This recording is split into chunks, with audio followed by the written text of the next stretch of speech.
Okay, Wiley, I am ready.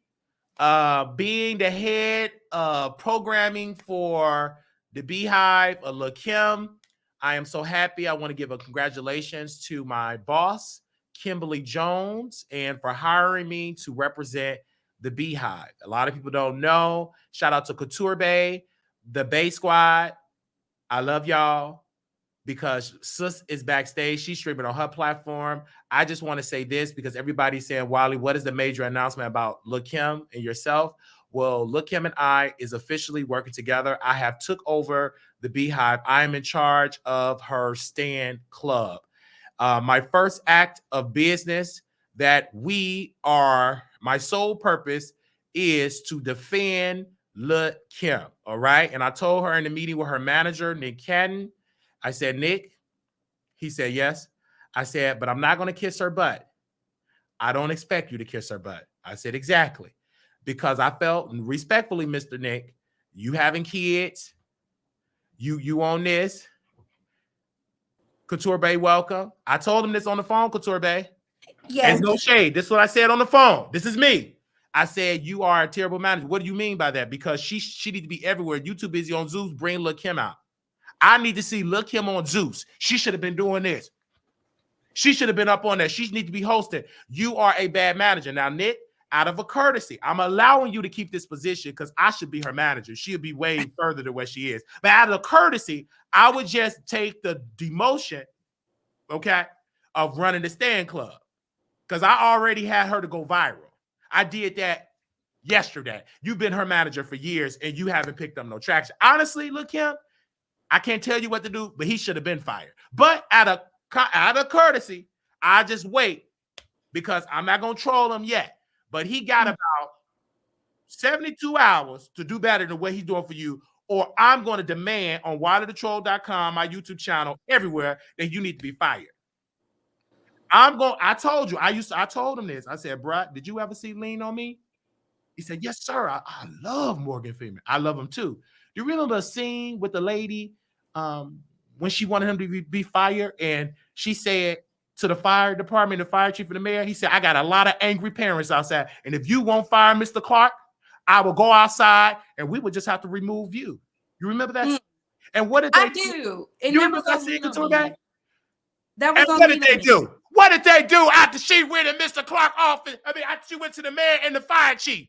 What did they do? They went there, said, make sure you catch him with the locks, the chains on the doors. Then the white man, he was on the toilet. He heard them talking. And what did he do? He ran. That white man ran. Wait a minute. All right. They trying to catch me with the locks on the doors. That's Mr. Clark. All right. So on the walkie-talkie, we're going to say 10-4. That means every teacher to remove the locks. He was to remove it. But they finally was able to sneak in because, you know, they was advanced. They knew how to sneak in. Get them locks off the door because, you know, one of the girls was pregnant. I don't understand. What's going on? I'm pregnant. She was pregnant. You know, you black women get pregnant. In high school, get pregnant in high school. No budget. You was doing good. You let that thug pregnant. And what did they do? This is in the 80s. He dumped us. That ain't the baby. That's still going on now. In 2024. Y'all still giving up the yoni. And these dudes said, ain't mine. But that ain't stopping y'all from opening up y'all legs. So stop talking about y'all. Are you talking about Lil Kim? Of course, Lil Kim. We talk about Nicki, Lil Kim. Who else is pregnant? What's the other one? But Nicki's married. Tiana Taylor. Nicki's married. Baby mama. Tiana Taylor is married. Don't worry about married. Her husband cheated on her all the time. Allegedly. I know she married, but was it a committed marriage? Just because you want, we could get married all day. Hey, boo, I do. But is you committed? Cardi B husband can't say that he's a cheater. That's why Cardi B be having emotional breakdowns. I'm going to talk about it. Yes, Nicki. Yes, Lil Kim. I know I ain't going to lose my position. I can't lose something that I don't get paid to do. I'm doing this for free. So you can use me to volunteer. Wait a minute, Wiley. Wait a minute. I'm sorry. Go ahead. I want you to repeat that. When you stand somebody, you get what? $0. Say it one more time. Say it I one more still time. have to work out here in the streets, pick up garbage. I still had to clean up after the streets. I was cleaning up some windows today, throwing out trash for free. I went viral. My supervisor came up to me. So, what is the Wiley Show? I don't know what you're talking about. Where's somebody on there look just like you? That's my twin brother. That ain't me. No, sir. I don't even cuss. That's not me, sir. Well, he got on the same scrubs as you. Sorry. He's the clout chase. He always want to be like he's a stalker. That is not me. I don't know who that man is. I don't know. They said you only had the job for one day, and look at you. I only had a job for one day. We already making Lil Kim the thing. Now let's talk about it, Couture Bay, because we was getting dragged today. So in Gag City, they was responding to us. Her lap dogs. Ooh. And it's the gay ones. So one of them was today on YouTube. Oh, she got the raccoon. Wow, he like a mental page. You did that to the library. I said this because we smart. I said, come to the light. I'm showing myself.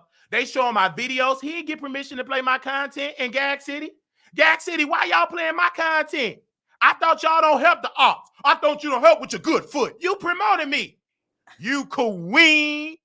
How you gonna talk about me talking about I'm a bottom? Now you know doggone well I'm a top. You sitting on there, let's see your face. I can guarantee you queen, you come up on camera. I can guarantee you it's gonna be like, ugh, that's you. Now you sound sexy. Wait. Let me say that if you sound like you look good, but that sound, I need to see your face. I can guarantee you got freckles. I can guarantee you that I twitch. I can guarantee you got a runny nose. Because if you look good like Couture Bay and Wiley, you will show yourself. Why you mad for it? Show yourself on camera. You playing Nicki Minaj clip. I told Lil Kim, I said I would never. She said, do you mind playing my songs? No, ma'am. Are you gonna pay me? No. Well, I'm not playing your records, and then I can't get no money off of because it's copyright. You don't own your masters. Do you own your masters? She said, no, sir. Well, then I can't do that. You got to give me a deal to play them records. Shoot, I gotta eat. I'm getting tired of buying Uber Eats on Afterpay. I'm getting tired of that. I'm getting tired every time I go to the store. I'm whispering the cashier at Walmart. I was at Walmart, I only have $40, and I got $1,000 in Afterpay credit. I went to the cashier and I whispered, Couture Bay. I said, "Do you take Afterpay? Excuse me? Do you take?" I'm trying to whisper. I didn't want nobody to know. No, we don't take no Afterpay. And them Mexican white people looked at me like, "Well, they got it." I wanted to break it up in payments. Walmart. And I'm gonna let you say something, Couture Bay. I'm so sorry. But can y'all please allow people to use their Afterpay to buy chicken drumsticks and chicken breasts? We should be able to break up food in full interest-free payments. Go ahead, Couture Bay. I just have to say that. Listen, look, the base part is starting already. Where the money reside? Where the money reside? Where the money reside? Where it's at? Where it's at? Yeah, you got money. You got money. And you was traveling. You was in Gag City. You was in Atlanta. That was the black Hollywood. Oh, but hold on, Wiley. I heard these hoes was looking for me. I heard these hoes was looking for me. I'm in your city. Bitch, here I go. All up in your city. Riding around with Twin and them. And they're talking about looking for us, talking about, I better not run into Wiley. If you run into me and harm me. How can you run into any of us when you don't go outside? You don't go outside. You touch me if you want to, you going to jail. You gonna be in a cell with JT. You gonna be in JT's cell that she used to be in, because she from prison. You gonna be in that cell. What's that other person named, Paul? You know the one, Katie got bangs, that criminal. Ain't no allegedly. Go on, assuming you did identity theft. That's why you worked with another identity theft. This woman is an identity theft. She stole Lil Kim style. You gonna bring out Katie got bangs and Couture Bay. This the breaking news. Katie got bangs reached out to me in a DM. What she say? Nothing. She's irrelevant. She was just typing. I didn't respond. And then she took away her thing. You ain't the it girl. You irrelevant. Ain't nobody studying you. Katie got bangs. You ain't nothing. Chicago don't even like Katie you. Got bands. You ain't got no bands. Katie got poverty. Katie is broke. Katie on Section A. Katie not on Section 8, is she? Yes, she on Section 8. This woman is a fraud. She's irrelevant. You know what, Wiley? Wait. We talking about Little Kim now. Little Kim was a part of, Bad Boy, and Bad Boy had his top artists in the projects too. So Lil Kim, it wasn't Lil Kim. There was the man that Diddy allegedly was screwing. Lil Kim had matches. Lil Kim had all that. Don't put her in the same with them Bad Boy people. Don't put her in the same box. She had her own successes. What messed up Lil Kim respectfully, she wanted to be like some of these people on YouTube. She wanted to be a gangster. She wanted to be hood. She wanted to be committed to the streets. See me, if you do some pow, you will be out with you did it. Lil Caesar, Baby Caesar, piece of them. Everybody in the crew, they did it. I'm not taking it up for y'all, because guarantee if somebody would did that in front of Nicki Minaj's going to work with the FBI. She ain't going to no prison for the streets. Are you dumb? And that's what messed Lil Kim up. She wanted to be loyal to the streets, and when she went down, guess what the streets did? They left and worked with her daughter, the one that act like she didn't get it from mother. They look like twins. Get into the face. They even look the same. Their eyebrows is shaped the same. Just get into it. Look at the eyebrows. Just look. Only difference is her eyebrows is thicker. Your eyes must be crossed today. It is crossed, but her eyebrows is thicker. But get into those eyebrows. They look just the same. I'm talking about the shape. Get into the shape. They look just the same. Only difference is her plastic surgery is more upgraded. Hers is more to be given. Hers is more mainstream, but they still look the same. Hers is more, she more the major labels. Hers is more independent. You could tell like she independent. Hers, she got a little bit of money. But if you really just look at it, they both look the same. They don't look different. Look at them eyebrows. Look at it again. They both look the same. You know what, Wiley? Lil Kim is with the white folks that's financing it. She ain't financing herself. Let me tell you something. Lil Kim, I'm going to defend you, honey. I'm going to say what you wanted to say, but they were saying that you were crazy. Now, guess what, Barbs? You don't have to say that I'm crazy. I am. I was diagnosed with bipolar. Ooh. So that ain't going to get with me, you wig. You dusty queen.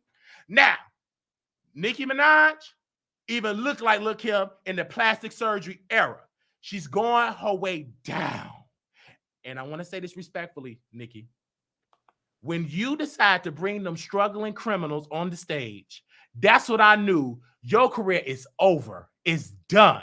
What would have made that moment hit and go viral, and they'd have been talking about it in Russia and China? If you would have brought Mother out, if you would have brought Lil Kim out alone, and you would have came out, all right, Barbs in Gag City, I'm going to do something. Y'all know, give me the mic. Y'all know I've been going through it with this woman. We've been beefing. She made a diss record called Black Friday. So we talked, and I want to bring out the original Queen Bee. Lil Kim. What? And then she get out rapping, and then they rap together. It would have been iconic. But Nicki don't have the budget to pay Mother $2.5 million. She want $2.5 million. She deserved that and more. So who did she go? She said, I can't do that.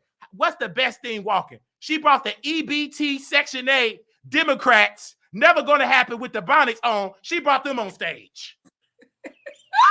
She brought all them on stage. Let me say something, Wiley.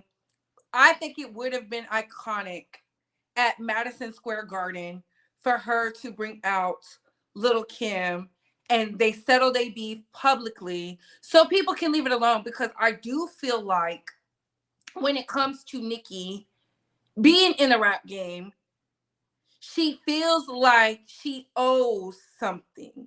And I only say that because of the tweet she put out yesterday, speaking about people being upset, people out here talking about these are nobodies. But she did something super iconic. The fans loved it. Why do you care what the people are saying if they're not saying it to your face? Preach. I believe that, these faceless trolls, the broke, busted, and the disgusted who are so concerned with my opinions that are not facts, they know Nicki listens. She hears. She wants the critiques. She don't want no bootlickers, because if she wanted bootlickers, she would have worked with Lotto. Okay? Preach, If preach. she wanted bootlickers, she would have did the second track with Cardi B. She said, I gave you a freebie. If she worked with the Oh Yes a Masters, Little Nas X would have had the collab. And Preach, so would preach, Saucy Santana. But you know what they don't have? The Nicki Minaj collab, right? preach, Does that take away from them? No. preach. I believe in protecting your energy, but I also believe in this. Settle the score. Preach. We've heard the rumors. Have you not heard the rumors, Wiley, that they talked in private? Yes, they did. They did talk in private. So to me, I think what would set the world on fire and put her, like, give her the ultimate stamp that she's looking for. Let's be very clear. She's looking for it from these OGs, not the barbs. She don't give a damn what y'all think. She wants the OGs to say, Nicki, that's how you do it. We respect you. From all of them, there's somebody not giving her that, and you could tell, because there's no way at the height of me selling out 17 shows would I be speaking on the ops, what the naysayers are saying. I felt like that diminished the women's plight. There was on cloud nine. You know how long Akbar has been waiting for this, and you talking about the ops, baby, please. You didn't even wait a full 24 hours. Didn't even wait a full 24 hours, already talking about this is why they mad, Barbs, da, da, da, da. And it makes me wonder, do you play into the Barbs, the gays, the Rainbow Coalition out here dragging Black women? Do you play into that? Because every time we turn around, you don't have to like me. You don't even have to respect me. But when you out here talking about some causing some bodily harm, and I'm a run up, like what? Nicki Minaj stands for education. Get in your bag. What about run up and get done up? Is she telling the stands to do that? Where do they do that at? And that's why I said something up here. A lot of y'all would jump off the cliff. You know that lesson your mama always say, if he said do this, would you do it? A lot of y'all would, because you're so delusional. You're sipping the purple Kool-Aid. It's given. Stan culture is toxic. And I'm telling you right now, Wiley, if you get to be like them stands, I'm dragging you too. You can't, because again, we got an education. Now, my education, I did graduate from Chicago Military Academy, Bronzeville in 2009, CMAB. I was in special education. I was in a room by myself with a helmet. Yes, I did. I did do speech therapy, but I left it alone. That's why I'm messing up words now, because I had a big fat tongue. So, but I did have my high school diploma. Do you understand? So, my thing is, to the Black women's part, Nicki Minaj don't care nothing about Black women, because she don't want to be Black. She want to be an Asian. She do not want to be Black. Well, you know, Trinidadian roots are Asian roots. She want to be a white Asian, not the Black one. She want to be part in the United Kingdom. She said Roman revenge. Why you couldn't be Pookie and Ray Ray revenge? Why you could be Pookie and Ray Ray with a body on? They don't see it for you in the United Kingdom. When the last time you went to the United Kingdom and sold out those big arenas that WWE be in? Never. Go if you really so iconic, go to Germany, go to South Africa, go all around the world, go to Mexico. They got the border. Go on and cross over in the border. There's plenty of people. Maybe you'll keep some of these migrants from coming in there if you go over there, bring Gag City over there in Haiti. If you such the queen, when the last time you went to Trinidad and throw a free show for your people? Now, I got to say something towards my gay brothers and sisters, because I'm part of the bisexual community. I know I don't look bi because you think women don't want to screw me. I get it. They don't want to screw me because I ain't got money like Funny Marco. Before Funny Marco had money, nobody wanted to screw Funny Marco. They called him ugly. Ew. Now he got money. He can get all the yoni you want. Now, when the money comes, then I get my teeth together. I will never get my eye together. I get my teeth together. I get to wear fancy suits, smell good. I get all the beautiful women. I ought to be able to get, I won't even want Akbar V. Yuck. My writers that wrote that, take that out of the joke. I will not want no Akbar V. I would want Cardi B. For the woman, Cardi B. Tiana Taylor. Did you say she's single now, Tiana Taylor? Yeah, she's divorcing. Mm-hmm. Okay, she's divorcing. She's a masculine type of woman, so I would date her. I get the 2-in-1 special. Ooh. And Lori Harvey. Now with the man, there's only one man. What man? That I would be with. Are you ready for this? Who's the man, Wiley? He used to work at the Shade Room, baby. He helped build the Shade Room. Oh, you want Kyle. You saw that Guac 3000. That's what you saw. I want Kyle right now. I want the guac, the bird. Kyle, that's who I want, my baby. They said, why you didn't, Angie reached out to me. Why you didn't put the Shade Room to do that? I said, I don't see it for you. Kyle always showed me, you never came on my show. I sent the Shade Room multiple messages. They never respond.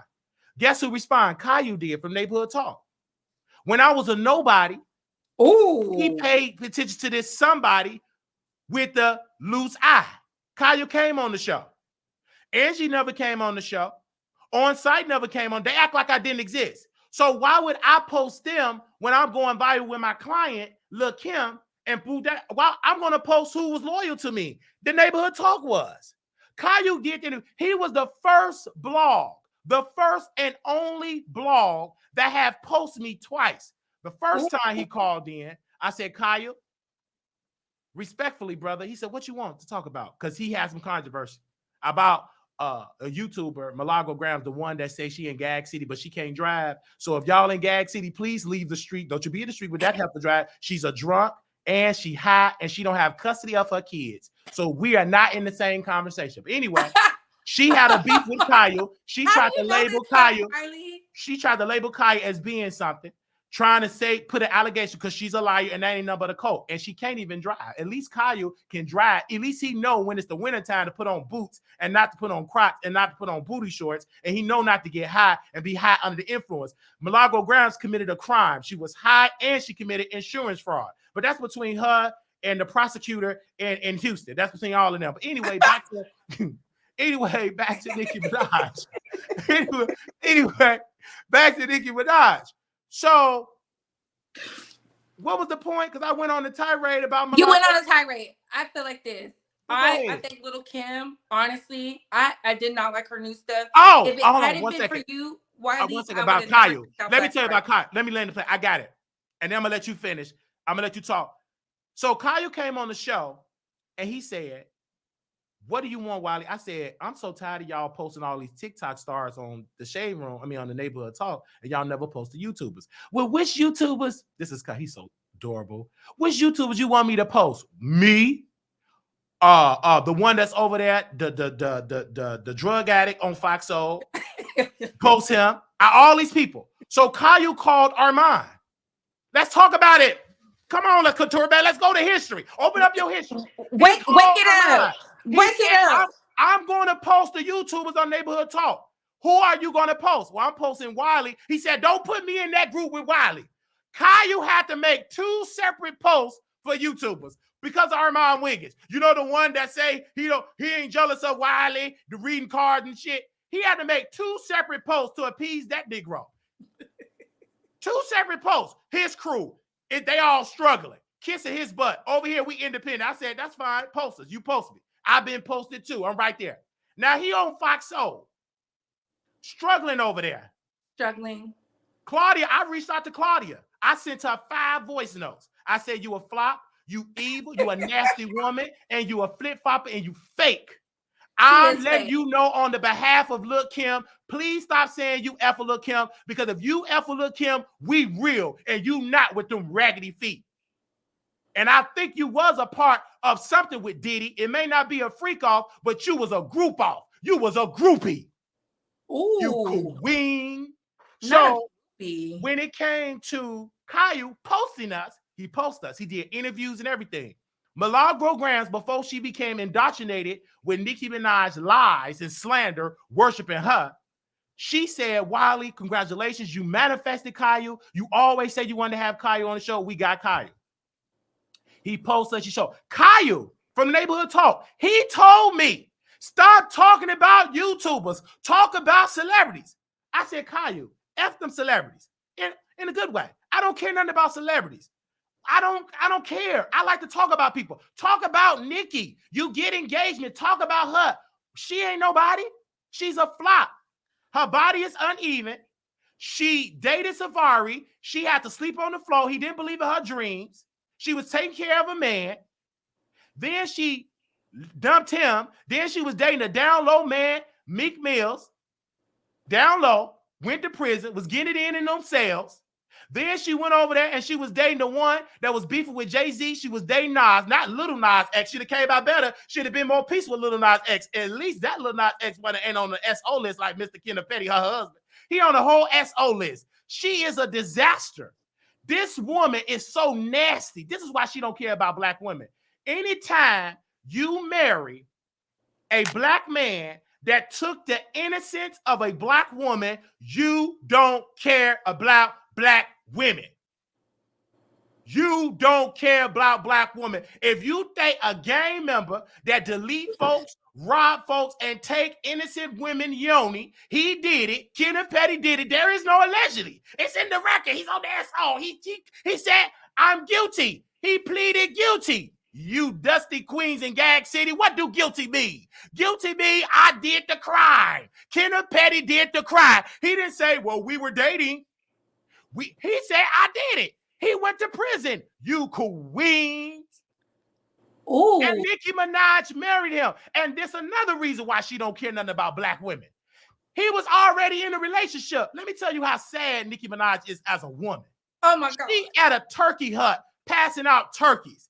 He show up. Reason why he had the turkey hut, not just to see Nicki. Kenneth Petty showed up because he was hungry. He wanted a turkey. He wanted a turkey. And what was Nicki Minaj? Desperate woman. Her juices got flowing. She knew didn't nobody want to respect her in the industry because them industry men don't respect her. They don't worship her. She nothing. But she can use this thug, this SO, and she can dominate him. She can wear the pants relationship. It's hard to wear the pants relationship with Meek Mills. You can't. He got more money than you. You can't wear the pants with Nas. He got more money than you. He's smarter than you. He owns his masters. She don't.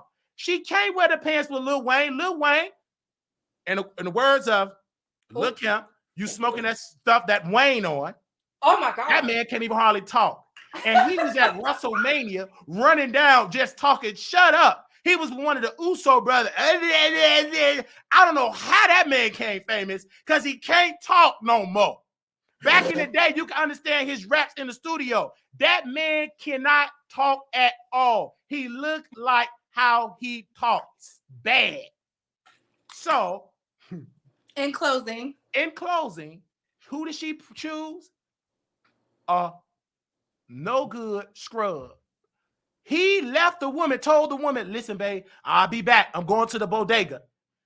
Took his garbage bags, went in Nicki Minaj's car, and Nicki had a fat. She took somebody else's boyfriend. Did you know that, Couture Bay? Did you know Kenneth Petty was in a relationship? I know you can't say that because you're a black woman. He was in a relationship. He had a woman. Nicki took him. She did something else that Lil Kim did. But she was more successful because Lil Kim tried to take Biggie back from Fate. You couldn't. Biggie did not want to date Lil Kim. He didn't want to marry her because I want to give it in, but you're not marriage material because Fate looked white and she's successful. She's more mainstream. But I still want to hump you behind the scenes. This is why she was and she got pregnant by Biggie. But let me tell you this, Wiley. Let me jump in there. Because you didn't went off, baby. Drinking some water. I have to say this. When it comes to Nicki and her indiscretions, the proof is there, right? People are going to believe what they want to believe. My only issue with Nicki is the stance. The gay men who feel comfortable doing the things she claims the industry is doing against her. You know what I'm saying? Going out their way. It's the faceless trolls. And do she have a level of responsibility? Do she control them? No, she doesn't control them, but you talk to them. You speak to them. You talk to them. You prop them up, right? But then you play dumb when people say things, right? It's now getting to the point where the girls who are beneath Nicki no longer care about the barbs because they know they're going to be the first ones front and center to tune in. There were a lot of things I felt like we could have used that that direction, that anger, all those things, whatever it is, right? To be successful. I've never had an issue with Nicki Minaj. It was the stan culture. It was the faceless trolls. It was the broke, busted, and disgusted. You know, the ones who can't even cam up. The ones who claim they outside, but we ain't see you outside. What outside you be at? It can't be the same outside we be at because I never see you. I be out flourishing, living my best life. There's no way Nicki would prop up, pedestalize, or even congratulate people who would put themselves in prison. There were people who were getting kicked out of nursing school. See, the problem is y'all think this is 2016. Baby, this is 2024. Everybody can get it. That's why all the stands started to go, ooh, ooh, ooh, ooh, ooh. I remember when the Navy was out here running up on people. I remember that. I remember when the Beehive, Beyonce's Beehive, was out here stalking a woman. Now in 2024, we're calling your job. We're getting you fired. Okay? We're putting a cease and desist. We're suing. Okay? Because it's harassment. A lot of y'all are stupid. And I don't mince my words when I say that. You're dumb. You're uncouth. Bottom of the barrel. Y'all act like the Cardi B y'all claim I don't like. When she was out here walling out on party favors. Learn to sit back and listen to the critiques with the praise. How you the queen of rap, but you worried about who are beneath you? Make that make sense. Nicki has the largest fan base out of all the female rappers. All of them, currently, the largest. She puts it up there, it's going to sell no matter what. They're going to buy it in bulk. They're going to run it up. They're going to block. They're going to restream, all that, right? I don't have an issue with that because all is fair in love and war. My issue will always be the gay men who feel comfortable doing what you said the industry did to you. When all you doing is going out here and getting it. Not everybody has to like you. Not everybody has to even like your music, enjoy it. I said Bigfoot was hated it. You would have thought I said F Nicki and the clique she claimed because it was weak. It was the weakest diss track I've ever heard of a female rapper. Ever. You went way harder with with on tracks where people didn't even catch the shade. And that's what you came up with? You sound uninspired. It sounds like you just want to be at home being a mother. And there's nothing wrong with that.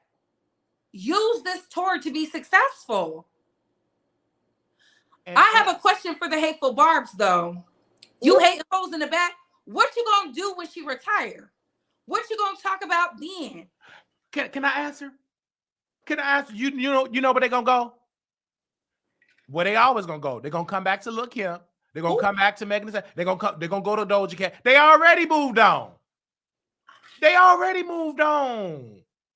And let's talk about the gay man. I'm so glad you said it. We have gay prides across this country, right? Pride season is coming up. Nicki Minaj, if you really love the gay community like you claim, I need to see you in Dallas. I need to see you on the Wiley Show. I need to see you on Chasing Dallas. We got the executive producer on there. You need to come over here on Dallas Southern Pride and perform for Juneteenth. Because Lil Kim, she always perform at gay prides.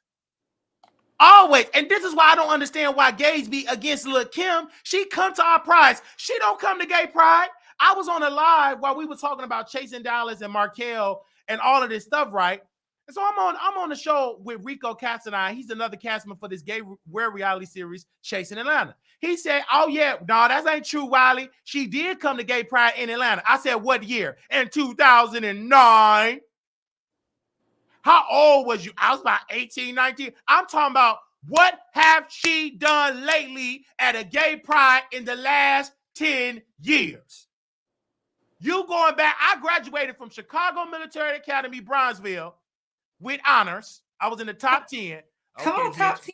I graduated with honors too. I had the white cap and gown. Couture, babe, I'm lying. I graduated at the bottom 10. I didn't graduate. I tried to lie. That wouldn't work because these bars would get the records. So let me just tell the truth. I was especially, how they would rank the class ranking, and they would tell you, let's just say it had 160 students. It was a small school, 160 students. Out of 160 students, I was about 156. Oh. So I wasn't in honor. But if I was a queen, if I was a stunt queen, I can lie and say, why lie? You can tell the way I talk. I didn't graduate from honors. I barely graduated. They pushed me through English. The reason why my grammar is messed up, because the school system failed me. They just pushed me through to get Not that no child left behind. Yeah, it was no child left behind. Thank you, President Bush, because I would have still been behind in school. Thank you. I'd have still been behind in school. Thank you for passing that law, President George Bush. Thank you. You're a Republican. I'd have still been behind. And I would have never passed it. I couldn't understand it. I couldn't comprehend it. I didn't want to know about the adverb, the verb, the noun. Skip that. I want to be ghetto. I want to be ignorant. I want to be EBT. I talk ignorant. Nobody in my neighborhood talk with proper English. Not even my mama. We never talk with proper English. We talk ignorant with Pookie and Ray Ray. Pookie and Ray Ray and them, we didn't talk with no proper English. I grew up in Inglewood. There was nobody breaking it down. This is the verb. This is correct. This is the adverb. We didn't care. Hey, that ain't right. Go out there. You ain't current. We talk like that. We didn't talk with proper English. I don't want to talk with proper English. If you can't receive me talking the way out there, that's you. You want to be up there to them. I don't have to talk with proper English. My English is proper. I say it is. I don't care, you queen. No, it ain't. That's you. You went to college. That's you. I don't have to speak proper English. As long as you can comprehend what I'm saying, good.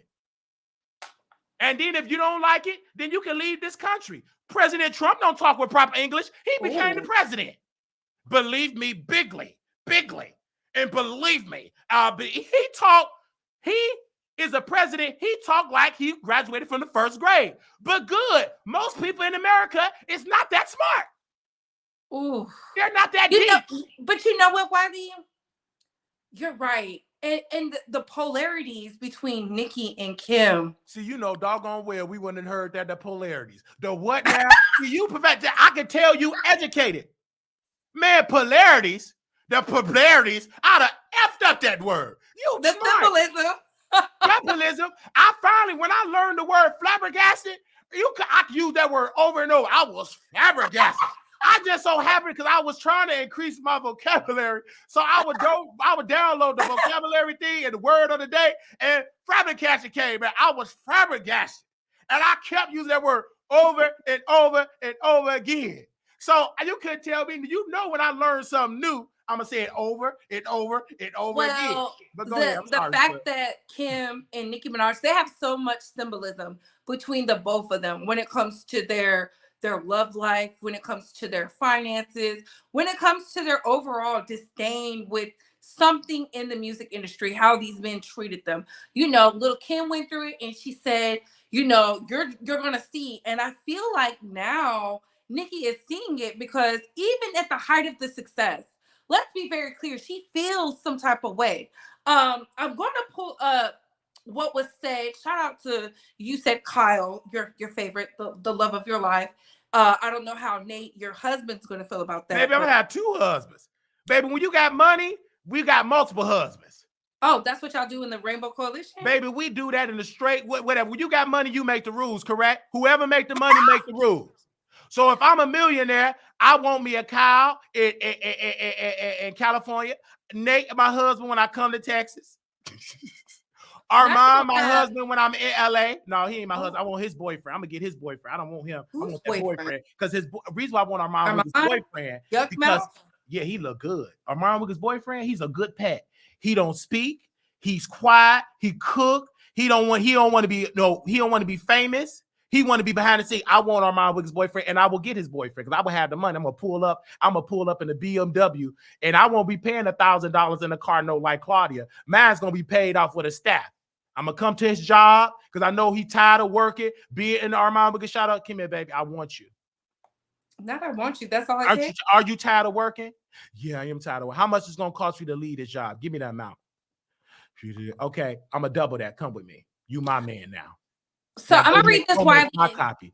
Go make my coffee. And while Couture Bay read that, Armand, I know you mad. You can't go on the internet and drag me because you work for Fox. So call me stupid and slow. I'm gonna reach out to your boss because I got his picture. And I'm gonna send him an email. Go ahead, Couture. Because I just know you can't get mad because I'm gonna take your husband. This your boss. I got his email. You better not say no. Just you better stay in them bushes. You better not say you can't post that on Twitter. You work for. How about the bushes are mine? You work for a public trading company. You can't call me slow, stupid, loose foot. You can't do that no more. You got a brand to protect. This is your boss. He the head Negro in charge. He the head Negro. You can't get up on the internet calling me slow, stupid, mentally ill. I'm going to reach out to your boss. That's disrespectful. You're going to get canceled. You queen. Oh. Go ahead now. What was you going to read, baby? Nicki only collaborates with ... Well, I guess your faves are all nobodies who can't compete because they have all gotten the collaboration they requested. Silly wabbits. Hashtag Gag City Tour has already made history for being the most successful tour by a female rapper in history after only 17 shows. Let's see where it ranks out of all hip-hop tours, male or female, when we rap. Thank you to every single supporter. Barbs, I guess they was really believing the tour wasn't selling. That's why they really mad. That's why y'all really mad. Love, life, live life. I'll cherish these moments forever. The energy and the beauty the Barbs bring with them. You'd have to really be there to understand the level up. We're just getting started. She also went on to say, sneaker line out. It came out today.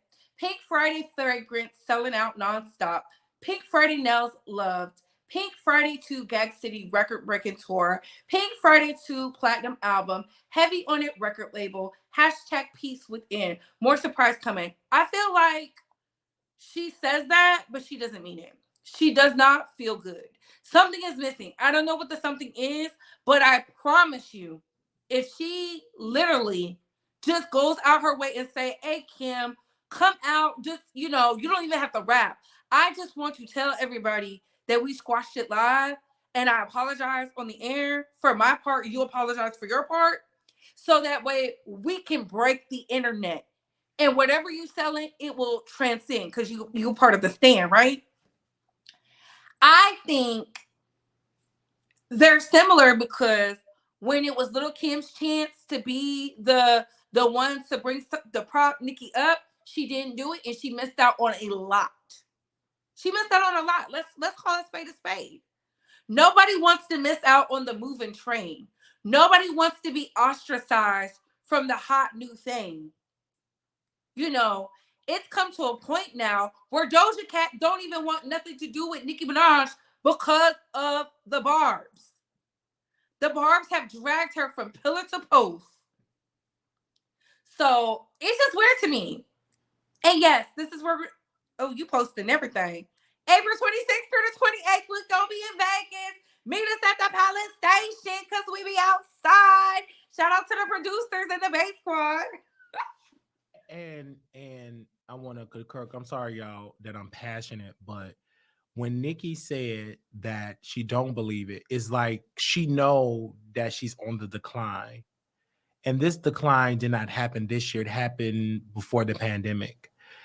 When she was posting on that on her radio show that flopped, that got canceled, Drake said, my sis had writer's block and everything. She was depressed.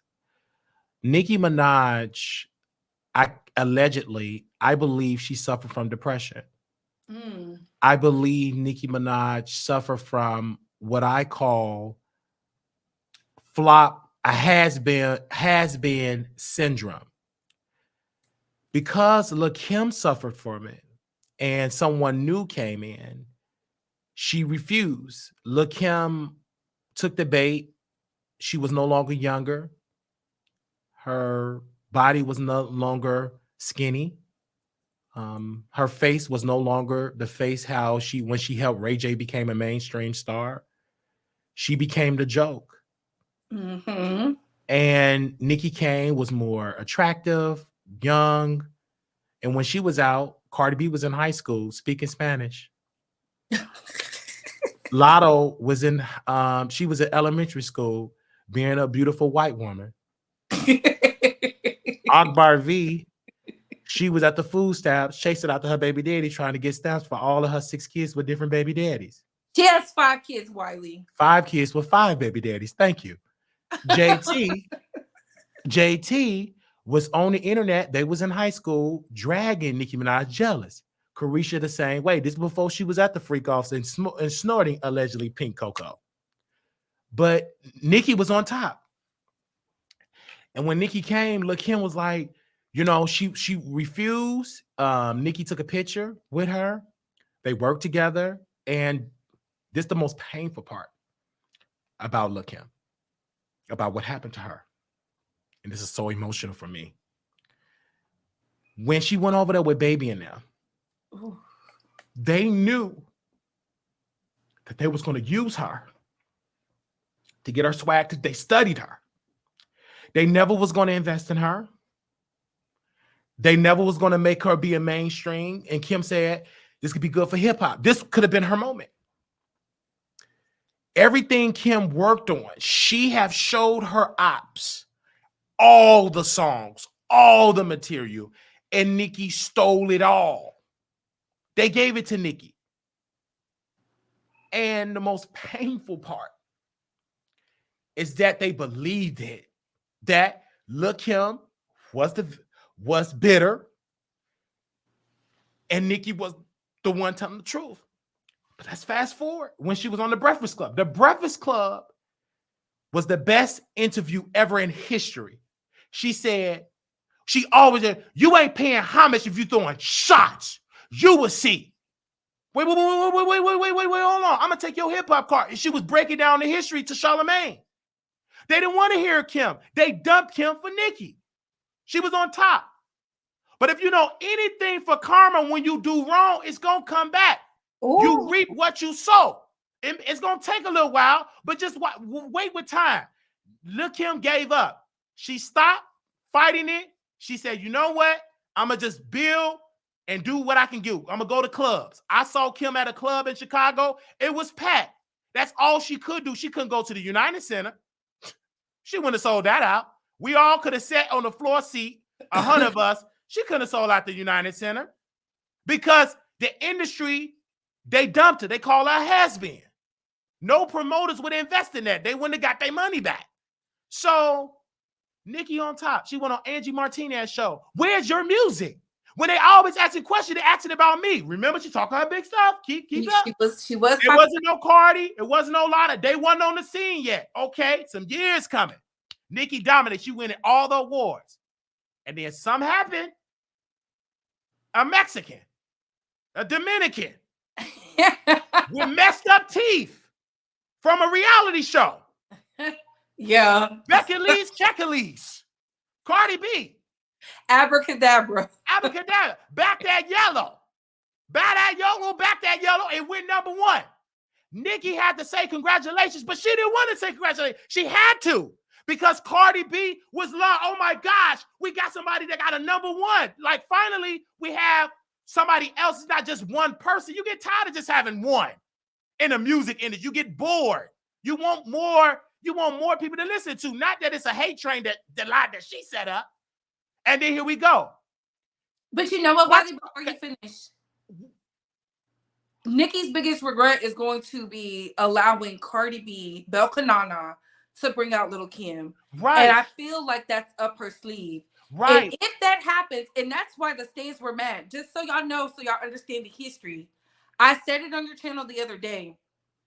Nicki would be a fool to let Cardi B, a reality TV star, turned entertainer of hip hop, bring out Lil' Kim. Mm-hmm. Let me say this though. Cardi already done that. Let me tell you why. She didn't disrespect Lil' Kim. She didn't come in the game like Nicki. I know I hate to sell your album on PayPal. Cardi B could have did that. But the kind of like on PayPal. She didn't come in trashing Lil' Kim. She respect the legend. She respect hip hop. Nicki didn't do it. She trashed Lil' Kim. When they said, what do you mean? I'm going to be my own. She was very, very cocky. In the words of Lil' Kim, she was obnoxious. She was hating. So she took a picture with Lil' Kim in the dressing room. Then she left there and lied. She spent the whole narrative and the media believed it. But come on, baby, karma is coming. It didn't hit her yet. Cardi B come out. Number one. Then Nicki had to work on the record with Cardi on Motorsport. She had to do it. If she didn't, she would have been replaced. They would have put Lil' Kim in it. If she would have said no, if she would have told Cardi B, no, I don't want to do this, I'm the queen, guess who they would have booked? They would have booked Lil' Kim. They would have got her in that spot. And Nicki, she was outvoted. They said, okay, respectfully, you're the legend here. You got seniority. We'll let you listen to the record. Her verse. She listened to that verse. She got tired of it. And what did this woman do? She trashed Cardi B in the record. Ooh. Go back to the history. In Gag City. I'm taking y'all to history. I'm in Gag City, and we at school. I'm at the Gag school. You in the history class with Professor Wiley with the loose eye. She trashed Cardi B. Disrespectful. I couldn't believe it. But Cardi had to take it because she didn't want to be blackballed by the bars. But then one day, Cardi B was like, listen, you coming for me? Where's your music? You doing records is not hidden. Go back to the part when Cardi B was in her kitchen when she trashed Lil' Kim. Tracked Nicki Minaj. She talked about Nicki Minaj songs they hidden. You did all this. And you let your manager, and she said all this. Just come on, wait, because her karma this is the beginning of the fall of Nicki Minaj. She said it. Cardi B said it. Now they can't cancel Cardi. She's not old. She not 33 faces. She's not no granny. She wasn't married. I don't think she was married at the time. She was coming up, and she was winning, and she trashed Nicki. I used to look up to you. I listened to you in high school. Go back to that tape. Go back and watch it. And Nicki was upset. She was mad because Lil' Kim finally listened because she had to go through it. Now she could come out. Now people are starting to respect Lil' Kim a little bit in the media. She said, shout out to Cardi. I love you, Cardi. I don't know about homegirl. She stopped naming Nicki. She called her homegirl, that girl. And she uplift Cardi. So Nicki Minaj was on a decline. She kept declining. Now, many people wanted to work with Kim, but they wanted Nicki first. This is why I don't respect Megan Thee Stallion. Because you work with Lil' Kim, but because you wanted to be with the it girl, you still wanted to be Nicki Minaj's friend, you didn't want to put the record out. You embarrassed Lil' Kim. It's like they use Lil' Kim for just attention, for a good photo op. You know, when people go feed the homeless, they take pictures with the homeless and then go their happy life. They want to pass it. But you know what, for a photo op. And then she put the record out. Let's go back to history. She put the record out.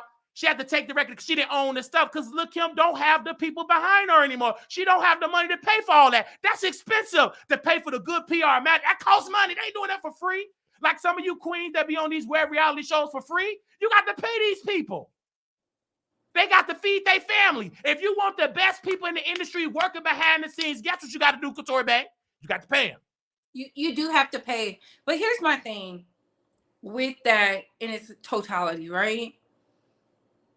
You can want the best for somebody, just like we want the best for Claudia Jordan, but she's a broke I don't want the best for Claudia Jordan. Who said that? You want the best for her? I don't care about Clawfoot. I don't care about her either. She 50-some years old. Her best is over. I'm just saying. She is, in the words of Kevin Samuels, she's expired goods. Her goods is dried up. I don't want the goods for her. She's a whole flip-flop. She's working for the white man. You know, once she started lying, talking about she wasn't doing anything with Diddy, but we saw the picture, I knew then she had no good business sense. When she dropped Cocktails with Queens to end up with 2 gay men, I knew she didn't have no good business sense because they have yet to go viral in April. Yeah, I said it. So you know, her being in financial turmoil and debt is not surprising. You know, her working until, you know, she gonna be 80, not shocking, because what does she have to show for herself? She just bought a house 2 years ago. So, I mean, enough said. Anyways, when I look at the history of female rap, I understand a lot of it, but a lot of it is these men.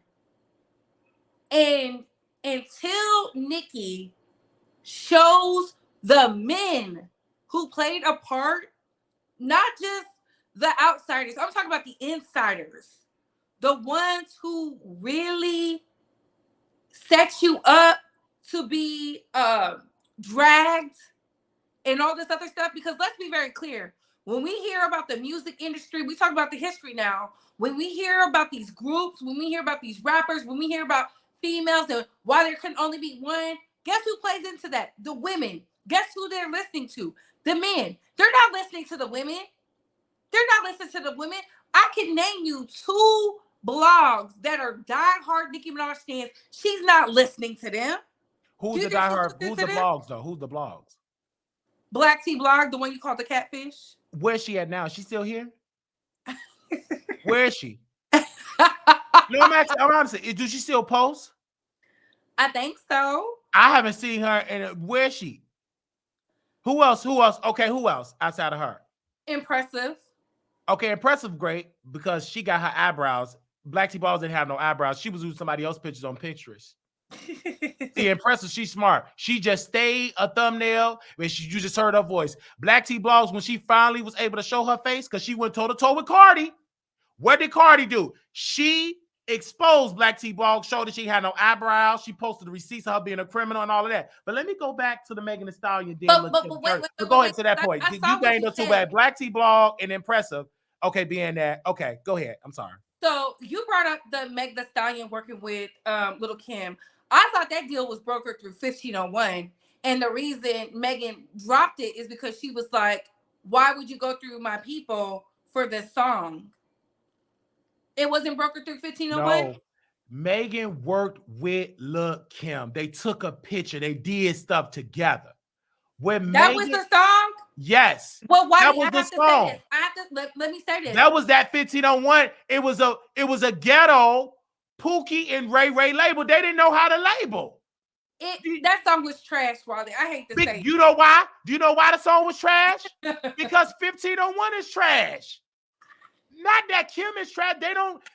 I told Carl. I didn't say Kim was trash. No, I'm talking about the producers, Carl Crawford. He was too busy being messy, and he didn't want to hire the producers. Let me tell you something. Look, the Little Baby Joker one, I told him 1501 don't like to pay folks. Carl Crawford from 1501 is a scammer, allegedly. He don't like to pay. He is the Tubi version of Suge Knight.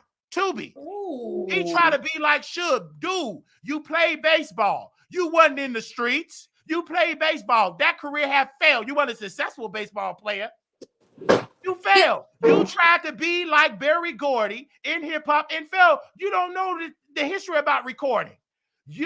Anytime, respectfully, you messed up with that, and then Megan Thee Stallion got mad.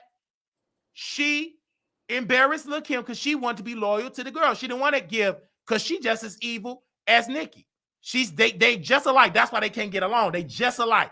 They phony, fake, and use people for a come up. And this is why I don't F with Megan Thee Stallion. And what happened? God don't play about his favorite. She got hit in her foot. That's her payback. And guess what? She got embarrassed. She got embarrassed. That was right after or before she got embarrassed. What I'm talking about. She had her embarrassment moment. She got hit in her foot. Hit that knee. Hit that knee. Hit that knee. Was limping, dragging that foot. And she couldn't hardly talk like a baby. She got embarrassed because look how you treated Lil Kim. So now you know how it feel to get dragged. Well, you know what? It hurt your feelings, right, Megan Thee Stallion? You cried, did you? You went to that bottle and you drunk yourself almost to an early grave. But she's better though. She's back and she's better. We love her. No. It ain't that. She ain't better. She's still a drunk. She's not. Let me tell you why she's still a drunk. Just because you see her being so sober, that drunk still come out. Because what did she do? I got to say it. Go on and sue. Go send your lawsuit. And you got to prove that, baby, because you still got alcohol in that blood. When she was on the line, she wanted to see her boyfriend. Bring your friend, boy. I want to see that. She was drunk. You really thought Megan Thee Stallion is no longer into drinking? I got a bridge. Hold on, Couture, babe. I got a bridge in Baltimore to sell you for $50 million.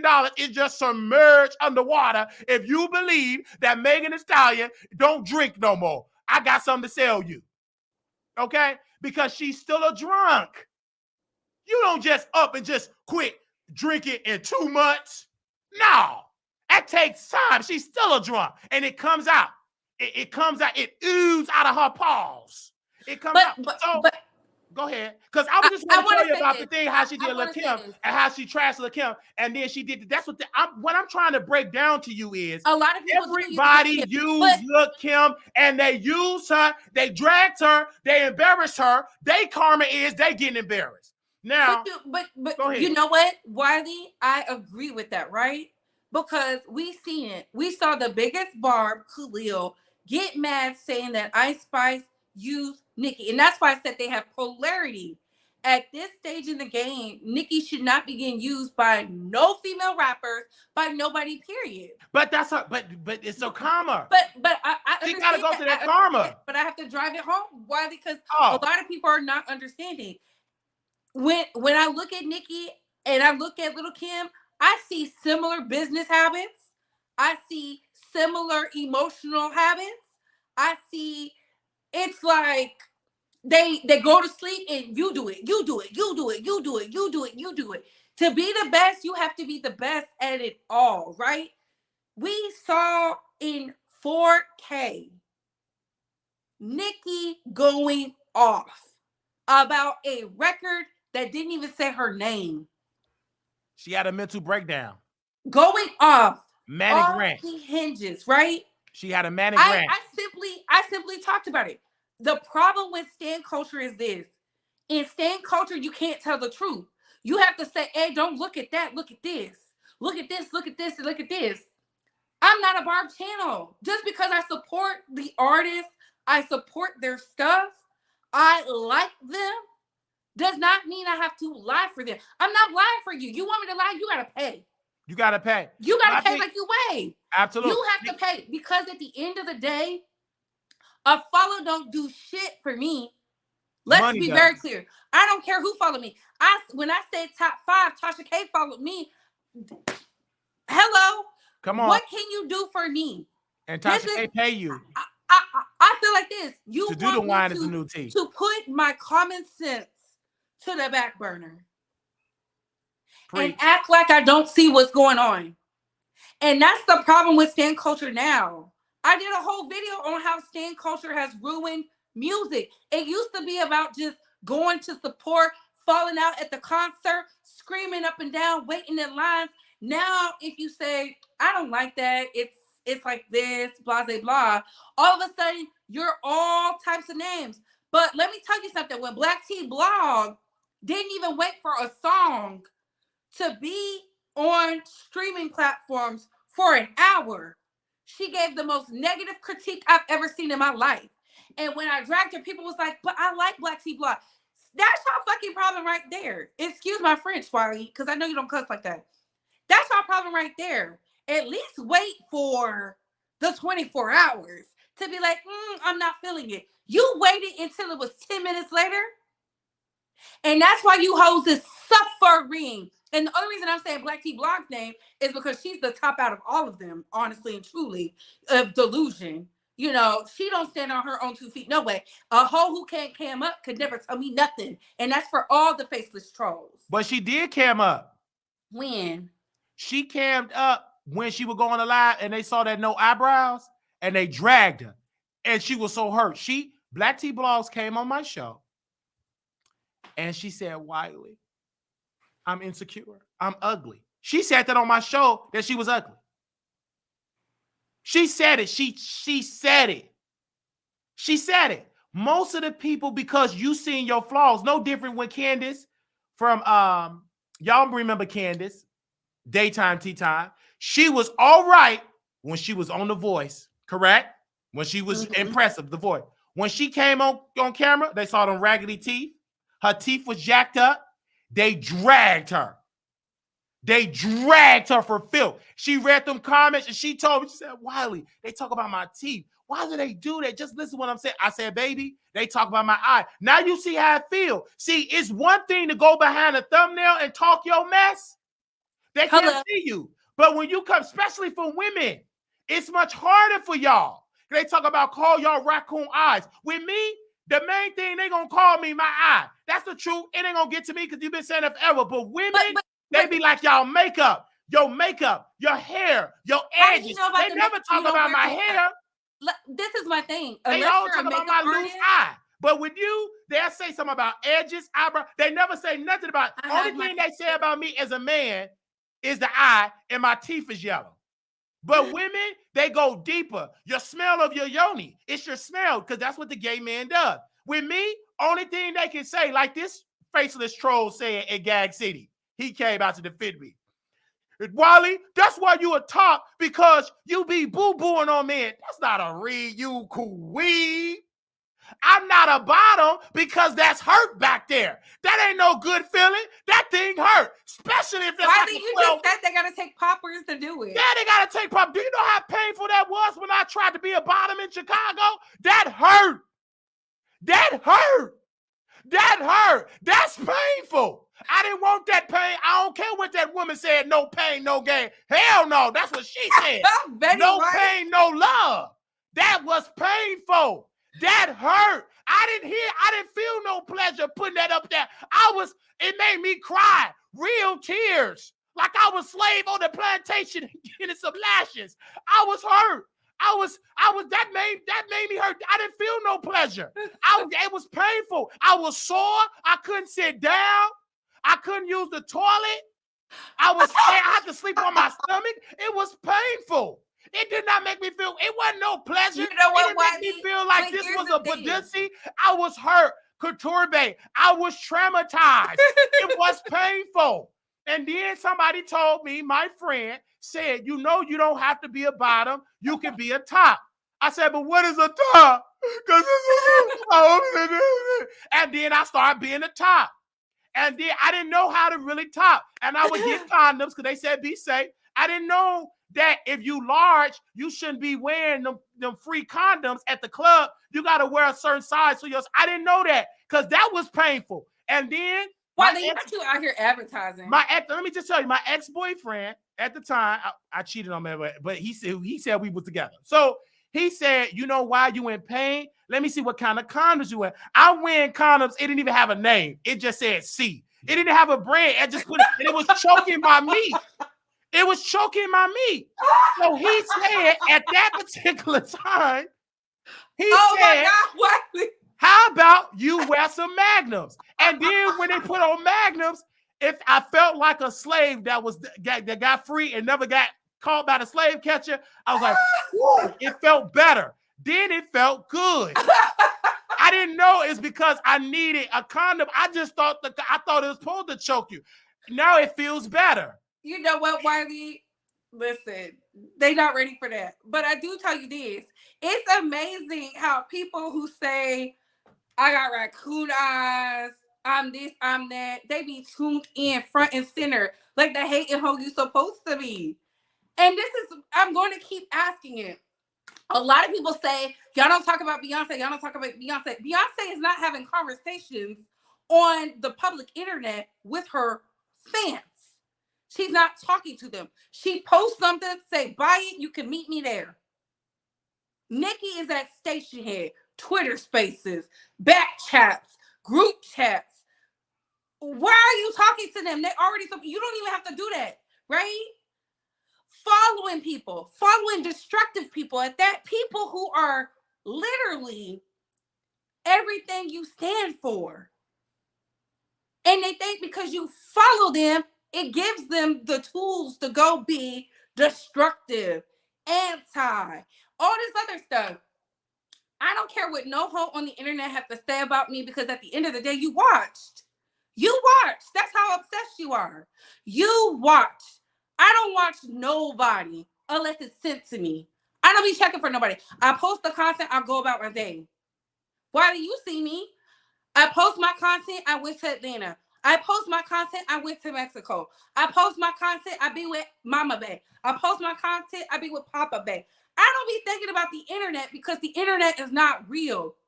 When your face had the chance to show y'all they be outside, they wouldn't even show their face. They didn't show what they doing. Y'all don't know what's going on in their lives. Y'all don't know nothing. But I tell you what, I'm not about to let some fake ass stands threaten me. You can't threaten me. Are you dumb? You'll go to jail. You'll go to prison. You want to be a prisoner? You want to be a felon? You want to lose your job? A lot of y'all don't have jobs anyway. So, like, why do you care? Because what I say stick like grits and it hit. And we're going to be outside in Vegas. A lot of your faves won't even do a meet and greet because they feel like they don't have enough support and all this other stuff. They care too much about the outside. I don't care what people say. When people was out here dragging me, and they said they didn't drag me. They was in the comments mad. You know, a bunch of keyboard gangsters. A keyboard gangster can't do nothing to me. You want to hurt my feelings? Attach some money to it so I know you stand on it. Talking about my wig don't hurt my feelings because clearly you obsessed with how I look. Talking about my body don't mean nothing because you're obsessed with how I look. Saying I have raccoon eyes, baby, you wish you could be staring in my face right now. You wish you could get this energy. You wish you could get this insight, this intellect, be in the essence. It's something about the essence of a Black woman that get the gays, the bitter gays, the toxic gays stirred up in their spirit because they got mommy issues. That's really what it is because their mama didn't kiss them on the forehead at night because their mama didn't tell them that they loved them because your mama didn't go to your little league game because your mama didn't say you could be somebody. That's why you really mad. I'm not your mama. Preach. I'm mother, okay? Pop Preach, culture mother. phenom. Preach, mother. Okay?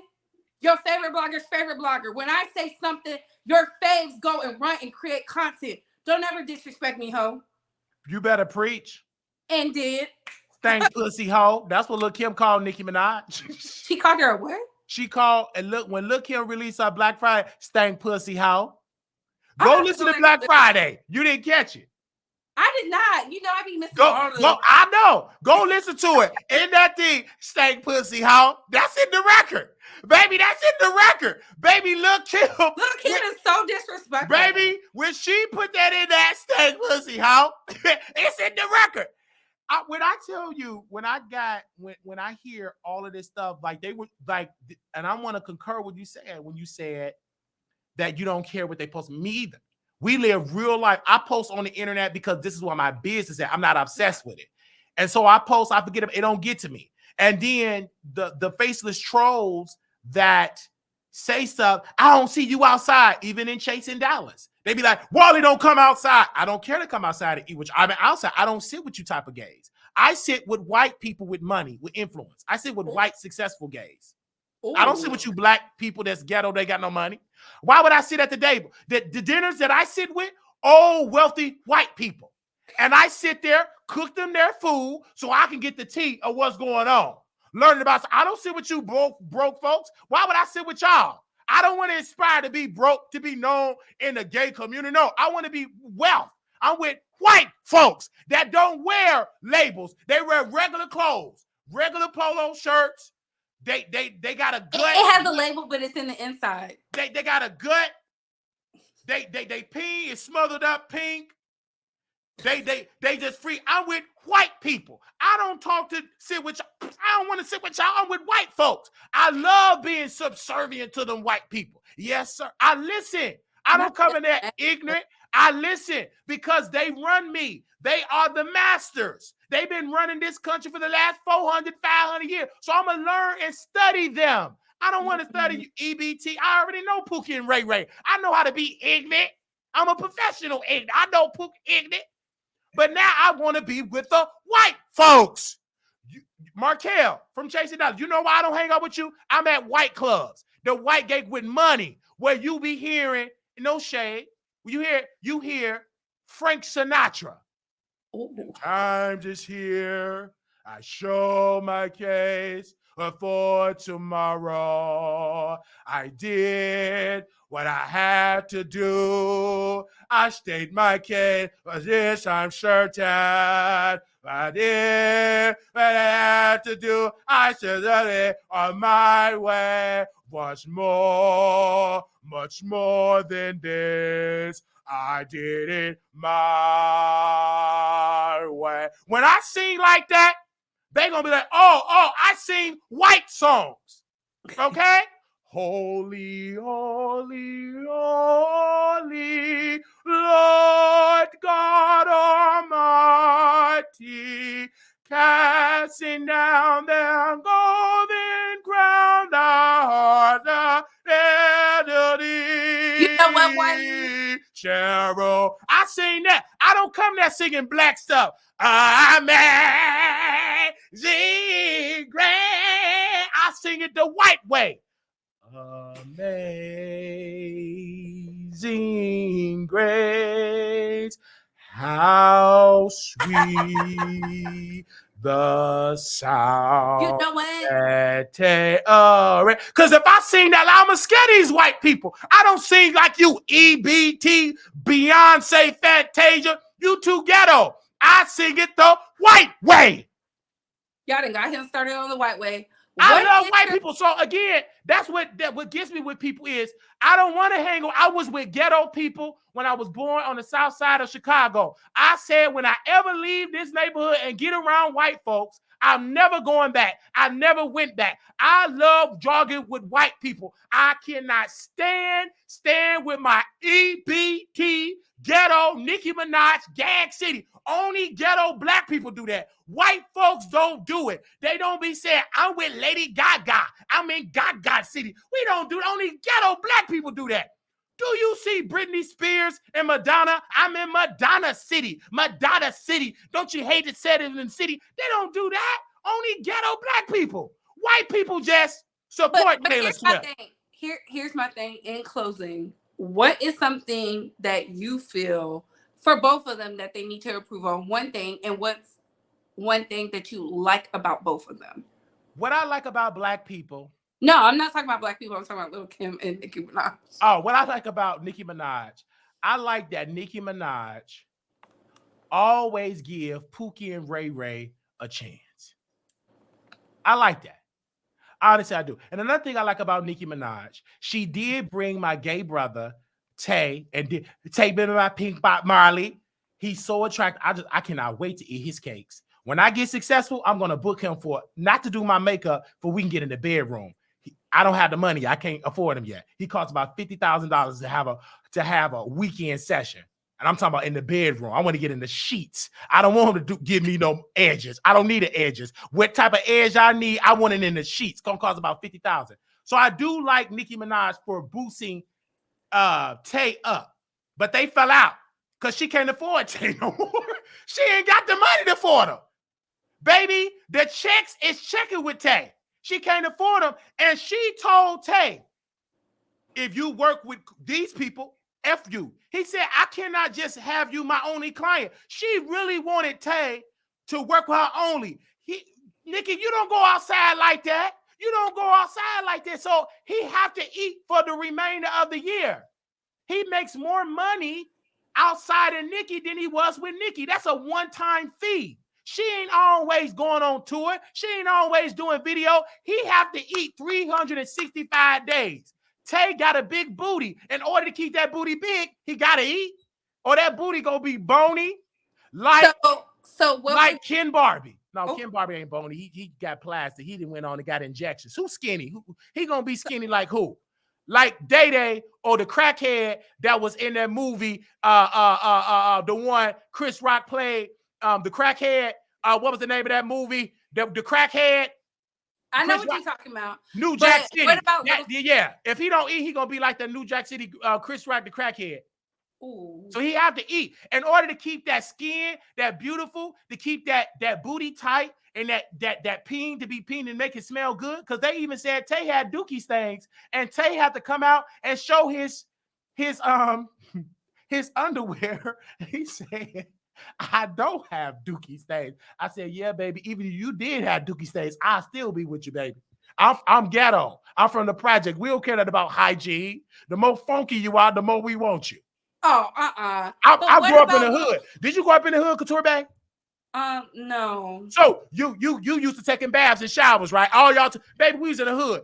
Baby, we would screw the same when she be fishy. You said we used to funkiness. See, you ain't used to, you what I call in the word, you high class black. I'm talking about the ghetto ones. We wouldn't care about hygiene. We didn't care about that. You know what? But what is your thing for Little Kim? Little Kim, my thing for her is she's sweet. The thing to criticize Little Kim, I love that she support women, period. Only one woman she fell out with, take that shit to Foxy. Next, bitch. Like, I like her. When Lil' Kim did her radio show, yeah, Queen B, yeah, Queen. He was jerking. He was playing with himself. Kim is more personal. The problem with Kim, and I told her and her manager, Nick Cadden, I said, you lazy. She said, what you mean? You lazy. You getting fat. You eating. You don't want to be outside working. Baby, I said, you don't even have to come outside. You can get a green screen. You can get you some mics. You can do a show. Why don't you do a show, Lil' Kim? You can make money. This is old school making money, going live, recording me. It's podcasting now. That's why Beyonce, this is the last time you're going to see Beyonce do music. She's going to be selling diapers. She's going to be selling computers. She want to, because music is phasing out. They're not buying music. You can't build your wealth just making music. You got to do a podcast. We want to see you be a personality. I said, get your big tail up and do a show. Do a show. Do the Lil' Kim podcast. Talk about the behind the scenes of hip hop. You got it. Like, you should be in Diddy documentary. Girl, make your money. Diddy don't care nothing about you, Kim. And I told her on the phone, before Diddy got swallowed up in that scandal, he dumped you for Nicki. You remember that?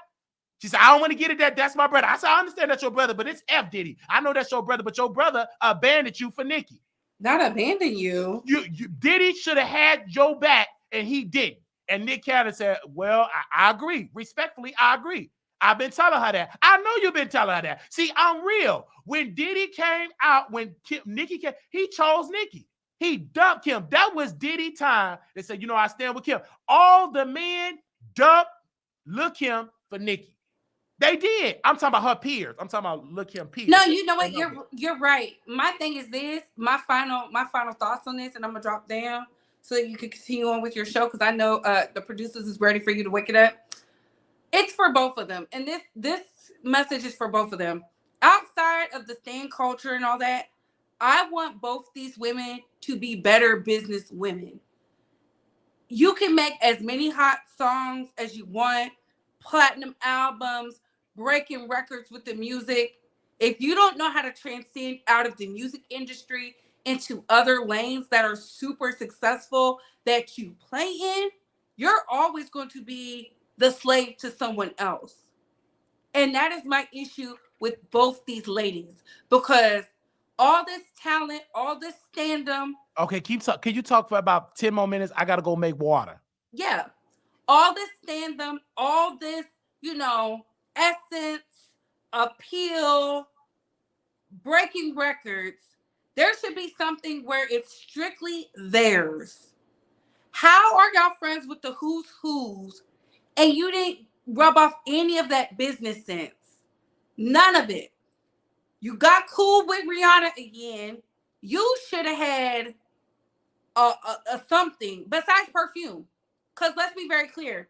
Nicki wears bomber jackets. She could have had bomber jackets. She could have had visors. She always wear a visor. Hats, something, boots. Little Kim wear boots. Always is dressed down in somebody's designers. You need to have your own, a sustainable company. I'm not talking about stuff from the past. I'm talking about actively thriving. When I look at their peers have things. Nas has technology. You dated Nas. You should have that. Little Kim has been around the who's who in the industry. She should have had her own publishing something type deal. I just think it's crazy. I think it's weird that the business sense is not businessy. And I don't care what y'all say. If you don't own 100% of something, you're always going to be working 100% for someone else. Exactly, St. Hudson. Like Mary J. Blige should have been had a boot line out. It's still not out. It's 2024. We've seen you rock the boots. Like, when you gonna start walking around with the boots on? When you 60? And I'm not saying anything about that, but let's be very clear. The older you get, the less likely you are to want to do things. You just want to relax. There's no way you should be coming up with these ideas in your 40s, your 50s. This stuff should have been decided when you was out here actively working. So you can sit down and be a wife, be a mother, not have to worry about nothing because that residual income. If y'all love Nicki Minaj so much, if y'all love Lil' Kim so much, push them to be independent in their thinking, in their morals, in their everything, the essence. You should have something. Something should have owner is you that's actively making money right now. Because we know music, baby, they breaking down the big companies to go into subsidiaries because music is not bringing in the profit like they thought it would. Look at all these old heads. They're going on tour. Touring is where you make the money, not producing the track. And let's be very clear. A lot of these girls don't want to tour because it comes with a lot. A lot. You're criticized from your outfit to your makeup to your hairdo, stage presence. It's just weird. Mary broke too. She has to pay her ex-husband. I mean, she decided to get with the help. Nobody told her. And that's the thing. A lot of these women choose these piss poor men who have no money themselves. And they put them on. And then they want to talk about real love. Get out my face with that. Real love out my face. You leave the real love for the commoners. When you're a multi-millionaire, when you're bringing in billions for somebody else, you better go find somebody who can bring in billions too. And go make it work. That's the problem with a lot of these women. They thinking with that puss. Put that puss on ice and wake up. Because when you're tired of working, because naturally women get tired of working, you're going to be looking around saying, dang, I'm the only one bringing in the money. Y'all see Wendy Williams out here. It's going to be a lot of Wendy's in the future. Mary got her own jewelry line and perfume and a few long jackets. I ain't never heard of it. Y'all know Wiley is going to talk about my favorite celebrity, Tasha K. She's going to be in Baltimore this weekend. April 14th.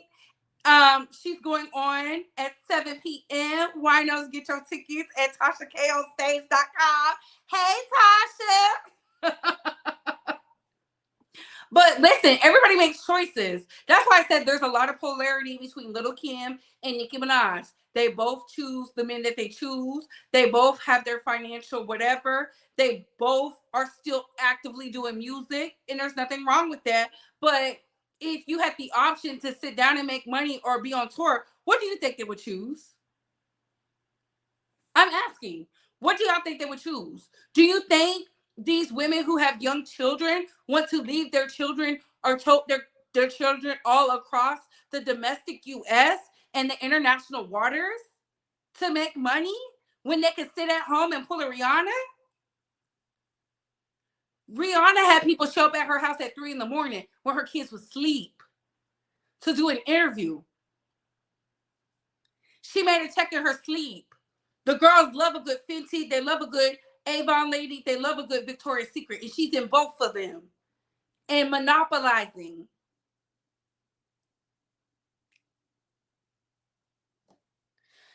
Ethan, if Nicki needed protection, she needs to go hire help. You don't have to marry a goon. Because what is Kenneth? If he's the protection, then baby, we need to go find Nicki some better protection. I could find Nicki some protection that would be with her 24/7 right now, actively with the types of skills and resources that Liam Neeson was talking about. Tell her to come holler at me. I know some people who got clearances and all, who will make sure she's safe, Papa Bear's safe, and Kenneth safe. She got with Kenneth Petty because she wanted to get with Kenneth Petty. Let's stop saying she got with him for protection. Because every time y'all speak on her husband, she loses her ish. So let's stop. Thank you, Boo. Tell her. I know some people who got skills that can protect anybody. I'm talking about presidential style. Have you seen our last couple presidents have not been in danger? Hello. Shout out to the crew.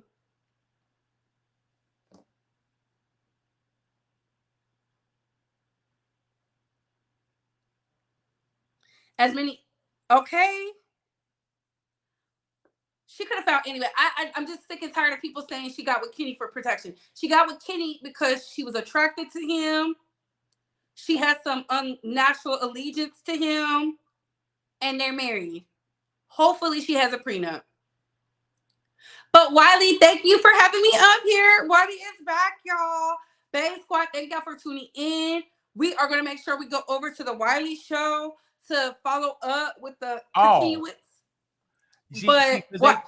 I had to let you have your moment because my personality is so strong and it's hard for me to turn it off, because that's why the gay men, they love me. The bottoms love me because how strong I talk, that's how strong I am in the bedroom. I'm here to dominate and I can't turn it off on camera. So in order for me to turn it off, I have to mute myself. What is the thing that Beyonce said? Everybody go mute. Is that what she said? Everybody go mute. So I have to put my mic on mute because if I do it, I interrupt you. It's nothing towards you because I'm disrespectful. It's just hard to turn off my personality because I don't get to talk like this in front of my white folks. So when I come here, I can just talk. When I'm with them, I can't talk. I'm not allowed to talk in the rooms that I be in. I am a boy to them. So I can't talk. But you know what, Wiley? I thank you. I had fun. I had fun with you here too. They gonna be, but you know they're gonna drag you and me. I don't care if they drag because that means they dragging us right now, baby. They been summons in the bunker in Gag City. Spell my name right when you drag me, and make sure you attach some money to it so I know it's real. Otherwise, you could be talking about anybody. Okay. I cannot wait to see you in Vegas. We're gonna turn up in Vegas. Y'all know Wiley like to be on that brown. I'm definitely gonna be on that white. Okay, I'm gonna do white. If you do white, oh yes, because it's right. Yes, I'm doing white. I ain't doing no brown. I only do that when I want to stick around in the hood. I'm being with the white folk. Do you know any white clubs in Vegas? Don't send me to no black clubs. I ain't going. I want to be with the white folks.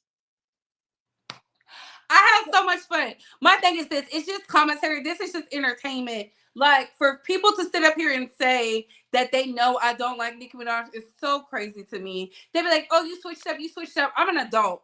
I said I opted out of stan culture because y'all don't think right. Y'all don't like to use your brains. Your faves can't even tell you the truth. They just be out here just kissing Nicki's ass. I'm not kissing nobody's ring. I'm not Catholic. So I don't need to do that. If I get on my knees, it's for Jesus Christ, my Lord and Savior, not no human. See, that's you.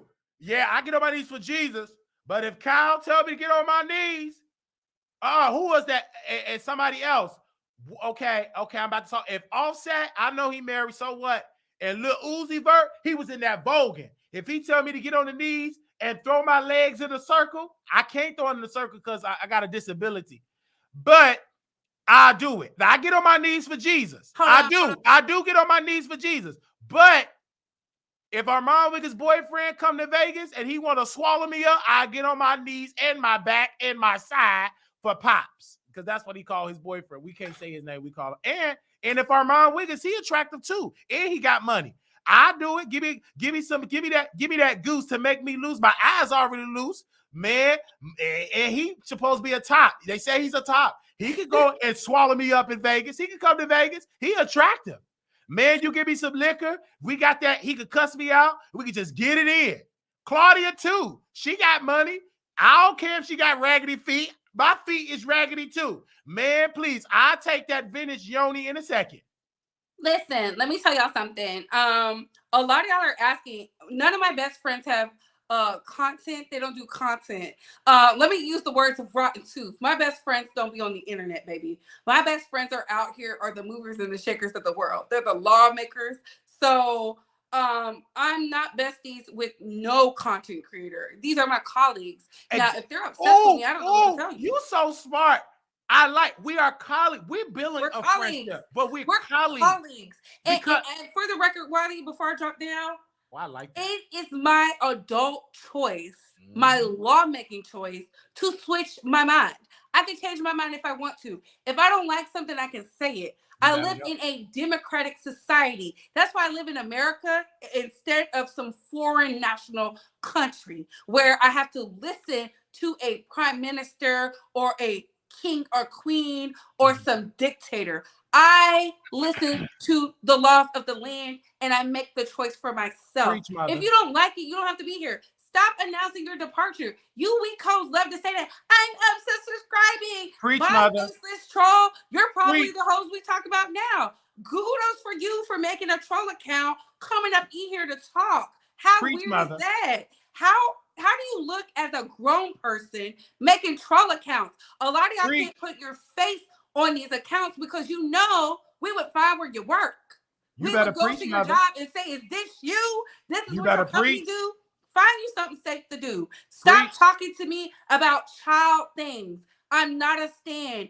Nicki Minaj is not my mother. I have a mother and a father. I was raised with morals. I can like her and I can choose not to like her because I'm an adult. Okay? Preach, mother. I'm so sick and tired of y'all with this bullshit. It is so sickening. It's sad. It's sad to see grown adults can't think for themselves because they need a leader. Because y'all don't know how to be leaders of yourself. You better preach. Maybe if some of y'all led yourselves, maybe some of this crime would be down in your neighborhoods. Amen. Maybe some of these black men would be active in the neighborhoods. Maybe the HIV rate would be down in the neighborhood. You better preach. It sounds like y'all got too much time on your hands. Maybe I should do less. Amen. And get to work. Oh, yes. Maybe if y'all go get to a 9 to 5, y'all wouldn't be worried about what I'm saying over here. Amen. And on that note, comment down below. I gotta go. Why am about to pop over? Bye, hoes. Bye. Oh, wow. I love her. I love her so dearly. So on Station Head, we was on Station Head yesterday. This earlier today. No, it was yesterday because we in a new day. It's Saturday now. And we were talking about JT. And I was saying it was very disrespectful for JT to abandon Lil' Kim because when she was in prison, protecting herself from not getting Big Bertha to go into her chocolate W snack, Lil' Kim did a song, Find You, on 9. Free JT to the jet skiing. She shouted out JT. She didn't have to shout out JT. JT was in prison.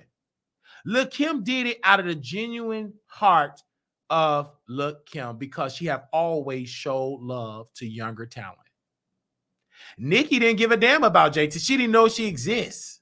She wasn't on Nicki Minaj's radar because JT wasn't a threat. Neither was Young Miami. They wasn't a threat to Nicki Minaj's crown because she had the crown at that time.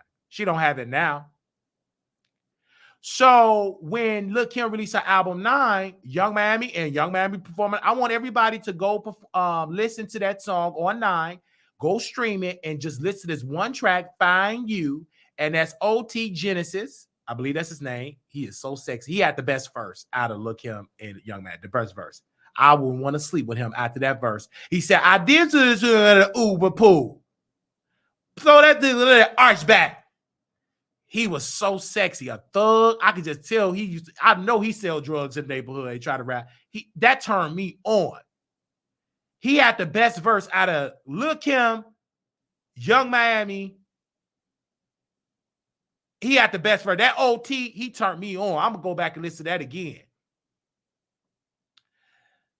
But she shouted JT out, showed it Young Miami. They showed love to JT when she was in prison. Not Nicki. The Barbers didn't care nothing about her. JT got out of prison. The first thing she do instead of taking a shower, she wanted to go get a man. She met up with Lil Uzi Vert. A man that like men. Now Lil Uzi Vert on stage voguing. He is what I call, he don't know what he is. He we bi-curious. He like men, women, whoever he like. He not into women only. So JT got to share her man. Behind the dark, when we don't see, JT be playing in her makeup, so is Lil Uzi Vert. They play with their makeup together. They talk about girly things. Yeah, girl, and all that type of stuff. And then he eat a box. And he's a beta. And JT got lazy. He had money because many people in the industry, they like when you become feminine. They will fund you more. You Lil Uzi Vert, he go screw these big producers. He get that Badusi up to these powerful white producers. Good. They got money. I'll give it up too. You fund me.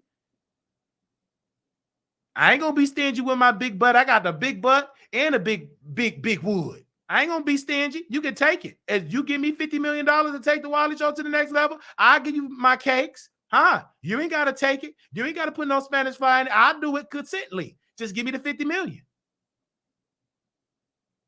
So that's what she go through. That's what JT go through with Lil Uzi Vert. He on the stage. My producer just sent me to me. He on the stage voguing. He was performing. Give me a second. My producer sent it to me. JT better realize that Uzi is a gay man. Oh, bye. JT fighting for her life, and he over there voguing. He had Coachella voguing. Cat kitty cat cat cat. How? Cat kitty cat cat cat. How? Bring that back out. Bring it back out. Out. Little Uzi Vert. Out.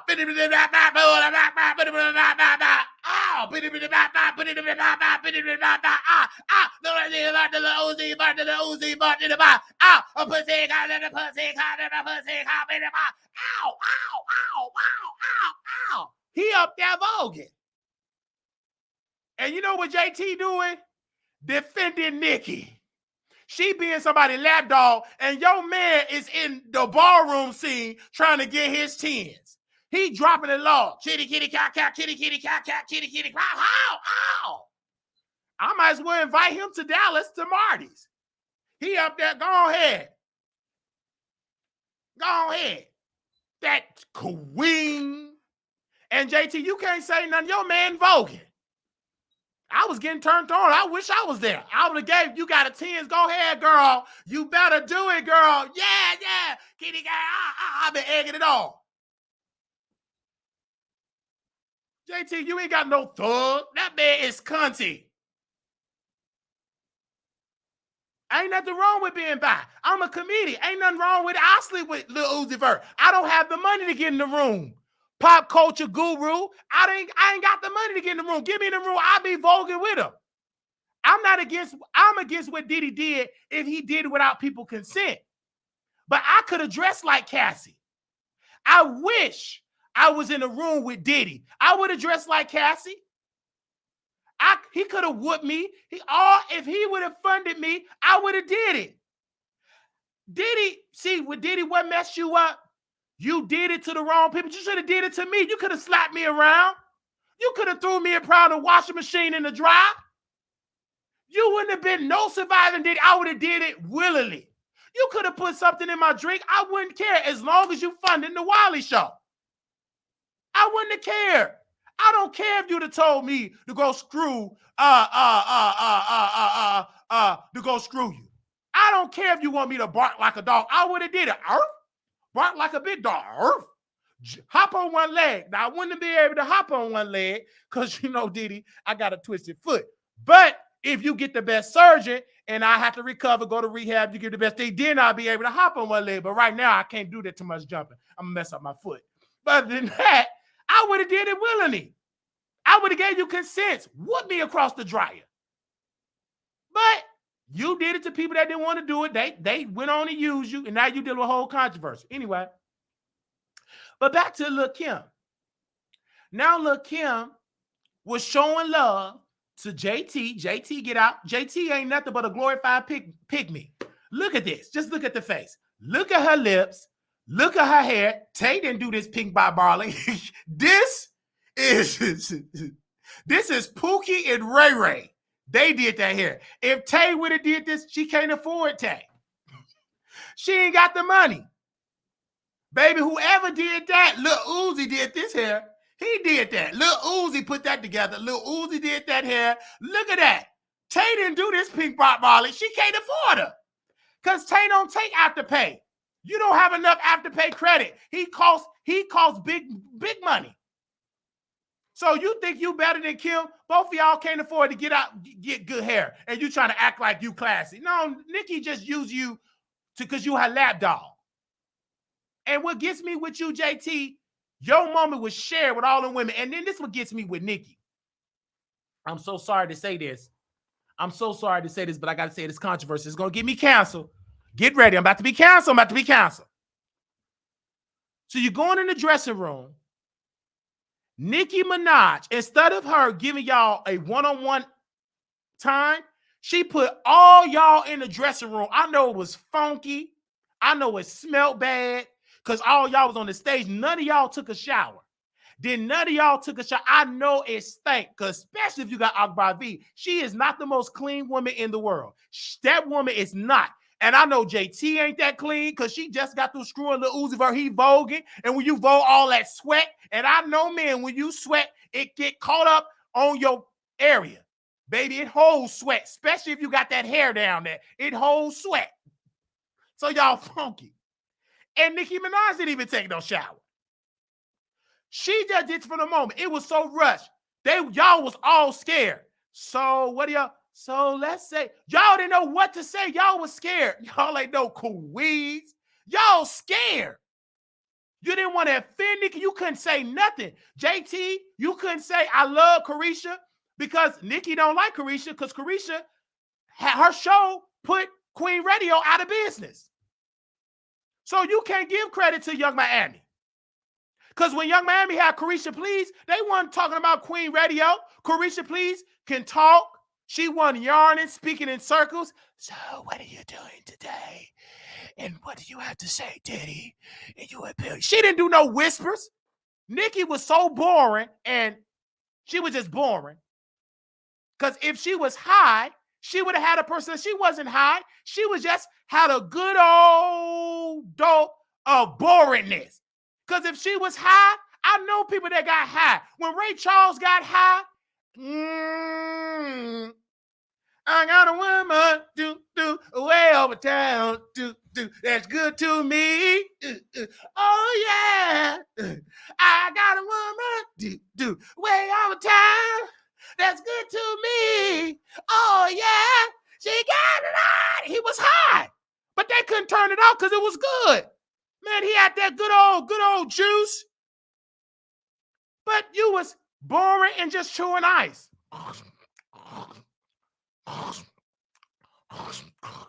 Talking sleep. Lady, go to bed. Because you cannot do a show unless somebody dragging you. When you want to rent, you can't do a show unless you're getting dragged. Unless you got to defend yourself. When none was going on, you had nothing to talk about. Kim wasn't talking about, nobody was talking about it. You were just chewing ice. Popper Bear. And this is. You couldn't even talk. You just chewing ice. The bars, I cannot wait to get fans just to see me drink water.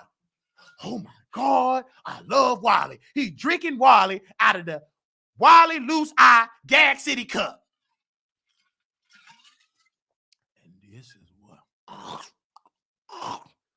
And Tay made it a little interesting. Do you want to go outside, Tay?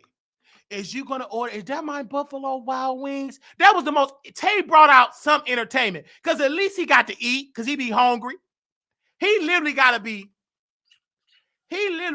in the room and see this woman eat ice, order Uber Eats, and they just gossip. Then when she was by herself, Queen Radio went out of business. Then Amazon, Jeff Bezos, he go Nicki. So you barbs, I have some very good news. We're going to be on Amazon. I'm so happy. And it's going to be amazing. We're bringing Queen Radio to Amazon. And I'm like, okay. Baby, when you went on that app, it was ghetto. It didn't work. Baby, the connection, Nicki sounded like a robot. They didn't have no live chat.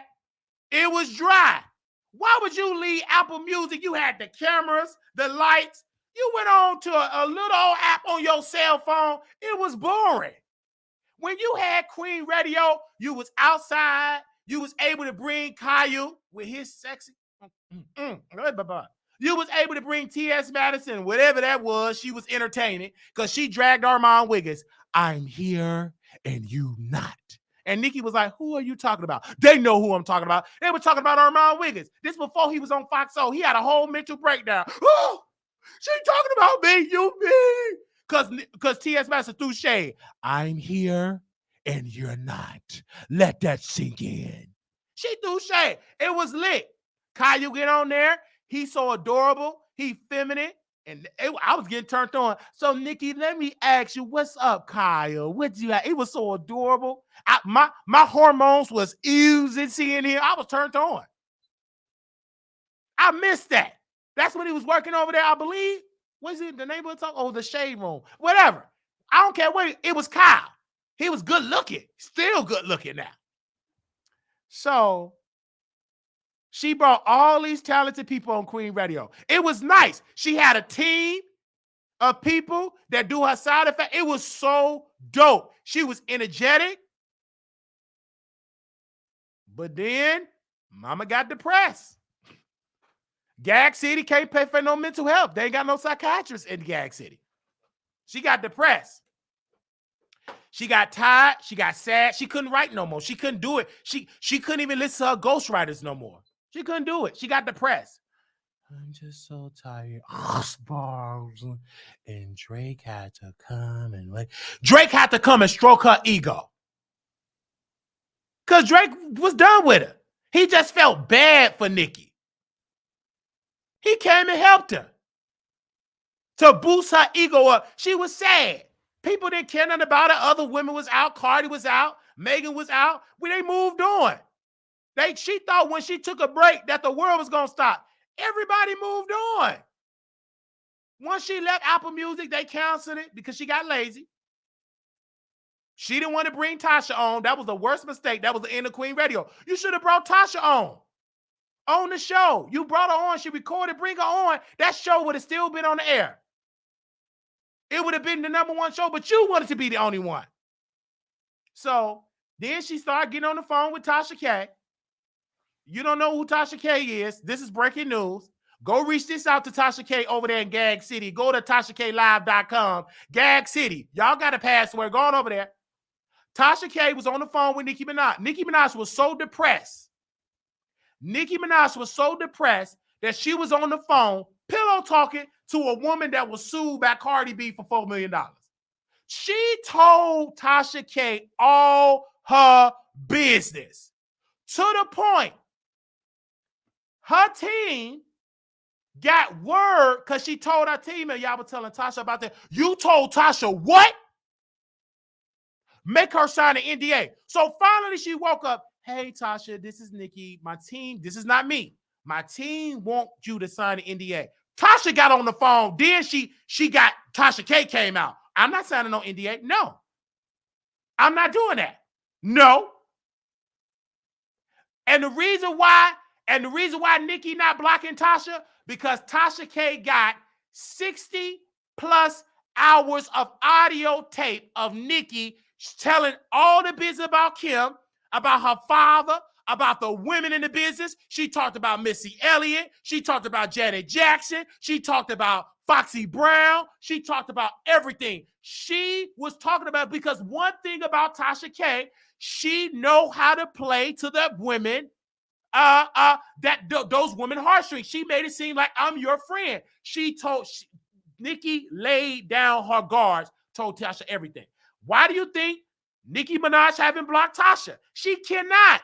If she blocked Tasha, I'm going to go live. You lost that. I'm a drag her. Tasha K ego, she don't like to be in the bears. You blocked me? It's war.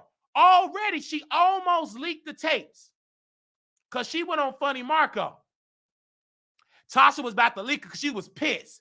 Tasha K wanted to have that interview with Nicki because she felt like she told Chelsea, she told Jasmine, She said, I went on her. She owe me this. I fought for. She owe me this. I'm Tasha K. Everybody, she owe me this. Nicki paid her dust. And then Nicki went a step further.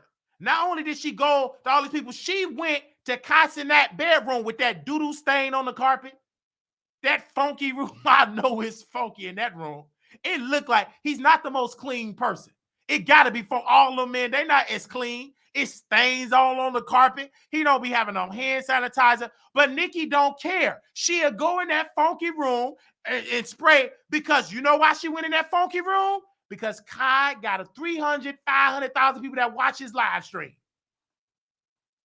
And she was being shady towards Kai. Did you wash your hands? She didn't want to be in that room, but she ain't stupid. He got the clout. He got the clout. You got to come there. And he don't need you for ratings. He get ratings without you. But you need Kai Cenat. But he's smart enough to know you the queen. He brought his family. They from Trinidad, Jamaica, all that. He know how to play his cards right. Guess where he didn't go? Tasha didn't go in that basement in that wine cellar. And Tasha K is more cleaner than Kai Cenat. Her office is clean. Tasha K would tell me, she said, I would be on the phone with, she said, I'm going to call you back, Wiley, because the cleaning staff is here, and I got to make sure they clean the restrooms, because I guess they left some doo-doo tissue in here, and they left some pipes in here. I got to make sure they clean it. She have cleaning staff. They sanitize the mics. They're very, very clean. So I know she's a clean woman. But Nicki didn't come there. She didn't care how clean it was. She ain't giving Tasha no win because Nicki was upset that Tasha was dragging her husband. So she didn't want to do it no more. No, she dumped Tasha K. But before she woke up, she told Tasha K all her business. When Tasha K was on this show, Tasha K said, Wiley, you getting an exclusive, Riley. And I never shared this before. I may have shared it on my app. Nicki Minaj wanted me to sign the NDA, and I said no. If I signed the NDA, I might as well settle with homegirl. She was talking about Cardi. Why would I sign the NDA? Now, what you told me in private, I'm not going to say it, but if you get froggy, if you want to take it to the internet, we can take it to the internet. She threatened Nicki. I got leverage. I got your tape. I got what you really say about them gay boys that follow you. She got all that homophobic rants about she say about the people. She got it all on tape. She got it when she was dragging Tay. This is what Nicki told. This is what Tasha told me. She said, I got all that. And I said, Tasha, can I get it? Wiley, now you know I'm not giving you that. No, but I'm just letting you know what I got. But don't tell nobody. She said, I got all that. Because Tasha, when she get mad, she'll tell me, and I'm quiet. She was ranting. I got this and that, but I'm going to call you back, Wiley. I already got the tea. Why she can't bring me on the wine? She can't. I know too much. And Tasha K is like Nicki. She know Wiley ain't going to bow down. Wiley is still Wiley. He's not impressed about my wine. He's not impressed about the app. He's not impressed that I got cameras. He's not impressed that I got a husband. He's not impressed that I got a Jasmine. He's not impressed about the glamour. He's not impressed. I don't impress Wiley because he think he's more funny than me. And you know, in reality, he is more funny than me. I'm not impressed by that. Whether I get on or not, I can guarantee you whenever I stand on the stage and do stand-up comedy, it'll be way funnier than Tasha. Tasha ain't funny like Wiley.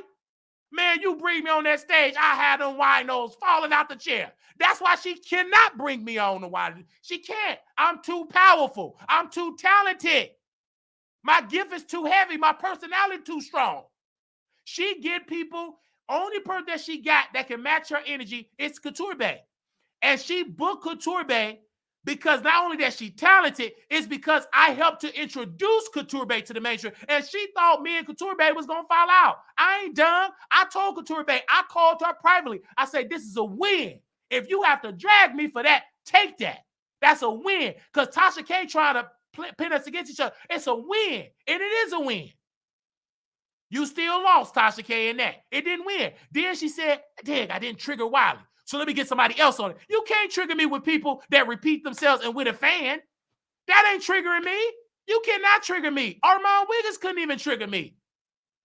That's not going to help. You don't impress me. You turn me on every once in a while with your success, Tasha K. Not with your looks, because if I had to choose anybody to screw in your team, it would have been Chelsea. But it was too late. A 55 Nigerian got her pregnant already. That was the only one that I would gave her this thing. But I didn't have the money. Chelsea told me, Wiley, if you had the money, I'd give it to you. But you ain't got, hit me up, Wiley. When your credit score is 950, you got it, get the black card, and you wealthy. Then hit me up, and I'll give you some. Chelsea told me that on the phone. And I said, okay. It's not, it's just, I'm broke. I get it. I understand that. But I wasn't impressed. I'm still not impressed with Tasha K like that. And then what Tasha K does, she have to play nice and nasty on the app. Yes, Wiley, make sure I swear. You have to say support. Because what you did, you introduced me to your audience. They know me. They know me. You have to tell them to support. I've been promoting TashaKLive.com, promoting the interviews, not Armand Wiggins. Nobody promoted the interviews like Wiley. I promoted the series that you did against Pedo Larry Reed. I did that. I did it. Wiley, I promoted the interview. I did it. I promoted your app. I talked about Fucking Friday, did an after show for Fucking Friday. I did. Don't nobody else do an after show for Fucking Friday. Once I stopped, don't nobody do it. I truly was a fan. Then I woke up. You started to get boring. You got sued. You lost yourself. You ain't the same Tasha that you was back in the day. I love it when you was drunk. You didn't get it. Now you getting sued. So now you can't be as ruthless as you was. You got like Armand Wiggins. Start getting into them tarot cards. And once you said you didn't believe in God, I lost my interest with you. You atheist demon liar. You on your way to hell with that thought process. Keep on having that thought process. You better make sure you repent before you croak up out of here. Because if you croak up out of here with that idea, oh, with hell, you going to reach up. You're going to hell with fire and brimstone. You don't believe in the Father. I see why you don't give a darn. I see why you don't care. You don't believe in Jesus. You don't believe in God. You don't believe in God. If you don't believe in God, you don't believe in nothing. You stand on nothing. Your foundation is messed up. I'm not into what you believe. You don't believe in God. You demon, you liar. You better not croak up out of that. Hell, you gonna reach up. You gonna be burning in fire. You in them water bottles, them wine bottles. The wine is the new tea. Hell, you gonna be in. And that ain't no tea. That's just real. That ain't me just thinking that up. That's in the scripture. You got to believe in the Father. You cannot get to the Son unless you believe in the Father. That's the basic being a believer. You must believe. If you don't believe, your whole foundation is upset. It's done. You don't believe in God. You don't love God. You don't believe it. You told a guest, shut up, God ain't real. You told that guest that. How dare you say that? The only reason why you able to still walk and you able to still breathe is because of God's mercy and grace. It's because of Jesus, his sacrifice. It's because of grace. You're walking on grace. I'm walking on grace. I'm not perfect. It's because of we serve a mighty God, a merciful God. You're walking on grace and mercy. It ain't Dr. CB that's keeping you alive. It's God's grace. It ain't no tarot cards that's keeping you alive. It's God's mercy and truth. And I can guarantee you when you go through something, you say, help me, Lord. You say, help me, Lord. It comes out. If it didn't come out yet, wait till some real trouble happens. You're going to be saying, thank you, Jesus. I can guarantee you. Help me, Lord. I need your help. You ain't hit rock bottom yet. I did. I was in the position. Jesus, I need you. I hit rock bottom. I hit it. Only thing I could say, help me, Lord. I need your help. Help me, Jesus. I couldn't call mama. Mama cut me off. They finally cut. Only person I could depend on is Jesus. God was right there. When I went through my hell on earth, when I temporarily lost my mind, I got my mind back because God gave it back to me. And it's better and stronger. But when I lost my mind and then I came back, I said, oh, God, I need your help. I had to lean on him.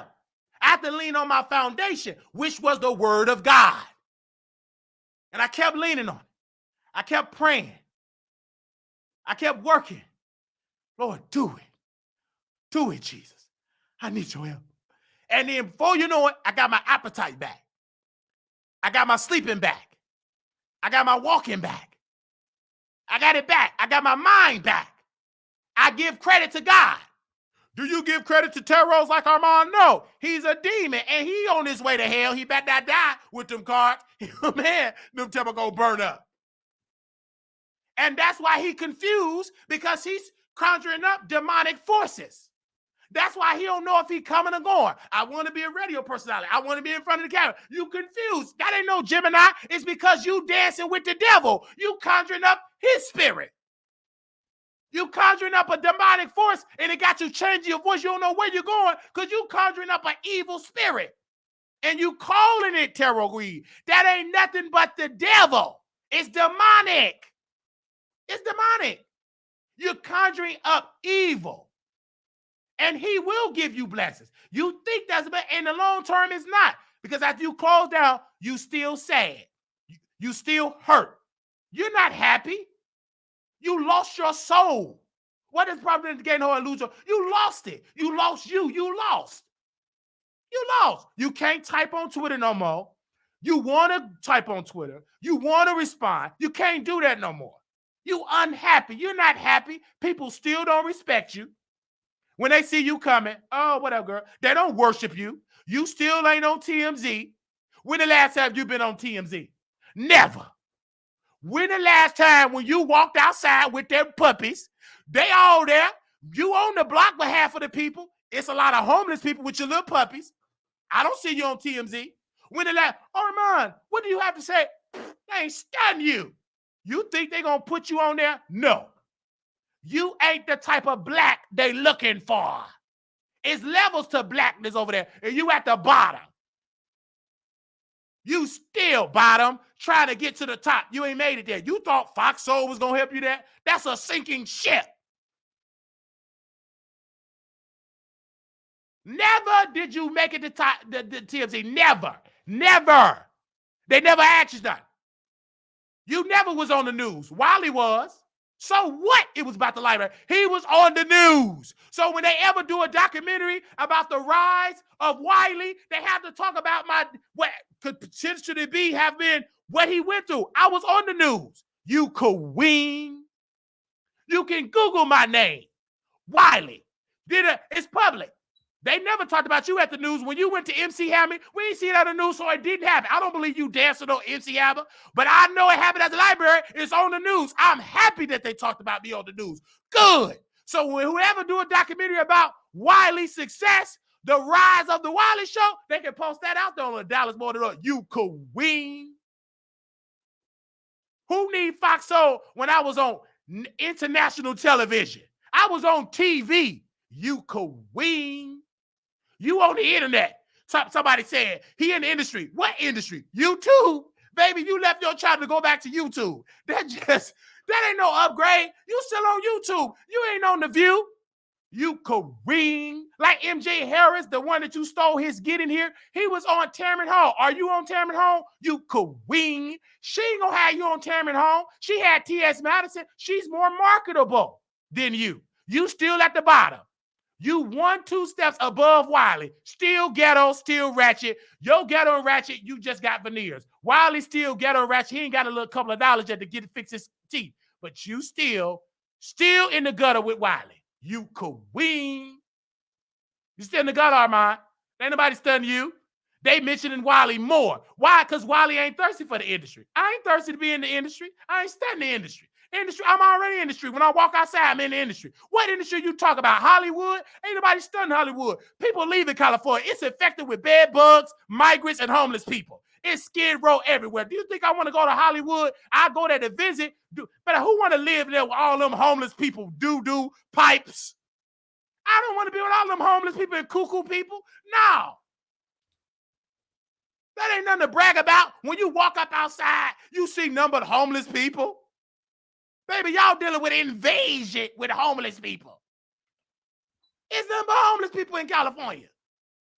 You bragging about because you paying $12,000 for a luxury apartment, but you go outside, baby, you get real life filth, homelessness, mental illness. Your mayor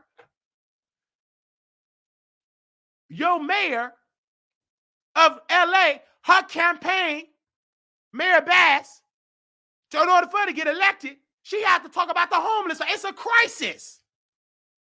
You don't talk about that on Fox Soul. Baby, yeah, you got an office space. We're paying that camera outside, number of homeless people.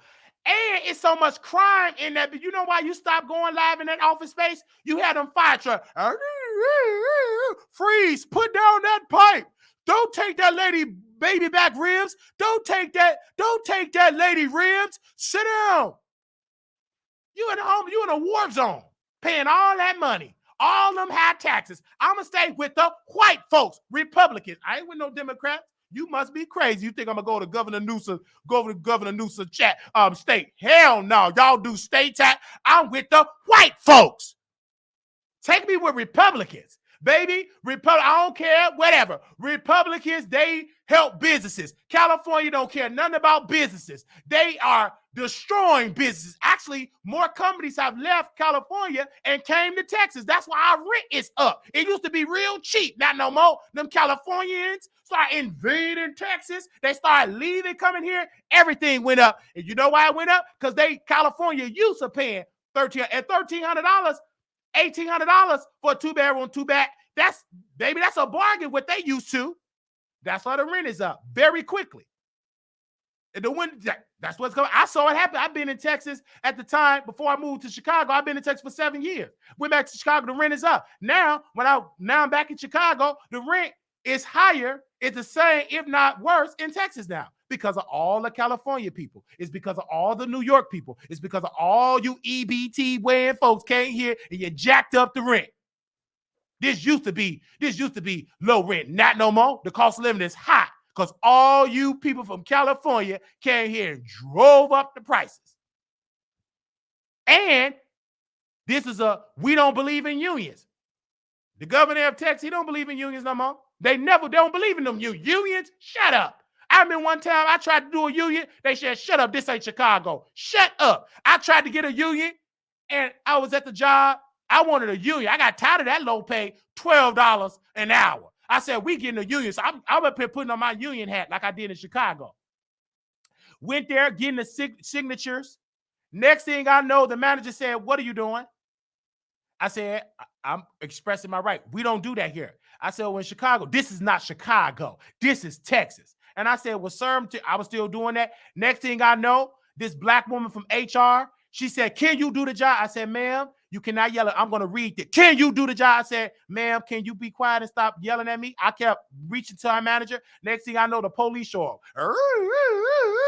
And then he tried to lie. He didn't know I'm a smart black man. I recorded him. I said, this is a one-party recorded state. He said all this stuff about me. And then he meant, we're firing. He refusing to go. I said, sir, that's a lie. He said, I got to tell you, he didn't refuse to go. This is the recording. That's illegal.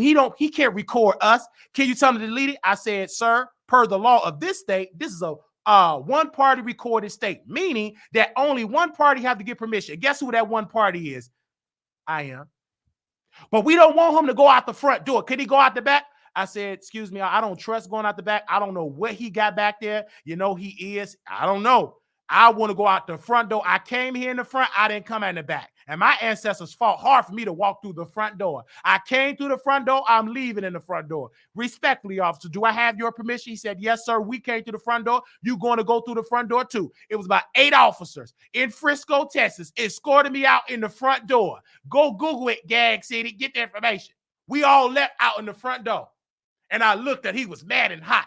Then white people said, how can this black man get escorted by the police? He ain't in no handcuffs because you dealing with a black man that serve a mighty good God. You can't touch me. God got my back. And I walked out of that place with authority. I only made $11.50. You ain't made no money. But I walked with my integrity. Baby, them Negroes was left there. They was shocked. They couldn't believe this black man. I'd never seen a black man. You never seen that. I come from Chicago, NOI. Reverend Jesse Jackson. I'm a different type of black. I didn't come in no Texas and get indoctrinated with these white folks that tell you work for $10. I come with authority. Any job I get, I run it. I walk with authority. When I don't have my head down, these black folks talk low. Anytime they bring a suggestion, I think we should have free dinner and lunch. What do you think? I remember one time I was in a meeting. What do you think to help the morale? Don't say nothing about money. I said, respectfully, ma'am, I have to say something about money. Now, I know you don't have the authority to increase the minimum wage because you're an employee too, just like the rest of us. You're not the owner. But in order to increase the morale, we must increase the pay. And I told all the employees when they do them little surveys, I said, put in there, increase the money. So they kept doing the survey. But one question, they stopped asking. They said, how to boost up morale. They erased that because they got tired of us writing, increase them, and we put an amount.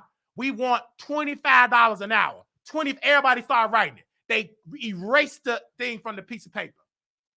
They erased it. They stopped doing it. And then they got tired of having no meetings because we kept staying on code. 25, I kept leading it. I think we need more money because when I'm Googling in the state of Illinois, they have increased the minimum wage for employees and blah, blah, blah. And if you look at the Department of Labor, they said because of the cost of living. They got tired of that. But they couldn't do nothing wrong because I knew the employee handbook like the back of my hand. I know you have a right, employer. This is an employer friendly state, but you still got to go. You still got to honor the federal government. You cannot violate federal law because federal law supersedes state law. Try me if you want to. You better do it legally. Try me if you want to remove. You better do it legally. You better do it within the law. If not, you're going to get sued, you queen. I'm not intimidated by you. If you fire me, I'm still going to eat because I serve a good God. I'm still going to eat. You in this relationship, I go down the street, get another job. I'm a man that serves God. I know myself. God gave me a brain, did he? He gave me a heart, did he? I got my strength right now, did he? So I can always get a job. You queen. I can always get me a job.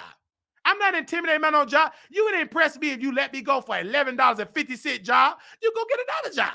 There's plenty of jobs in this world. I used to just apply for jobs for fun. I was so bored in Texas when I was living in Texas, I would apply for jobs for fun.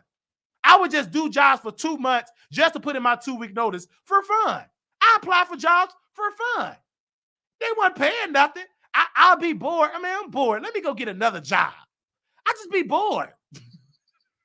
And then when they get tired, I put my 2-week notice in. I had another job. They got mad. I put my 2-week notice in. Wrote a beautiful letter. Folded up. Gave it to the boss. I gave it to him. They got mad. This one boss I had, he was on my neck. He was like a slave master. I guess he thought I'm a B. And he wasn't white. He was a minority.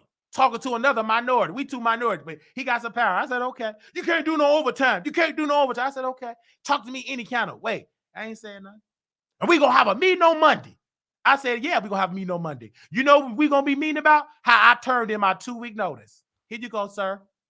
And I wrote a beautiful letter with his name on it, and I sent it to his boss. Beautiful letter. Now you embarrassed because I took your power away. What? You can go ahead and fire me. You be short. What you gonna do? Come on time, go to work on time, eat on time. Go to work on time, go to lunch break on time, show up early every day. Go ahead and fire me. I know my right. Go. You look stupid. And then on my last 2 days, you want some McDonald's? You want some smoothie kid? No, sir. You mean to tell me you don't eat smoothie? I don't eat smoothie. Do you want a protein bar? No, sir. It give me gas. And then I was out throwing out the trash. Yesterday. You sure you don't want me to bring no burgers? No, sir. Man, what do you eat?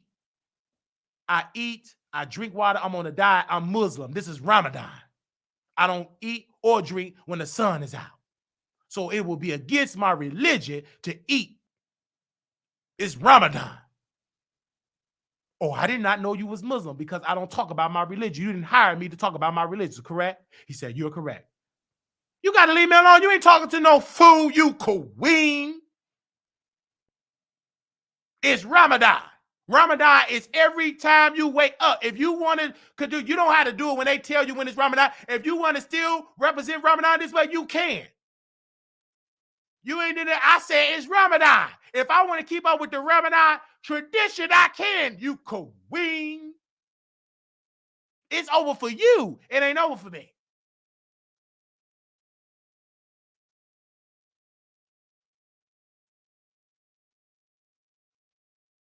He get mad. That's why I'm losing weight. Why you trying to get me big? No, you should have been nice the first time. Now you guilty. Now people begging me to stay. You sure you don't want to work in the kitchen and do this? I said, well, what's the hours? 9 a.m. to 7 p.m. No, thank you. You sure you don't want to come to this department? How much to pay? $12. No, thank you. Respectfully, no, thank you. I respectfully decline. I walked out of that place with my dignity intact, with my head held high. And you know where he was at today? He was at the hospital getting his arms, and he was getting sick. His pains, he had to get x-rays and all that. He was sick because you did all that working for a company that don't care nothing about, because you're getting used too. You doing all that. Now look at you in the hospital. You go through that. I got my dignity intact. I'm not trying to break my back. I do what I can do, but I'm not going overboard for that's not my business. I don't own this company. I do what my job description told me to do. I sign. I don't do no more, no less. That's why we signed it. And I read it and I get a copy and I stay right within my job description. If you tell me to do stuff outside of that, you are in violation of the law, of your own company policy. If you try to fire me because of all that, you will be challenged in court. I will challenge you. We going to court. Because I read, this is what I signed. I signed this job description. It's for that. Most of you black folks don't read. That's why you get used. You queen. You don't read.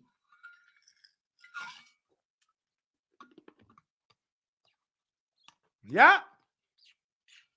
They want to feed you. Give me the money. I can feed myself. I'm like driving Miss Daisy. When Hope wanted to plant a vegetable garden, she said, if I wanted a vegetable garden, I plant it myself.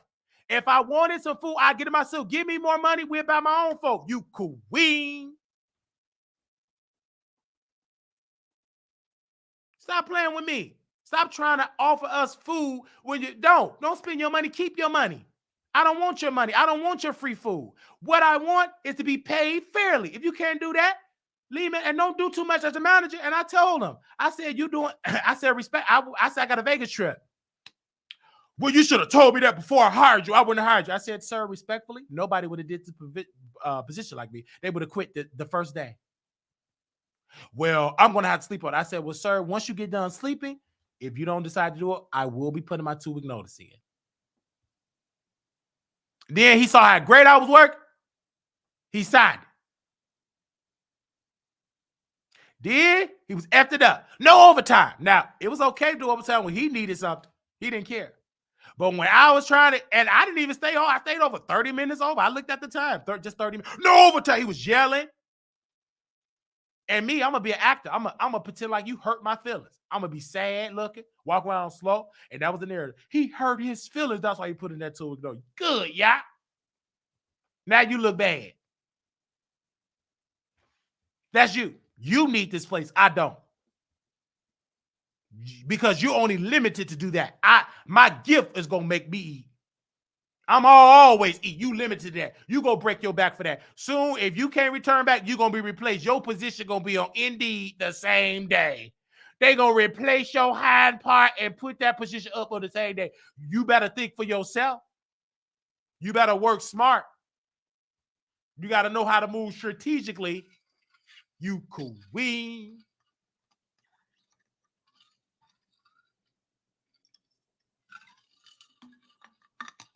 The main mistake y'all made, you didn't feed us.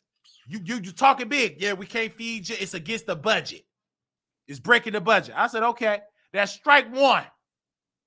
Well, actually, that's strike two, because I love to eat. That's the only reason why I took that little low-paying job, for the free food. Okay, strike two. So, got up, stomach growling. And so I'm doing my work.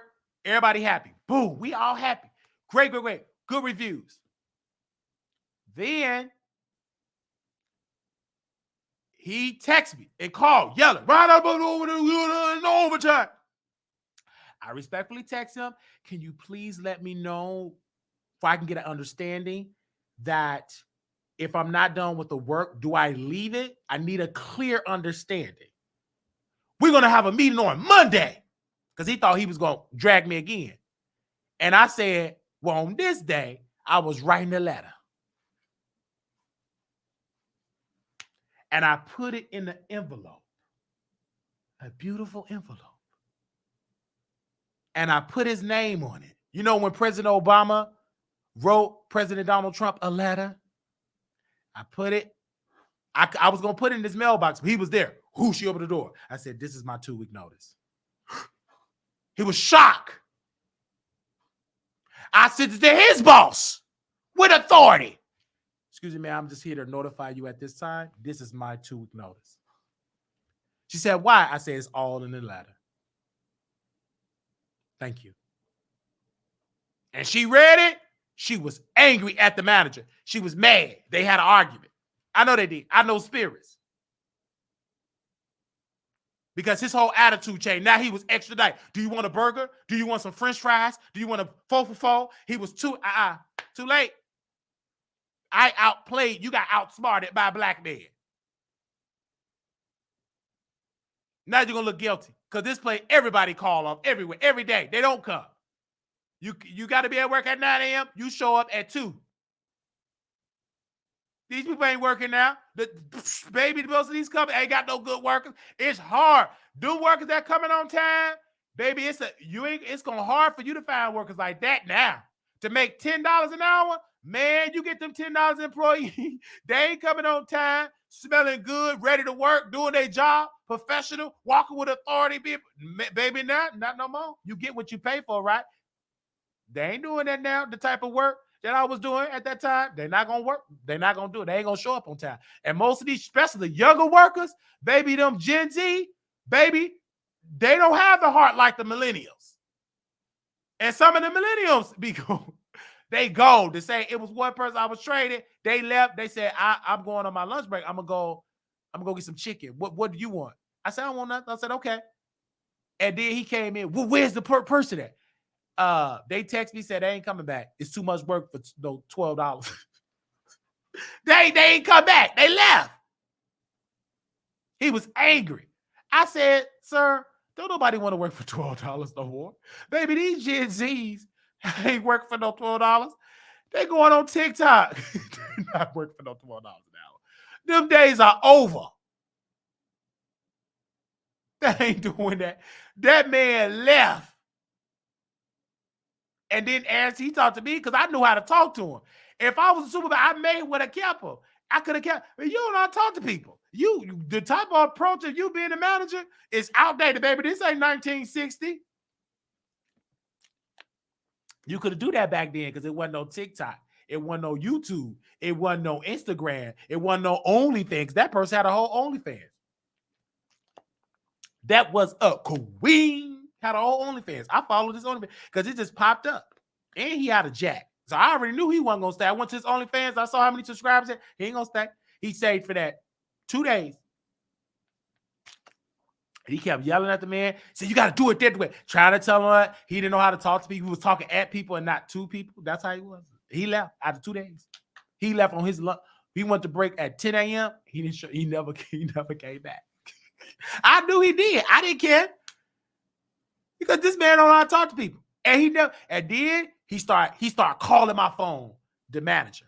Ring, ring, ring, ring, ring, just telling me something. Ring, ring, ring, ring, just random stuff. Random conversation, just overdoing it, just doing too much. And I said, I'm on my lunch break. And then I turned my phone off. Then I block him. Yeah, I had to block him. He said, man, what's going on with you? It don't work. Meaning, I blocked you. You ain't gonna call me on my lunch break. You blocked. I'm listening to Shirley Caesar. And then he would talk to me. I would not respond. I said, excuse me, I'm taking something right now. I said, you going woo out the door. I'm on my lunch break and I'm not moving. And if you tell me to leave this lunch break, you in violation of the federal law. Touch me if you want to and get me off this lunch break and forbid me to work. By law, I have to get a lunch break. Get out of this lunchroom before you lose your job and a nice little nasty lawsuit. You cannot interrupt me on my lunch break. Get away and go downstairs. Get out of my face. I got 30 minutes per this employee handbook and per the law. You are in violation of the federal law. You better go downstairs before you get sued, sir. Get your hand part downstairs. So he left. I said, sir, I have a lunch break. I said, sir, excuse me, not on my lunch break, sir. Respectfully, I have to eat. Do not interrupt me during my lunch. Respectfully, sir, I haven't recorded. Do not disrespect me during my lunch break. Please, sir. I have to eat. Get out of the lunchroom. Whatever you got to tell, because ain't nothing you got to tell me that I already done. Get somebody to sit down. Shut up. Get out of here. Respectfully. It's all recorded. Get somewhere and get out of here. Eat it, leave, come with authority. When emerges, he thinks it ain't no murder. He want me to move fast. I move at my own pace. I need you doing that. I move at my own pace. I walk with authority. And then he said, well, what's the Wiley Show? Yeah, Wiley and the show, and that's it. And I kept walking. That ain't none of your business. And if you better handle that situation right. Now, I'm Marquise, but don't you bring out the Wiley Show. Leave me alone. That ain't got nothing to do with you. Shut up. Mind your business. You getting out of order. Walk with authority. He tried to get out of it. You couldn't get out of my skin. I'm too blessed.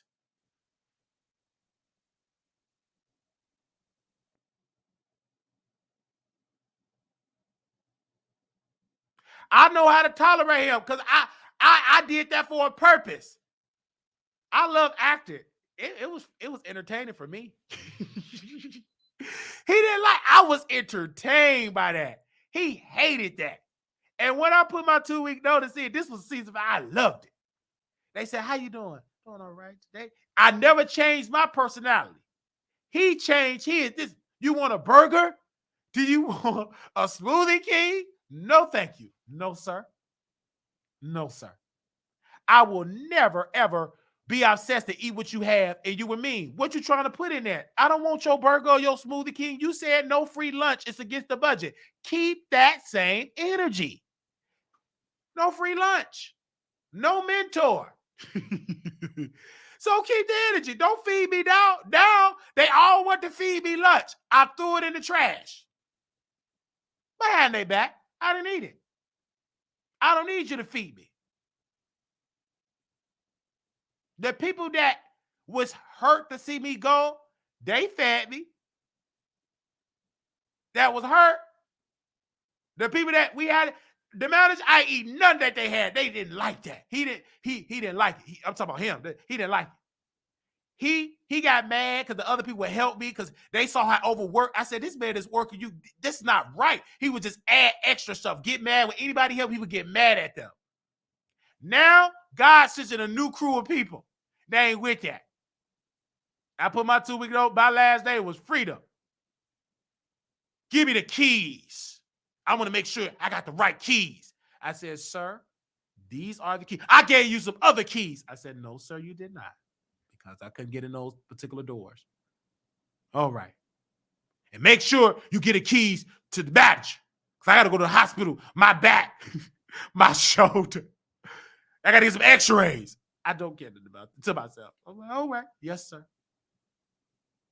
And no, you don't have to give it to the manager. Just give it to this other lady. I said, no, I'm giving it to the director of this place, to myself. I said, once you leave, I said, ain't listen, none you talking about. I'm giving it to your boss. Shut up, go to the hospital and fix that twisted spinal cord and that twisted shoulder. You mess it up doing all that, doing too much. Left. That lady looked at me and she said, I never received a complaint about your work. Thank you for your service. I said, ma'am, I don't have no complaints about your work. You treated me with respect. You treated me with honor. And I just want to say this. I'm going to miss the customers that was here, because if the customers is happy, everybody is happy. And I want to thank you for giving me an opportunity to work for you in this amazing company. Thank you. And her boss was in the office with her. That was her boss. I said, ma'am, and I want to say thank you too. And I said, oh, I forgot. Y'all have an amazing weekend. I gave her the keys, did that, and I said, thank you. I walked out of there with my gym bag, with my head held high and my authority. I finished my work. My work there is done. I left with my dignity. I didn't go there acting ignorant. That's what he wanted to do. That was nothing but the enemy. He wanted to provoke that. You can't provoke that. I already went through that. Baby, my mindset have shifted. I'm not no young kid no more. I'm an adult. You got to move strategically. You can't be ignorant all your life. I can be ignorant on YouTube. This entertainment. In my real life, you got to be professional.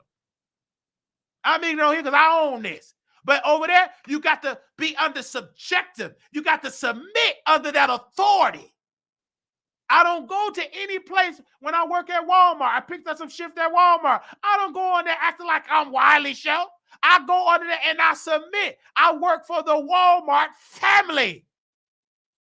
They supersede my authority. I have to submit. If you can't submit, you ain't going to be successful there. They're going to fire your black behind. You got to be willing to submit under that authority or don't work there. You want to be the boss? You want to be the boss? You want to be the boss? Then have your own company. Go make you a EBT 24-hour Walmart. Go get you a bonnet shop. Until then, you got to take that or leave because they ain't going to change. And that's experience talking. You going to a job, all that yelling, all that puffing, you just giving yourself high blood pressure, high cholesterol. After you get through doing all that yelling, they ain't changing because you don't own it. You got to get out of that situation.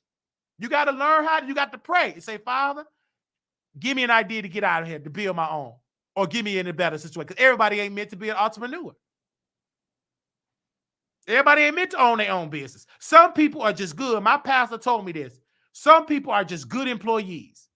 Some people, God did not give you that desire to become an entrepreneur. Entrepreneurship is not for everybody. That is more work, especially when you black. You think it's easy being an entrepreneur black? You got to work quadruple hard. You got to know how to get capital. You gonna see how racist the society is when you try to get into their arena. Oh, you're gonna see that things ain't really changed. It's in some cases worse. When you're trying to get capital, when you're trying to get loans, when you're trying to get investments, when you're trying to get government contracts. Only people that understand that's walking the pavement. That's walking for that. They understand what I'm talking about. If you're an employee, you're going to drop out the chat because I'm not speaking to you. You work at McDonald's. You're not an owner. But if I'm talking to the McDonald's franchise owners, they understand that it's racism with that. They don't get the same respect as they white McDonald's franchise owner. There have been lawsuits of black McDonald's franchise owner that is discrimination. Go do your homework. Only black businesses, it's plenty black businesses, but how many of them have employees and that's making revenue? Not many. It's plenty of people that can get an LLC. That's easy. But is your LLC bringing an income? That's the first step. Okay, you got an LLC. You got any money? What are we limited liability? What is it? Do you got money? No. What does it profit you to have a business bank account? Ain't nothing in it. I got me a business bank account. I got the LLC. Okay, you got any income? No. Then what the hell are you bragging about that? Just shut up. Ain't nothing to brag about that.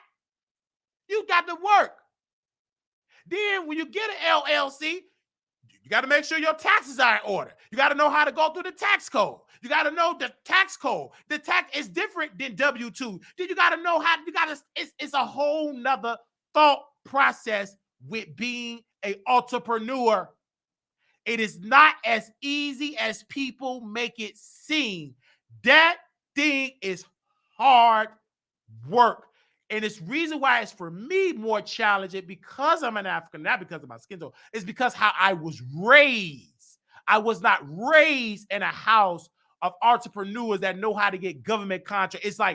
It's just a conversation. They know how to get the. I wasn't raised like that. I was raised, you better not open that door for Rent-A-Center, because the reason my mama didn't want me to open the door for Rent-A-Center because they was going to come and get that couch. They weren't coming to Rent-A-Center to see how we was doing. They want their furniture. Mama didn't pay them. She owe about 12 payments. They calling, they showing up. They want their furniture back. So I wasn't raised of knowing about stocks and bonds, ARA, 401k, stocks, different type of stocks, general board of directors stocks. I wasn't born like the estate planning. Baby, only thing that had steak was some Salisbury steak at Aldi's. Estate planning, that's foreign language to some of my family members. They don't know nothing about that. Estate planning, what's that? Did you just call me I stink? I don't stink. I took me a shower. I didn't say you stink. I said estate planning. They don't know nothing about that. That is foreign to people like that. To certain folks. Not in every African-American home. Because I have a homeboy that I'm cool with. Helped me with the show. His family got money. Had money since the 40s. You never see. Great friend of mine. His family, his grandfather had money. He used to money. He talked differently. He's amazed at the stuff that I say. I even challenged my friend about police, about cases, because in his mind, he lived different. So he don't understand. But I'm learning from him, and he's learning from me. And I don't brag about the friend. What's his name? You would never know him. Shut up. That's my friend. You don't need to know him. You queen. Only friend you need to let me know is Armand Wigger, because y'all think that we were friends. You ain't gonna know the people that I talk to. Shut up. You ain't gonna know them.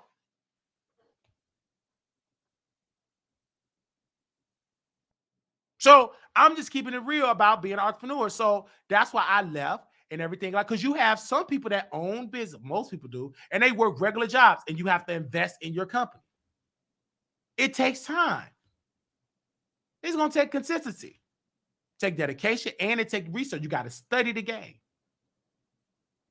It's many people that drop in jail, and I'm blessed to come up as a business owner today because there's so much information now. It's not hidden.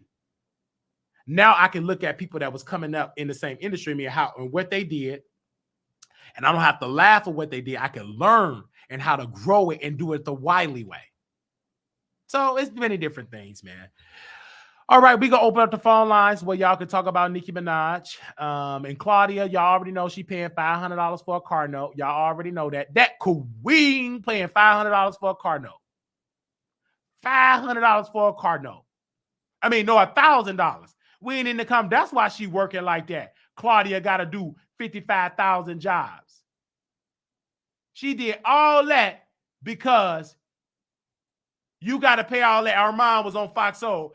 It's I know you pay the pay. Yeah, I pay over $1,000 some dollars. Like that's a brag. Girl, you in debt. Shut up, you queen. You better hope Fox Soul don't go out of business. And I left Claudia some DMs. Let me tell you what I sent Claudia with her fake queen behind. Them ugly feet that she got. This is what I sent her. because she act like she don't know who I am. She active now. This is what I sent Claudia Jordan. Claudia Jordan, that queen. Listen to what I sent her. I sent her this yesterday at 10:08 p.m. Claudia, I don't even understand how fake you can be, because you could have bought me on Fox Soul, but you are a fake woman. That is why you sit there and you pay all them high car notes at them BMWs paying $1,000 some. Sister, that ain't nothing to brag about. You're in debt, inflation, and that's all because of the failed policies of President Joe Biden. You always do this, and I didn't appreciate that you was dogging me out in front of Flame Monroe. Now look at how the tables are turned. Now you in controversial with Diddy. Tasha K said you was at the freak off, that you was a part of the freak offs and all of this. You had to get your lawyers and all of this. I never seen Flame Monroe defend you. I never seen Armand Wiggins defend you. I never seen Al defend you. They're saying that you was on Diddy lap. You did all these things and you were dogging me out. Now you're getting dragged. Claudia, I pray that you wake up and get some common sense. I pray, because you are just fake, sis. You don't have to be fake. You are in your 50s. You supposed to be real. You supposed to be real and sincere. But you in my DM act like you don't know me, but talking to me and say, I want to be on Fox Soul. I never auditioned for Fox Soul. I never reached out to you to get that position. Never. But you were being shady and you a liar. And you allowed them to block me out the chat. You did that. But it's okay, sis. I don't need you, because you don't own Fox Soul. You don't own that. You got a black boss that's a head of programming. That's your boss. You don't do the hiring there. But yet you was being messy. You said, oh, Wiley, Armand Wiggins, your friend Wiley said this. All that stuff you did because you was mad that Armand Wiggins was making you cry on the air. But it's cool that you don't want to be with me. It's cool that you don't want to come on my show. But you made a promise to CTV and said that man was going to be on Fox Soul. That I would love that. I give you. Never gave that man name to the producers, because you're not the boss. You the employee. And you always said, I got a great attorney. Google the attorney. Yeah, I Googled the attorney, and I have found out that attorney taking your money. He's not giving you great legal counsel. Because great legal counsel, why are you allowing Flame Monroe to diss me, and you sat there and laughed, and you didn't have the respect, sister, for me to defend myself? I speak to your shame, sis. You didn't allow me to defend myself against Flame Monroe. You laughed, and then now you're getting dragged. And Tasha K is not allowing you on the show, and you not allowing you to defend yourself. Now you want to get your lawyers, you want to file a fake fraudulent lawsuit. Your feelings was hurt. You see how the tables are turned? It don't make you, it don't feel good, right? No, it don't feel good. This is the year of uncommon favor. This is the year for all the people that supposed to be the psychos, the misfits, gonna be in the mainstream. All these people, that person in Too Fake with that wrinkled forehead, he mad. We went viral. We did it. We did it. We having no clean. Them clothes I had. I was funky when I made that. Man, I was so musty. Man, I was out there picking garbage because the supervisor, he wanted me to pick some garbage. He dropped something in there. He dropped his keys. I'm up there picking trash. I was funky, nasty, funky, fighting squirrels, wildlife, funky. And then he said, will you take 15 minutes? You're moving too slow. Just take 15 minutes. So when I took my 15 minutes, I took about 60 seconds on my break, and I dragged Nicki Minaj. I couldn't drag my boss. I have to get his work to Nicki. Now, Nicki, if you have to blame me, you should have blamed my boss. He got on my nerve. He had me at that digging in trash. I was fighting squirrels. If he would have just treated me nice, I would have handled that situation. I would have did it. Said, congratulations, that's the queen. She went viral and da-da-da. She the queen. But since she dragged, you got to get this work.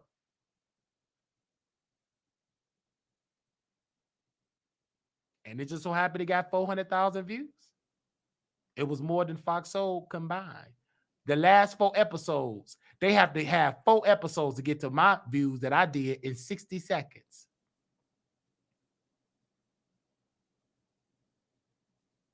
Armand Wiggins' last 20 videos don't even equivalent to my 60 seconds.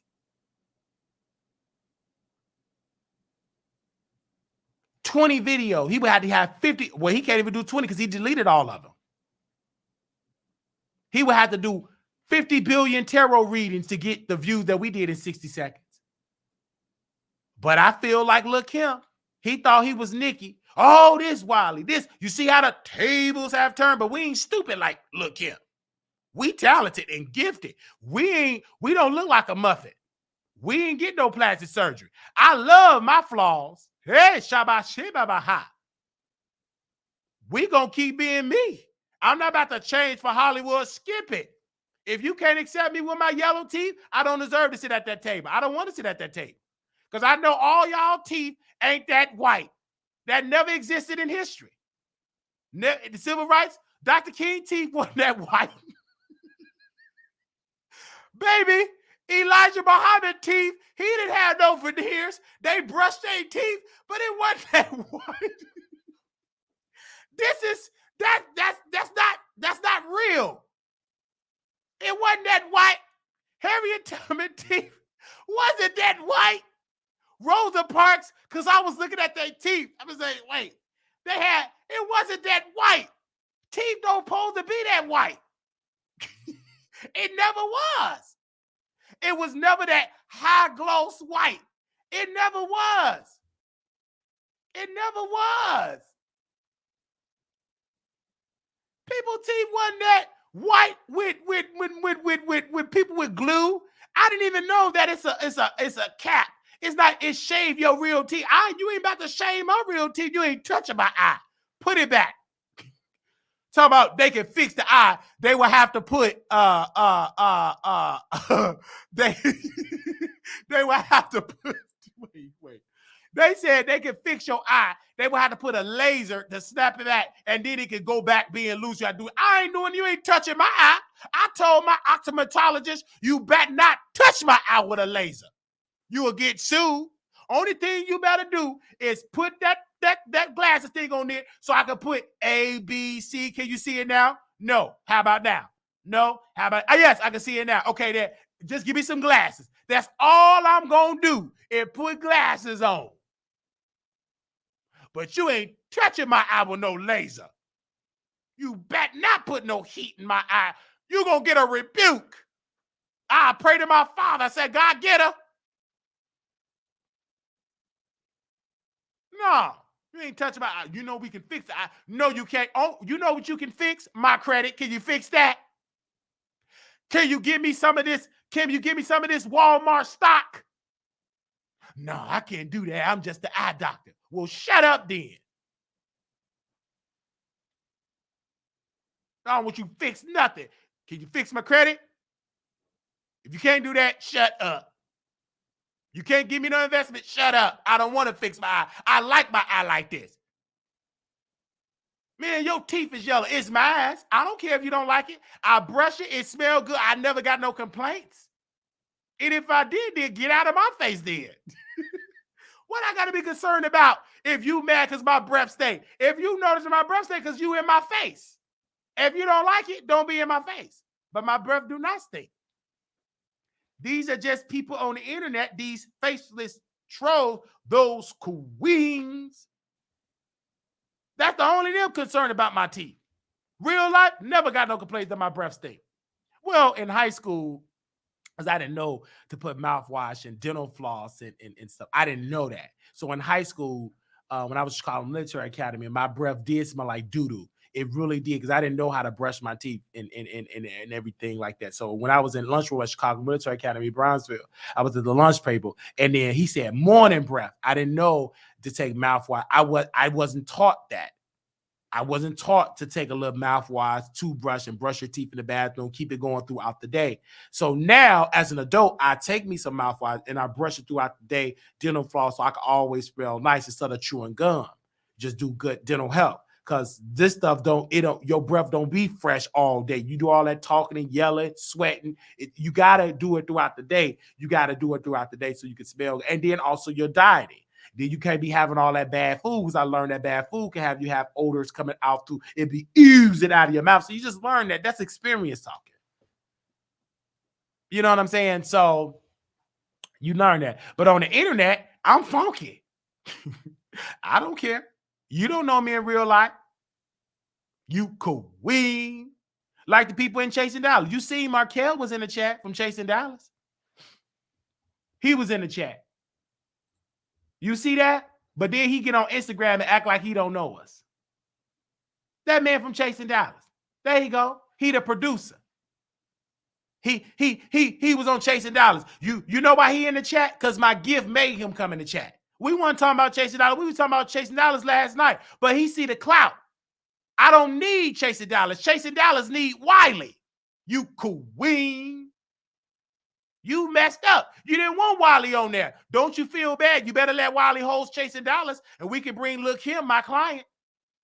Or you going to sit there and suffer. I don't need you. You need me. We need each other.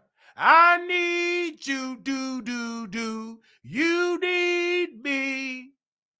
We're all a part of you two streets. Stay with me, do.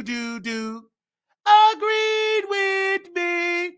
We're all a part of these YouTube streets. We need each other. But you try to act like, but I'm not going to kiss your butt. I would kiss it. Come in my bedroom. I'll do some kissing, baby. Maybe I will get the position. But I heard you a top. You ain't putting that thing inside of me. I heard that it's big. You ain't putting that inside of my cheeks. The devil is a liar. If you ain't put it in my mouth, because I don't even know how to suck it. When I did do it with King Kane, the Chasing Atlanta person, I couldn't suck it right. He told me. He said, yo, mouth game is terrible. I don't want to put that in my mouth. Only thing I want to put in my mouth is a Polish, some chicken, out the air fryer. You put that in my mouth if you want to. The way I be so hungry and be growling, that's why I started smoking weed. Because I smoked weed so much and got high, and I got the munchies. I started munching on the thing in Chicago. It was legal. I had to stop. I was so hungry. And that's how I started smoking weed. I would get the munchies. And you want to put that in my mouth? I thought it was a chocolate bar. He said, it's a D. I said, oh, well, get it out of my mouth then. Give me a Polish. Give me a Polish.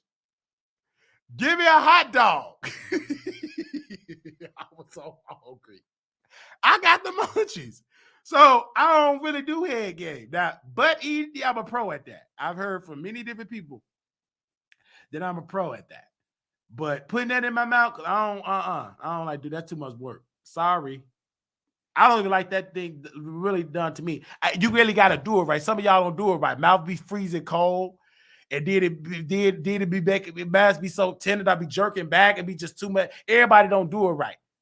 You got to be a special person to bless me, to bless my mic. You got to be special. And there ain't too many special people that have done it. Maybe about 2 out of my 33 years of sessions. I've been in this community for over 20 years plus. And so Markel was in the chat. You see, he was at dinner dissing Wiley, dogging him, being messy. Didn't know Wiley got a gift. He brought people in. He brought people to Texas to dog me. He thought, but those my friends. And it turned because he tried to do a smear campaign. It failed. You ain't that smart. You don't got the juice. Baby, you got to come to the light and be messy and say my name. All that behind the scenes stuff, Armand, we could try it. It ain't going to work. Then you in the chat trying to show love, but then you go with your chase reality fight trying to be fake. Sorry, I'm the king over there. I'm the king everywhere I go. You need your cast members to boost your ego. Only thing I need is my mouth and my tongue and my big old fat jawline in my mind. You need your cast. I don't need no cast of people to defend me. That's why my audience don't have to defend Wiley. They said Wiley could defend himself. We don't have no order. They said Wiley got this. Yeah, he got my fans. They don't have to sit and drag on my behalf. We ain't no cult. They free-minded people. They grown. They business with the type of audience. They ain't no kids. They got responsibility. They just Wiley ignorant. He can do it himself. He can handle that. We ain't got to sit and defend. No. Every blue moon, we might go in the chat and show love and show. We did that in Fox Soul. We dominated. That's why they blocked us. They got tired of that. Who is that man? And I'm dragging Fox. I'm dragging him. I drag that. And I dragged it with authority. It's different. I said it with authority. I drag Claudia. And I drag I. I'm not impressed that he an HBCU president. I mean, HBCU professor. That's a EBT school. Hit me up when you at Harvard University. Hit me up when you at Yale. Oops, you can't go there because you're going to be a DEI choice and you're going to get fired, just like that black woman they had at Harvard. At Harvard. They fired her and said that black woman did plagiarism. They found about 2 words that she did not credibly source, and they fired her for plagiarism. Only because they did not want no black woman in charge of Harvard. Harvard has been white since its conception. They never wanted a black person to be in charge. No, she got to get out of there. They tried that DEI stuff. They destroyed that woman. Now she's somewhere in the padded room. I heard that she in the padded room listening to Mary J. Blige and drinking. They drove that woman to the bottom. She somewhere like Halle Berry, ain't no thing, and another thing. She went to the pipe. They drove that black woman. She got reminded, but she was stupid to take that position. Why would you go sit with people? You know, if you that smart, you already know you can't go there and tell them rich white folks that's been white and rich for centuries what to do. They're not going to receive you, you queen. You set yourself up for failure. That headache. You knew you plagiarized. You wasn't that smart. No, everybody ain't writing that stuff. They take work. And ain't too many creative people that exist like that. And they expose you, you queen. You did that.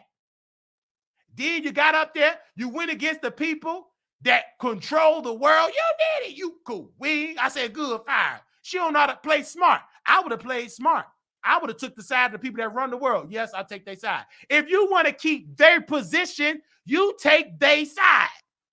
It's their job. It's their seat. It's their position. It's their board. That's their school. That's their donors. Take their side. I don't understand black folks that get at a seat at their table and then they want to be woke. If you want to be Brother Malcolm, do that with black folks. Stop trying to change them. Don't change them. I don't change my people over there. I don't. I submit to them. I don't try to change them. Why would I try to change them? Me personally, when I be in a room with them, I be telling them I think we should all segregate. I would love to just have a black neighborhood. You have your neighborhood. We all be in our own little corners. I agree with that. It's more peaceful. I agree with it. I'm down with it. When I was talking to a person, a Republican, he said, I wish that it was like that. Respectfully, sir, I wish it was like that too. I talk to people. And I talk to people. I don't talk at people. I don't get offended easily. I'm not easily emotional. This person say, boy, what did I tell you, boy? How does it feel, boy? You're so nice, little boy. I don't get offended. Yes, sir. I be making them laugh. They be dogging me. I don't care. I want an investment because you black folks ain't got them. Y'all ain't moving quick enough. I tap in. Shut up, you EBT, food stamp wearing, bonnet wearing heifers. You ain't donate fast enough. I'm going where the white folks. You can call me boy, whatever you want to call me. I know how to submit. I ain't studying. You sold out. I sold in. You keep on keeping on to this code and be broke. Not me. You keep on be out there protesting. I'm going to be on my private jet with the jet skiing. I'm going to be out there with the president with movers and shakers. You be outside freezing and protesting and yelling. I would be with the movers and the shakers with the real money.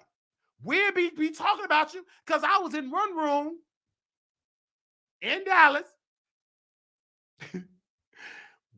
This man had a big old flat screen. It was huge, multiple computers. And you black folks was out there protesting. And we were dragging. I said, they just so dumb. Look at her. Get out of the street. And I'm making him, he was so laughing. I was like, oh, you're so funny, Wiley. Oh, boy, you're just so funny, right? Right, Jimmy? He's very funny. I love it. Because they be dropping tea. It be so much information I be learning from them. Y'all be out there protesting. Hands up, 1, 2, 3. Breaking it. Get out of the street. I'm dogging y'all out. I don't have a good time. Eat. They feed me good. Good food. I don't care if it don't got no paprika. I eat it. I'll be right there. I sold in. I don't care. I don't put my head down. We be talking. It be fun. Anyway, y'all don't believe me. I don't care. You go we. You don't know what rooms I be in. I don't just be on YouTube.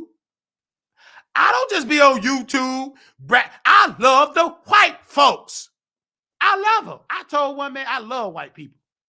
I love y'all. I don't want to date y'all woman because y'all gonna get mad. I love black people. I will never date your woman. He said, I love that way of thinking. You think you're one of the smart ones. I said, thank you, sir. You're smarter than me, sir. Oh, thank you for that. I will never date. No. I'm just gonna stick with my own. What you allow me with my black beauty, with my black woman. I'm gonna stick with her. Yes, just not with the one with the bonnet. What is a bonnet? Well, a bonnet is a shower cap. A shower cap? So you mean to tell me that is what a bonnet is? Bro, did you hear what he just said? He said a shower cap. He said a shower cap. Do we have some for sale? Yeah, they you know, us black folks, we always give it a name. Ain't nothing but a shower cap. We had to call it a bonnet. You know, we ignorant. We got to say, it's a bonnet. Ain't nothing but a shower cap.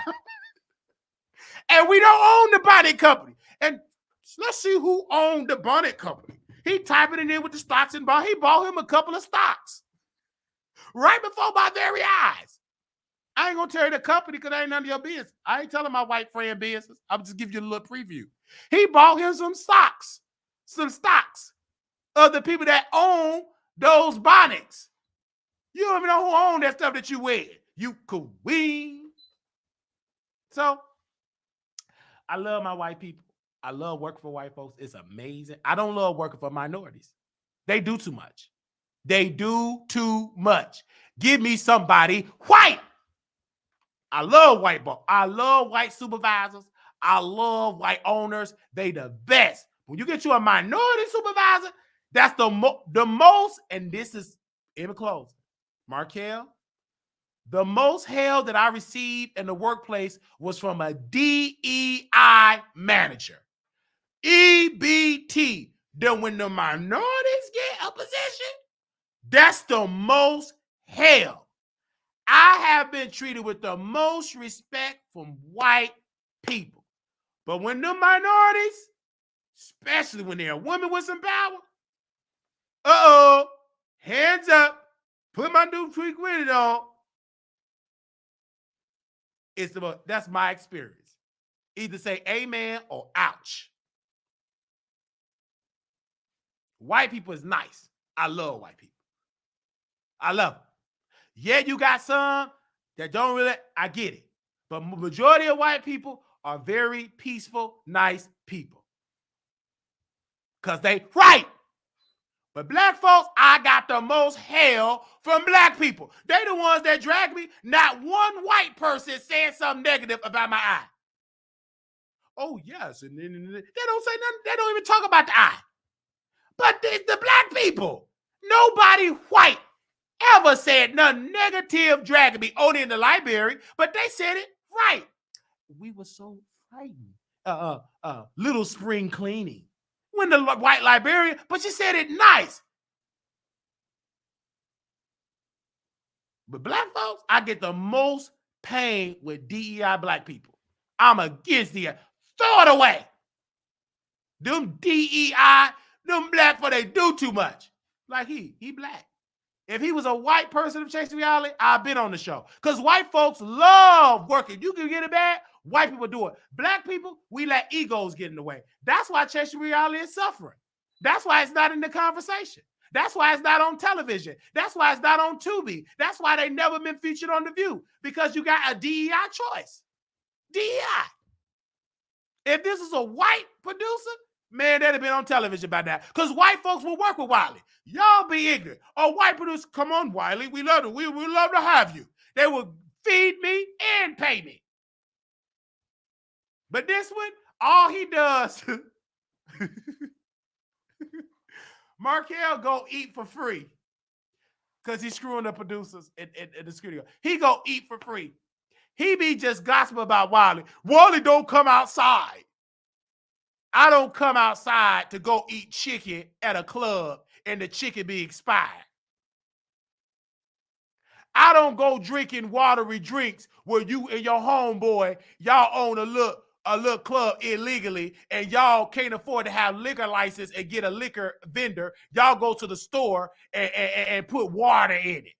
Baby, when I go to the white club, it's real liquor. It's strong. I go with the white folks. Cigar lounge. I don't go no hookup. Only ghetto people go to hookup. You don't see nobody white with money sucking on a fruity water.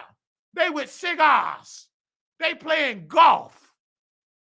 They ain't in there sucking on that, eating Buffalo Wild Wings drenched in hot sauce. That's why half of y'all, we got high blood pressure and high cholesterol. They working out, doing Pilates, stretching, yoga. They're doing beautiful yoga. They're jogging. They're riding bikes. Markel and that struggling cast, except J.C. Jones. He's the face of Chasing Dollars, best person ever. He's the only one that got money. He's one of the smart blacks. This one, this messy black. He messy. This man will come at, he be throwing so much, he know he's so, I see right through him. And then, now this body getting together, he gonna get turned on. Man, him gonna get, we gonna be under the sheets whenever he get to find me and whenever we come in the same concert, we just ain't in the same rooms. All he is gonna be at dinner talking about Wiley. But guess what? I'm not at the table, but my name is at the table.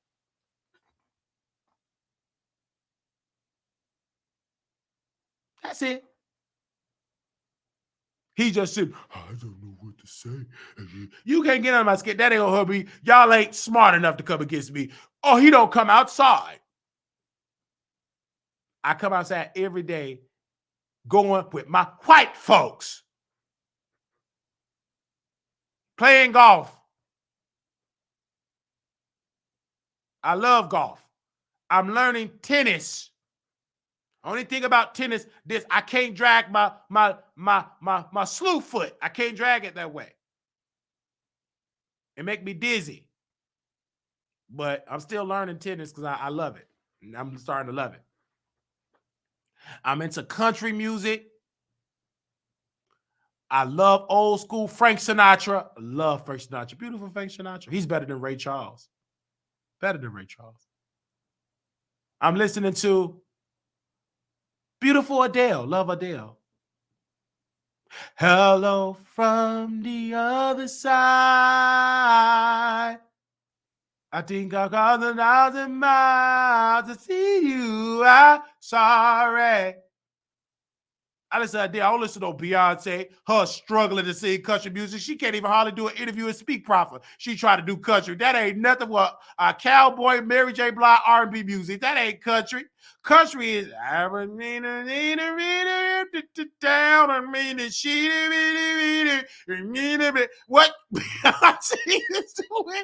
That ain't nothing but cowboy hat, Mary J. Blige, EBT R&B. That's all that is. That ain't no country. What she doing? I'm not talking about that's country music because she couldn't really sell in R&B. She couldn't call it because guess what? Sit down, Beyonce. Ain't your husband on his way to jail for what he did to Aaliyah? And what ain't your husband about to get exposed like Diddy?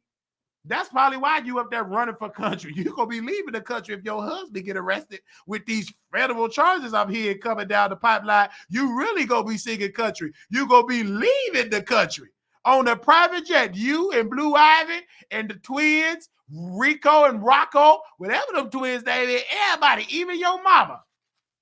Because if your husband go down and get some charges pressed against him, you done in America. You gonna be canceled. Because you ain't going to do nothing but defend your husband like a typical woman defend a criminal, infested, pedo husband. You know your husband about to go down, Beyonce. You know it. You've been notified. They already told you.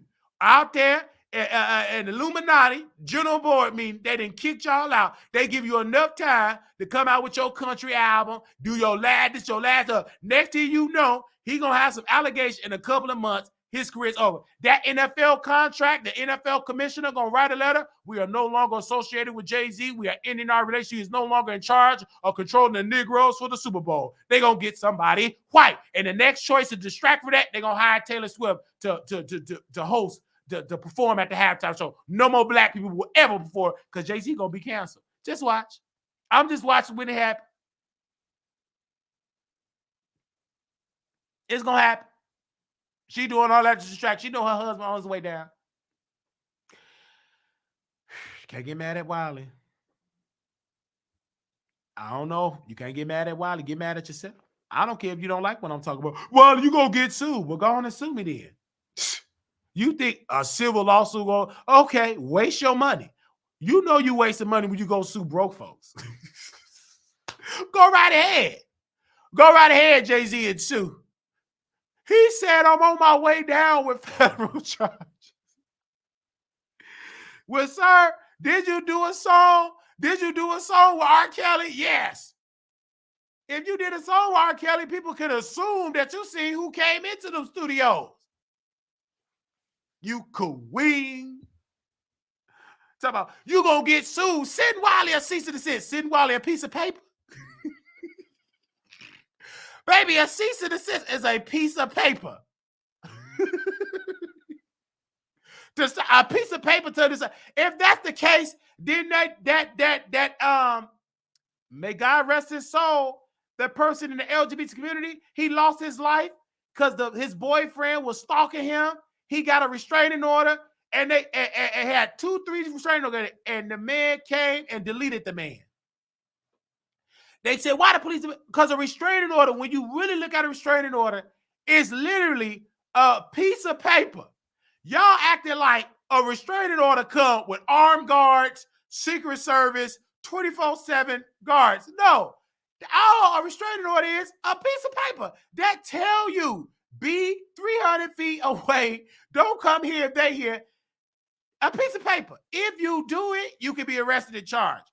But that's a piece of paper. That can't stop a person that really want to get you. That's a piece of paper.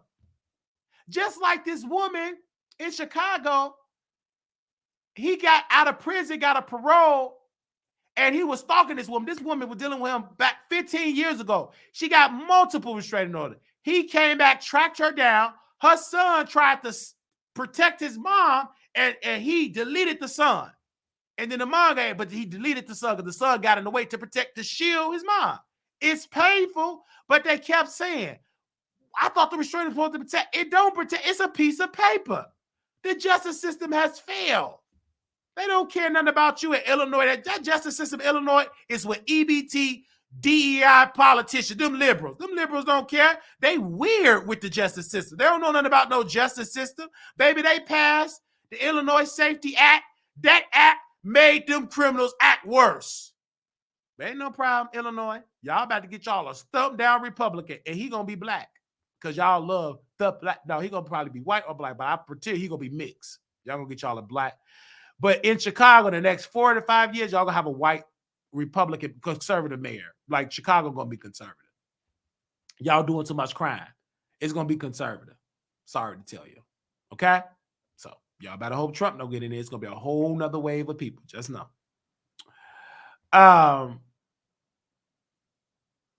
But the mom passed away, and the restraining order ain't nothing but a piece of paper. Ain't nothing but a piece of paper. And y'all talking about it's nothing but a piece of paper. If that's the case, why Tasha K? Everybody thought that Tasha K, that we all thought that it was over for Tasha K. Didn't we think?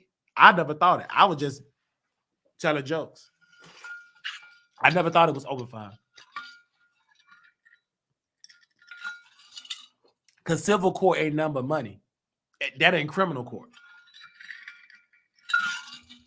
When I took a criminal justice class, and God rest his soul, OJ, when I took criminal justice CJ 101, and they said, what's the difference between criminal and civil? And I read in the chapter that to break it down, they used the OJ. They used that analogy. They said OJ won in the criminal courts because the burden of proof is on the government. And you got to give beyond a reasonable doubt, all 12 jurors have to say guilty or not guilty. Or if you don't, if they all don't agree, it will be a mistrial. But in civil court, the burden of proof is not at a high standard. If you get majority of the jurors to say you liable, you win. So even though OJ won in the criminal court, in the civil court, he lost because they don't have to be upholding to the criminal court. The burden of proof is different in civil than criminal. And that's why he had to pay those bills. Even though he's dead, you know, pray for his family. But he dead. He been dead for a long time. Been dead in society. People didn't care about OJ. Neither did black people. Neither did white folks. He was a has-been. He was Look Him, a nobody, a grandpa. He still wanted thing instead of him getting help and say, pray for me. Lord, pray for. He lied. Say, I ain't in hospital care. He just died. If he'd asked for prayer, maybe. I don't know. He just went on. It was his time. But the white folks, they still won't take money. That's why I love white people. White people is not emotional like black. Black people, we forgive him. Oh, we forgive him. We forgive him. We ain't got to pay. The Lord forgive him. Man, them white folks say, F that. We still, the man, wait. I love you, white people. The man not even in the grave. Y'all already talking about taking the man money from his family. Go ahead, white people, because black folks, we would have cried and said, I forgive you. It reminded me of a case in Texas when Beth and John, or he passed away, he got deleted. A cop came in his house, he eating ice cream, and she deleted him in the house because she came in the wrong apartment and deleted him. So she had charges. I believe she got about 13 or 10 years in prison. Then his brother was I guess it was time for sentencing and all that. And then he get up there, blah, blah, blah. And the Bible, can I hug you? This black man got up there because black people, we're so forgiving. It's in our nature to be forgiven. Can I hug her? This man got up there and forgave a woman that deleted his brother. But we just forgive it. And people go, why would we do it? We are just forgiving people. It's in our nature to get walked up on and hug our people that walk up on us. We've been doing that. We did over here. We did that. We actually welcome the people to come to Africa. We welcomed them to come. The people in power in Africa, they had some technology. They could have fought that. They welcomed them. Yeah, come on. Honestly, they said, baby, the white folks came off of those ships. Come on, y'all welcome. How much? We're going to give you a couple of dollars. I want this tribe, that tribe, that tribe. All right, go grab them. They welcomed them to come over there. Because it was infrastructure. There was some movers and some shakers over in Africa at the time. They welcomed the people to come over there. They welcomed them. We were so forgiving. Oh, yes. And then by the time some of the people woke up, it was too late. They got up, most of the people, and most of us is in America have came into America or in Jamaica, whatever they dropped us, whatever they dropped our ancestors off. Then we went through all of that stuff. And then what did Dr. King say? Forgive them. Nonviolence. Turn the other cheek. So they could whip you the other one. Then Dr. King woke up. It was a fantasy. A fantasy. It was nothing but a fantasy. Dr. King had a dream. Yeah, he was dreaming. I could tell he was asleep when he said that. I do believe he did have a dream. He was asleep. The You're gonna be with this. My daughter. Oh, that was a good dream. A good dream. I mean, Dr. King, you was dreaming good. I knew you was dreaming good, Dr. King. You had the dream. That was a good dream. I mean, because he kept saying he had a dream. You cannot dream by being awake. Unless you daydream. He could have had a daydream or a sleep dream. But I believe he was asleep. Because Dr. King, if you read his book, that man was hard working. He did a lot of sleep. And he would drink too. He drunk so bad. He was drinking so bad. He had a drunken rat because his staff, they was trying to pull him in so many directions. He was drinking. He went off. Just forget about it. Y'all handle it. I'm going to the, Dr. King said, I'm going to London. I'm going to open up me a church. I got offered to be a pastor. A lot of people don't know it was a progressive church in the United Kingdom. They offered Dr. King to be the pastor over there. He was over it. Many people wanted to sit him down. We want Reverend Jesse Jackson. He younger. You outdated. No. He was yelling, going off. He went out smoking a cigarette. They stressed Dr. King out. He was stressed because you was trying to, his theory, it sound good in theory, nonviolent. But in reality, he started to wake up. It never worked. Integration, that was all cap. Then towards the end,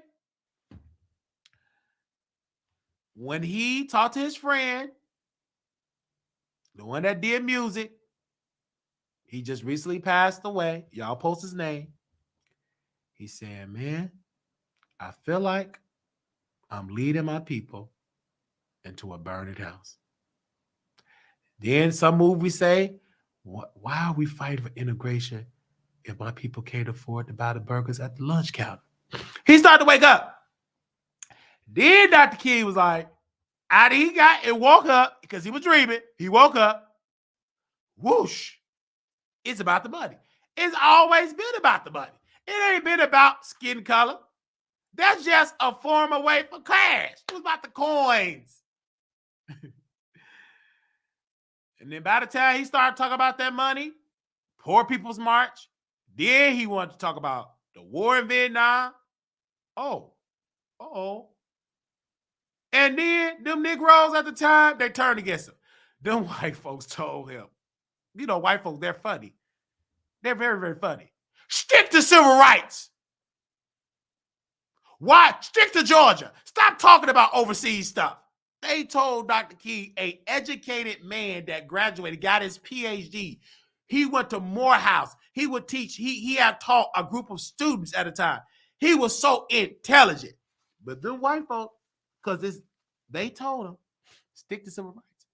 And white folks, they got smart because Dr. King had heavy influence. He had heavy influence in the Black community. So in order to dilute it, they had to get the civil rights groups to go against Dr. King to dilute his influence. So all these civil rights groups, the NAACP, the Urban League, all the civil rights groups that was out during the time, they started writing statements, giving statements to the New York Times, dissing Dr. King.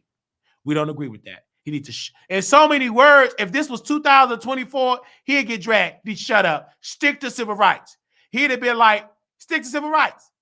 He don't know what he's talking about. They dragged him. Because, you know, they dragged, and Dr. King, he was fighting, and then 2 years of his life. When you read book about that Tavis Wiley book, he talked about the last 2 years of Dr. King. They booed him. Dr. King got on stage. She was getting booed. Boo! Get off the stage!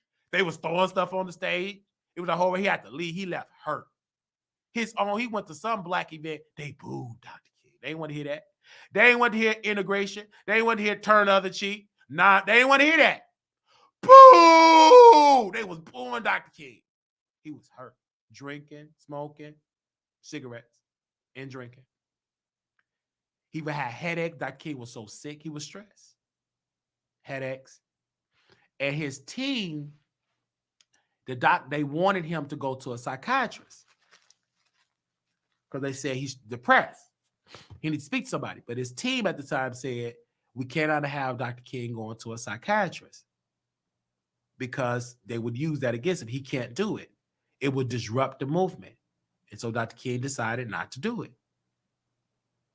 Because at that time, they was going to use that. He couldn't. How would it be? Your civil rights leader got bipolar. We can't have that. So he suppressed it. He suppressed it. He didn't get the help. He was tired. Dr. King in April the 4th was the day he got deleted by the Pow Pow, but Dr. King was gone way before that. He tapped out of that situation because he felt like he knew I'm not gonna get there. Like what he preached about, what he, in my humble opinion, because I wasn't there, he just knew I'm not going to see this world. I could get a glimpse of what this world could be, but I won't be here to witness it. They're not going to lie. He knew what he was touching on. He knew he was going, that was going to be it. Because he knew what he was talking about. He knew it. He knew it. I'm not going to be here forever. He knew it. That's why that speech is so powerful. If you listen to the entire speech, not just the soundbite, he was saying some stuff that we still dealing with today. You find, like all these new civil rights leaders, they never really talk about the money. They ain't gonna really talk. Even Reverend Al, he can't talk about the money. He on MSNBC with that slick hair. He writing books, taking private jet. He don't talk about the money. He don't talk about the money because soon when Reverend Al started talking about the Poor People's March, he didn't even join Reverend Barbara, because he picked up the Poor People's March. Reverend Al Sharpton didn't make a statement. He ain't pick it up. He ain't join it because you know why Reverend Al ain't gonna talk about the money? Because they're gonna blackball. He gonna lose that job at MSNBC, and they're gonna cancel him. Reverend Al, he just became content of just getting paid, playing it safe, doing stuff for photo ops. That's it. He's not going to get into the root of the issue, which is the money. That is the root. In the Bible, it tells you money is the root of all evil. For the love of money is the root. For the love of money. When you look at for the love, the root, whether it's Jim Crow, whether it's slavery, whether it's this new form of MAGA, if you want to call it that, it's the root of it, money. Just pull it all back, money. And we don't want you to have it. And once you try to say that, they're going to fight against it. That's why Reverend Al don't say nothing. When Diddy and them, and that the other guy who was suing Comcast, when he was trying to, let me get a good name. Who was suing Comcast. Y'all know his name.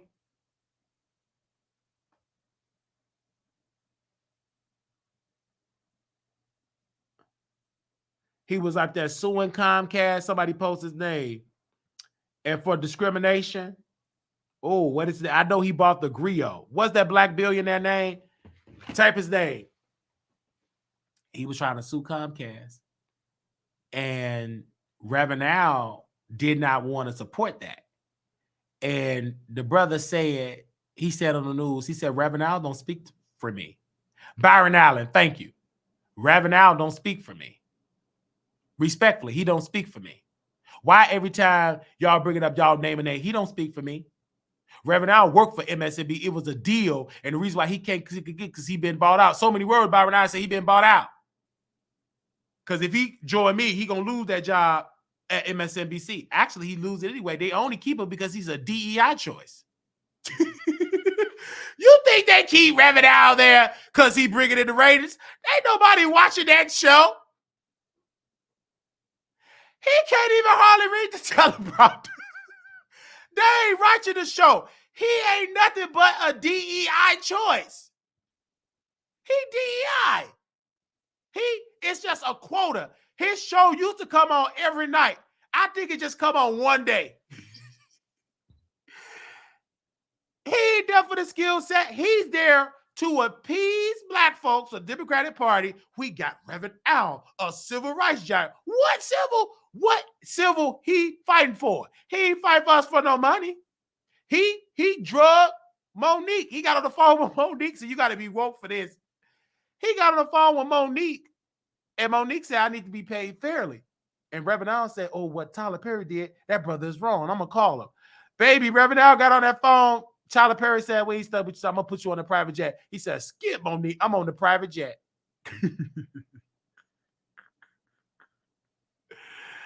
Man, he got on that private jet. He said nothing else about no Monique. He been bought. You can buy that. Just like these civil rights groups. Like I was on the phone with somebody. They said, where's all these so-called groups? They not really outside. They not. They ain't downtown. They ain't fight for black people. These are celebrity civil rights workers. They're celebrity. They getting books, podcasts. They getting deals, movies, and they ain't in the field. Once you in the field, once you are effective, you're not going to be that popular. Uh-oh. If you are an effective civil rights doing things, you're not popular and you're not welcome. When they see you coming, they nervous. They don't welcome you. You're not popular. You're not getting book deals. You're not getting podcasts. You're not on The View. You're not getting an NAACP Image Award. If you really moving and shaking, you're not welcome. Baby, the NAACP didn't even welcome Dr. King. And to be technical, the NAACP didn't even want to have that march on Washington. If you go back, the gay dude, it took somebody gay because they say gay people don't have, but it was a gay dude that fought for that. And I don't know all these character names because I'm working on, it's in the middle of the night, but just get into the story.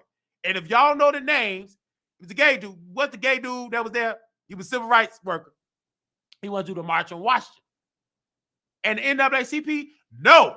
What? You want to shut down D.C. for 7 days? We ain't doing that. Them NAACP, they was conservative. They ain't want to be no movers and shakers. But this man say, no, we won't fight. The original plan, I think, to take over the Capitol Hill for 7 days, I think the original plan was like a week. He had a great idea to shut it down, be there for a whole week. NAACP said at the time, the people that was in charge, no.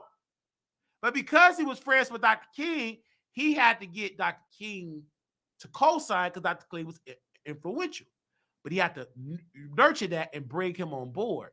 But then there was somebody else in the room. Medgar Evers, the civil rights worker in Mississippi. Medgar, he was a civil rights. He was waking it up in Jackson, Mississippi. And he wasn't getting no podcast. Them people in Jackson, Mississippi didn't like Medgar Evers. They still don't. For those that, some of them got dementia, and some of them got dementia, but they didn't like Medgar Evers. They couldn't stand him. Medgar, he didn't get no podcast. He didn't get welcome. He didn't get no 12 book deal, 8 picture deal. Do you know what happened to Medgar Evers? Google what happened to him. Don't post it. Google, do your homework, and then answer your question. You think he got a deal in Mississippi? On the front deal, taking a picture with the president, eating chicken? Nope. His wife, I believe his wife is still living. I believe she is, because Gayle King interviewed the wife. Go Google her. He wasn't welcome. You think he was welcome? No. Why wasn't he welcome, Wiley? Because he was doing the work. To make it simple, because I'm not going to get deep, I want this message to be for a third grader. He was just doing the work. He was an effective leader. He was laying the groundwork to make it easier for other people to come behind him. He laid a beautiful blueprint, but they never, and this is why you have to read his work and see how he moves. He's a very effective worker.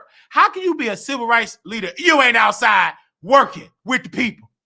You out in the podcast with mics, lights, and makeup artists. Ain't no true civil rights leader always in the studio talking. They outside. They out working. They out in the field. He was an NAACP field official. He was out in the field. What is the field? Outside, the pavement. He wasn't in no podcast like Reverend Al. So today, I'm just keeping it real with Reverend Al. He was out in the field, working, getting people registered to vote, changing, and he called for a protest downtown in Mississippi. He said we shouldn't support, black people shouldn't support. They got mad. I remember it was a movie, and Whoopi Goldberg did the film. Many people don't talk about this. They talk about Ghosts in Mississippi. That was my favorite. I mean, the Ghost, the one that black folks like. I love that movie, Ghost. She was so funny, good, but she did another Ghost too. Ghosts of Mississippi. That one don't hardly get the publicity because that one is what you need. That's the one she should have won an Oscar, but you ain't gonna win no Oscar for that. Man, please. Nope. Because she act her behind on that. When I saw that movie, I said, Whoopi, that's an actress. I thought that was Medgar Evers' wife. The way that Whoopi Goldberg played that piece, because in the film, she said, get down, Medgar. Oh. She act. And I never understood because I never knew this is why movies are important. I understand television. It's important because I never knew the story about Medgar Evers until I watched that film. That's why actors fight hard to tell the story. As a black boy on the south side of Chicago, I was at my grandmother's house. She had the movie. I think we went to Blockbuster. We got the movie. I think we went to Blockbuster or movie, Hollywood movie or something like. You remember? They don't have that back then. That's telling my age. We went there and it was Ghost of Mississippi. I said, "Oh, this Whoopi Goldberg. Let's watch." I didn't know what it was. Medgar, get down. I just remember. I said, "What? Oh, turn me loose. Turn me loose. Turn me loose." And Medgar was. Then I was get a preview of the justice system because back then, baby, the judge would come out. When I saw this, it was a scene of this movie. I'm a movie buff. I don't know the character's name. I'm just in the action. I ain't studying their name. I just in the action. The judge walked down out of the bench to embrace the defendant, the person that took out Medgar Evers, and hugged him and embraced. They talking while she testified. And the reporter said, "Man, this should not be going on." He said, "Mississippi, in so many words, Mississippi, this is normal." And only in Mississippi. I got to watch that movie again to update her. But I remember why it's been a long time since I watched the film. I'm like, wow. And she was just talking. And then the person that took out Medgar Evers, because first it was a mistrial. I think it was 2 mistrials. They could come to it. And then Medgar Evers' wife, she was mad. Then the NAACP at the time, they was fighting hard to get her to reopen the case. And then it was a white report. This is why journalism is important. Were you going to be there for the wife to reopen the case and reopen the case? And you're going to reopen the case and you're going to reopen the case and you're going to reopen the case? He said, we got to reopen it. They was applying pressure. So he got a new prosecutor to reopen the case. Now, he wasn't born. He wasn't of age then. And she came. He said, well, Miss Evers, just to let you know, it's been such a long time. Why don't you just get over it? And she said, Medgar Evers, my husband, he said, Jackson, Mississippi is my home. So I'm going to be in Jackson until I get deleted, like Jackson, Mississippi, because he knew it. If you are a true civil rights leader, and you're an effective leader, you knew at that time, they knew what they were doing, that they only had a limited time. When Gayle King interviewed Medgar Evers' wife, Mrs. Evers, she's older now. He said we will train our children, if you hear these pow pow, to get on the floor. I would train my children. We were trained to do that. He trained us because he knew that I only got a limited time to be here. I'm trying to change a system.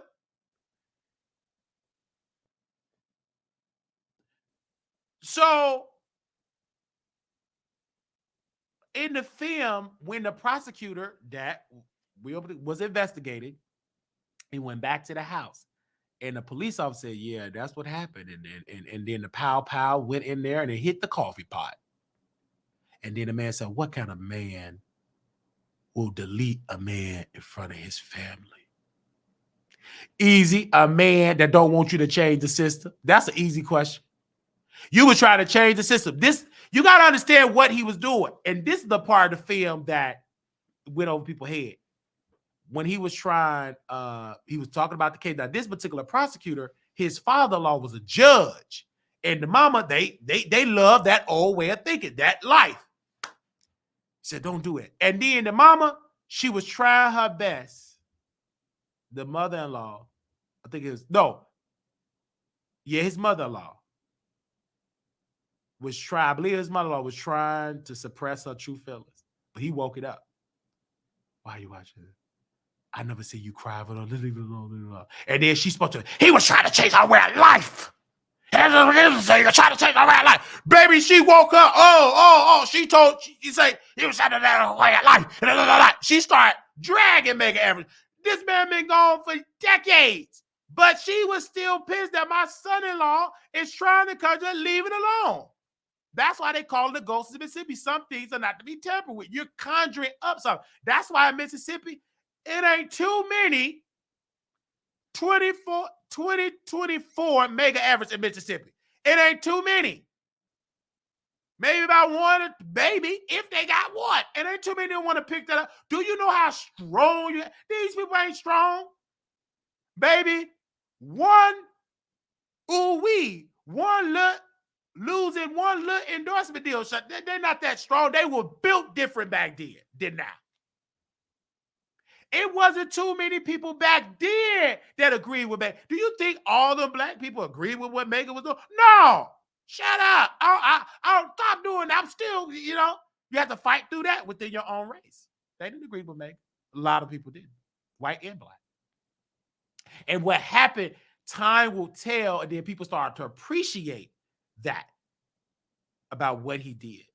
Not everybody will start to appreciate, but I don't think but I'm not going to go too deep into this, but I was just watching the film and Whoopi Goldberg did an amazing performance.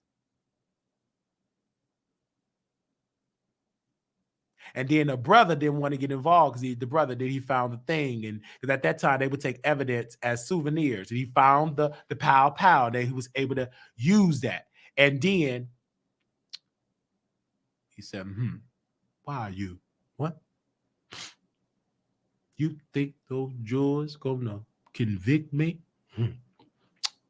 How about that woman over there? Think she's gonna convict me? This is my. Did you shed? And then he did an interview before that. Did you shed a tear? I didn't shed a tear. The way he said it.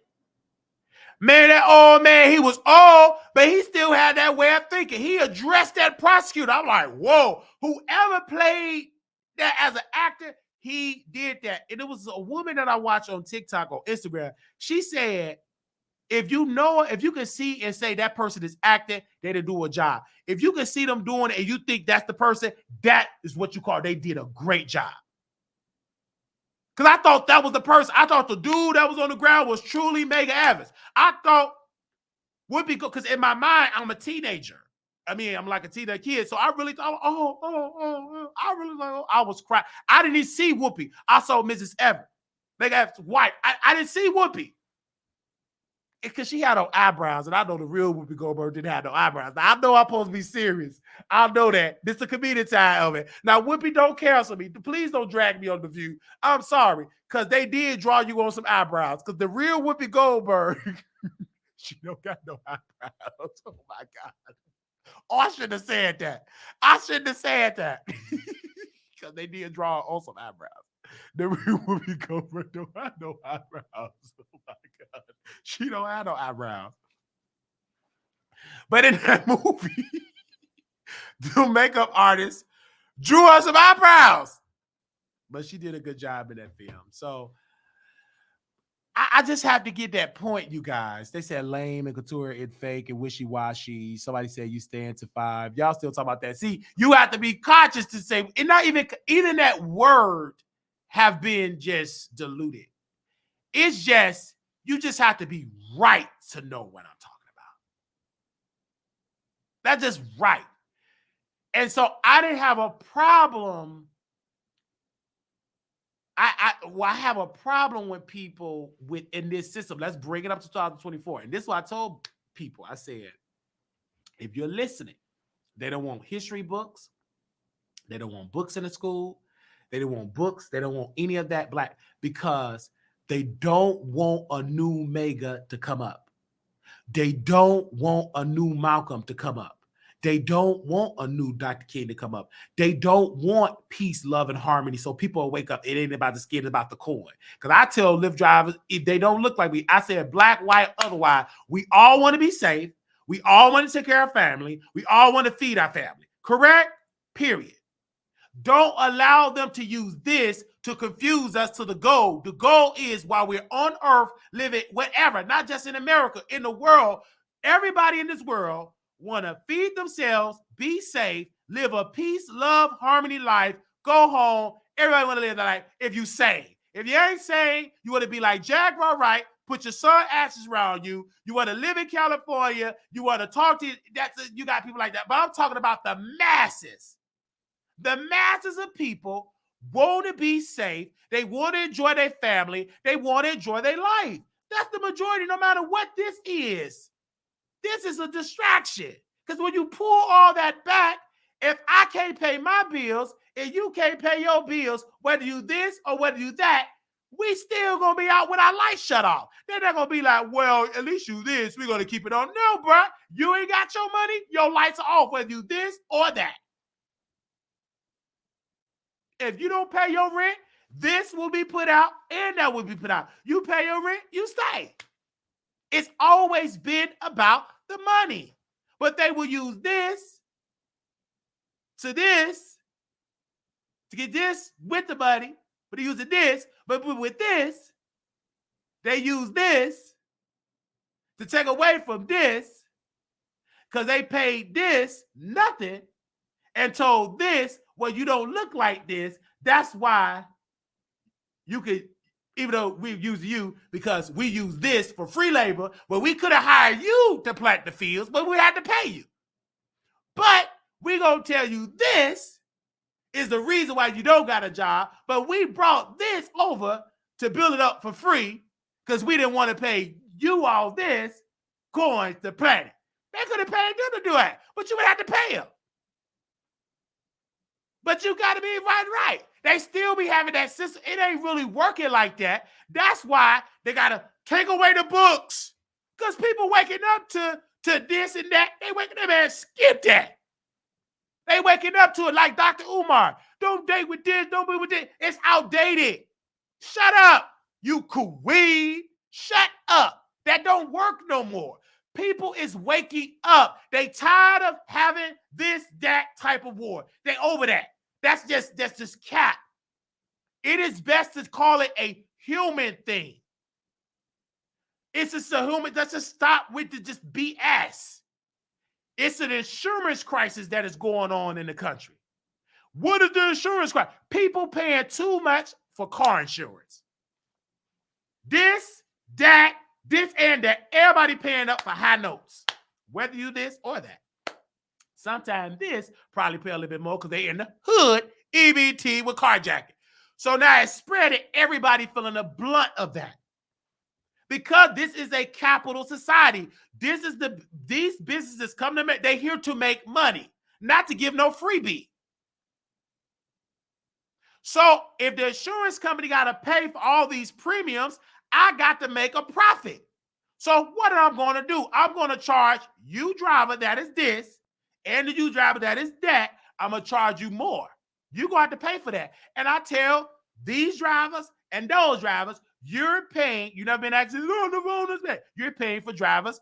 You're paying for Milagro Grams. That sister be getting in accidents every day. You're paying for the Milagros that can't drive. You a good driver. You got your 10 and 2. You do the speed limit, but you got a lot of milagros getting high, eating 4 for 4, eating donuts, too lazy to pay attention to the road because you want to go viral in that defending Nicki. You slipping and sliding off the road, smoking, breaking the law. You defended Nicki Minaj dragging Lil Kim. You get an accident, hit a beautiful white lady. And then who got to pay for that? People that got cars. I'm smart, baby. I want to go back to what black folks were doing back in the day. Walking. But only but messed up with the Montgomery boycott is that I didn't agree. At first, I was with the okie doke, but I woke up. I said, man, y'all would have came out better just riding the bus in black companies. That would have helped. That would have bridged the gap of black and white. And when you pull it back, and somebody said it, and that's the truth, we just was walking and protest the bus just to sit in the front. And I don't even sit in the front. It's more comfortable to sit in the back.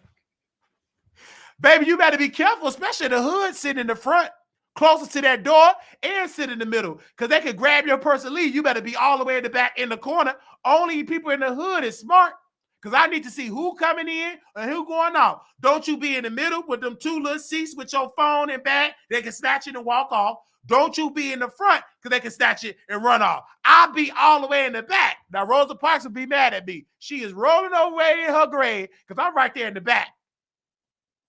Right there in the back. I need to see who coming in and who leaving. Only time you're going to see me getting closer to the middle or the front is when it's my stop. Till then, I see everybody coming in and out. But the black folks, they wanted integration. They just fought to sit in the front. They didn't fought to get ownership. They didn't fought to own the bus line. Baby, they did all that. You could have had black-owned buses. But I understand that. But now, what's our excuse?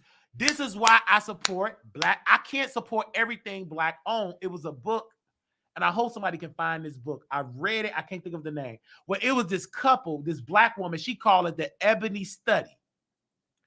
And in this book, I can't think of the name.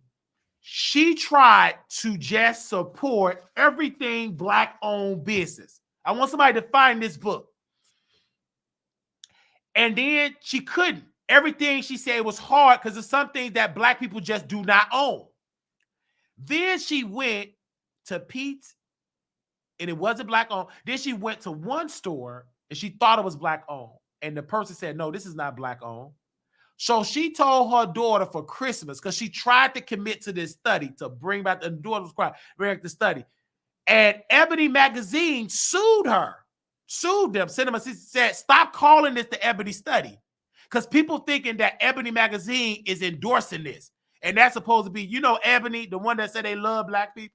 They suing this couple because they up there trying, or this black woman, she up there trying to support everything black, doing a study to see can she really do this? Is it possible to buy everything black, from drawers, toothpaste, cars, everything black, everything, every product? Is it possible that black people own washing machines and dryers, tables, chairs, condoms, douche kit, poppers, braces, chicken, donuts, hot sauce? She was trying, and this was years ago. I read this book. I'm trying to I cannot remember the name, but I remember I read it. All you people that say Riley don't read, he just be opening up, it got to be a picture book.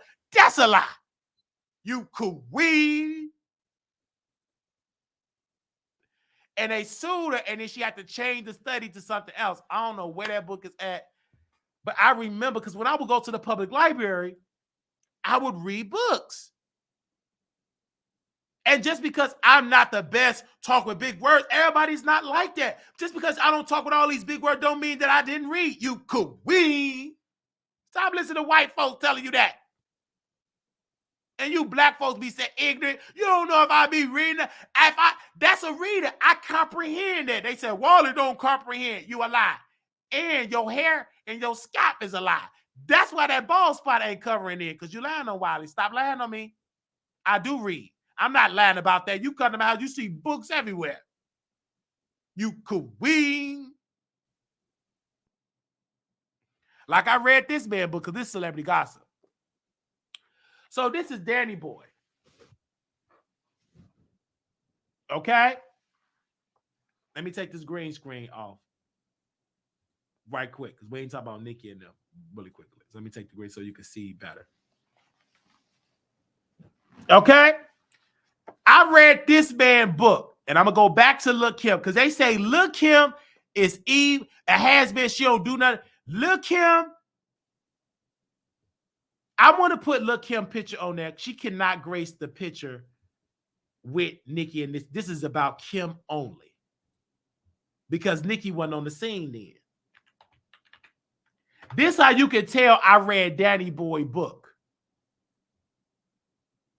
You can tell I read Danny Boy book because I'm about to share something, and only a person that read the book would know this.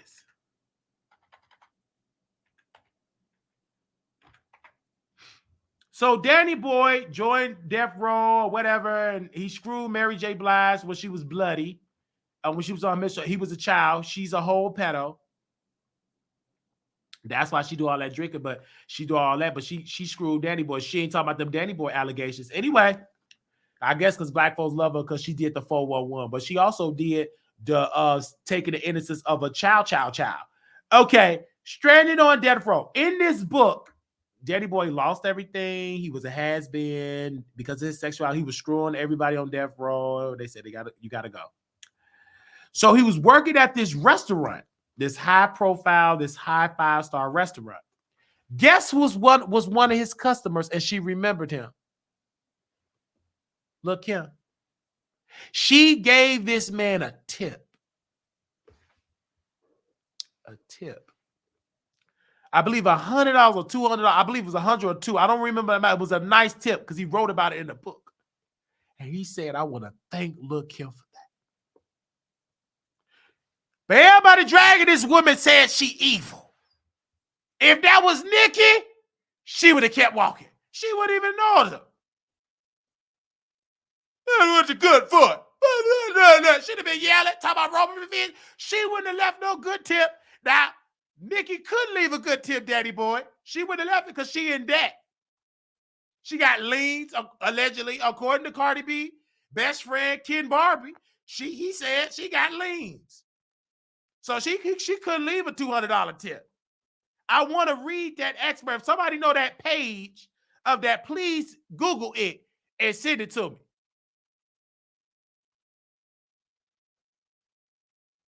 But I remember it. Because Tasha, my producer, sent me the book and I read it. That's why my people send me books, because I like to read. You queen. Lil' Kim left him a donation, gave him a tip. She didn't say tip is don't drop the soap. She gave that man some money. She didn't give a tip like some of you black folks, I'm going to pray for. No need to pray. If you got money, give me the money. I don't need your prayer. I need your cash. You queen.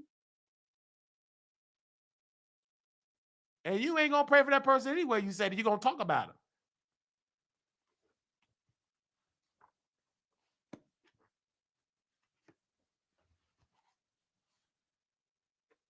And I read his book.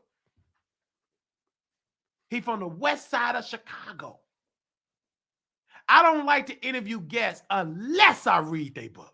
I can't interview you and talk about your book, you read it. That's why when Jason Lee, thank you, Lil' Kim. I told you I got your back. You coming on this show, I'm going to prophesize that. You better come if you smart or you sit and suffer. I guarantee you come on the Wiley Show, you would be on top, and that book will come out. Either you're going to be fake or you're going to be real. Same man. So when Jason Lee did an interview for his book, did nobody know about it? They didn't know the history. So when Jason Lee was getting dragged by Armand Wigger, Jason Lee did a press run. People were interviewing Jason. And it was boring. They didn't know about his book because they didn't read it. They didn't care. They was into the tea. But they couldn't drag Armand because he told them don't bring up Armand questions. They all fake. House of Emerald was one of them. That's the one that interviewed with Armand. They all fake. That's why them interviews, they get no traction because it wasn't real. You queen. You can't do no interview with a house air. That man don't even know. He be talking sleep. You sleep, and he a drunk. He messy. He was dogging me out at dinner table. Somebody sent me that say talking about me in Atlanta. I ain't gonna talk about me at Atlanta. I can't stand Wiley. He talking about me saying I was sleepy. It's the truth, but you ain't saying it in my face. You could we. Now, if you see me in Atlanta, we drinking, and I bring my boyfriend from Texas, you will be there all fake. That's what y'all queens do. You attractive. I ain't nothing about your attractiveness. I'm talking about your shadiness. And you can't handle your liquor. Because then our mom Wiggins went, yeah, you was just talking about people doing too much, slurring over your words. I say, good. You could read. You try to get on the internet, pretend like you sober. No, you ain't. Show your drug side. That interview with our mom when it got $3 million, 3 million views. You try to pretend you ain't your real self. I'm the house of Aaron, the house of drunk. You like to drink alcohol. And you're drunk and you can't hold your liquor. You do too much when you drink. Peeing on yourself, all type of stuff.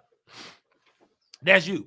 Oh, you gonna sue me too? Go on and sue. The girls, I got them all on tape, voice notes, and talk about how you be drunk. They be taking videos, secret recordings of you. Go ahead, you queen. Shut up. Armand already exposed your teeth. He was on there. Before House Air interviewed Armand, he interviewed Jason. Yeah, the book. They ain't know nothing about that book. Sherelle World and that wig. Sherelle didn't know nothing about that book. You wrote a book? I didn't know. Of course you did. You just want to be messy.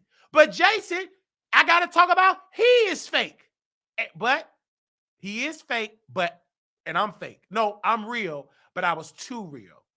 What I did, humbly speaking, I felt that he should have came on my show where I wanted it, and I supposed to wait. That was my inexperience. That was the first guest that I did too much for. I did too much for Jason because he did say he's gonna come on there, and I'm gonna come on there now. I have to wait. Of course, he's not gonna do Wiley Show. I didn't have the juice. Did he gonna do Wendy? He gonna do all the parable, and then when he's left, he could come on over to the ghetto. EBT. Section 8, I come to the Section 8. I can't come to Section 8 projects. I'm going to be in the suburbs first, the high rises. Then if I got time for 10 minutes, I come to the project. Because I was in the beef section called the Section 8 of YouTube. So he didn't come. I'm dragging him. And then he dragged me. But I was funny to him because his team started putting clips together. But I did read his book. Baby, and that was when I was heavy on my medication. I was heavy. They say I don't take my medication. I do. I took it. I was so drowsy. I was still working. And I was still trying to do my show in the morning. I have to be at work. At that time, I had to be at work at 6. So I do an early show at 4 in the morning. But I was still on my bipolar. I was on bipolar. This is when I was a baby bipolar diagnosis. And so that medicine, it was foreign in my body because it would make me extra drowsy. That's one of the side effects of Zyprexa. So I was just extra drowsy in the morning. And so it took a little while. So I would just do the show. I didn't know nothing about working out to get there and drill. I didn't know nothing about it. So I was reading and I'll try to drink tea, the perk, then my nose was running, like my whole body was just acting up. And Jason's team, this is what I knew how powerful Jason was with his team. Not his team, you are just as powerful as your team is. You got to have a good team to make you look good. So Jason recorded me. His team, they took everything that I did, all the little rants, they edited it into a 3-minute clip. I said, he got some powerful white folks. So he went live. He talked about it. It was so well executed. I got phone calls from everybody from Chicago. Wiley, Jason Lee talked about you. What? People I haven't heard on in years. That's how I knew how influential he is. Armand Wiggins, people talk about our beef. He said he think that's a weird. They not laughing at you. They not laughing with you. They laughing at you. You could weave. That's what he said. Because he was jealous. So I told you, Armand Wiggins is the jealous one of Wiley. Y'all don't see it, but y'all gonna see it now. It's crumbling down. He was jealous. He was on station here, like Nicki, ratting. He was jealous that Jason talked about Wiley first before him. Before he talked about and ever worked with Armand, Jason talked about Wiley first. Go do your homework. That video is still on Jason Lee's page. You got to do some diggers in the crates for that, baby. He talked about me first. I didn't kiss Jason Lee's butt. I was kicking him in it, dragging him. This man, this is why me and him can't see eye to eye. Not because visually, and my visual vision can connect with my tunnel vision. He is upset that Jason discussed me first because he met Jason before. He physically met Jason. But who cares? You met him outside begging. Who talked about who first on camera? Wiley. Not this guy with the veneers. And this is before he had veneers. He had braces. That's when he was the most funny. Had braces, spit coming out of his mouth. He was the most gutty. But he went out there. His daddy worked hard at that hospital, slaving in the people's kitchen to get his son teeth straightened with braces. Sorry, Papa Wiggins. I called him. I said, your son been indoctrinated with that Hollywood demon. Mr. Wiggins told me personally on the phone, you're so right, son. He have. And I told that boy that. I talked to his daddy.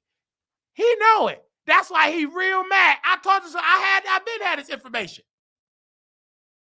I met Armand Wiggins through Armand. We had talked before. He said, I'm with my father. This is my friend. We talked on the phone. I still had that man number. And I said, out of curiosity, do I still got Armand Wiggins? Do he still got the same number? This is when you know you an old school brother, because you new girls, y'all get phone numbers and y'all check. That man picked up the phone. Hello, brother. Hey, man. I'm like, oh, man, how you been, man? Yeah, I haven't heard from you in years. Man, how you doing? I said, yeah, but we were talking about Armand. Professional. He said, yeah, and his father said, I told him not to go to that. He did change. But that's my son. If he want to do that, I respect it. I don't believe in no tarot card. I already told him I ain't into that. I'm into Jesus. His father believed it. He mad, but he can't tell y'all that. Why you think you're saying he can't tell him that? He can't say nothing. He tried to dilute to say we wasn't really cool. Once he got exposed and then he went to Hollywood, you queen, and they shut the door. They shut the door on him. Get out of here. They don't respect that man in California. He's a joke in LA. Baby, he gets on the internet. Y'all get on the plane. Get on the Greyhound. Go see him in LA. He be outside eating breakfast. Walking his dog. He ain't out there in meetings at Hollywood studios getting high budget movie deals. He's on YouTube on Fox Soul.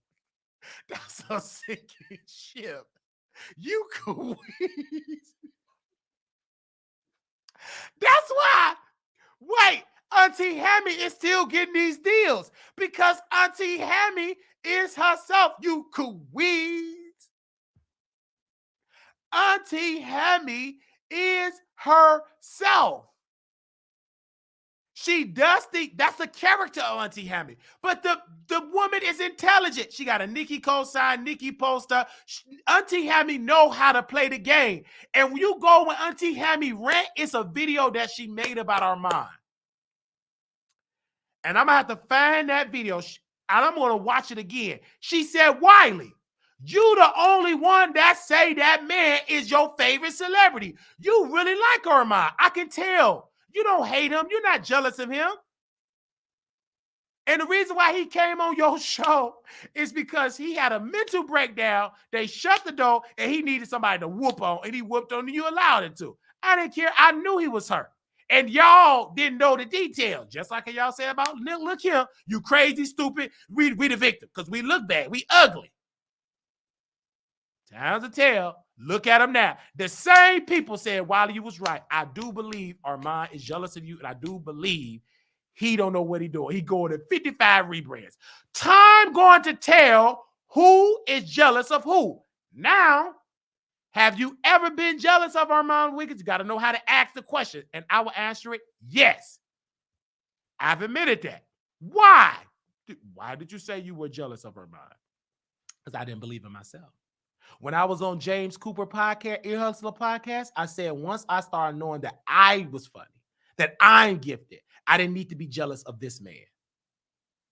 I used to be jealous. I stood in jealous. But when I woke up and got into my gift, I put away jealous things. I went through jealousy. I don't think it's an issue to be jealous. The problem is to stay in that. I think that's a natural human reaction to be jealous.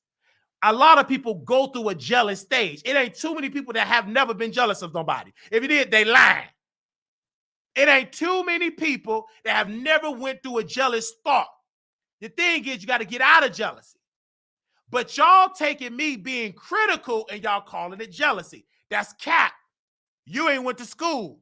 I can tell you didn't went to school. You got your GED. We not to say, I got me a diploma. You got a GED certificate. Shut up.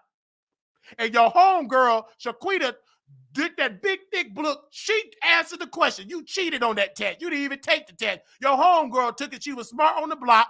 You know, she was nigga smart. And she was real intelligent, went to prison, and she knew how to test. And guess what? You got your GED. You didn't take that test. You queen. I'm just critical and I'm funny. How can I be jealous? Do you see me going to LA? Do you see jealous? He don't keep me up at night. I just like talking about him.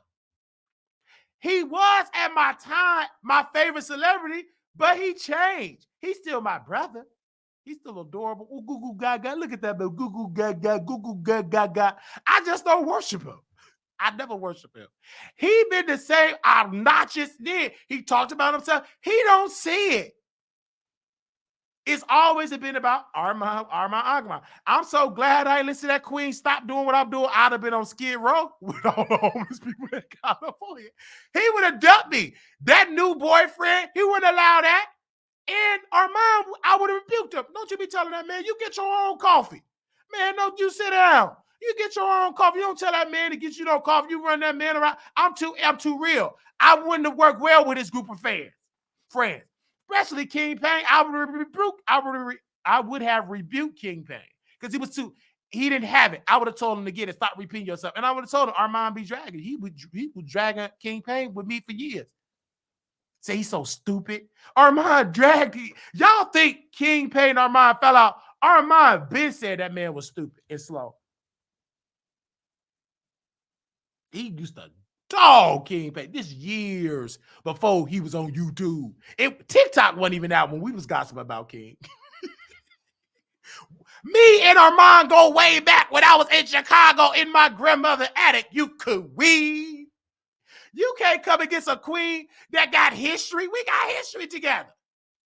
He didn't just start talking about me when I was in the psych ward in Texas. He knew me when I was in Inglewood in that hot attic. I just was myself. I was myself, didn't believe in myself, but I was myself. Now I'm myself, believed in myself. I'm unstoppable. That's why doors are opening up. Yeah, he's so right. You do got to believe in yourself, but you still got to be you. You can't believe in yourself. You trying to be like a male veneer, twisted back Nicki Minaj. We already got Nicki. We sick of her. We don't want to definitely see no gay man with an uneven lining and the hairline lean back. Lick, it's all your hairline. You trying to be like Nicki. You picked up her personality. Not only Black T Brogue sound like Nicki, so did Armand. He up there be trying to tweet like Nicki. You let that lady influence you. She flopping, and you go get her karma, another flop. Armand Wiggins' downfall is going to be Wiley come up. And he going to be dealing with, yeah, you did all that talk about Wiley. I would have never thought Wiley would have had that. We all thought Armand. And he eating it up now. We went viral on X. All it is, Wiley is the conversation. Yeah, Wiley. Everywhere he go, he can't come on Twitter. Come on Twitter for what? Wiley dominate is Wiley. That's my sector. Female right. I'm the voice of female right. I never wanted to be the voice. I'm the voice with yellow teeth.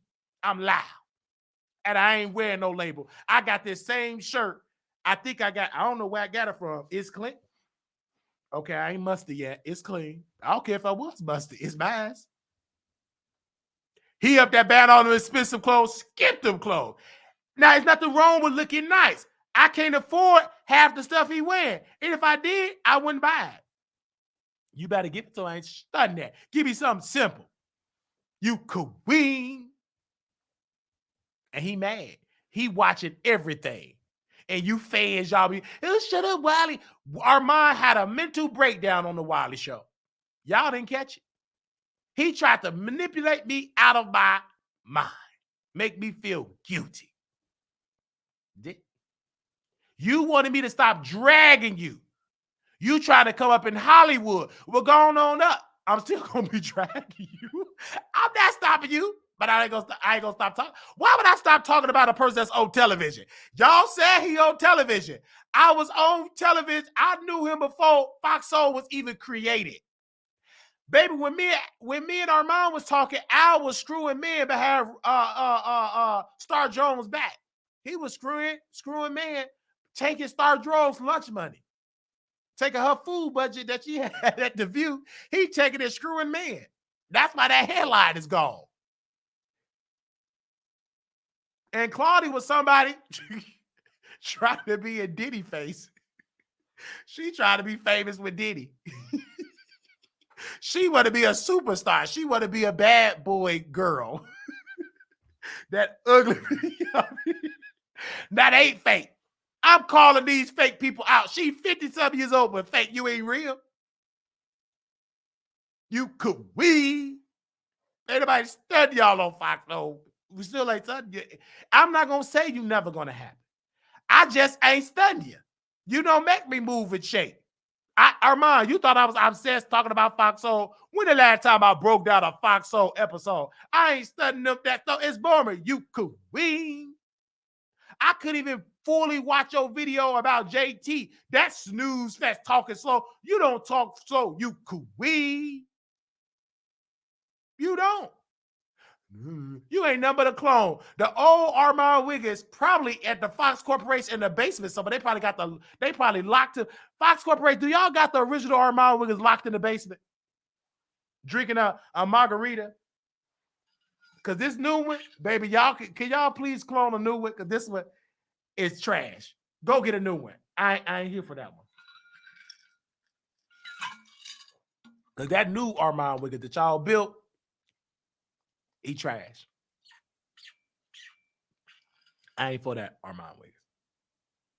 All he does is talking slow now. He's mellow, like his voice deep. He's a queen. How your voice deep, and then when you get in there with your boyfriend, you extra cunty. You got your butt turning up, throwing up in a circle. You ain't that deep in that bedroom, and I know your voice ain't that deep. You cunty. It comes out. You don't like women. You're not pro women. Half the stuff you talk about in real life. But you gonna see how your thought process when you went on Fox Soul. That's why you got to change up. You're not used to code switching. You used to being ignorant. You didn't know how to code switch. You still try to, and you still don't. It ain't working. You know Fox Soul was a sinking ship. Soon when that show ends, guess who they gonna be calling for a comment, Wiley? And I'm gonna support my brother. I said, I wish you well in his future endeavors. I'm glad he got fired for Fox Soul. Sir, why are you glad he got fired for? He could come back to YouTube, drink, and go back and drag these black women. He can tell us how he really feels. He ain't gonna do that but come back to the internet and drink. He ain't gonna be successful in Hollywood trying to be no actor. Baby, they already got a couple of gays. It's only a certain quota of gays like him, and they got plenty of them. And it's some way better. He can't act. He don't even know how to act like he's smart on Fox Soul. He ain't gonna win. He don't know how to act. He know how to do one thing. He know how to act like Nicki. And still to get no Nicki. Okay. Now, Funny Marco, please do not cancel me, brother, because I know I got some influence. I know my tongue is powerful. So don't cancel me when I say this, respectfully. So Funny Marco, everybody say he lit. But before he had money, women didn't want to screw him. A lady that known Funny Marco really good is a producer of my show, and she sent me pictures of her. They went to high school. They lived in the same neighborhood. But she watches the Wiley Show. She said, and I said, man, see what you did? You know, you could have done. She said, ill. He's ugly, but I would date him now. I'm like, why you want to date him now? Because he got money. He got clout. He got money now. I didn't pay him mine. She showed me text. He wanted to date her. He wanted to be. She always shut him down. She said he was ugly. He was cool. She said he was cool, but I put him in the ugly zone, like ill. He wasn't lit. He wasn't attractive. But now that he got money, and now that the people is on there, now they want him. Now she want him. But I told her, I said, sis, this is a prime example. Be careful who you think is ugly. Be careful who you push aside, because that same person you push aside may be out there. You got to be careful. You're going to eat it up. Now you regret. Now you bitter. Now you ain't got him. Now he not going to want you now, because he know for a fact you only want me because I got money. I support people that support me when I was a nobody, when I was getting dragged, that was in my corner. Them the people that you support, you reminded of those people. I want the people like Couture Bay as a prime example. Couture Bay and Wiley is fake. She used you. I said, that's not true. You don't know our relationship. Couture Bay have always been a producer. In my Lil' Kim voice, I don't know what you talking about. Did you know that when she had called in, I prayed for that? Did you know that? Put Lil' Kim on there. I'm going to pick up that Lil' Kim personality. Did you know that? Did you know that? Couture Bay was over here first. I prayed for her. Sincere prayer. Made her loud, sincere, genuine. I told Couture Bay, do a channel. Couture Bay is a boss. I said, you should do a channel. And she said, what? I said, just be consistent. Don't try to buy all that camera stuff. Just do what you, just be you, Couture Bay. Before we did the show, she said, what title? I'm trying to do a title where I want her to do it. She said, no, this is the title that is in my voice. This is me. I said, great. So all the people that say Wiley controls Couture Bay, no, that she challenged me. This is turning into a friendship. Because she understand her. She know Wiley gonna go on rant. She know me. She be like, hold on, Wiley. Hold on, let me say this. Let me say. And I'm learning to calm down. It ain't too many people that I can calm down for. But because the love is there. And I still, I still not ain't there. But I still allow her to have her moments. I leave the stage. Armand Wiggins will never leave the stage and him going viral, let somebody else get the clout. He will never do that. He will never do that. Not even Tasha K will do that. It's a difference of producing a show, and it's another difference of when she's getting the clicks and views. The reason why I say Tasha K and Couture Bay always disagree with me with this. But this is me. I said if Tasha K really want to be a mover and shaker, she would be the person in the middle of the wine is a new tea. And she can add Couture Bay and add anybody to the seat. If she really want that show to be successful, Tasha will be on that show if she want to help black folks rise up. But she ain't on that. She's using that to get the Fox Soul deal, to get her own show. I know Tasha. Y'all don't know how Tasha move. I do. The Bible say, know them that labor among you. I got on the phone with Tasha K. Before she did the widest news, before the app, I was there. I've been knowing Tasha K. I didn't have no green screen, no apartment. I was semi-homeless, living in somebody's living room, and that's how I met Tasha K. Y'all just getting this beside. I've been knew she a liar, and I've been knew she about her business. And I been knew she thought I was ugly and dirty because Armand been told me that, and I know that's the truth. Storm confirmed that. People keep saying the same thing you said it. You had to say, I knew it. I felt it. I sense her spirit.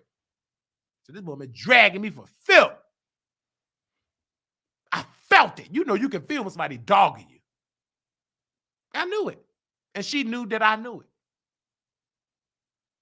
She hated that I took Armand with, you know what, Wiley?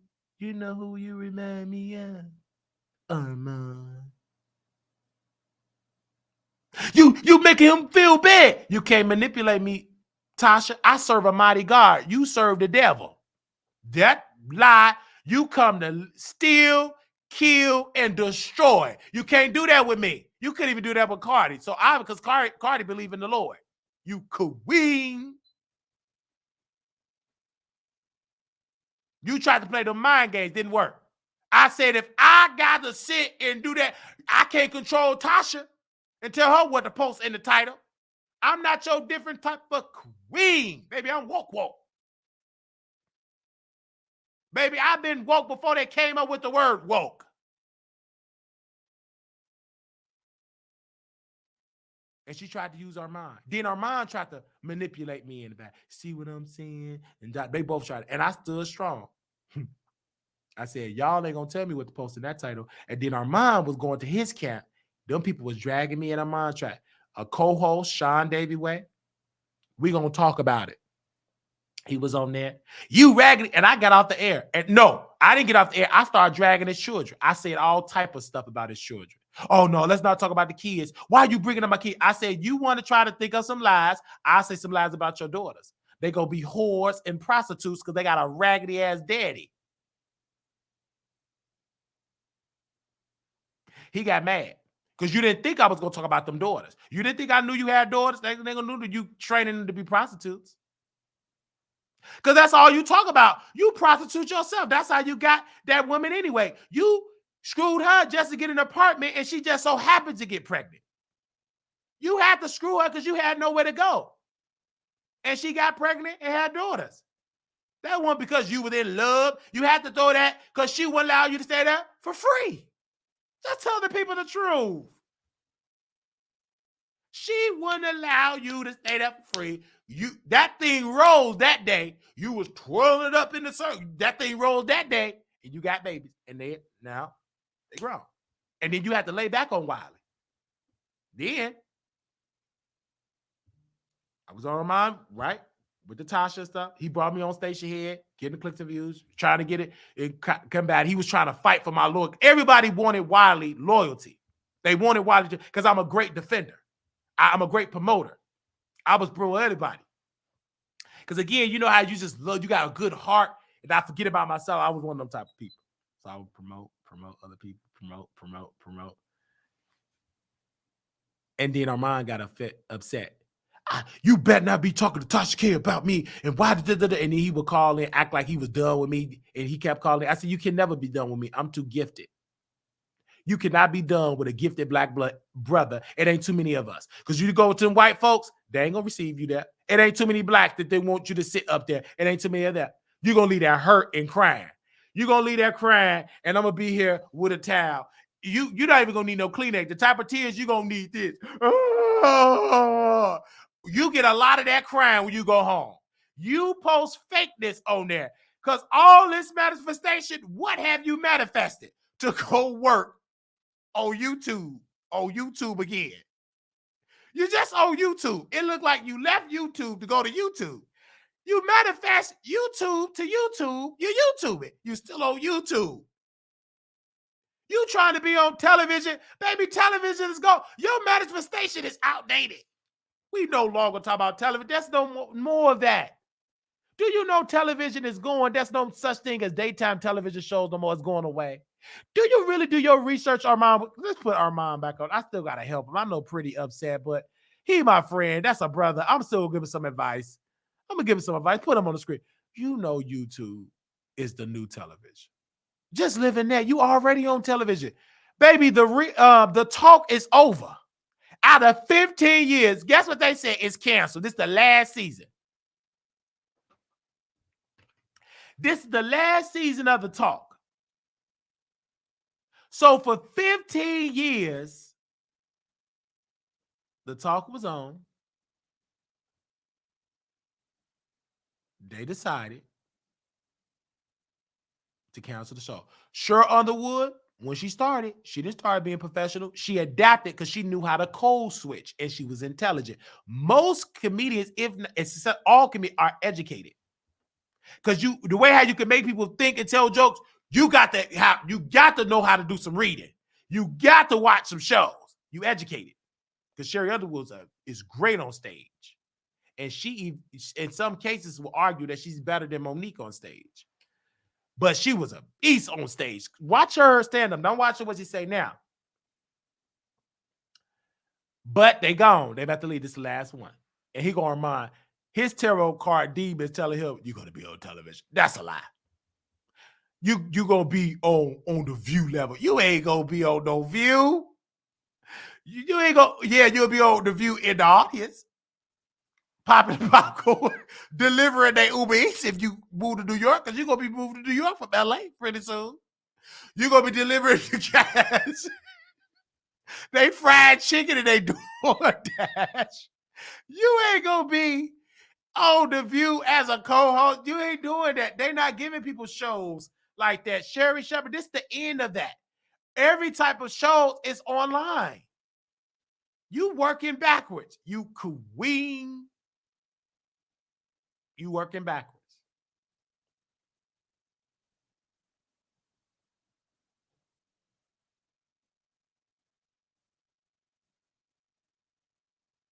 And that's why you mad at Wiley. You can't even call me. You stuck. You wanted to be on Fox Soul? You kept bragging. How does it feel to be me? That's what you was bragging. Being like Nicki, picking up that spirit. And guess what I kept doing? Working, building. And then whoosh, went viral. Talked about Nicki. Dragged her. Not in the way you like to drag. I'm dragging her as a woman, as her character. I'm exposing her character flaw. Not her flaw as bars, her character flaw. She don't care about other women in hip-hop. She worked with people that's way, way beneath her. She would never get nobody that's more talented than her. And I told Armand, be careful, because he kept saying, we would never work together. He gonna eat that up. Never say never. Be careful what you say, especially when you already work with Wiley, because you came on the Wiley Show. You never kept up with the never. All of I would never go back over there. You go back. I'm too lit to stay away from him. I'm too lit. That's just like telling a big woman she ain't gonna never eat no donuts. Okay. You think so? She'll do all that stuff. Look, she's still gonna take her big behind that Dunkin' Donuts and get her about 50 cases of glazed donuts. But you got to go there early because them glazed donuts go fast. So you got to get there before they open. Because if you try to go there about 11 o'clock, them glazed donuts gone. So your big behind is gonna have to settle for some sprinkled donuts. You queen.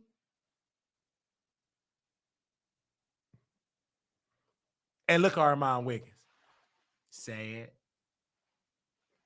Depressed. Hurt. He's crying. He really thought Fox Soul was the choice. And when he wake up into his senses, I really thought it was for me. He gonna have to end it. He know it's ended. They telling him behind the scenes, bruh, just don't leave your YouTube channel because the show is ending. The network is about to end. And what messed him up, because he's a narcissist and because he think he know better than everybody, he can't have this long. Because soon when it ends, guess who going live with a press conference? I am. I'm going to drag that. It's pure comedy. Because Wiley right yet again. You think the white folks at Fox gonna keep Fox on? They going against DEI. Fox Soul is a prime example of DEI. They just did it to get the black folks. But they're gonna have to erase it. Because these folks on there, like Claudia, she messing it up, and Al, because they want to be political. I sent this to Fox. I told Fox Corporation, she talking about Donald Trump. I sent it to the Trump campaign. And Claudia, I already screen recorded it. Oh, Claudia, I just seen you saying my post 45 minutes ago. I sent what you said about Donald Trump to the Trump campaign. And I think it's quite interesting that you dragging Donald Trump and you work for Fox Corporation, which owns Fox News. So I sent it to his thing. So I think I urge you to stop talking about Trump because you're trying to be woke on Fox News, a conservative news platform. You can't be that woke. Get back to being sleep, okay? Because stop being so woke on there. You can't be going against Donald Trump knowing that Trump is a conservative and that is his network. That's what his message. Why y'all don't do a topic about DEI? The head of program is a DEI choice. It's plenty white folk that could have had that position. I'm just saying, you keep talking all that woke stuff. They don't care nothing about that woke stuff. You better shut up. You about to lose that job. Then you're going to be struggling to pay that BMW car note. Keep on talking about that DEI stuff. Keep on talking about Donald Trump. Watch how you're going to be getting your walking papers. Just watch. You got your feet done, and them good old feet where you been jogging, you really going to be jogging right up out to the unemployment line for Foxhole. Y'all trying to be that is what gets me. That's what Nicki said. You trying to be conscious on Foxhole. Do you know Fox Corporation about to end that? This is the end of Foxhole. If Trump get elected, there is no more soul. They just did that because of George Floyd, the pandemic. They wanted to monetize off of blackness. Temporarily. Ooh, that alarm clock scared me. Woo. I thought that was Claudia calling me. I thought that was her feet. Anyway. Temporary. It's about to heat up in this political season. And y'all is not about to be waking up black folks. They go in it. Mark my words. Trump about to go at it with Biden and Al because he's against Trump. You ain't going to be on that show. It's going to end. Watch. If y'all going to have connection issues, watch. You're going to have connection issues and everything. You got to lose that job. She in my DM and calling me right now. What you calling me for? Calling me for what? What you calling me for? Act like you don't know me, Whig. Get your lawyer on the line. Talk about he never loses. That's a lie. There ain't no lawyer that got a 100% win record all the time. If he go toe-to-toe with Wiley, he gonna lose. He gonna lose because you got to spend that money. You think you just go get a settlement? I'm too educated. Cease and desist, that's the first step. You got to go through all the stuff, baby. You go in front of that judge. You ain't gonna be able to do Foxhole because you're gonna be stressed out with that lawsuit. And I'm gonna do a press conference. Baby, your lawyer gonna have to fight to try to get a gag order. But by the time they get that, the media are gonna be talking about it. You queen. Ain't nobody studying no lawsuit. Shut up. Lawsuit them toes. Stop calling me. What you calling me for? You don't know me, right? You on Foxhole. You up in the middle of the night worried about Wiley. You know why? Because you got to be working for that Cardinal. You got to be reading that book. Yeah. That's why you calling.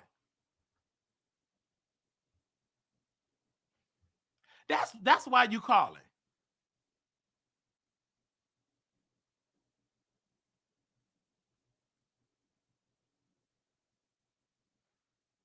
That's why you calling. You about to lose and you know you about to lose it. That's why you and Al doing YouTube. He up there trying to, any lawyers on it. He know it's about to end. Baby, I watch human behavior. I'm not dumb. I'm from the streets. If I see you acting funny, moving funny, I'm like, something about to go down. When you start seeing people just out of whack, something about to go down. These people ain't from the streets. Just look, like my supervisor, we broke down. His behavior changed. Why are you offering food stuff? That's weird. No. Out of the blue, now you want to offer me free stuff? Ain't nothing free. What are you trying to put in there? You could we? The answer is no, no, no, no, no, no. No, I don't want it. Get that out of my face. No, thank you. So when it come to Claudia, she doing YouTube, Al doing YouTube. Claudia don't want to do YouTube. She still want to make it in Hollywood. Baby, Monique says she ain't being fairly. Taraji ain't being fair. Terrence Howard, he up there with a wig. He's suing. They ain't paying fair. And you still trying to keep up that image. Girl, we know you struggling. Anytime you paying a car note, you are struggling. Hit me up when you paid the car off. If you got money like that, what you financing a car for? You queen. Buy it cash when you ain't in debt. What you paying for a car note ain't like it's going to increase in value.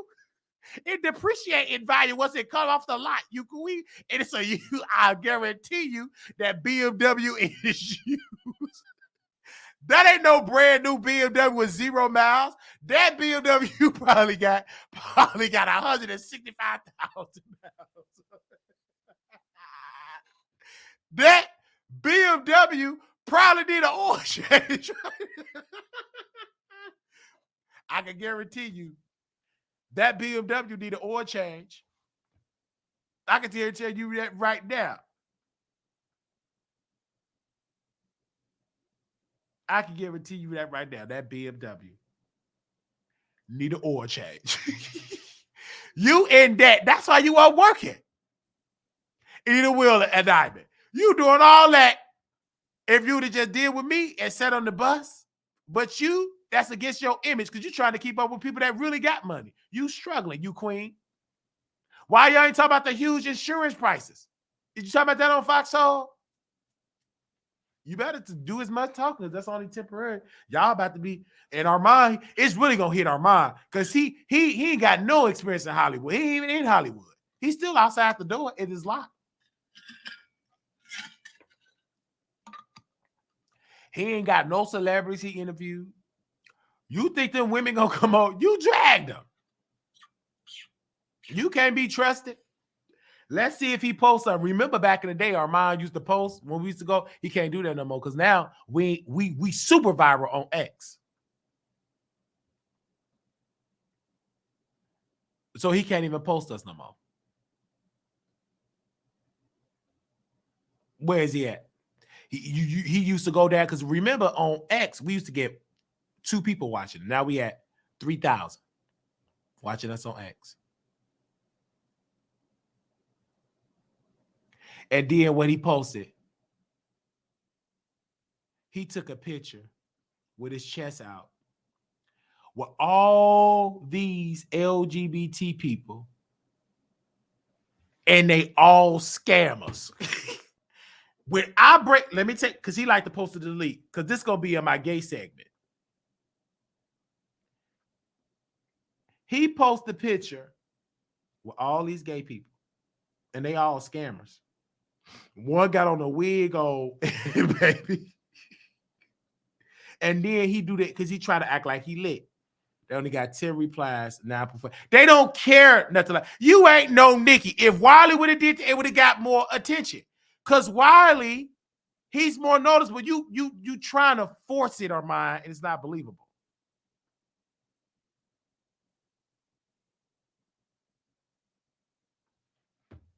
No engagements.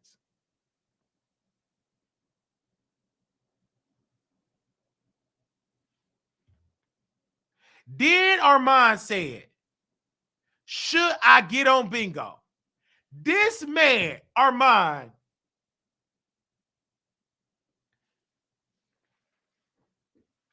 you get on bingo, I'm getting on bingo. Go ahead. Bingo.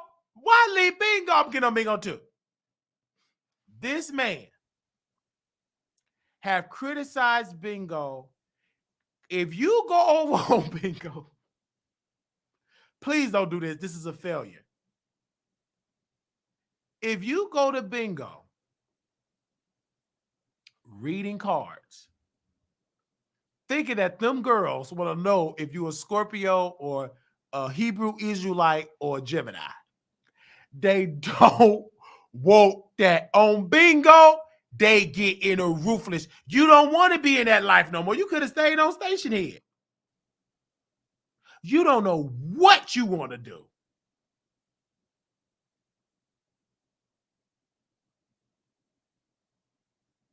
These people, and one of this queens said, let me take a picture of here. My new page. He's from Philadelphia. Let me take a screenshot. He said, here's an idea. If you go to bingo, maybe you can revamp boy chat on there. Well, what boys? Bingo is ghetto. Baby, that's the gutter of the gutter. Them people be talking about OnlyFans, screwing each other, giving each other STIs, the HV, HPV. Do you know how ruthless it is on bingo? You still trying to follow behind Jason. You criticize. I thought you said you was making six-figure checks on Foxhole. The checks ain't checking. I guarantee when you get paid by Foxhole, you hope that check clear. I told y'all. This to let me know right now that Foxhole is ending. It's ending bad.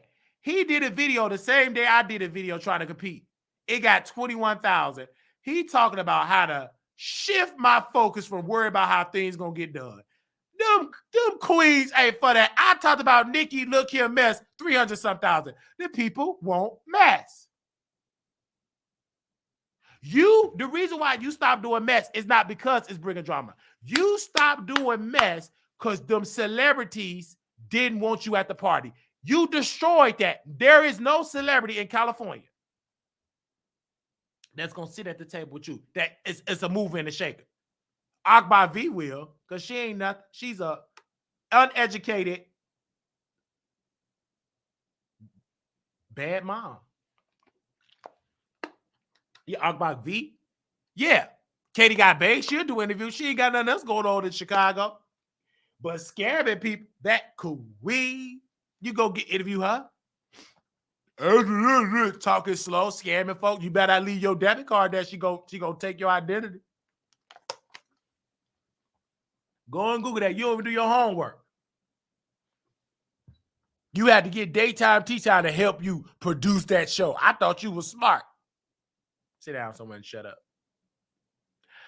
I'm in Hollywood. Who cares you in Hollywood? Take a picture of the drink bar. It was empty in there.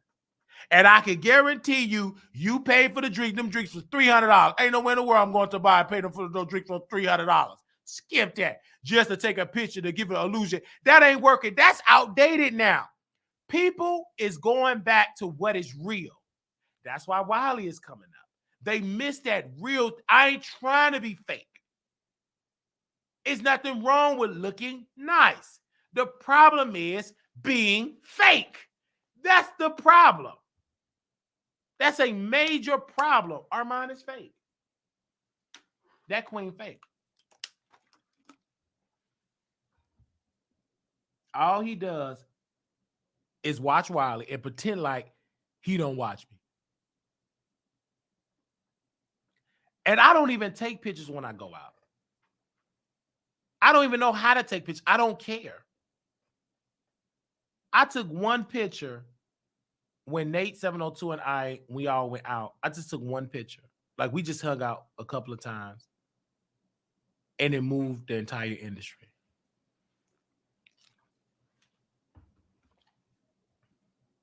It moved the entire industry. It moved the entire industry.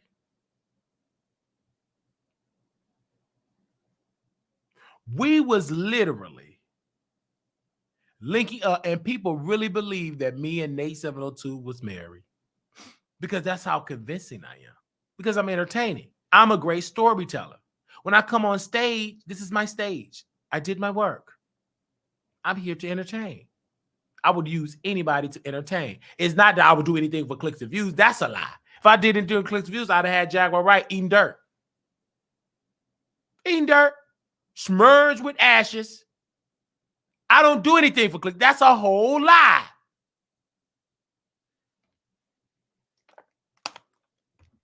But selling your soul and reading demonic tarot cards, that's doing anything. You're trying to do anything to be wealthy and worshiping the devil. But you're going to get that wealth, but it's going to come with a price. Oh, you're going to get it. But it's going to come with a heavy price. Are you willing to pay it, Armand? You paying for it now. That's why that spinal cord ain't holding up. You paying for it now. Baby, that spinal cord is still hurting. You ain't get it fixed, because if you would have got it fixed, you would be taking about 6 months off of Foxhole. Your doctor is looking for you. Your chiropractor is looking for you to get surgery. You don't want to get the surgery because you can't afford to take 2 years off. Is anybody still watching me? Press 1 in the chat. Shout out to the Bay Squad in the chat watching. Shout out to the Bay Squad. Bay Squad, if you're in the building, say hey. If you're in the building, say hey.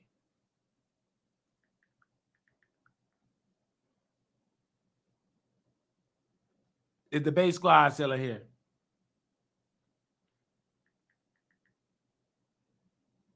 I don't know if they still in here or not. But we love y'all so much for those that are watching. Again, we'll be in Vegas, April 26th to the 28th. Who all coming to Vegas? Is you coming to Vegas? If you ain't coming to Vegas, can you donate to help me come to Vegas? Help me. Somebody said he gonna slew foot to Vegas. They say I can't afford it. That's what the people said in Gag City. He can't afford Vegas.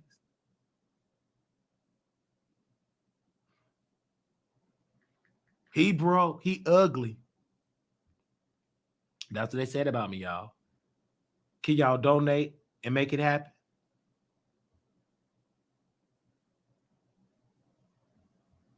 Is anybody gonna send us a contribution? We give y'all a show, baby. This was better than Tiffany Haddish. Baby, this is way better than Tasha K. We did better than Monique. We entertained y'all for 5 hours straight.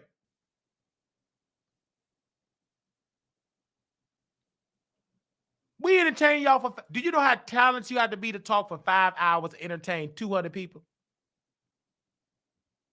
200 people from around the world. Post your city. Anybody from Gag City? If you in the Beehive, drop some bees. Drop some bees.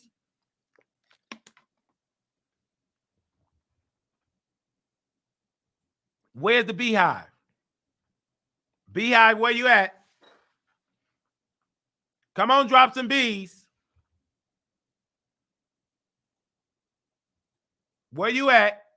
Post your city. I don't care if you sleep. Wake up. Wake up. Post your city. We got Chicago in the building. We got Baltimore in the building. Baltimore. I love Baltimore. I love y'all, man. He is so attractive. Man, I can't wait till he get divorced from us and date me and come out the closet and date me. I would love to have a one-night stand with the Baltimore Maryland. Because I would love it. Anyway, he is an attractive man. I want to take that afro on a trip.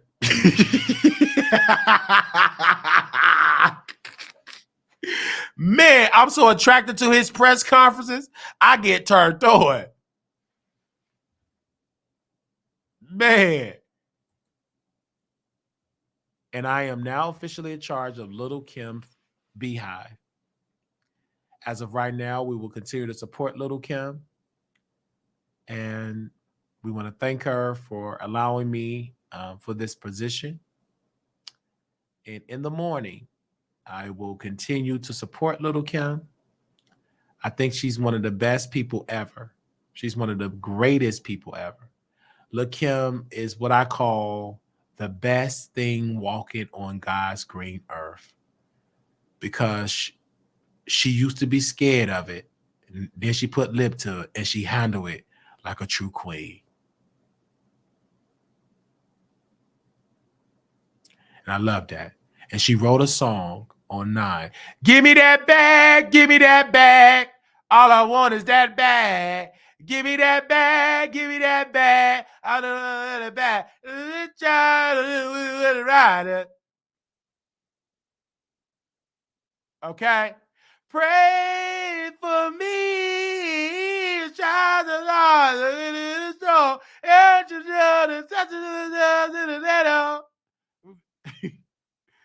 Oh man, I'm not. I'm bad with lyrics, but I love songs. Just because you can't quote the song word for word, doesn't mean you like the song. You queen. Lil' Kim is watching. Lil' Kim is watching.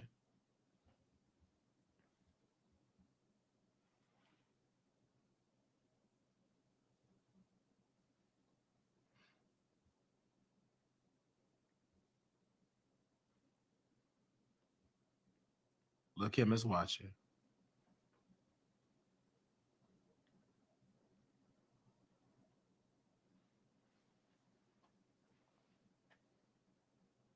Okay? We got it out the mud like football cleats. You put a ring on my finger, but you married to the streets.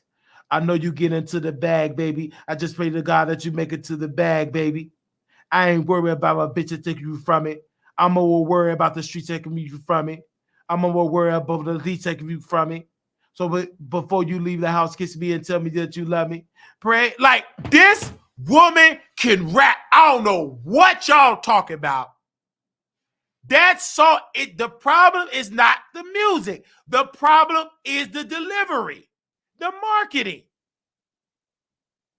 It's not the music. She can still rap. It's just the marketing. Look here, I'm sorry. We got to extend this show. I'm so sorry. I'm triggered. You're triggering me.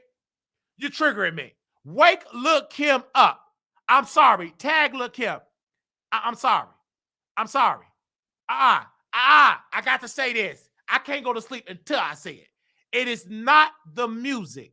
The problem with Lil' Kim, it is the marketing, and it's the promotion, and she is a ghost on social media. I don't know why she not on social media. Oh, yes, I do. Because she look like that. I get why she a ghost. Because she look like this.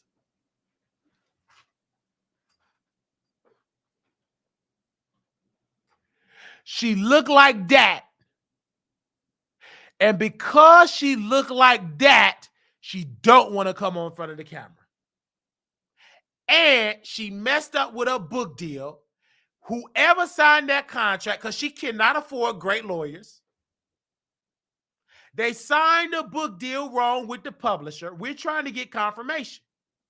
Something that somebody on Nicki Minaj's team said, not on Nicki Minaj's team, I'm sorry, on Lil' Kim's team, they did the deal wrong. And Kim don't agree with the percentage. So they're still in negotiations. They know the book is going to be successful, but she want more money. The percentage. Because the ghostwriter that wrote the book is saying that I did most of the work. When you have a ghostwriter, when somebody's writing a book, right? They get on the phone with Kim, right? And Kim get on the phone, like say I'm the ghostwriter, right? I get on the phone and I just let you talk. I record you over and over and over. I take all the recordings that you say and I go and I put it on paper what you said on audio. I put it on paper. I try to work through everything that you said and I put it in chronicle order to make it make sense. And then I, as a ghostwriter, because I'm a writer, I'm actually more questions so you can add more to the page. And then a good ghostwriter is a good researcher because you know half of the stuff that Lil' Kim probably don't remember, and then that triggers her memory to get more. Most of the greatest books that you read is from ghostwriters. There's not too many people that wrote it themselves. They have help writing those books. Jennifer Lewis was smart. You know when she fell down and when she did that interview, said the king ate the queen. She almost got ate.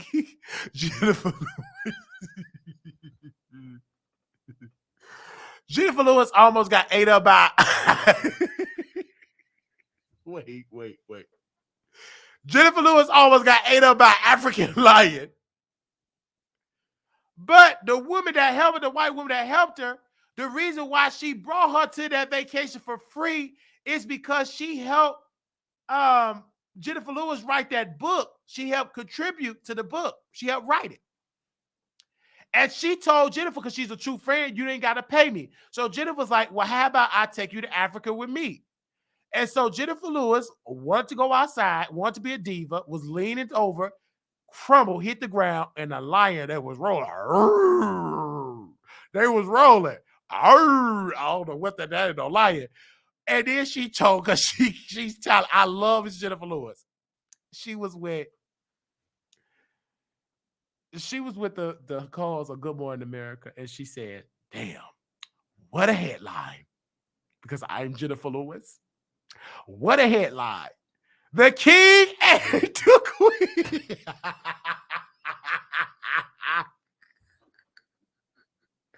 And people said they don't believe her. She tripped down. She almost had African. And the only thing that saved her, that African lion didn't want no bipolar wrinkle meat. Baby, that lion, it was hungry, but it didn't want no bipolar old wrinkle meat bandy. Baby, that flesh would have been tough. Wait a minute. That lion didn't want to eat that up. Baby,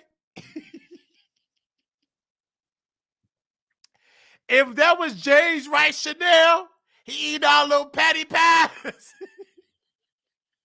He eat all that patty, sweet potato pies, and Doritos, and chicken, and pot roast, all that grease.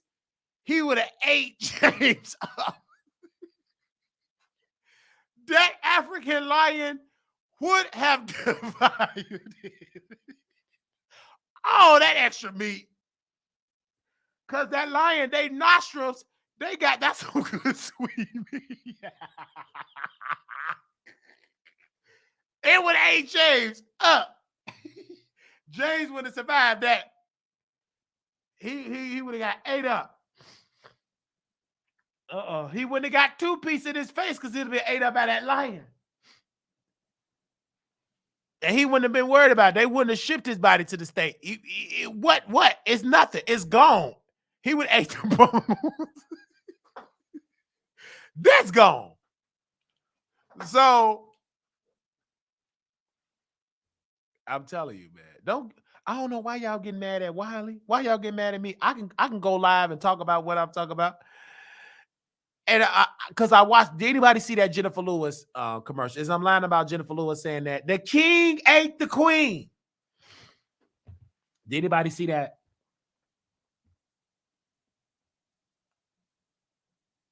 Let me know. Did anybody see Jennifer Lewis? And what was the name of that host that she was on? Let me know. Did anybody see it? I guess not. Yikes.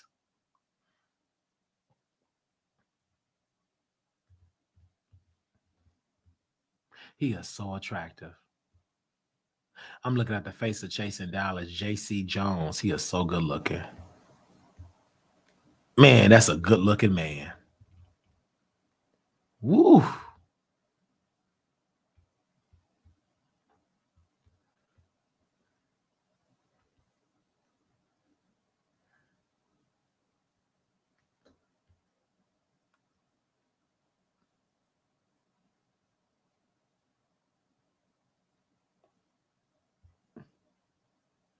That's a good looking man. Markel. I'm triggered. So Markel.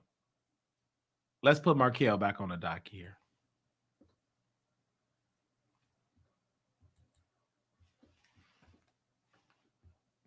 You at the club eating a donut with one little drink. Stop doing that.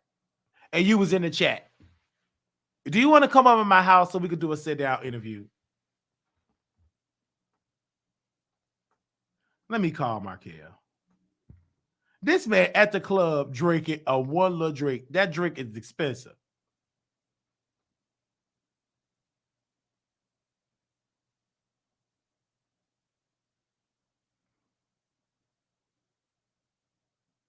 Let me see if he gonna answer. Because they can't block because I'm the only one that talk about the show.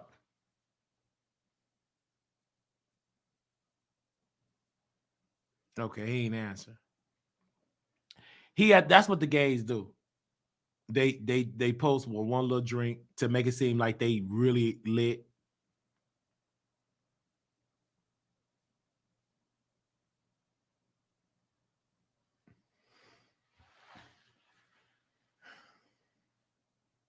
I'm just mind my business.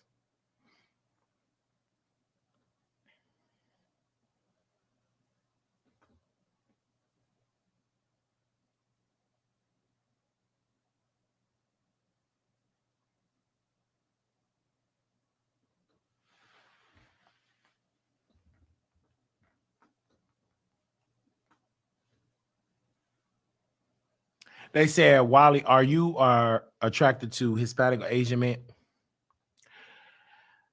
I love Chinese food and I love Jackie Chan. I love Chinese food. I love Jackie Chan. And I love the guy, if I were to marry a Hispanic, the guy from Say the Bell. He's on television. The one with the dimples. What is his name? What is his name? The one that got the dimples. The one that got his dimples. The one, what is the one from Say the Bell? He's grown. He got the dimples. Mario Lopez. I would love to swallow him up. Give me a Mario. Give me Mario Lopez, baby. I get through giving him this down. So cornbread, collard greens, lemon, diesel, tootsie roll. Ugh. Baby, he gonna be Mario Lopez, gonna be his middle name, and Wiley gonna be his last name. That's gonna be my husband. Baby, lean back, lick my twisted leg and my crack. Man, it's gonna be Mario Lopez Wiley. Because, man, just give me 30 minutes for the room with him. Take me to the wall. Way. I used to be scared of, now I put honey hot sauce in the back. I got the switch to let. Hey, man, all that. You want to rumble with the queen? Huh? Honey hot, hot. Well, that is it. Okay. I come from Brooklyn. Put your lighters up. Put your lighters up. Put your lighters up. Lighters up. I remember she came up with that song. I said, put your lighters up. Put your lighters up. Put your lighters up. I said, see, Lil' Kim is not that she don't make good music, is that she don't know how to make good music and market it in this era. She's not the only one. Brandy suffered from that. Monica suffered from that. All of these 90s artists, the one that they should look up to is Usher. He's the only artist that was in that time with Lil' Kim that knew how to change with the chimes. They didn't. Brandy be acting like she's above social media. Monica be acting like she's above, but Monica look different. Her kids, and she got boys that's into the streets. Because when Ray J was talking about her and Brandy and Monica going on tour, Monica was like, Ray J, with all due respect, bruh, stop talking about it's going to be a boys' band tour. There is no contract. It's disrespectful for you to be talking, and your sister is not saying that's not good. Stop doing that. That's diluting the impact. Stop being messy. Monica came, everything that Brandy wanted to say to Monica, Brandy wanted to say to her brother, Monica said it. And Brandy agreed with it. You didn't see Brandy throwing shade. Because if Brandy was upset, she would have threw shade. Brandy did not get upset. She did not throw shade because she agreed with Monica. Stop doing that. Because Brandy knew you're trying to use my likeness to be above me. I thought you was better than me, Ray J. You kept feeling yourself saying you better. No, you're not better than Brandy because you're still using her image to to have doors open up. What you tried to do, you queen, you tried to use Brandy and add on Monica to get people to subscribe to your app. You don't give a damn if your sister going on tour. She don't need the tour. Brandy got millions upon millions in the bank. You queen. Baby, your mama, they call Mama Brandy, Mama Norwood, baby, she did not play when it came about Brandy. You don't see Brandy said she went up in a room at 14 with a producer. She negotiated great contracts for Brandy.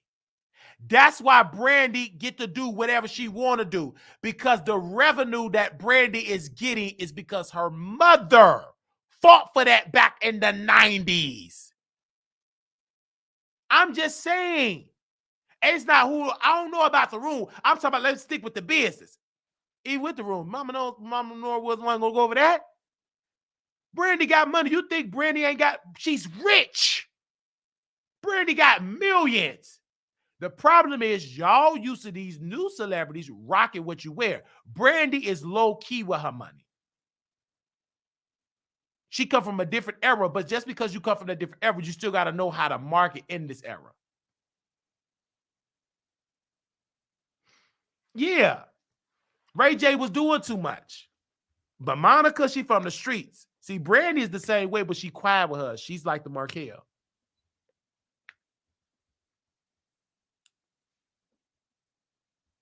Because Madonna know how to change with the time. And she got this.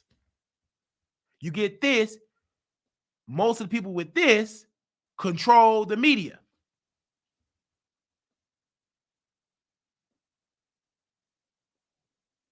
Thank you. Somebody said it. Brandy has Moesha money. End of story. Brandy had ownership in Moesha. Her mama negotiated. You queen.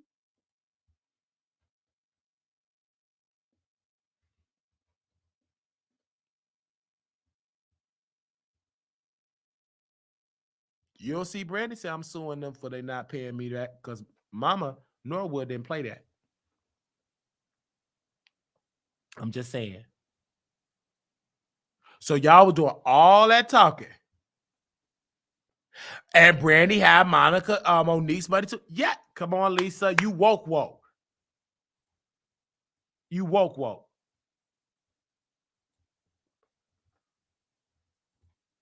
By Ray J getting divorced for the third time, and then divorce announcements are, who knows?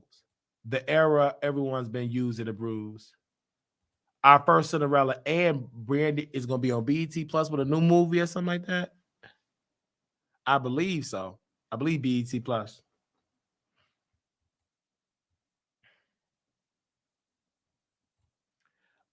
Monique was fighting for the Parkers. Like, yeah. So the studios, I don't know who has the money. The studios got, that's Monique problem. You'll see Brandy doing that though. This is the point.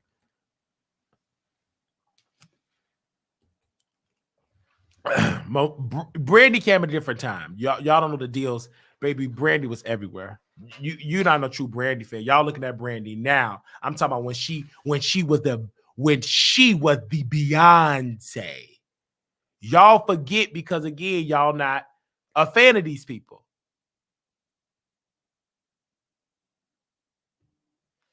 Yeah.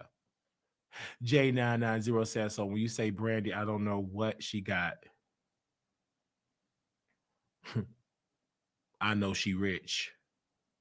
I know that when she got in that car accident, it hurt her.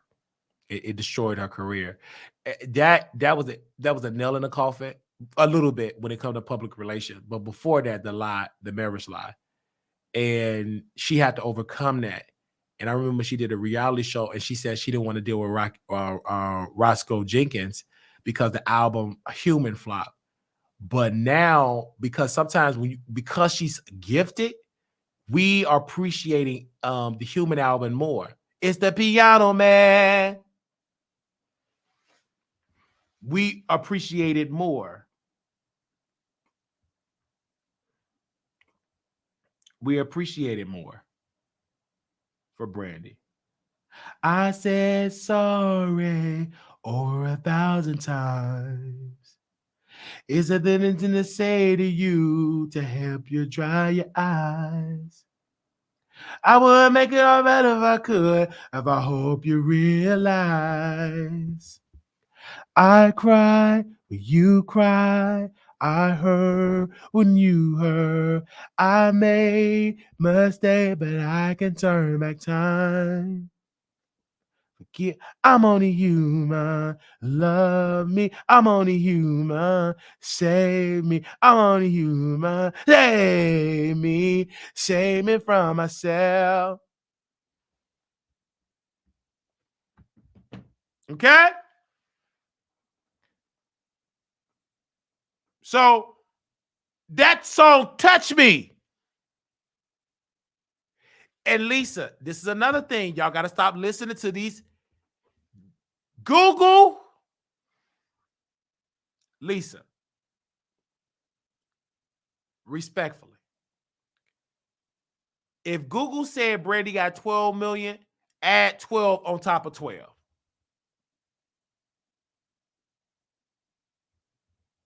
Okay? I love Brandy. So, but the point is for y'all, okay, Lisa, put 12 on top, whatever that amount. There's a lot of things Google be saying that I make on YouTube, and it ain't the truth. They put and here y'all go. Nizar don't got it like that. Okay. Anyway. Mariah had to stay working because Mariah was getting screwed in her earlier days. Brandy did more than sing. She was on commercial. She had endorsements. Lisa, are you a Brandy fan, Lisa? Do you want to call in? Anybody want to call in? Because we didn't even open up the phone lines. Anybody want to call in?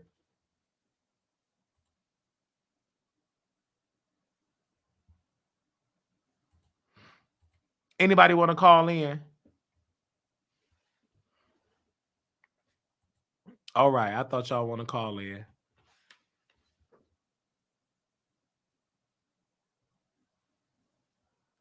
All right. Because somebody said call in. Good morning, Wiley. Good morning, Mona.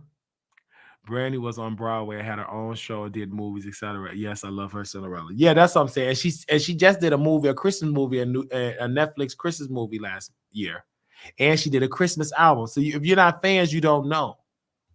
I'm fans of these people. You're judging Taraji. Taraji don't represent everybody.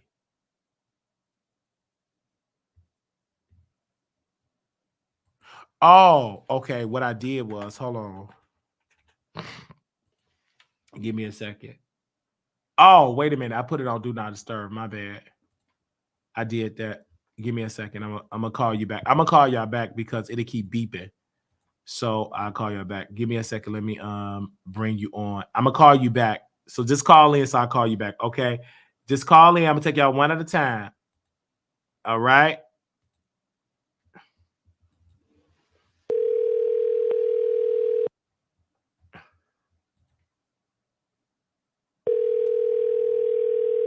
I'm calling you back. I'm calling you back. Let me take it off the dust. It's gonna confuse y'all.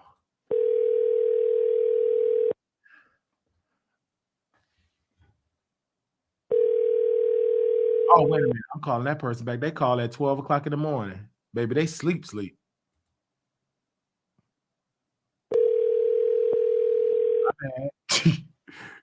Baby, they've been calling. Hello. Hey, good morning. Welcome to the Wiley Show.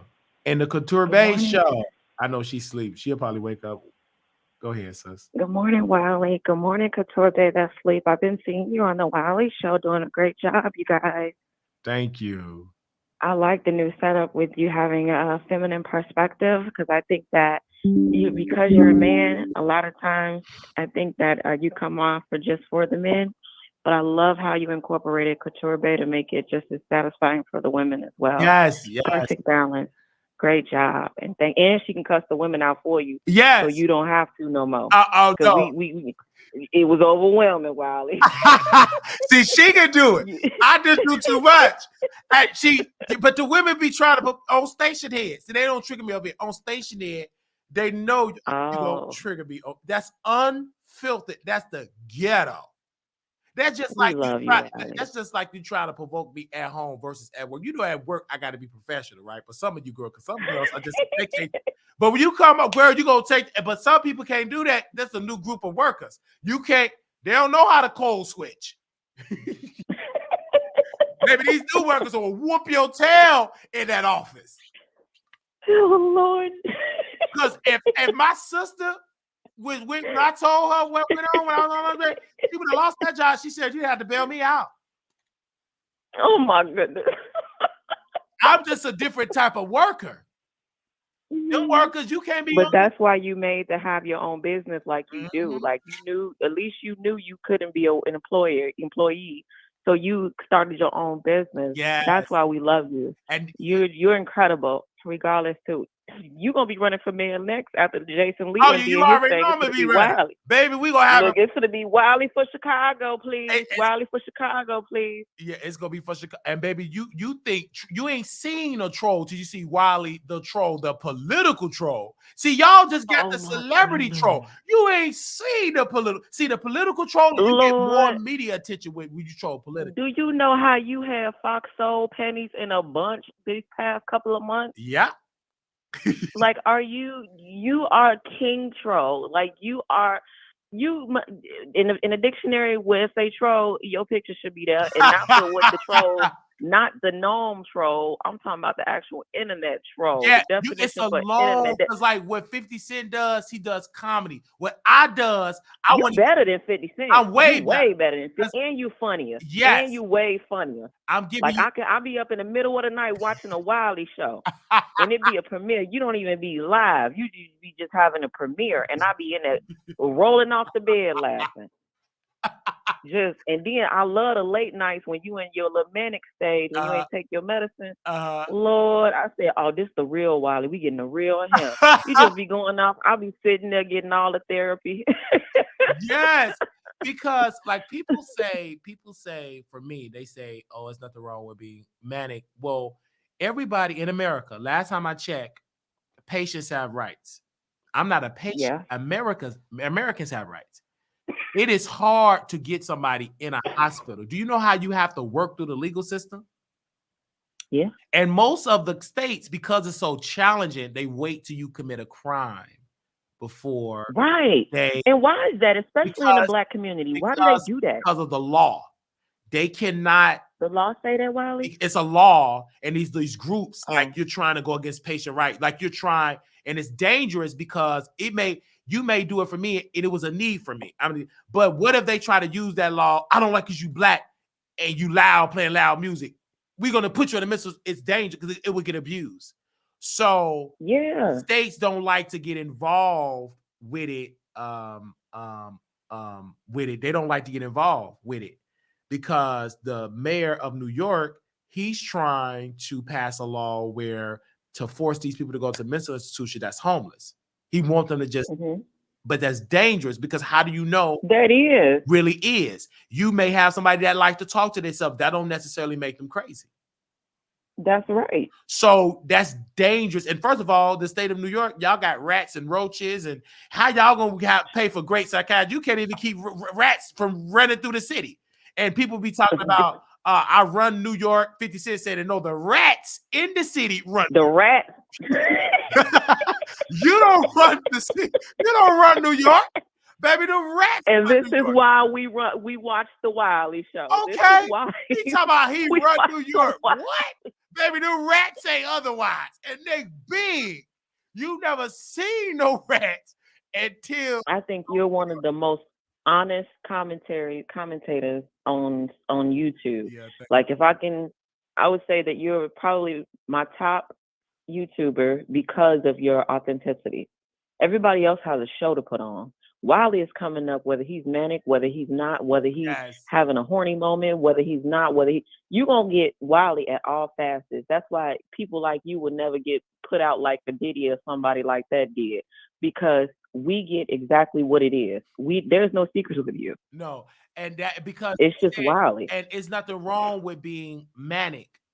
The issue No, is absolutely not. the issue is when you're not sleeping, when you're not eating. I would cause that an issue. And when that's when you get into depression. Right. For me, I like even Jennifer Lewis be manic sometimes. That's a part. It's no medication to automatically erase. It don't exist unless. And by the way, she's a great example that you use too. By the way, of a well-functioning manic person. So if anybody say that Wiley crazy or that he can't function, look at Jennifer Lewis. She gave you a prime example. And we know she's a star. She's a star. She's a superstar. Her person. She's loud. It's hard. That's us. There's no medicine. I'm not about to use that. And so for me, I go to sleep. But I'm not gonna turn. I'm not gonna. I used to feel good. I shouldn't be. No, I got to be me. That have always been my personality. The problem is for me. One thing that Jennifer Lewis have, she's an owner. She got wealth because she don't have to work 40 hours every week. It's seasonal when so that help her. So you can rest. So for me, I didn't need a job to work for. I need to be here because working a job. I will not be successful. You know why? You are working a job. You working for yourself in your own company. You created a job for yourself. I need that complete freedom. You did that. Right. You did that. For myself. But if I work at a traditional place, I ain't going to be successful there too long because you know why? Because if you keep provoking me, you're going to trigger the other side of it. He tried. He couldn't do it. He tried. But God said. God was on your side. God was on your side. God said this. Put your 2-week notice in because he's trying to trick. That's right. If you ain't gonna be able to last until after Vegas, you ain't gonna be able to last. Put it in. I tried to. That's just like when you apply for that job at Fox Soul and Claudia Jordan called her little ugly feet. Oh no, I never applied. I just unless me saying it on my or saying it on the show, but I never sent an application. I just said it to my voice. But go ahead. I know what you were gonna say. Go ahead.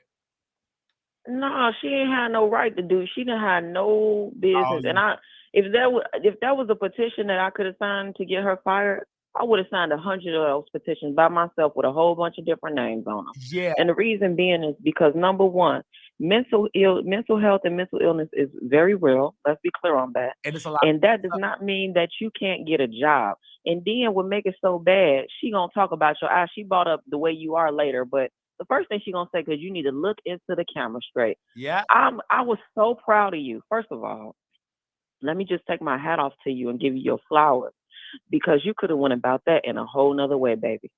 And you handled yourself like a true king, and that's why I respect you, even when you do go off on your tyrants and whatnot. Because at the end of the day, you human, and we all got emotions. We all just deal with them differently. Absolutely. But that woman didn't have no right, and for us, the world, to be able to see that and think, and for them to think it's a cackle. That whole freaking show should be crumbling. But you know what? It's all good. I'm gonna say this. I'm proud of Armand Wiggins for getting noticed and getting seen. But Fox Soul finna be canceled before you know it, sweetie. You can tell. It's not finna last. It's not finna last. You can tell. You can tell. And then people say, "Oh wow." You can tell too. Yeah, you can tell. And they're gonna be like Wiley Manic. You can't say that if you ain't no psychiatrist. You can say it, but don't hold no weight. And a psychiatrist. Check this out. God gonna make sure that they be watching you. And a psychiatrist can't come on your show and diagnose me with anything because they can lose their license. That's they right. cannot diagnose me. They sure can. You're not my doctor. You can assume That's and give right. a general definition. You can sue them for that. You do know that, right? Oh, of course you can sue. That's why anybody. That's defamation of character. Because as a licensed psychiatrist, they went on with their license and tried to illegally diagnose you without you being a patient of theirs. These people you can sue them and win. They be trying to act like psychiatrist, the to be version. They ain't got no like they just said, and that don't get to me because who you talking? I'm talking about. Let me break this down. It's a lot of people that suffer from mental illness on YouTube right before your very eyes. Many people think Armand Wiggins is mentally sane and he's going through something right now. You see it. Armand Wiggins is mentally ill. You You, know that, right? now come on, sis. Now And I've been through that. let me speak a fact to you. He used tarot cards as his therapy. Let's Yes, be clear on that. yes. And the problem and why his tarot channel is not excelling is because he has too much of that toxic energy. He's trying to take one thing into another thing, and everybody know who you are, baby. And until you fully heal and stop going off on people the way you do, and stop making up stories about people the way you do to get to where you want to be and having these tantrums, then guess Why what? do you Ain't think nobody you gonna take have your spirituality good right. the But you can have that spirituality in a good tarot channel if he fixes himself. But Armand unless is a hater. He unless don't even like himself, I think. but this is I'm gonna make it simple. He's not willing to be honest. The Bible said the truth shall make you free. The truth. Wiley, Did it say believe it or not, be honest. Be honest. the I truth? just answered No, this I'm one talking about question. Armand. Do you think Armand is jealous of you? Yes or no? Just answer me Absolutely, that question. yes. I think he is jealous, Okay. and this is what he's jealous of because you got to be woke to understand. He's not jealous Okay. of my success on YouTube. He's jealous that I'm standing in my truth about my mental health. And that's a fact. And that's That's what I was just oh, about to okay, say. okay, Everything that I just said to you at the beginning of our okay. conversation about how honest and forthcoming you were, that's exactly what I was just about to say. Because he's jealous of you because you get to be you unapologetically. Yes, See, can't nobody on these internet streets mess with Wiley on that level. yes. Can't nobody. Why do you think attorneys and therapists and all these TV hosts and all them people know about Wiley? They wouldn't know about Wiley if they weren't watching They Wiley. won't. They Y'all might not have hit the like. Y'all wait, check this out. Y'all might not hit oh, the like button, but the views show up. And guess what? The fact that y'all even mentioning him or mentioning context about Wiley, let us know y'all all deal with Wiley. And to show you that Wiley is popping, Couture Bay would not be on his show if Wiley was not relevant. Let's be clear on that. you better say it. It's because it's info. You can feel it. You and Yeah. for me, for the person that got it, sometimes we're not even aware of our influence because we in it. Wiley, you a whole star. You a whole star. Like, to be honest with you, even if you never told your story about your mental health, the fact that you actually are an actor, you're actually a comedian, and those are the things that stand out about you and why we all actually watch you.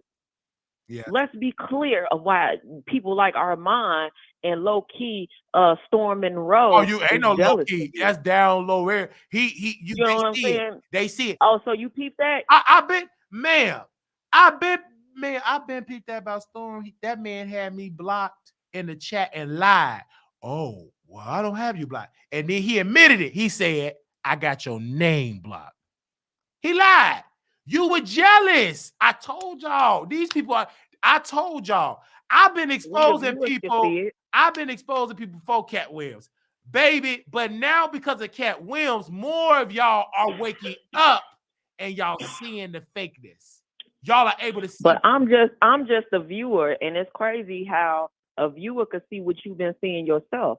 So Okay, if we yes. seeing it, if we the people, I just want you to look at it from my angle as somebody that don't know you. Okay. You just called me back from calling me. Ain't like me and Wiley had this conversation before. Me and Wiley ain't never had this talk. Nope. But this is something that me as a viewer have noticed, and this man need to know. And I'm telling him right now, all this is really going on. You have people out here in these YouTube streets that's hating on Wiley because he own beats, and they missing the beat. They too busy focused on imagery instead of being themselves authentically, giving the people what they want instead of trying to figure out what the people need. We don't need you to check your old tarot cards on your next segment, Armand. Like, come on now. We don't need none of that. We like your commentary on the hip hop girl. Keep doing your commentary on the hip hop girl. We don't need nothing else. That's why Fox Soul wanted you. Yeah. They took you in a heartbeat, number one, because Funky Neva left, but number two, you're going to make a fool out of you. You cool with having enemies. You and Jason Lee fell out because y'all are the same. That's the only reason why y'all ain't cool no more. Amen. Have Preach. y'all not? I'm What'd you say, Wiley? I said preach. No, you. I said I'm the amen corner. I'm the congregation. Go ahead. Oh, okay, yeah, because I'm being legit. Like, the only reason why you, Armand, and he and Jason Lee couldn't get along because y'all so much alike. And when Jason Lee felt like you was trying to do too much, guess what he did? He cut you off and cut off everything that was attached to him from you. You went online on a tyrant. Now talk about manic depression and a breakdown. See, this is why nobody could ever talk about Wiley. Please don't talk about Wiley no more when he's going through his motion. When we saying y'all fade, go through it worse than a Wiley. We ain't never seen Wiley break down on these YouTube streets how Armand did over Jason Lee. You would have thought they fucked. Excuse my language. And wait a minute, pause. This comes from the spirit. What did he do that was similar to Wiley's story, but he did something worse? If I would have did that, I would have been in prison. Go ahead, say it, Wiley. I'm gonna say it. He put the book on fire. If I would have put them books on fire, yeah, I would have had some prison time. That's why I said he went off way worse than we ever seen Wiley. That man should never mention your name in his mouth in any negative. Especially when it comes to some library books. He should be trying to ask you, how do you cope, Wiley? What is your coping mechanism? Yeah, you know what my coping. Can you help me get to the next stage of this? Because I see we got the same. We might have, even if that's the way he had to come at you. It don't even matter. Yeah, he needs you. Yeah. Somebody needs Wiley, and it's Armand Wiggins. You need Wiley. Because he put that book on fire. What if I would have did that? I would have been in prison. They would have put me in prison. They probably took you off the YouTube street. No, it wouldn't have been about YouTube because I wasn't even that popping on you. I would have been in prison. Prison. And you why is that? Because why is that when he can do it and you can't, but you gonna get consequences and repercussions? Because when I'm talking about if my situation in the life, I had a breakdown. He just lit it up on fire on camera. And he did it for clicks and views. Yeah, he did it on right. And he went live, but he told the people on YouTube, back to the library situation. Wiley did that to go viral on YouTube. How's that possible when I'm not streaming live? Where's the video of me streaming live? Did you ever see that on my YouTube channel of me streaming live in the library? Doing it? No, it don't exist because it was a lie. But people believe it. He only did that to go viral on YouTube. What? Well, where's the footage at? Only footage that you see is with a homeless, attractive man. I didn't even know he was in there. Was streaming that library situation. And it's one YouTuber that still got that interview, and she ain't gonna put it out because me and her fell out. Is VS in the beef sector. VS Icon. She is the only YouTuber that interviewed the man in the library. Are you serious? She interviewed him. If I'm lying, where's my beef sector people? VS Icon asked her to post the Wiley interview with the man in the library because she got the footage.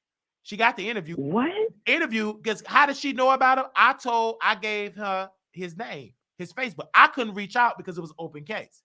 I could talk about that. The case is closed. It's been closed. And she found out he never responded. One day, out of the blue, he responded. But I said, VS, I cannot be in the chat. I'm not going to be in that because this is an open case. But you can interview. And she interviewed the man. And he shared during that time, I was homeless. And he said, they cut me out. I said so much to defend Marquise. To defend the guy. No, he kept saying defend the guy in the video because what he was saying, he was telling the truth. He wasn't just talking about Emmett Till. He said plenty civil rights leaders' name. He said you should have heard what he said, and the man wasn't lying. She got the tape. She went, and this is why I tell y'all black-owned media matters. Because she went deeper. Do you think them white folks are going to allow that? And they ain't going to allow that. Elijah Muhammad, I said a whole bunch of names. But they just they had to put the Emmett Till. But they didn't go deeper. They cut it off. What else I said about the white woman, about what the white woman did to Emmett Till? She lied. But we got to cut that part out. Just get the Emmett Till, because some of these black folks, they don't read. Hold up. So but why do you have to cut that part out when that's a fact? But she lied. It's always been indicated that she lied. But you gotta understand, they ain't gonna ever give black people a win. Wake up.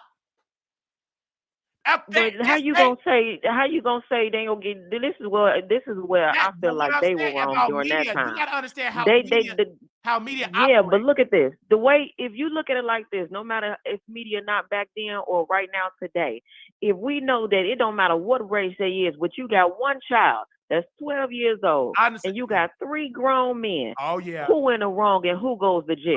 But You tell my thing me, and is, that child you dead read about that, and but they body didn't. parts all messed up, Oh, yeah. and they ain't even talk about what they did to the boy penis. Oh, hold on. And We that- don't go that deep because you're gonna go that deep. But my thing is, I'm not gonna go that deep about Emmett Till. I'm gonna say this piece. I'm not gonna go deep about history.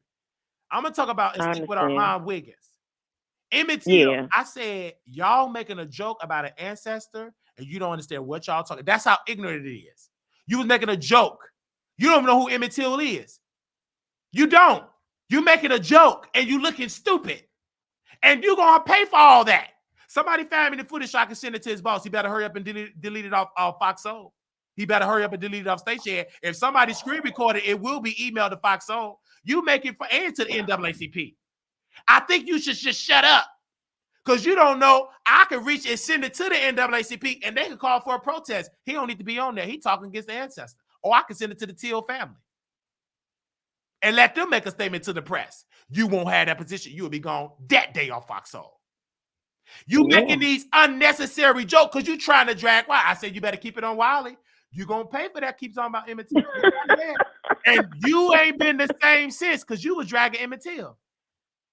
The ancestors coming. The ancestors protected me.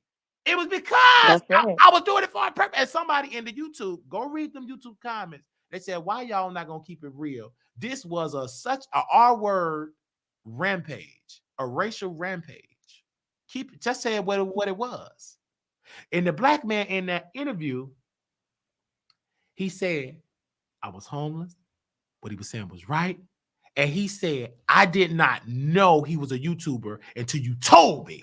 Years later, until he reached out to VS told him. He didn't know I was YouTuber. I didn't come in there and say, I'm a YouTuber. He kept saying Minister Farrakhan. He kept saying Muslim stuff. Whatever. But they wasn't there. And you know why they're not going to broadcast that? They can't give Wiley a win. They're suppressing. They can't give it a win. But it was people, God is my witness, it was people recording. You don't see none of the footage of me being naked and all the stuff that I was saying. You know why they ain't going to share that? Because why it will wake black folks up. But why were you naked? Because the spirit, a voice, and that's crystal clear. Do you think I would survive while I came out with clothes, baggy clothes, with phones? I wouldn't have made it. I can tell you that right there. You take off the clothes. How can you? What narrative you gonna do if you take out a person with no clothes on? He don't have no clothes. My family would be millionaires. They'd have been broke now because half of them drunks and stuff. My sister deal with thugs. They'd have been broke today, but they would have had about 80 million. Big Crump would have been there that day. Big Crump. You are MVP. You the real MVP. You know Threat. The original MVP. The Wiley Show. Do you know how hard it is? He's no Threat. It would have been so. Texas, one thing I learned about Texas, they don't like their dirty laundry exposed. They like everything up. What I did, that's why the police didn't want to come. You got to understand the area. You don't know the demographic because you're talking about black folks. They not that advanced to talk about that. They couldn't talk about it. The education level is low. Wiley be speaking facts, y'all. Y'all better listen to this man. And they still didn't do it. Only person that's going to do that is going to want to be a millionaire. Whenever they do a Wiley documentary, true producers with a degree that did that Megan Thee Stallion, no producer's going to call me yet unless they're going to do it to uplift black folks. They're going to call. They're going to prove that Wiley was telling the truth. They got body cam footage. Nobody ever pulled that. Body cam footage, and it's something else that it still exists to this day. 911 tapes. Oh, as smart journalists, I just want somebody to do it on YouTube. I don't want to do it. I want somebody on YouTube to do it. That wants some clicks and views. Go get that 911 tape from the Dallas Police Department. Google the time where the library rampage happened and Google that day before when you call in now and get those tapes and watch and hear my voice and hear what I'm saying and play the full tape. Don't edit it. Let the full tape play. I guarantee you. You called 911? I called before the library earlier that morning. You see how you answered that early before I got to the library? I called the police on myself 3-4 times, and I ain't gonna tell you what's on that. You ain't gonna believe it what I said on the tape. It's unbelievable. I'm telling the same story. Whenever y'all keep telling me to do it, nope. Tell these YouTubers that struggling in views to go do it. They'll get some clicks and views, and I guarantee you gonna have to do that behind the paywall because the names that I was saying they banned from Facebook, YouTube, and Twitter. Maybe the names that I was naming in that tape, they can't even be verified on X. They not even on Facebook. He's not even on Facebook. He's not even allowed to have a YouTube channel. You got to put that around a paywall. The paywall behind the paywall go have behind the paywall. Oh my goodness, Wiley. Go hear that 911 tape. I guarantee you it's going to shock you. And I'm going to be getting a phone call for the Nation of Islam. Brother, with all due respect, my dear brother, the Elijah Muhammad. Listen to that. I would love to get the 911 tape, but I'm not about to go through that. I don't care because I know I said I don't need to hear what I said. I just want y'all because y'all said Wiley is a liar. I entertain about a lot of stuff, but this case and the storyline, God is my witness. He can strike me down today. I spoke some names. I can tell you the names. I'm not going to go into detail. I said Elijah Muhammad over and over and over again. Start sounding like him. And no, I didn't even say Minister Farrakhan. I said the Honorable Elijah Muhammad. I said it with authority. I never seen many police officers ever in my life with them weapons. Go ask. Okay, people. It's one person that you can ask. Go send this. Go send this. Okay. All right. You don't believe it. I want everybody. Do anybody know who Brother Ben? I believe you. That's the real right. deal. Do anybody know who Brother Ben X is? I want you all to say, Brother Ben X. I want to see if you can prove me. Did Wiley send you any DMs back in that year of whenever that library situation? Ask him to scroll up to the DMs and then send you a screen record. He got everything. He got a phone number that I was sending them.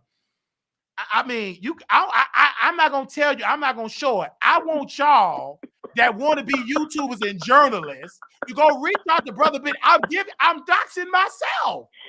Wait. Baby, I know Gag City, they not that smart. They're not the brightest bulb in the room. They ain't educated. They don't know. They don't even know how to do cursive writing. So I ain't talking to them. They ain't going to do that. That's too advanced. But if you truly trying to grow and do a documentary on Wiley, you're going to have 60 million views because you never heard. You won't believe it. I just need a producer that's trying to come up, got money, that really want to take the stuff to be we won't be at the film festival with this. They ain't going to welcome it because you got to welcome the nation because I'm not going to come on the red carpet and they can't come on the red carpet. I ain't going. Skip that carpet. If we can't sell no bean pies, if we can't sell no bean soup, if I can't bring my bow tie wearing, assalamu alaikum wearing sister, my NGT sisters, I ain't going. You won't see me there. Because they got to be my security. I'm going to need, if this come out, you think I'm lying. The FOI, they got to protect me. Because if the news get it, this is why the Spirit said, I don't think you should run for office yet. Because when they run for office, they're going to post that Minister Farrakhan stuff. It's going to be a war. You said something too powerful. That is what protects me. I said, I'm part of the Nation of Islam. The nation knows this. I called the nation. Everything is recorded. Y'all don't think everything is recorded. I called the Nation of Islam. You think they phones ain't tapped? You crazy. You think they phone calls ain't tapped?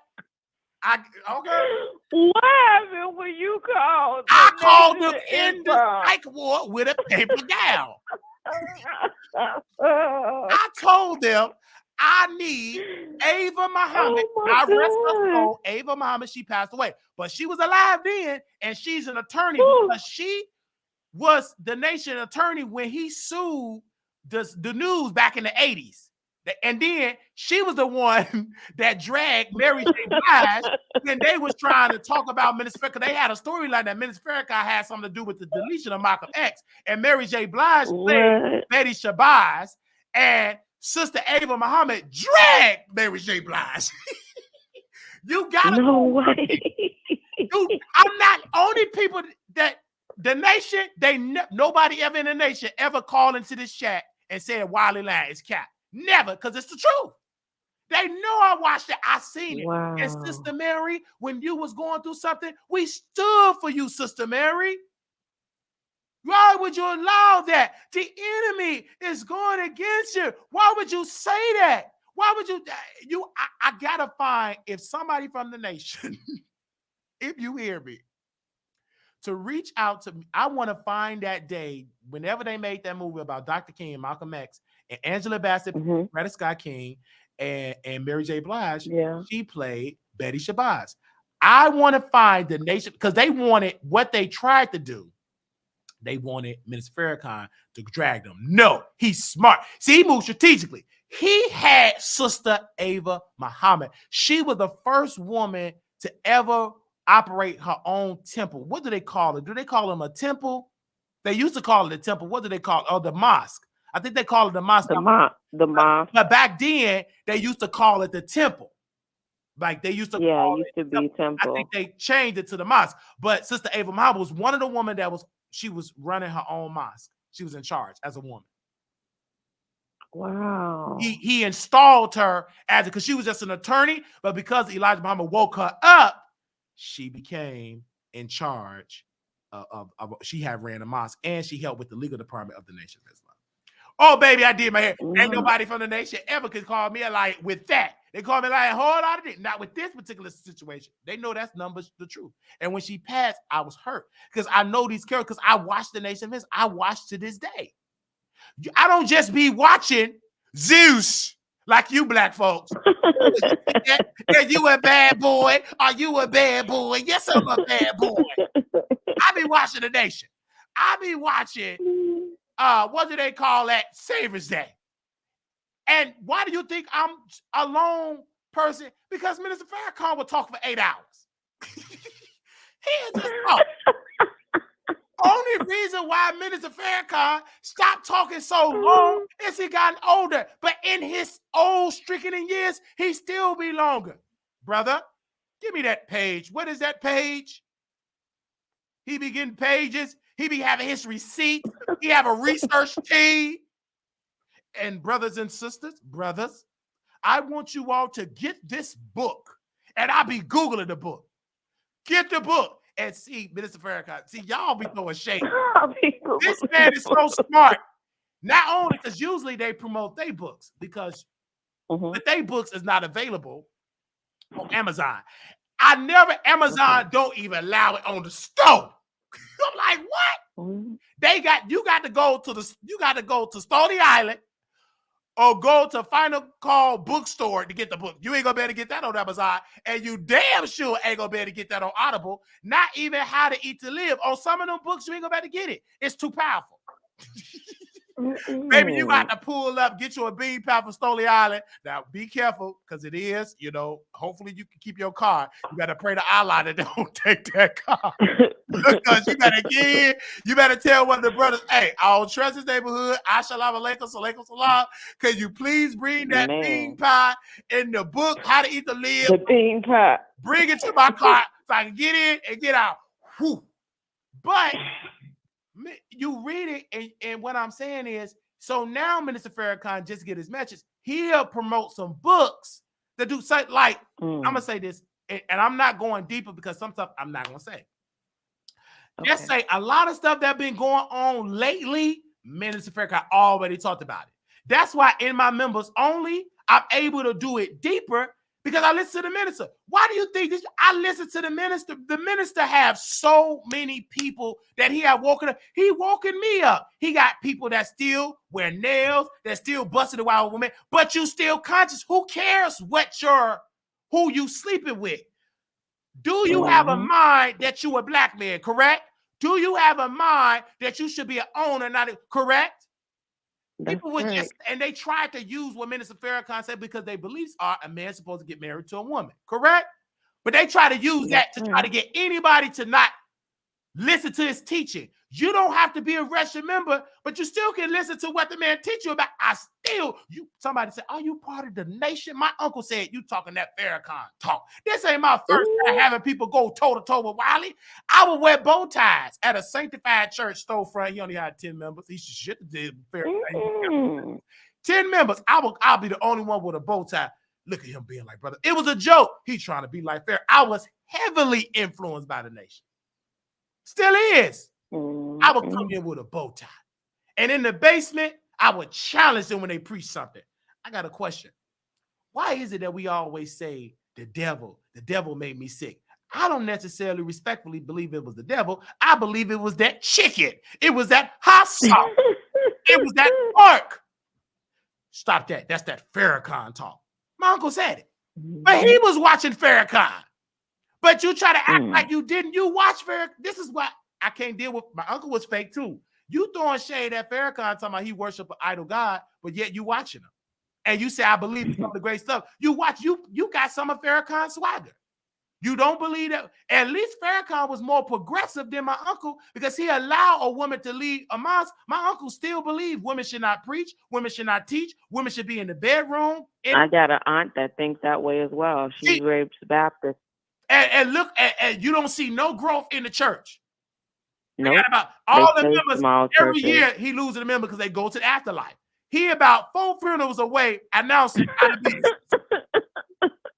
he about 4 funerals away. If you don't believe me, go to the Church of Holy, just go sit there. It's plenty room. It's room. It's room. You know how they say it's room at the cross? It's room at you, church. It's all empty. Go there. Baby, you can throw a football. You ain't gonna hit nobody.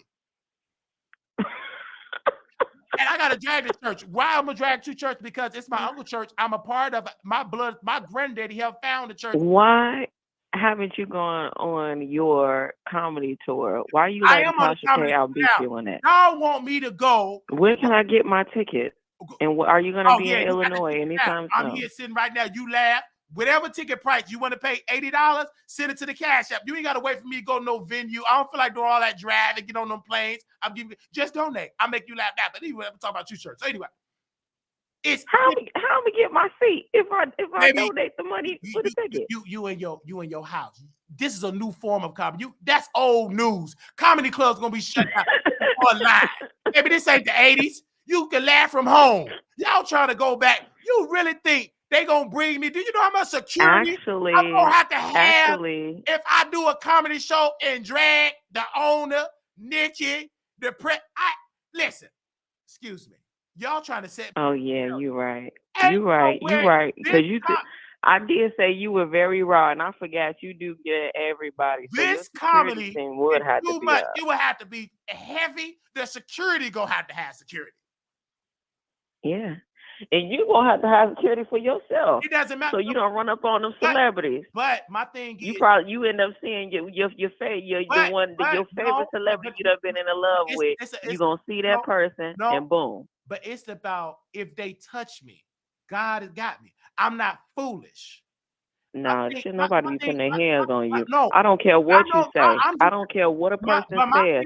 That does not permit somebody to put their hands on nobody just because somebody says something. Who did you say? Did you hear what I said? What I'm trained under? I said I heavily influenced by the NOI. Did you hear what I said about that? Okay. I heard you. Okay. Do you know how they move? Yes. In silence. You moving. You don't know what you're going to do. Okay. Well, whatever. If you will, okay. All right. Do whatever. But God got me. You ain't going to survive. That's right. You're going to, whatever you try to, you're not going to survive. This is where you're going to end Nicki Minaj's career. If you harm me, if I do pay for a ticket, I don't want to go to her show. It's too expensive for what? For her to lip sync and struggle getting across the stage.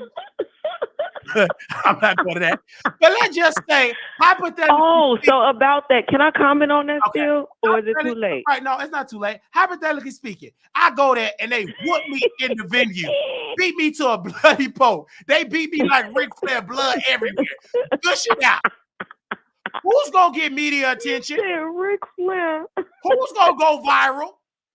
Who's gonna end? You're right about Who's that. gonna win financially? I'm gonna recover. I already needed my leg fixed, my eye fixed, needed new teeth, new nose. I already needed it. I'm gonna get a new body. So you're not gonna go to an award show? Like if they ever invited you to like any award show, you wouldn't go? Yeah, I ain't studying them award. Award for what? Awarding you for more broke. This Taraji got an award and she cried about being broke. No, you can get best podcast. I don't award. want no best podcast. Those. Get them awards. Where's the money? Taraji got all the awards. You know what happened with all them Grammys and awards she got? I just want to say, and see, I didn't get paid fairly. She got the award. Shut up. Stop that. You black folks want to have them awards. I want the money. It's about the money. It's about the money. Stop. I don't care nothing about them awards, Grammys, Academy Award. If I do, I'm going to be. Then I'm going to tell you like this. For all the celebrities out here that listen to the Wiley Show and all the YouTubers and everybody that Wiley is giving advice to, y'all need to start donating to the channel. They should start donating. Y'all need to start donating because this man is not, he actually be giving y'all sound advice. It be funny, yeah. But he be keeping it real with y'all. They not donating. You know why? You know why they not donating? They owe you. They owe you for talking about that. These black folks, it's hard to get black folks to donate like that. But white people, it don't take them hard. They gonna come in. White folks gonna come in. I'm gonna dump you Negroes while you at with your body. I'm gonna be. It's a reason why Candace Owens got there for the white folks. Charge. Because Candace Owens got there for them white folks. It ain't hard getting conservative money. Only thing I'm gonna switch up. Talking bad about black folks, and them conservatives gonna make me a billionaire, and y'all gonna be he sold out good. Because when I was speaking country, you didn't like it. I'm taking up for the white folks. They right. I love white people. When I go to a gym, I go way out 5 hours from my live. You know why? Because our own people tear us down, Wiley. They do, and that's why you feel that way. Folks. It's not. It's you, and you love white people because white people treat you good. They treat. He's not even being funny. It's just the fact. And we got to do better in our community. If a man is sitting up here, and this ain't the first time I heard you say this. And that's why I'm commenting on it. You said this several times, and I've understood each time. I've understood each time where you was coming from because our own people try to tear us down. And guess what? People could be in this room right now hitting the like button. Even if you weren't sitting in here and you didn't want to hear all of what he had to say, it's the fact that, oh, you black. If I ain't got no money to send you a cash out, let me go ahead and hit the like to amp up every channel. I don't know why y'all will sit there and watch this video and not hit the like button just off the strength that you watching it. And it don't cost you nothing. But you genuinely laughing, you genuinely having a good time while you here. And like Wiley's content, his comedic content, because that's what you are. You a comedic content creator. I don't know how else to describe it. You got everybody's business, but you funny. But it's not like a prompt joke, like a Tasha K or nothing like that. Yours roll off your tongues naturally. Tasha K is funny, and that's why I compared y'all because she actually is funny, and she the GOAT. In these urban YouTube streets, Tasha K is the GOAT. Oh, absolutely. And Tasha K, when she's pissed off, it rolls off. She rolls off. When she talk about Fannie Wood, because Tasha K is a non-believer of Jesus Christ, and she is a black Republican. That is a wine drinking Candace Owens. Baby, she ain't nothing but a Candace Owens wine drinker, and she fake conscious. She is a Republican. Do you really think she be voting for Joe Biden? She's a Republican. Marjorie Taylor Greene reposted Tasha K. I believe Taraji P. Henson a Republican. Most of them black folks is a Republican. But you gonna vote. Listen, when you got money, when you in I have a business. My business is more better in Texas than it was in Illinois. When I went back to Illinois, I said, whoosh, Illinois is bad. They're not business friendly. Republicans, Because they're not or supportive to the black right, community. We Republican, not racist, right, but there's just no Republican. support No, in a I'm talking black about that. community. Like, yeah, that's true. But Republicans is more business. They're pro business friendly. Miss Farrakhan said, Yeah. you should learn from the white man. You should learn. And Democrats study. is the more poverty people. It's not only that. Whether you want to, It's not whether only, you want to believe it or not. right, because it's not just that. It's a reason. And what They're not are black people predominantly in though, Wiley? In the poor sector. Right? No, not necessarily. No. I challenge that. I don't necessarily. It's a reason. Listen, it's a reason why what black, even in Chicago, even in the city of Chicago. Okay, go ahead. Well, it's segregated, right? We know you got the west side of the south side, like Cicero and whatnot, by Midway. That's where the Spanish people be at, and down by 47th Street. Then you got the black people when you start to get close to like what's that, West Kedzie or Damon? I mean Kedzie or Western. And then you go further east, you got white people and black people. And that's because that's where it costs the motorists to live at, is by the lakefront or downtown. But guess what? Where's the black people really getting it into those places? But this is the point. A small viewpoint is that. But no, if you read and listen to this, people, and okay, I don't want you all, I gotta break it down. It is a book that let's talk about how the government hand was in redlining. We have to go back. It was designed. This is why they want to remove books. The government gave loans to developers and said, y'all go develop the suburbs. Y'all can leave urban areas. And they made a deal.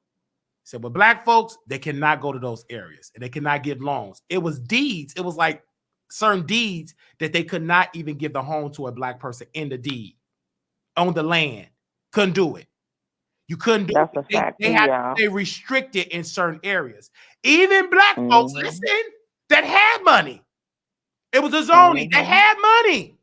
They had no choice but to stay on the south side. That's why in Inglewood, them houses is so nice in some parts of the south side, because the black folks just had to invest with their own people. That's why growing up, you would hear black people in Chicago. The doctors lived up the street. Because they couldn't live with the white people.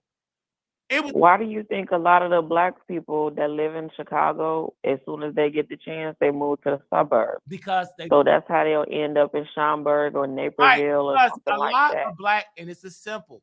We are not all the same. That's right. Some black people feel comfortable being around more high-earning people, and it just so happened that by the data, it's more high-earning white people than blacks. It's just the statistics. It's not too many areas that you can name them that have high earner black folks, neighbors that's thriving. You gonna name, you gonna but be check this out. It's not, but white you can name. It's so many. You could be here all day. So, but guess what? In the state of Illinois, but also you have in Illinois, in any places, you have black people, and that's their right to be whoever they want to be. You have black people that was wealthy in the 1900s. Black people, even after slavery, when they was able to be free, black wealth was just whoosh. When they gave Frederick Douglass the Freedom Bank, when all them black folks was able to deposit that money in that bank, and these people said, all this money, let's destroy that bank. They was shocked.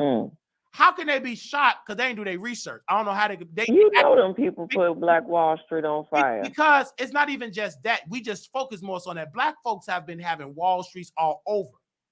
It was a book that I read, and thank you to Roland Martin that I'm gonna remember to start writing it down, because back then I would just read and forget the title. But it was a book that I read about all the inventions that black people made, about the patents. And this author was saying that is so much that black people have invented that we will never know, because when they were created and they would have to go and they were invented, The slave master, that's their property. So that means when they go to patent it, they can patent it and their name is on there. They're not going to put my name on there. I'm the slave. So I'm the problem. This is my device. I'm putting my name on it, and you're going to do it. And if you don't do it, you're going to get about 150 lashes. You're going to do it. You're going to leave there. They're going to wrap you around like that movie. Who patent this is? My patent, Toby. Who patent this is? I patent Toby. You're going to have some black people just say Kunta Kinte. They're going to get it. Who patent Kunta Kinte? The official patent master. They're going to break you. That's what happened. Even through all that, black folks were still making advancement. Even from Ford, all that stuff, they were still making advancement. This is why black folks, this is why we're so iconic. Even through adversity, it looks like the more hell we go through, the more greatness we become. It looks like that's the truth. When we get too much when we get comfortable because when you give us hell, it's just greatness just pop up. Even with the lights, it was a black woman that invented the lights or something with the furnace to make the house get hot instead of burning up wood. Something like that. Some black people created that. This is why. This is what amazes me with white people because they're really wise, and today they changed up their strategy. If you really research it amazed me. I'm like, damn, they smart. Like they said, okay, they have a meeting. So we can't say the N-word no more. No, we cannot say the N-word no more. We can't do it. Black people, they don't believe it. Believe me. All right, N-word out. N-word out. But can we say Negroes? Negro, not as a white person. We would have to get somebody black to say Negro. Okay, that's out.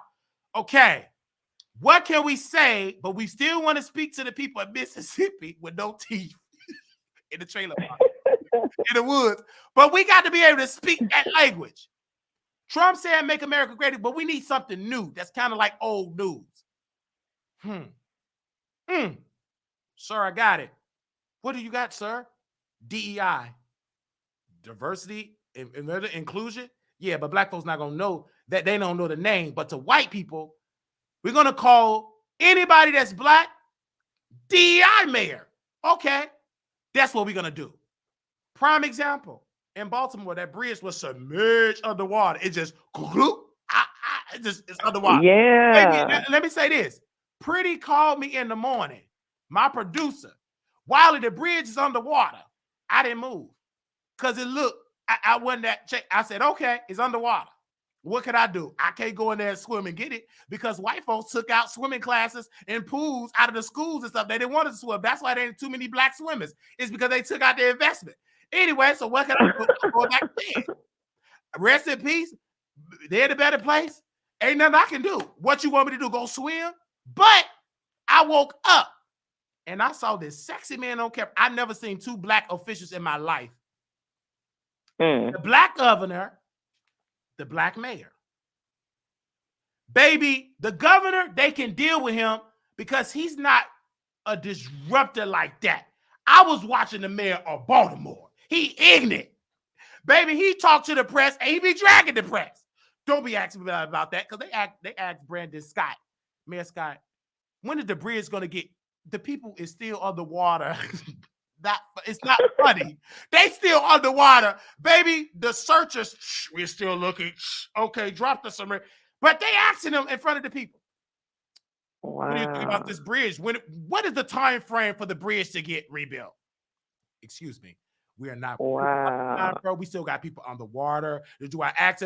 Them white folks was offended. Baby, I went to Fox News. I cannot believe that DEI mayor. Because the afro throws white folks. It scare white people. They don't like an afro. And they don't like when you keep talking back. They don't like a smart. They don't like. Back in the day, they would have called him an uppity N-word. They can't say that now. You'll get canceled. That's a dirty word now. They say it privately in the locker room because I've been uppity N-word. They say it all the time. But this is what they say. DEI mayor. DEI, he's nothing but a DEI mayor. So I said on YouTube, you got to be woke to see what I post. I say I'm doing a DEI workout. Black folks, they don't know what DEI is. They ain't catching it. But they try to DEI. Man, you got to embrace the word. We took the N-word and made it what? Part of the culture. We made it part, right? But they're using DEI and trying to take away, because what they're saying about DEI, let's break it down, because I'm from special. It's good when I was in special ed because I break it down like a third grader. My niece can understand what I'm saying. So it took they said DEI. They're saying he didn't get the job because he was qualified. He just got it because he was black. It's a quota, black. He got it because he got an afro, he black, he EBT, Biden just called him up and made him the mayor. That's what they tell these conservatives. They been believing it. They didn't, but you got to come to the Wiley Show, get real news that you could use, black old media.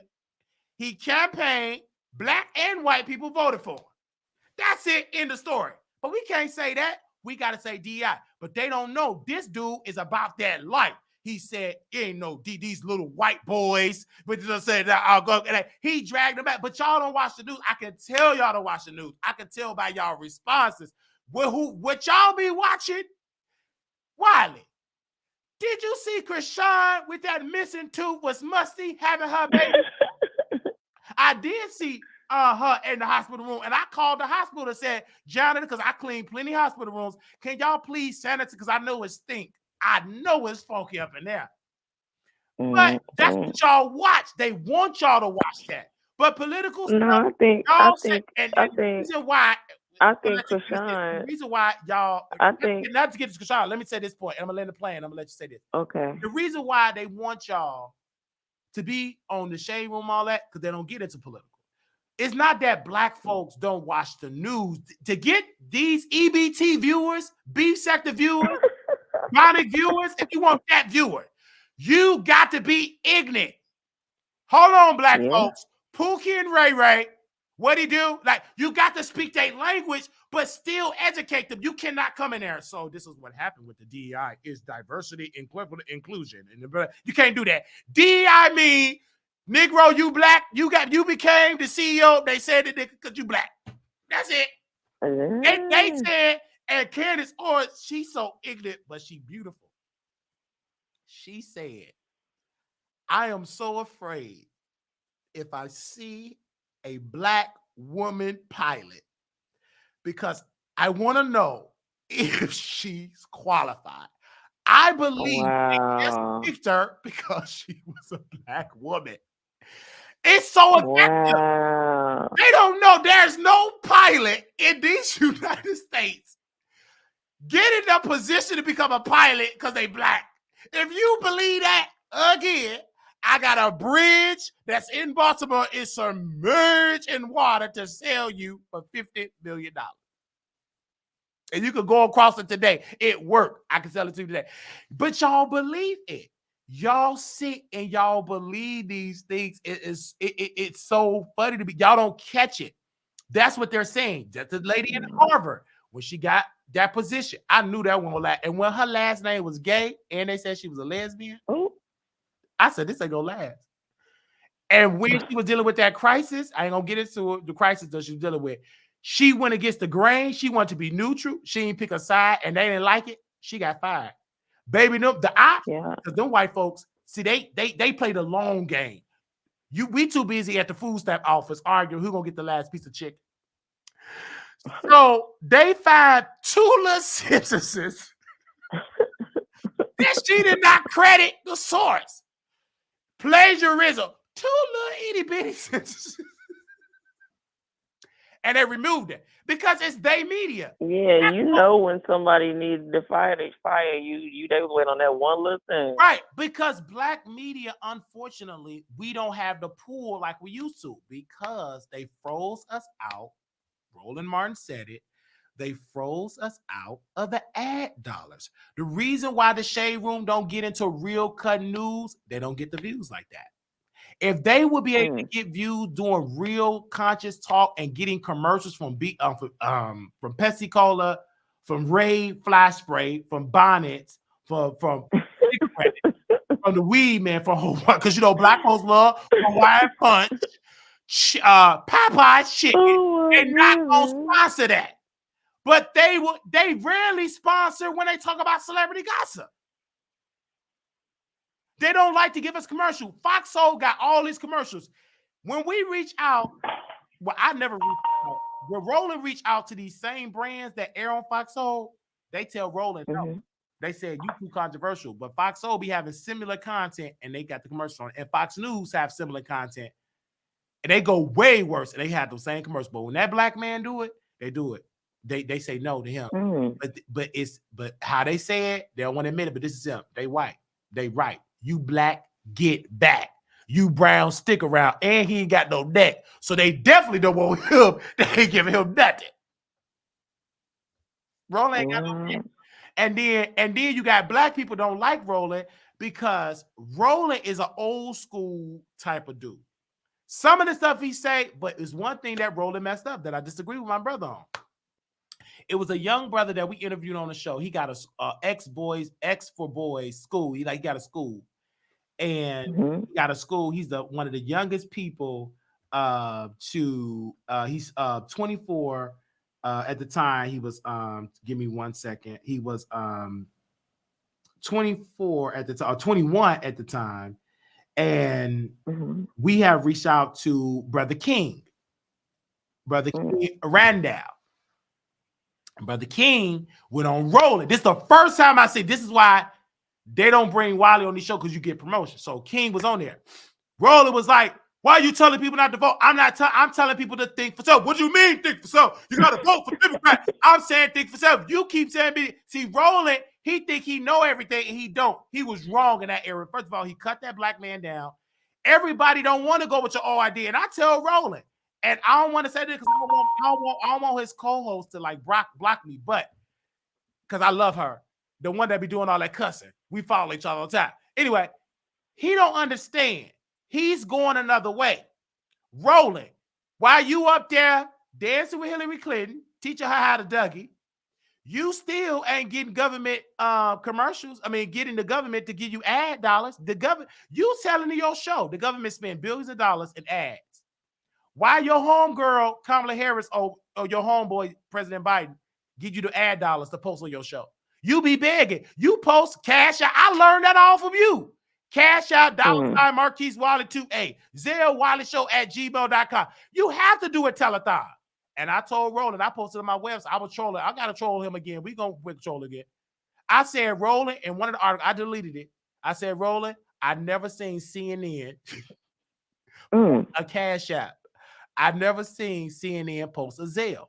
So for you to say I'm not a journalist, you ain't nothing but, you are a journalist. But right now, for people that don't know, you on YouTube. We call you a YouTuber because he was being rolling this messy.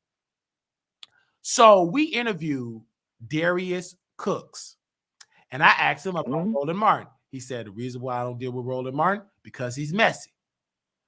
I screen recorded that's part of it and posted onto a tag Roland. Roland said, yeah, and I heard a person said he went on a person that's not educated. He's not a journalist. He was dissing me. Let me see if I can find that. Ooh, baby, I have to see if I can find that tweet. See, baby, Wiley, we had some moments on the Wiley Show. And what I learned, you got to be able to defend yourself. If you cannot speak up for you, you in trouble. That's the truth. Give me a second, Roland. Well, let me see if I can find it. Let me see if I can find that. Oh, man, I don't know if I can find it. Oh, wait a minute. I'll probably have to type in Roland Martin or Darius Cooks. Let me see. Ooh, give me a second.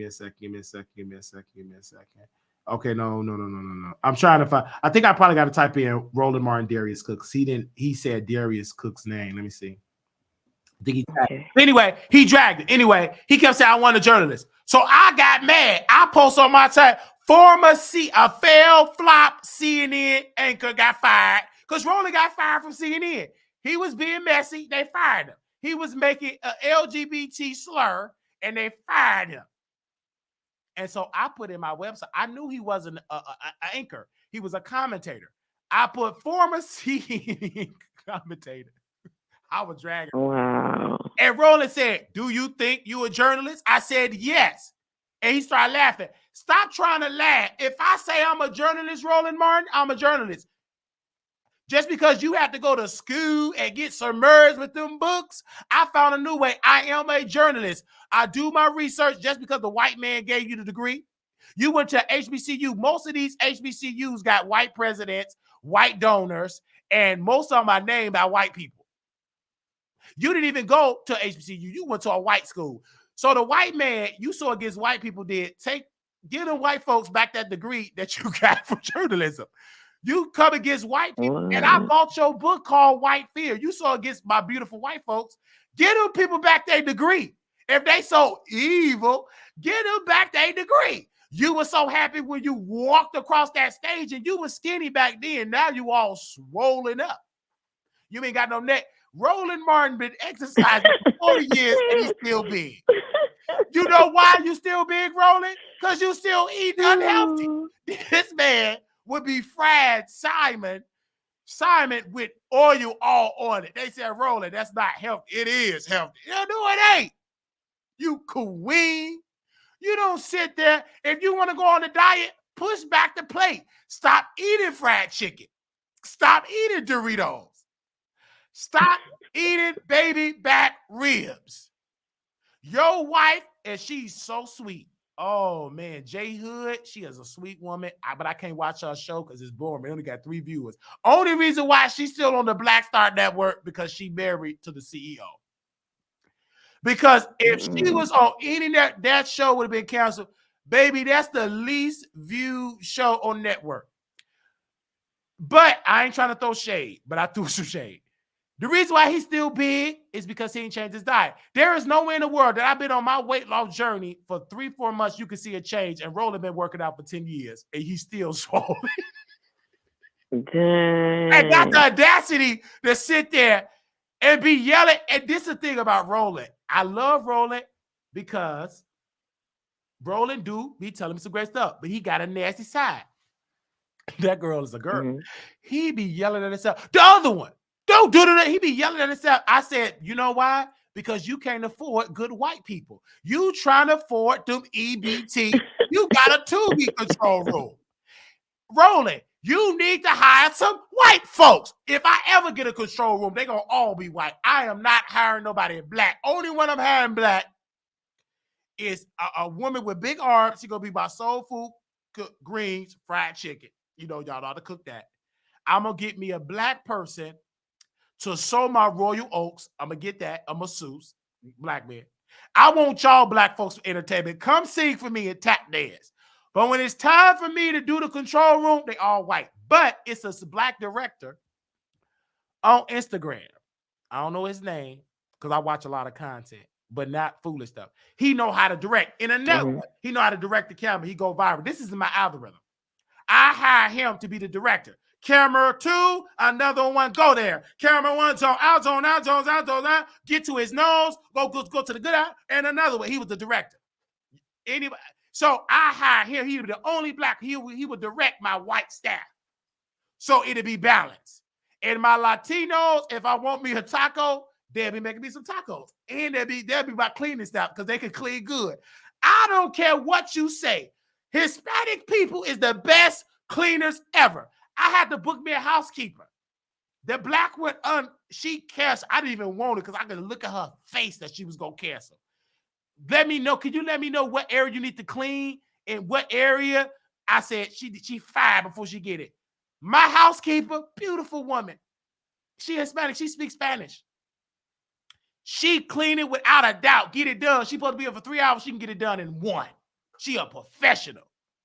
And she's a great co-host. She was on my radio show talking to my audience on my station. Do I got a witness in the chat? Is I'm lying pretty? Because, you know, people, y'all don't come to my station. You really got to be a Wiley Show fanatic to come to my station here. Is anybody a witness of my station here when my housekeeper that we hired, did she start talking in the mic? Did y'all hear her? Because I was asking y'all, I had a question. I said, is there any way you could do the 401k? And because I work so many jobs, I want to be able to get that money. Do that go away and everything? That woman said her name. You got to get such as she was in the kitchen cleaning my kitchen. But I still entertained, and I talked to her nice. It was an incident. This will tell you what type of personality I have. It was an incident when my camera, she almost submerged my cord in a vacuum cleaner. But she said, oh my gosh, it unsnapped. I didn't panic because I can just get it replaced. That ain't number $10 to replace.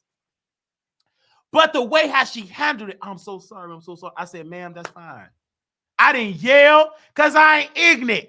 If something happened, it's insured. Go get another one. Only EBT, body wear, low credit score, 400 credit score. You will be ignorant. You'll be cussing. But when you're a professional, if it's that's material, you can get it replaced. Y'all to cuss that woman out, she'd leave it. Not me, because I know how to talk to people. I know because I watch Rolling. I got it. What do they call when you buy a camera? I got it all like out of replace it. I go to Amazon, get the cord, plug it back up. It's in the store. I will not be upset about that. Because why be upset about a cord when you go get another cord from Amazon? It ain't like the cord's worth $80 million. It's like $15 at best. So, because she cleaned the heck out of this part. Because you know why I hired her to clean? Ask me the question. Can you ask me, Wiley, why do you hire a housekeeper?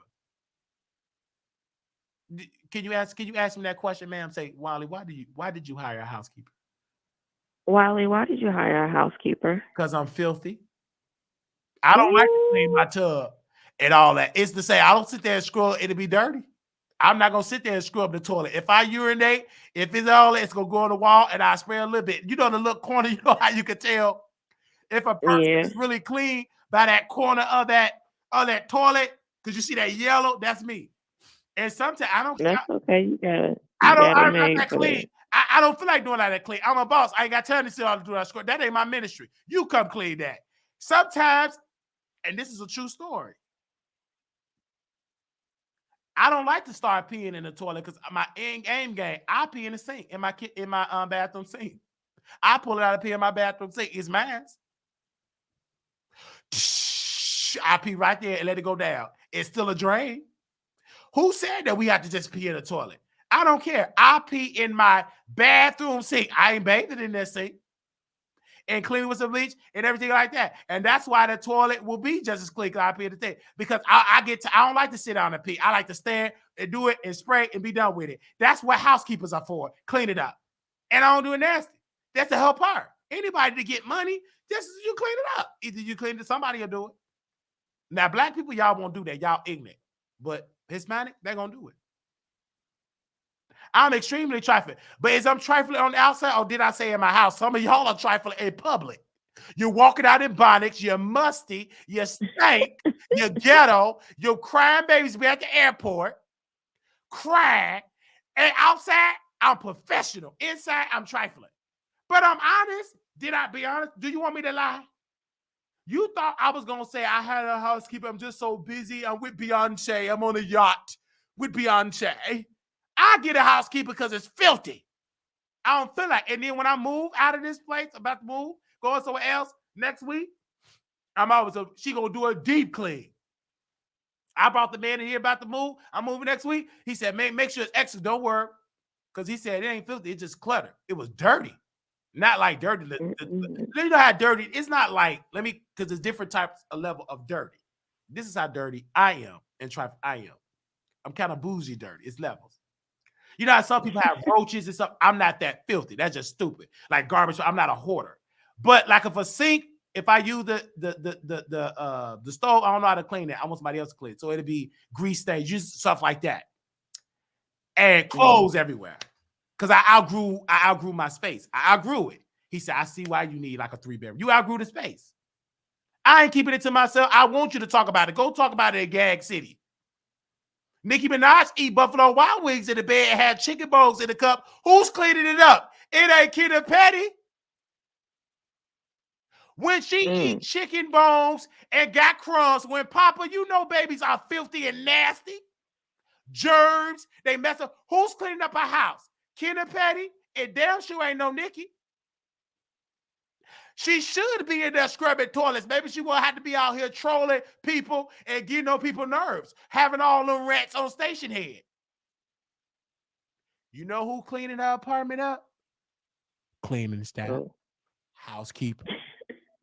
You ain't hired no housekeeper if you clean. You hire a housekeeper to stay clean. You want them to do work. But and then, okay, let me tell you, when the director, when the manager came in my apartment too, he said, wow. He said, this is still look new. He said, nothing is broke. I don't see no roach. You know, he said, I went to some apartments. And he said some apartments, they have roaches, the roach thing in corners. Something how to describe like roach ant thing in corners, like roach. He said, you don't have nothing because I'm not. I throw all my trash around, all that. The best thing you going to find me doing is vacuuming. And then whatever I do, I put a little bleach and stuff like that. But close up, you gonna do that. And she gonna hang on my clothes. I don't feel like hanging on my clothes. You gonna do it. I'm gonna work 3 hours for you to do it. That's me. Because what did I tell you? See, y'all ain't used to. You see how silent y'all ain't used to all this truth. That's good. Some of y'all need a husband that's gonna be honest. If y'all had a husband be honest like that, you wouldn't have married that man. If the baby daddy was honest with you and said, baby, if I do it, I ain't gonna take care of it. I'm gonna dog you out. Mm-hmm. You ain't gonna, y'all used to people being fake. I'm sorry, I can't be that. Either you gonna be, so whoever marry Wiley is gonna come from the Wiley Show. My future wife or husband. I'm not gonna limit myself. Wherever the love come, whatever it land, baby, it land on me, baby. It's gonna come through the Wiley Show. It's gonna come through the Wiley Show. Because you're gonna know my personality. Whoever I date is gonna come through the Wiley Show. Because you know me through camera. Through the cameras and through that, it's gonna come through the Wiley Show. Yeah, and so she come and clean and she could put up the clothes. And then you go, now the apartment is clean. And she come because I'm not filthy like twice a month. Because I can't afford her to come every day, like twice a week, twice a month. That's all she need. And she thanked me. And you know why she thanked me, Elsa? Because I got her some more clients. See, I work in silence. I move in silence. 3 of my Dallas producers got her cleaning their apartments and houses. One of my producers owned 3. One of my producers, because she was talking about like Airbnbs that she got, and then I got other producers, and she was about to talk about that, and I said, let me hurry up and put some music on, because she was talking about producers day, and I said I don't want them to know, because I like to move in silence, because I want the people to think I'm stupid. I am. I'm dumb. I ain't got no influence. Yep, I'm stupid, dumb, and ugly, and I don't help nobody. Believe it. So they got like a couple of Airbnbs. They're a producer here, and like they watch the show. I call my audience, for the people that are watching on Couture Bay, I call my subscribers producers. I call them producers. So I wrecked it, and she cleaned her apartment. Yeah, and she does it. And so she got more business because we worked out a deal. I helped promote her. And I don't do ads. I just find out people, because I get with people. Oh, Wiley, you get your apartment clean? Can she clean that? I do it because that's influence. I ain't got to do no commercial. You keep talking about it, they're going to be in my DM. That's when you know you got influence. Secretly, give her the number and they book her. That's it. Y'all are used to people doing what Armand do. I did this, blah, blah, blah. I don't move like that. Y'all used to Tasha K talking about what she did for folks, and she record giving people Christmas gifts. She's doing that to show that she love people. She don't give a damn about today, nothing but a tax write-off. I hate it. I didn't like to see you gonna go to sleep. Baby, I'm just getting started. I work for 8 hours for the white man. I'm gonna work for 8 hours for myself. So Tasha K did a Christmas thing, right? And she was recording this mama or this mother. She was recording the family, and the mama wasn't there. Your mama said, "Open the door." I didn't appreciate that Tasha was doing that. Tasha, you doing, because you did that because the sponsors. She didn't even pay that out of her money. The sponsors paid for that. See, y'all don't understand. You about to go to sleep? You can go ahead. I'll get another call. You can go, because you found out you about to go to sleep. You at home? Yeah. I'm sitting here. Oh, okay, you can listen. Okay, we're going ahead. Yeah. You go ahead and listen to me. You know, if you be married to me, we gonna be talking and making money. You'll be in that sleep, and Daddy will be in the living room making money. Okay. Oh no, I'll do this right, King. No, we the upgrade. We wouldn't be in the living room. I'll be on another side of the estate. Baby, I know that's we right. need to upgrade. We got a built-in studio at home. You ain't gonna be able to hear me. up in there because the house gonna be too big. I know that's right, babe. We gonna be able to tell, okay? So all you EBT women say, I won't date a by me. Okay, you be broke. Okay, date a straight pookie and be broke. That's why you suck. Shit, the ones that's claiming to be straight, not even straight. It's not even. Thank you. Okay. Like, what are you doing? It's not even straight. So she cleaned up, and then I remember talking about Armand Wiggins. Let's bring him back on the docket. Do y'all mind me talking about Armand Wiggins again? I don't care if you do, man. I'm still gonna. Go ahead. On Station Head, I had a housekeeper before. This was like when he was on Station Head. He said, "Who hires a housekeeper? You must be filthy, just dragging me." After he did all that, well, I would like to hire a person to wash my dishes, and I do not like cleaning my bedroom. That's what a housekeeper do. And now, guess what Armand Wiggins got cleaning up that high rise? What? A housekeeper. A housekeeper. But I need to call Maria Lopez and tell her to be safe because she going on Skid Row. Hold on. Hello, Maria. Hola, ¿cómo estás? You know when you be cleaning up, Armand Wiggins, yes, the one with the big old gubs and the twisted spinal cord, C. So when you go to his office and clean up that house, I know he got that douche cut and the stink. You got to get them dookies out the sheets. Please be safe because you are going in danger. You know he got that office space for $200 a month. You know it's all them homeless people. So please lock up your car and please do not order no Uber Eats. I know you like burritos and tacos, so they ain't gonna do nothing but rob you and steal it because that's why Armand Wiggins left that other building downtown. Yes, remember it's C. Glaciers. He left the other building because they took his Uber Eats. Baby, you order. It didn't matter that you got a doorman. The door people, they like, listen, Armand ordered some food. He was hungry. I will never forget it. He ordered it at the high rise. They was at the lobby. He was on his way down. He lived way up there. Baby, the homeless people said, oh, yeah, and they just grabbed it. They're not going to fight for it. Why fight for a burger and fry? Armand was so pissed. He had like lemonades, 2 lemonade ices, all that expensive. You know, California stuff, everything is high in California. His Uber Eats order is like $95. And then he left a $50 tip. He cheap. Deal homeless people had a good time with his food, and that's why he left. And then surprisingly, a neighbor was deleted. Surprisingly, next door to him, and that's the neighbor that Armand Wiggins did not like. They would always argue. 2 days after that argument, them white neighbors was gone to the upper room. Yellow tape was at the door. Now, I'm not saying Armand is a deleter, but he was shown next door. I don't know. See, Armand Wiggins, he do a lot of demonic stuff. He believe in witchcraft. Who's to say he didn't put a spell on that man and actually go in there? Does tarot cards. No telling. I'm just saying. I'm not saying he deleted that man. I cannot say that because I was not there. But that's quite suspicious that the neighbor that you hated gone. And then you secretly moved quickly with the quickness and left. The building wasn't even built yet. You left. So I'm not saying he deleted it. So I think Armand Wiggins, maybe, because something, I don't know why the spirit is leading me to talk about that. I'm going to mind my business about that. Because it needed to come out. Why are you holding it in? You got to let that out, Wiley. I'm holding it in because I don't want Armand to delete me if he did delete that neighbor. I'm just out of safety.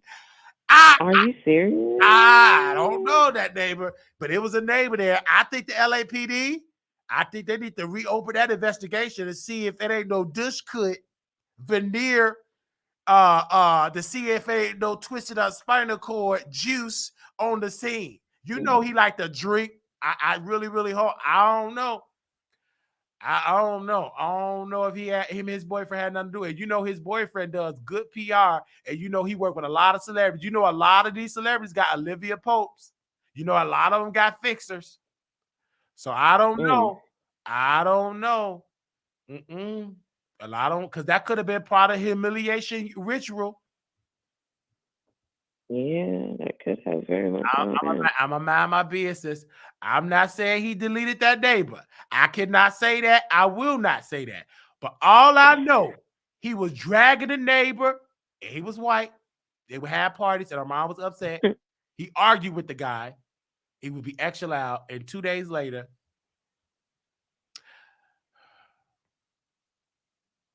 I had some good days. That's his funeral. Oh no, he's white. He's white. White people don't do all. White people don't do all that singing. They had his funeral outside at the best. See, white folks don't waste no time. They had gravesite funerals. Gravesite funeral. He was buried that day. He's buried. Yes, white people.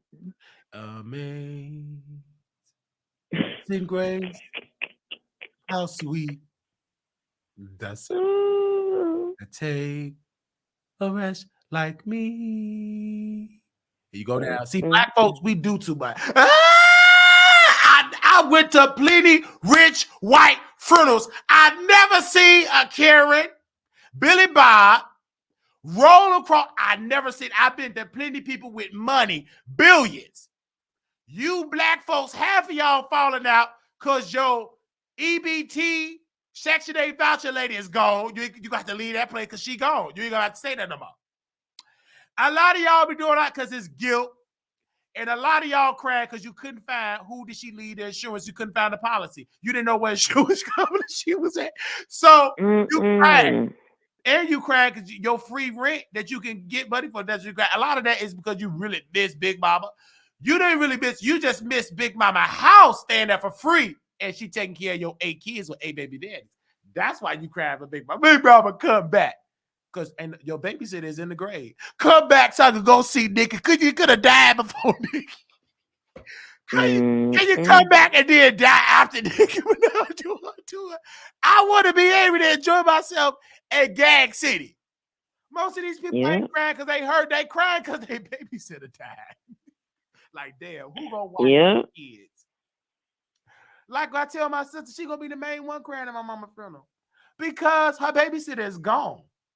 And my mama gonna be able to get the most sleep. Hopefully she get delivered and get Jesus in her life because she got to get some sleep real good when they drop her down because she gonna be feeling some hellfire. So she gonna be sleeping. All that liquor. I'm sorry about that. I'm a Christian comedian. All that liquor, man, I really hope so, mama. But you gonna get you some good sleep. That's crazy. I don't know. But you're going to be feeling some fire, so you're going to be waking up. Some fire. But you're going to be good. And see, this is why I don't think I'm going to go to like my mom's funeral and stuff, like people funeral and speak. I can't speak at their funerals because I'm too real. I'm going to be the type of person. The reason why she gone, she drunk herself. You know how some people go, yeah, she loved the Lord. She was a Christian. God have added a new angel to his choir. Unless that choir got a bar, unless heaven got a bar, a barbecue grill, and somebody's husband that she can sleep with, her best friend husband, then yes. Because if my mama go to heaven, she gonna be sleeping with Michael, the archangel. Lord have mercy. And she gonna be drinking. She ain't going to heaven until she changed. Unless, now see, y'all get mad when we do stuff in comedy. But y'all be believing, if y'all feel like it's some way, then if y'all believe everybody going to heaven, then why do we have to go to church if we automatically going? If it's no hell, that's why, see, when you challenge that thought process, just like the guy that said he don't believe in hell, Bishop Pearson, he said, I don't believe in hell, in hellfire. Like, I believe in inclusion. A lot of people believe, they said he's in hell. They was dragging Bishop Pearson before he died, before he got in the grave. Say he gonna open it. People believe that. I've never believed in hell and heaven like that. Not how we believe it. You know how Black folks believe heaven and hell like a physical entity. I believe it's a state of mind. I personally believe that. Why? Especially because I look at it in this aspect, and then I'm gonna close. I look at it this aspect with heaven and hell. Why is it that black folks, we rushing to go to an invisible place? We rushing. And white folks, they got all the wealth right here. I never see them so addicted to heaven and hell. You understand what I'm saying? I never seen white people overzealous. You go to heaven. They talk about a bag. They talk about wealth. We over that. Overzealous into that. I believe heaven and hell is a state of mind. I believe that. I believe I went through a mental torment in hell when I lost my mind. And then I was able to step out of it. I believe black people, we have been told a lie. I believe in God. They say I didn't believe in God. I don't believe that you should be given so much money so when you die, you can go to heaven. That's all a lie if you believe that. God want me to live wealthy on earth. God want me to have a successful life on earth. Correct? Why would God want me to go through all this suffering? I got to wait to die, but I can't delete myself. So you just got to wait till your time to get a mansion with gold and you walking on it. Why don't we teach how to live great and experience heaven on earth? We have to be a well balanced, because when you pull it back, why do I have to suffer on earth? And then a sister told me, she said, we need to stop saying giving your money to the church, giving your money to God. Just say you giving it to the church. That's true, you giving it to the church. You doing what God told you to do. But I'm giving my offering so my pastor can pay the bills of the church. He got rent, he got mortgage. If you rent the church or if you got a mortgage, he got to be able to pay that. Especially if you go into a church where it's not a Bishop T.D. Jakes church. You know, pastor got bills to pay for it. That's why a lot of churches go out of business every year. Why? Because they ain't got nobody donate. Like my uncle. If 3 more people, he got 2 givers. One got a bald spot. Oops. No teeth. And it's a mother in the church. No, he got 3 good givers that give great. If they go, the church go in. The church going out of business. What you say, Wiley? If three of the good givers go, if you don't add 3 good givers to replace them, you out of business. Mm-hmm. Yep. And then this a black church, yeah. This would give me with black folk. They said Wiley having a manic episode. Don't fall asleep on that. Wake up, charge my phone. Something told me to check if he was still going. And then what people were saying on YouTube, these black folks would say Wiley is having a manic episode. You see how they dilute what I'm having, which is fine because they lack education. But if I ask them, do they got a degree in psychology? Is there a psychiatrist? They're gonna tell me hell no. The most that they got is a man that's cheating on them, that they're taking care of them, and they at work to take care of them. See, what would you rather have? A manic episode at home, running your own business, getting clicks and views, or having a manic episode at home, busting your man windows, getting arrested, going to prison? Which manic episode would you like if you have to choose one? You got to choose one. Having a manic episode, beating up your man because he cheated on you with Keisha at the cashier at McDonald's. You get arrested and you go to prison. There's plenty of women that's in prison that snapped, chasing a man. Which manic episode you want? I choose the one that I got entertaining, getting clicks and views. It's not illegal, and you cannot assume that I'm having a manic episode. You're not qualified to say that. You went to Google. Google, last time I checked, Google ain't no doctor. Any Google search that say you must consult with your doctor. Ma'am, you said a manic episode. Do you have? Are you a doctor? Ma'am, on the phone with me. Hello, you awake? Are you a doctor? I'm not a doctor. No, sir. Okay. Are you a psychiatrist? No, sir. Respectfully, you ain't qualified to say what I'm having. That's right. I wouldn't try because that's Because wrong. if I'm gonna reverse this. You got kids? Do anybody got kids? If I say I don't like how you talk to your child, you having a bad deadbeat mom moment episode. You gonna get offended. This is my child. You don't tell me you're gonna get offended as a mother, correct? Yeah. Why? Because I'm not qualified to tell you about your business, about your children, and about I'm not qualified to tell you. Neither are you qualified to tell me I'm having a manic episode. Ain't nothing. Last time I checked, Trump be having manic episodes. Y'all made that man a president of the United States. Get to it. But y'all nobody ever said Trump had a manic episode. Wow. Because white people control the narrative. You Negroes don't. Y'all said Kanye had manic. Y'all never say Trump had a manic episode. Uh-oh. That man be speaking in third party, saying stuff don't exist. Yeah, I talked to Abraham Lincoln. You talked to Abraham Lincoln. And George Washington. He said he was talking to a president that's no longer here. But y'all made that man a president.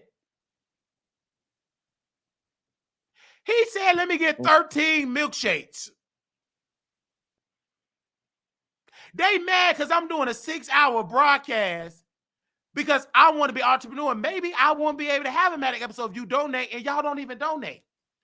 You black for all y'all do is criticize. But you can say I'm manic all day. Nicki Minaj be having manic episodes. Did she have one? I'm going to label her one. A manic episode could know another manic episode. Did Nicki Minaj have a manic episode when Megan Thee Stallion said, you ain't mad at Megan, you mad at Megan's Law? Baby, Nicki did a 12-hour marathon about Megan Thee Stallion. She did a 15-hour marathon about Megan Thee Stallion. Wow. That's deep. So again, but did anybody say she was having a manic episode? You know why? Because she never said, I suffer from bipolar. Once you say you suffer from bipolar, and it leaks out, they dilute it. That's like Kanye West. The problem with Kanye West, he's still 100 form because he a lot of things that Kanye West do, it won't be making an impact. He dated a white woman, Kim Kardashian. So you dated a celebrity. So to black folks, they don't care nothing about your manic. If they're not gonna give you sympathy, I get sympathy. He dated a white woman and he still be trying to go against the system, but you wasn't that conscious when you was with the white folks. They gave you the deals. You weren't that conscious. You started to do that now. You took the white people checks. All the labels that Kanye was a part of was all white-owned labels. And when you Google the money of the music industry, who controlled the music industry? Just the color brides, white people. So again, that's all cap. So just shut up. You the one that burn your own stuff. What you trying to expose people you still eating off of? You dumb queen.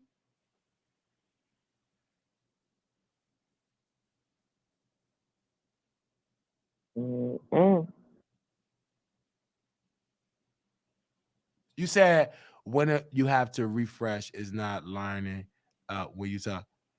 You said what? Oh no, I'm not gonna. We gonna keep it the same way because we gonna end it. I'm just doing the same thing. We good. As long as you can hear me. You don't need to see me. Some of y'all said I should be a thumbnail anyway. Some of y'all said I ain't gonna go viral unless I be an avatar. Ooh.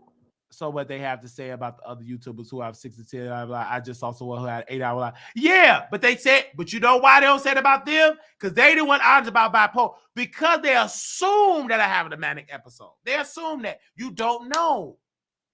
You ain't effing me. And if I was manic, I can guarantee you will come all night. Because once you manic, they get it in the bedroom. I guarantee that lady on the phone right now, she'll be sleeping real good. What you gotta do what? Because when you manic, Manic people got that manic D. You never had. If you ever had somebody that's manic and get it in with them, that's the best love session you'll ever have in your life.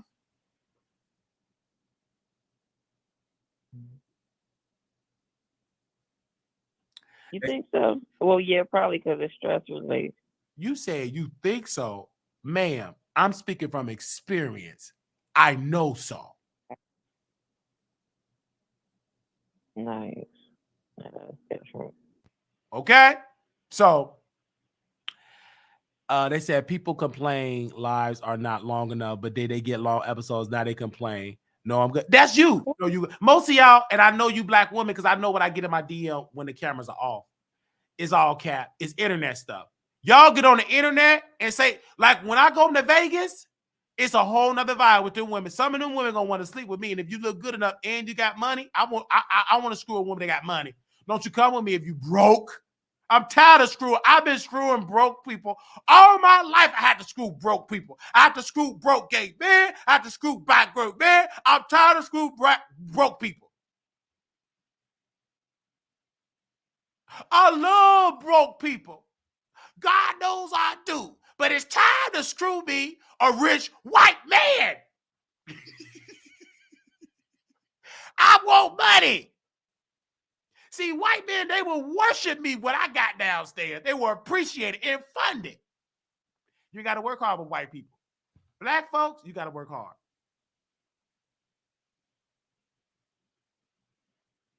So they said, Wiley, you still live. Of course I'm still live. Mm-hmm. They said facts ain't nothing like Crazy D. Okay?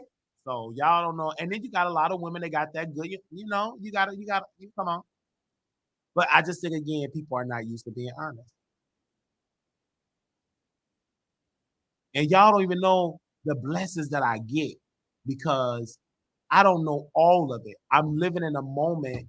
I now understand in my clothes when people say, I can't, you know, are you enjoying the moment when you went viral? I can't because I'm still living in the moment. I'm in the moment right now. And then I be getting mad at viewers because I be like, how would you not? I'm like, Wiley, you are a YouTuber. You're the host. You're not the audience. God has upgraded you. So you got to allow them to have their perspective. You are no longer an audience member. I used to be an audience member with the Scorpion Show, your boy Nunu, Zimba Adams and stuff. I would just be in the audience. And then I would do YouTube, but never had no traction. And I did it like one time. And then one day I no longer became the troll in the chat. I became the troll on camera. I didn't just start trolling. I've been trolling folks before you can even live stream. So you got to understand that. And so when people come for Wiley and they drag Wiley, you can drag me. I can take it because you can't drag me for something that I didn't already tell. I gave you the information to drag. You queen. I already gave you the information. I told you I had bipolar. I told you about the library. Nobody on the YouTube streets knew about the library situation until I said it, until I went live and brought it up. It didn't go viral because I was a nobody. Yeah. I was a nobody. I could tell she really a fan of the Wiley Show. She just want to hear my voice. Yeah. And she been on the phone for me for 1 hour and 3 minutes and 21 seconds. So where you from, caller? Yep. I'm from Illinois. I'm from Schaumburg. Oh, yeah, you the one from Schaumburg. We did talk before, right? Oh, no. Oh, no, you're not the one. I have a caller that called in from Naperville. So this is your first time calling in? Yeah. Okay, you from Schaumburg. I love Schaumburg. Actually, my father, Calvin Wiley, that I thought was my father, he told my mother, you're not allowed. Marquise is not coming back home. I was kidnapped. My mother went back to my grandmother's. My mother went back to my grandmother's house, and she was crying. Oh, what? And my grandmother and my grandfather, he was alive there. He said, "What's wrong?" Calvin said, "I can't get Marquise back. He taking my son." And they said, and my grandmother went to my grandfather. She said, "Willie, get your coat. We gotta help Sheila. What's the name? Calvin said, we can't get Marquise back. So they go to the Chicago Police Department, but they said, you got to go to Schaumburg. This is out of jurisdiction. So they drove all the way to Schaumburg. Now, you know, Inglewood to Schaumburg, that's a little distance. Yeah. So they drove. Yeah, that's an hour away. Yeah, so they drove all the way to Schaumburg Police Department. And the police department said, okay, let's go. So they pull up. So I remember this moment. I remember little pieces of this day. Calvin left.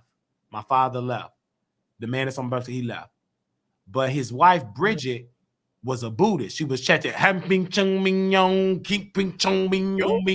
she was a Buddhist. I remember it because I was a little kid, but she would be chanting. Okay. And my sister there, I'm not gonna say her name because y'all will Google. She's still lit on the internet. I ain't gonna say her name, but my sister that's under me, Calvin's daughter, my sister. We would see her be chatting. She be in that chat. What the hell she do? But she was a fool. I didn't know what that was until I watched Tina Turner. I said, oh, that's Bridget. That's my stepmom. She was a Buddhist. She had a little Christian thing. She was a Buddhist. So they pulled up to the door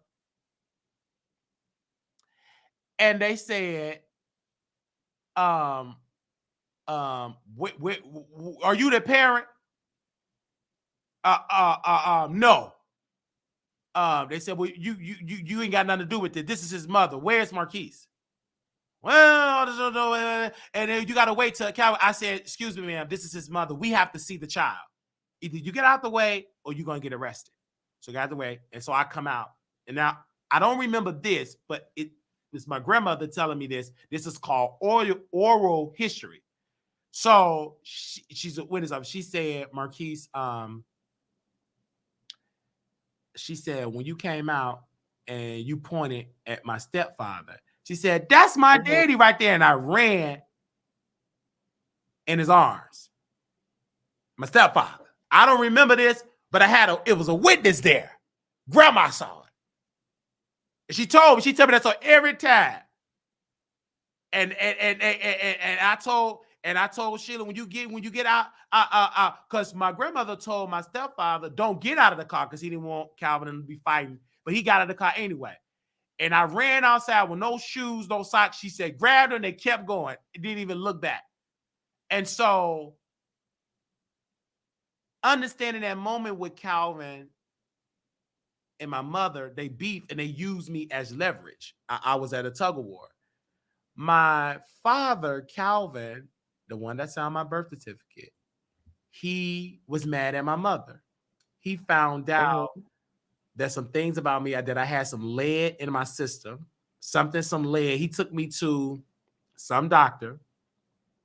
This is about oral history. This is what my mother was saying. And I had some lead levels, and I guess it was uncommon. I guess my mother had some lead there. And he was pretty much trying to get full custody and said my mother is an unfit mother. Okay? So my mother tried to file for child support. And so, but Calvin, because she tried to do a legal move, so Calvin filed for full custody. He didn't want to do child support. He said, I want to go for a puzzle. Sheila is an unfit mother. So while they was doing it, I guess his attorney said, we need to do a DNA test because my father, Calvin, heard rumors that my mother was a whore. And that he wasn't the father. So they go to court, they do the DNA test.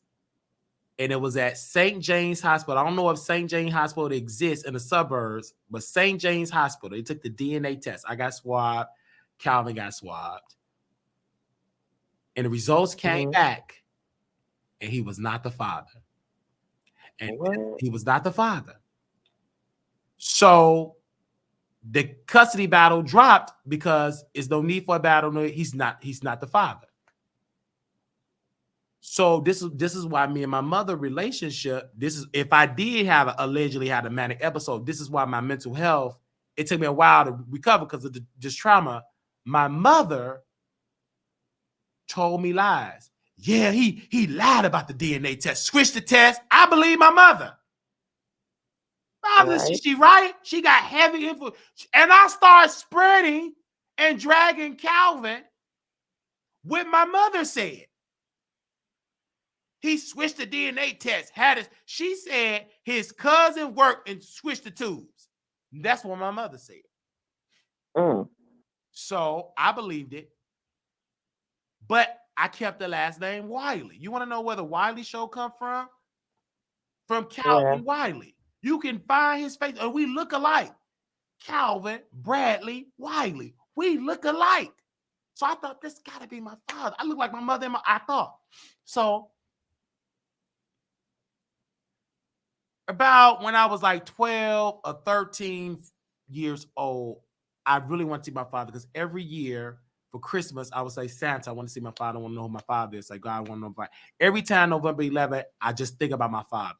I want to know my father. I want to know my father. I would cry. I would write letters to Santa. My mother found the letters, but she didn't know how to communicate. I remember the first day I broke down in tears when we was living at 440 West 103rd Place in Chicago, Illinois, 60628. When I broke down in tears in the living room. I just want to know my father. And they said, what's wrong with Marquise? Why is he crying? My siblings, we all kids. This before they had kids. What's wrong with Marquise? Why is he crying? You want to know who his father is? I'm sorry, baby. Because I felt like an outsider. Because, kids, kids with my brothers and sisters, they ignorant, but we kids. That ain't your daddy. You a Wiley. We this, we that. So I was the only one in the home. My mother had her man name, her husband. And all of the children came from him. They all got the same name. Boom. One person in the house was an outsider. Wiley. That's how I felt at the last name. And they made me feel like an outsider. My siblings, my mother, and her husband. Even though he was a better parent than my mother, but he still let me know, you the stepchild. Because he did security.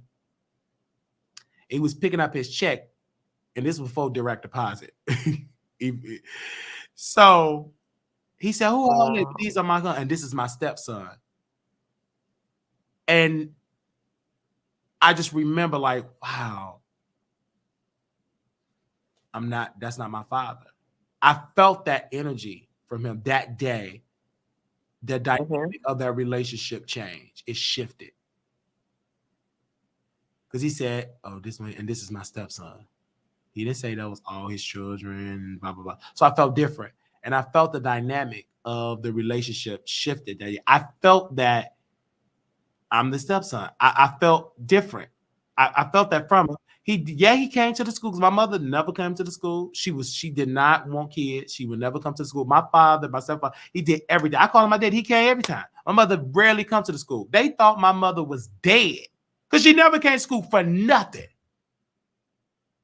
He was there for everything. And in my experience, he was there for everything. When he was a disciplinarian, when I stole from my mama, stole out her purse, he came and he whooped me. He knew I did it. He knew me well because he said, you got that dumb smirk on your face. He knew I did it. He whooped me. He was there, right? He did the best. He did the best he could. And they said, why did your mom didn't want to be there? Because as I look at it now, my mother did not know how to be a mother because she never had a mother that knew how to be a mother. My grandmother is sweet. She treated me better than she treated her own children. She didn't know how to be a mother. She was too busy working. Everybody had different daddies. She had children in the South that was mad at the children in Chicago. It was a war. I see it now. So my mother did not know how to be a mother because she did not have a mother that knew how to be a mother. She didn't know. She can't be something that she was molded to. So what did she do? That trauma went on to her children. She did not know how to be a mother. And she thinks she a good mother because she physically have not left. But you have left us, never was there emotionally and spiritually. Never. But her mind, I was just here. Yeah, in physical sense, it's like you've been dead for my entire life. That's how I feel. That's how I felt. And then also to the dynamic with my mother, she drinks. She drinks. She has 6 children, 5 by her husband, 1 by another man, my father. So the other man would be my father. So have 6 children. And coming up, and this is where I'm going to share this. I heard something weird about my mother.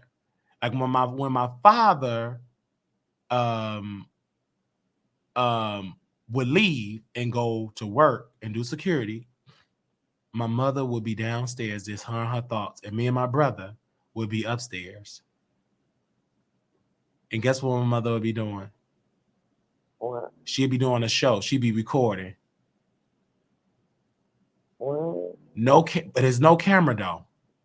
There's no computer. She talking to herself. And she would make her voices go to different voices. And she would imitate baby girl, who her friend, baby girl. She would sound like baby girl. It was like a split personality. She would talk like different character. Her voice would change. The laughter would change. It was scary. And I went downstairs and she was so into talking to herself, she didn't even see me standing there, and I just stood there and I watched her. And then, what you say, baby guy? Having a whole conversation and responding to the person by herself. By herself. So I went upstairs. It was scary. So I went upstairs and I went to sleep. It was like so normal, and it was a drink, and then it got violent and drinking. The mind, she was younger. So it's so much I can talk about the story I don't have all day, and she's still alive. Physically, but mentally, no. She can act very well. When you get on the phone, you will not know the person to describe because she know how to act. My family is great actors. When she get on the phone, yes, Marquise, and I love you. You got to learn how to get other people. She give great advice when the cameras are on, because she's in character. But Armand Wiggins, got to go back to Armand. See, Armand is attached because he's a part of this storyline and this real reality. Some that real reality need to be, this is too real for television. He was a part of the storyline because when I finally had a mental breakdown, Armand was inserted in it. Mm-mm. He interviewed my mother. Did you know that? No. He interviewed my mother. Because I cussed my mother out. I had a manic breakdown. At the time, that's when it was truly a manic breakdown. I was crying. I was confused. I cussed everybody out. Cussed my mother out. Easy on drugs, da, da, da, da. And my sister and my mother did an interview with Armand Wiggins, and Armand Wiggins got the footage. He gave it to King Payne.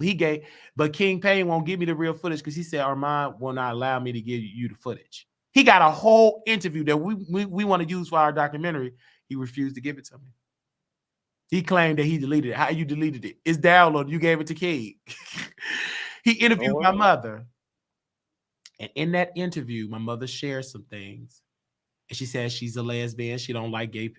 Who said I don't like gay people? I'm a lesbian. I like to sleep with women. I never seen my mother sleep with women. I guess she's sleeping with a woman that's invisible. But she said but she didn't want to let the world know that she is a homophobic, but she is a homophobic. That ain't the first time. That was just the time that we recorded. She always speak against gay people. She don't love gay people. No, I remember one time me and my brother was in the car and she said, the next door neighbor kids, see, they ain't no F words. Y'all acting like little F words. And she didn't even know the neighbor next door, the two boys that she named, because we was the same age. One of the boys and I, we were screwing. We were the same age. What? Kids getting it in, watching Toy Story. He was doing fellatio on me. Kids doing that. And she named the person's name. Huh? Toy Story and fellatio. Yeah, I was watching Toy. I remember Toy Story being on. Which is why I'm saying Toy Story. I remember it being on, and I could remember that man Scent. He's a man now, but as we were kids then, doing adult things that we shouldn't have been doing. And I always question that. And the reason why people say, why you don't want to write the book, I got to be careful with that. I don't know where that man at. and I want to be very cautious with that book because this is real. He was doing fellatio on me. And this is what I knew. That was like my first introduction to being gay. Or what I didn't know. I couldn't even say the word gay. We didn't know what that was. Only thing we were doing something and it just felt good. And it just felt good. So My brothers and them, they would play ABCs and they would play all this stuff. The ABCs, you know how we used to play robbers and police, cops and robbers. So they would do all that. And so we would go in between the houses and we would make out. Me and his boy. And we knew it was wrong because we did it secretly. And I could just remember his scent. I could just remember that moment in my mind. And as an adult, because now you're grown and life have life, I always question who introduced him to this activity. He learned that behavior from somewhere. Who taught that child that? When Toy Story, whatever year Toy Story was out, because Toy Story came out in the 90s, correct? Or the first Toy Story, the Toy Story 1. But just because because we was about 8, 9, 10, like around that time. I wasn't a teenager. About 8, 9, maybe 10. I wasn't like 12, 13, 14 because they was gone from the block by then. So I was a child, not preteen, like 8, 9, 10. I'm saying around that age. Maybe I was in the 3rd or 4th grade, around there. So we were getting it in. Nothing like just kissing, messing up. We did not go all the way. So, like, we didn't know. I didn't know what all the way was, and neither did he, because he introduced me into that play show. That's what I said. That was it. So that's why to this day, that's why I love kissing, because I was introduced into kissing. Like, I cannot get into the bedroom stuff if I don't kiss. I don't want to do it. And I'm talking, and a lot of these gay men, they ain't into kissing. And I won't do it. I would tell them we'll leave. Well, you want me to leave? I just want to, I say I cannot do it. I got to have what do they call it when you kiss it? What do they call it? Intimacy? Is that intimacy? Or is that foreplay? I think the word you ghetto people call it foreplay. So, or is that the correct word? But kiss it. That's a must. And if I can't do that, I don't want to do the session. I have in plenty of what attractive dudes, they did not kiss. I said, I'm not turned on. I cannot get turned on without kissing. So she could go to sleep. She could end it. She still want to be on and hear my voice. But that's that point of I got introduced. So my mother was very homophobic. And she said that name about that. And my mother never had a communication about it. So that's what it is. So when people say if I'm mentally ill, it didn't just start at the library.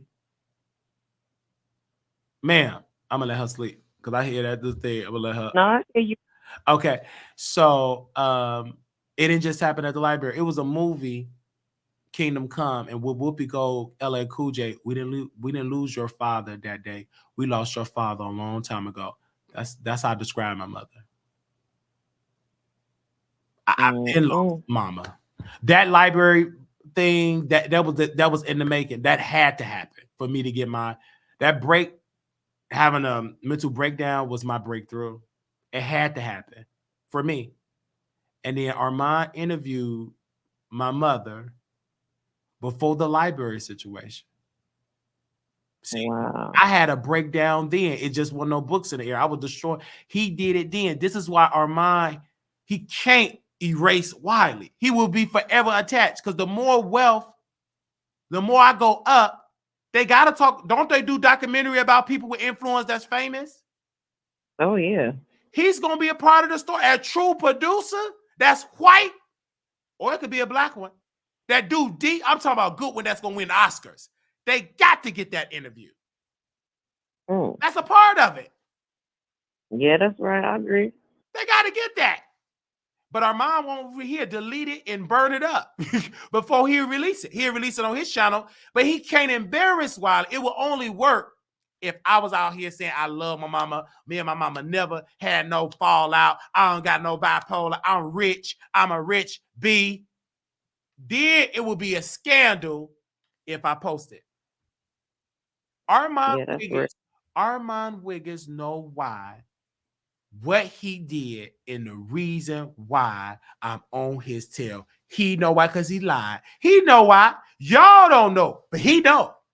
But he thought I'm going to destroy Wiley. You couldn't destroy him. You can't destroy me with no lie. And look at what he's happening. We still on his tear. People thought he's still talking. It's a reason. And Scorpios, because y'all love zodiac sign. Research a Scorpio. What I'm doing is classic Scorpio behavior. Yeah, you definitely Scorpio. Kaya do the same thing with you. It is a reason.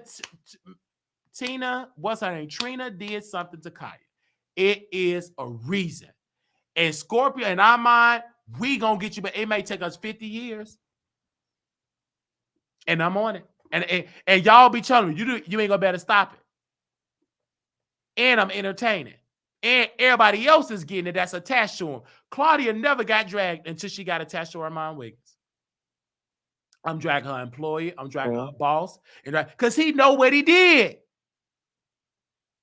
And if Claudia has some sense, baby, she better not fall out with Armand Wiggins. Because he's evil. What he did, he know exactly what he did. He definitely did. And he know what he doing. He gonna do it just like she did Jason Lee as soon as he get in his way. And that's how it is. And so he had to deal with that karma. He thought he had that Jason Lee stuff. I said, ain't gonna work. You fake, Jason fake. But you trying to move up and get Jason connection. He ain't gonna tell you. When I read Jason Lee book, that man said that I got funding from Floyd Mayweather, but he never said why did Floyd Mayweather, how did he get it? He would never tell you that. What did you have to do to get Floyd Mayweather to give you $1 million? And it wasn't because he believed in you being a blogger. Something you did. I'm not about to get into that, but everything ain't about Diddy. And this is the thing I got to say about Jason Lee. And I know I'm about to get canceled, and I may get a lawsuit after saying this, but we don't care. I don't care about a lawsuit. Jason Lee said he slept with Danny Boy in Chicago. This is Danny Boy.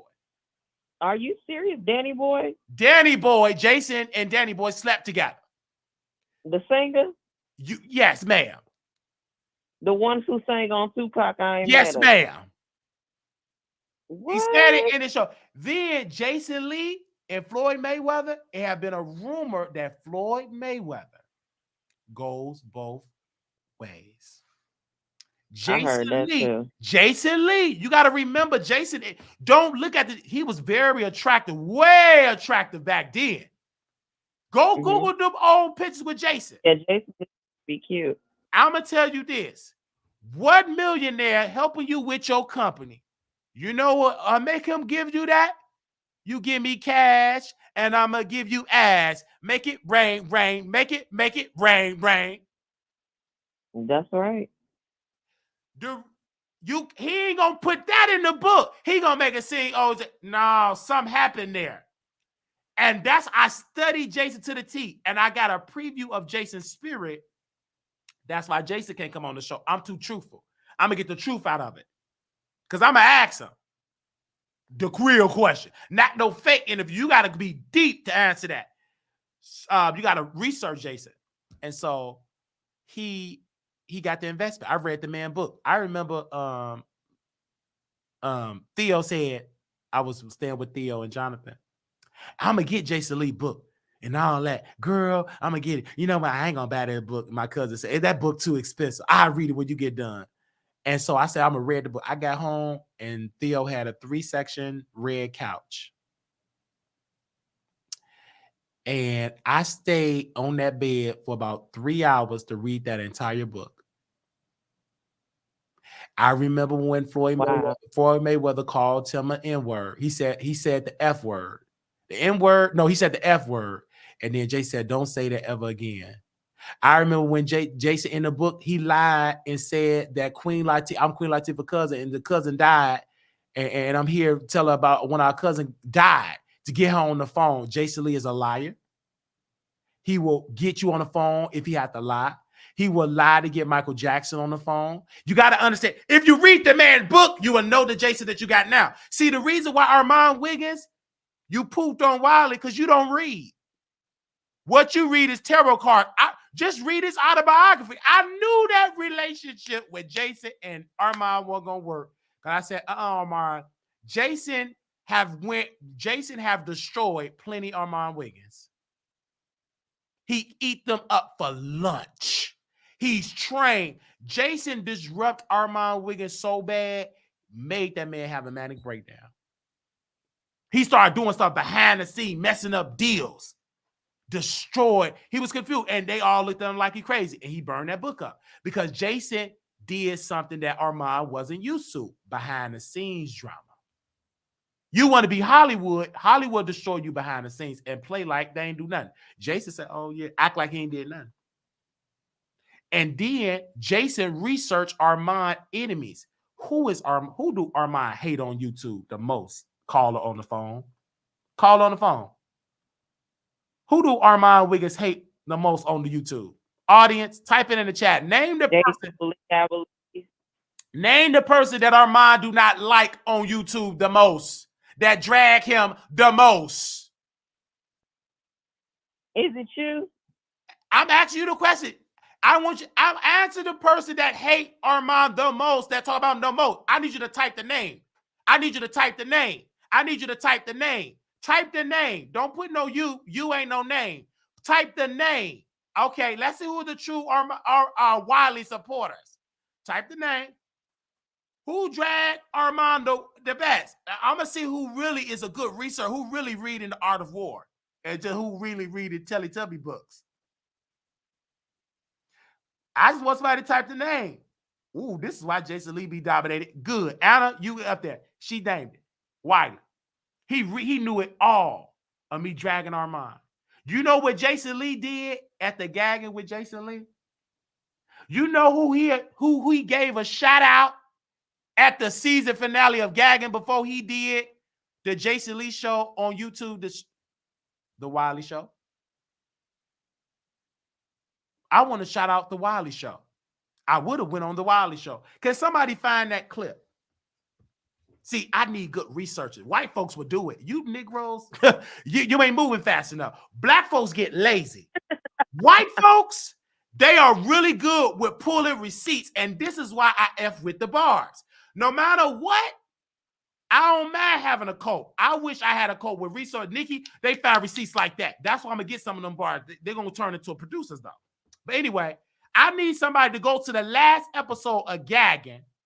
Give me the time stamp. It was towards the end. He said, I would have went on the Wiley Show. I really would have went on the Wiley Show. You know why I didn't go on the Wiley Show? Because he lied. I was going to tell my team to book him. He got a loose eye. He want to sleep with me. Somebody find that clip. We going to play it. I need to see who really loved the Wiley Show. Y'all say y'all educated. Y'all say y'all work in marketing. Y'all say y'all own $5 million in ARAs and in your private eyes. That's what y'all tell me. Somebody, let's see if you can find it. I want to play that on the internet.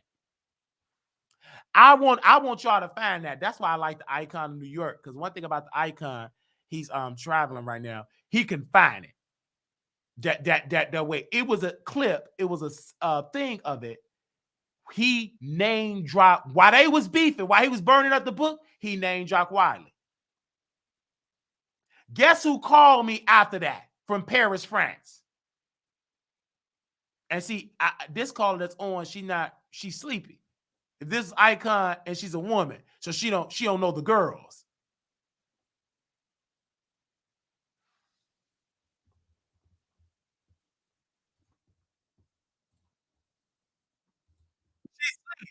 That woman went to sleep on the phone. Good. You know you talented. You make her go to sleep. I'm the last thing while she in sleep. Right. So he name dropped me and Armand called me from Paris, France. Yes, let me talk to you, Wiley. You don't want to listen to me. You so stupid. He trying to manipulate. He was embarrassed that Jason responded, Wiley, you got played. And I don't want to be in friends with Jason. You couldn't trick me out my spot. You let these black ghetto women that ain't got no husbands got to listen to YouTubers and fall asleep with YouTube because they ain't got no man. You can manipulate them, but you can't manipulate me. You can manipulate them women, and which you did, because a lot of them tried to turn against me, diss me, left me nasty messages. But guess what? I stayed on court because the audience don't move me. I move the audience because they're going to be a little slow temporarily. They're going to be hoodwinked temporarily. They're going to be bamboozled temporarily. But one day they're going to wake up. I'm still on your neck. Because you called me. He out of town. He's Icon doing something. He called me in Paris, France, because he was embarrassed that Jason echoed my name and not his name.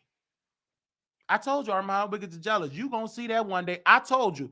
And Armand Wiggins laid off Jason. He don't talk about Jason no more. Why? Because Jason Lee he was about to bring me, because his next move was, I'm gonna bring Wiley and do an interview.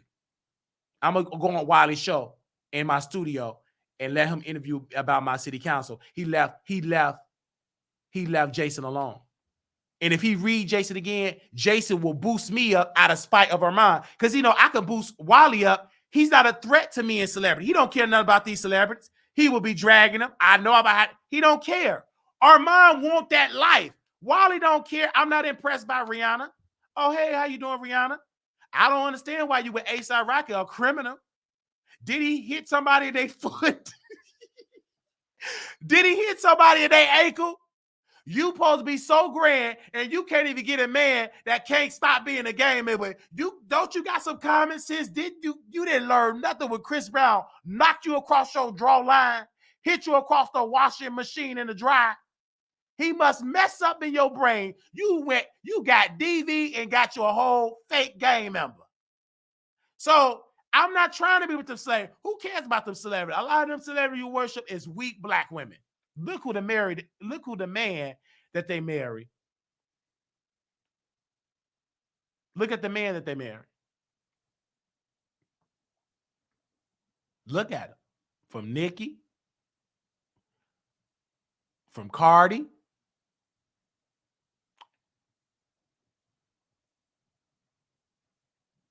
Blueface. Did she marry? No, he didn't even marry Krishan. She's just stupid. She didn't even get a ring. Beyonce, out of all the men, she chose Jay-Z, that allegedly was humping underage girls and got pregnant, and that's why he don't want to pay for he don't want to get the DNA test and get the evidence pulled out.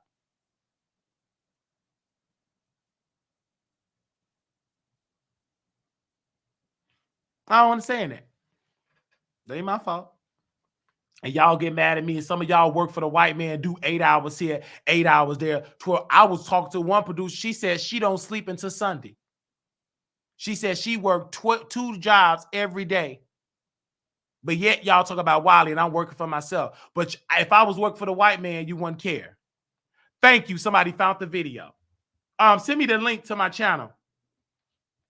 Somebody go to my Instagram and send me that link. Go to my IG and send me the thing and give me that. I want to give this for the evidence, because y'all think it's cap. See, y'all think it's cap. Y'all really think it's cap. Because with Rihanna, we love Rihanna. Ain't nothing against Rihanna. I just feel like she could have got a better man. I need you to find, can you send me the video to my IG? Yeah, send it to my IG. Or send it to my email. No. Send it to my email, because or IG, it doesn't matter. Let me go make water. I don't know why y'all mad at me, because I'm still live. It's my show. If I want to be on here for 24 hours, I can.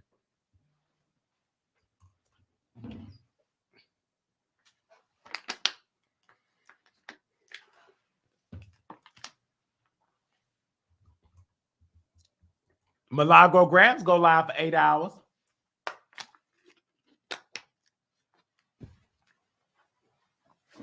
Y'all never talk about that sheet manning.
All right. Did you send it to my IG caller? Thank you. God bless you, and thank you for your amazing support. Because I gotta go. I gotta go to the gym, and then we're gonna do members only. I'll go to the gym. Probably I'm gonna take a quick little nap, then go to the gym. Make it a little easier for myself. If y'all don't mind, I'm trying to find it. Did you send me the video? I know you found the timestamp. Oh, I didn't see the video. Hold on. Let me go to his video. Let me go to my email. Did you email it to me, or you can text it to me to the call in?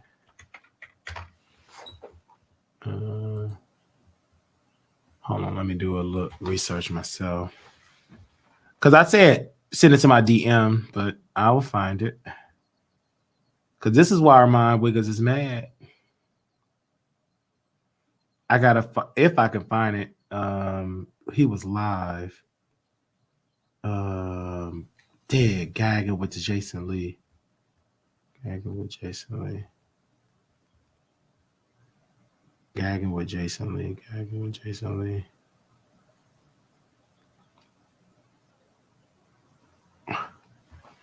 Let's see. Let's see. Let's see. Oh, okay. Oh, you said rest? Okay. Yeah, I'm a rest. I can rest. You said 212:44.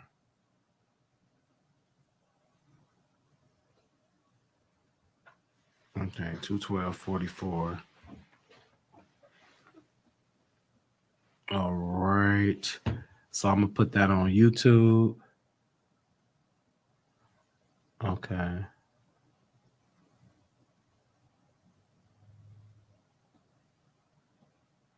Okay. All right. I want you all to see this.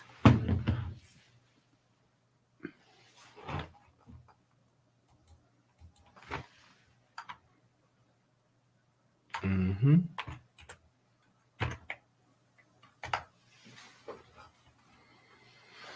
If I can find it, reach out into. I found it. I'm gonna upload it. All right, give me a second.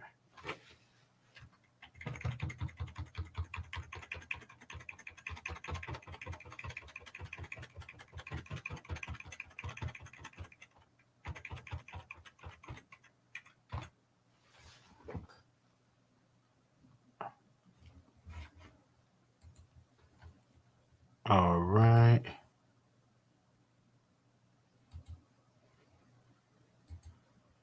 All right, this is what Jason Lee had to say about Wiley. And even Wiley Show, who's shown us a lot of love and promoting our show. And what? What? Look how iconic that was.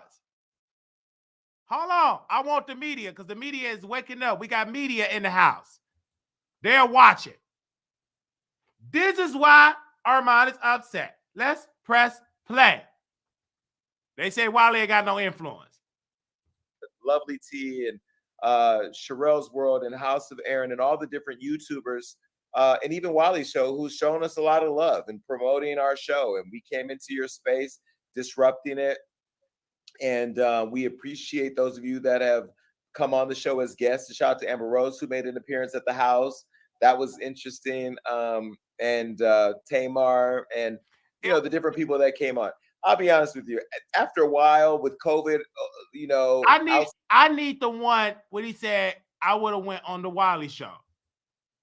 I would have went on the show and tell my team to cancel. I need that clip. I know what I heard, but shout out that he said my name, but that ain't the one that got our mind shaking. Shout out to the Wiley Show. That wasn't on. I don't think that was a fair win. What gagging after Armand dragged him and burned his book, he did gagging the next week because everybody thought he would have talked about it. But anyway, I know what I heard. Y'all ain't that woke. I got the wrong audience for that. But Jason said, shout out to the Wiley. I would have did the Wiley Show. And I told my team to book him and then cancel. He was going to book me, do the flyer, and then cancel. But you couldn't trick me with that. You couldn't trick me with that. It wouldn't have hurt my feelings if you would have canceled. I'd have been like, he canceled, moved on. I wouldn't have burned your book up. I don't burn things up that I buy. I may throw the book up in the air like I did at that library, but I won't burn your book up.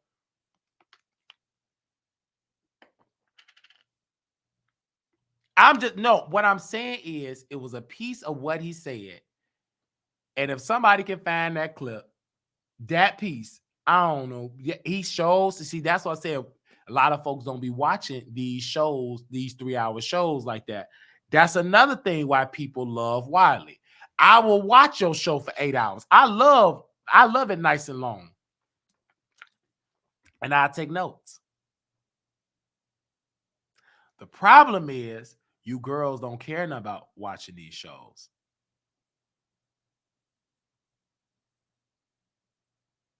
Y'all don't care. Y'all don't watch these. Y'all watch maybe 10 minutes. But this is why Wiley is so shaken, it disrupt that system, is because I will watch a 12-hour video and I would get the information, and that's why they can't come on the show. You got to be entertained. They ain't entertaining. They ain't entertaining. Not like Wiley. But he did shout us out, though.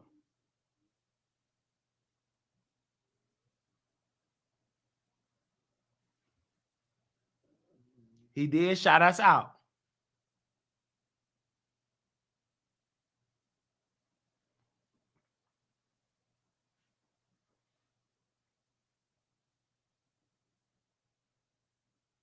They said he shot us out. And Armand called. And he called me. Don't allow Jason Lee to take over our space. I said, take over the space. He been on YouTube. He didn't just see. Armand thought I'm just stupid. I'm listening to him, but you ain't gonna listen to me anyway. You just so stupid. Then he started dragging Jason. Jason, this is what he said about you. Now, y'all can do this. Send this to Jason Lee again. He got on the phone, dragging Jason Lee. Yeah, Jason Lee do this, and he not that entertaining for dates. He's boring, and I'm not going to talk about it. I knew that was a lie. That you shouldn't allow him to infiltrate our space. You got influence. But I thought I was a psycho and weird and never going to happen. How can I get influence and introduced? Because Armand, remember, everybody keeps saying your enemies know your influence before you do. That's Armand. I didn't know I had that much influence. Till Pretty told me. He said, you put me on to this person and what? And once people that watch me put it on, now I talk about stuff that I'm really into. Lil' Kim. Y'all never thought that I was a fan of Lil' Kim. I gave Lil' Kim so much publicity. Why? Because I'm a good-ass promoter. I know how to make them in front of the conversation. If I was in a political space, I'd be a talking head for somebody. They would love me as a talking head because I'm funny and entertaining. I'm always going to go viral, but the blogs, they don't want to post Wiley. I don't have that certain look. I'm not on their radar. I'm not lit. I'm not wearing Gucci. My teeth ain't got veneers. I don't snort no booger sugar, so they ain't gonna promote me. I'm just too real. If I was fake, that's not me.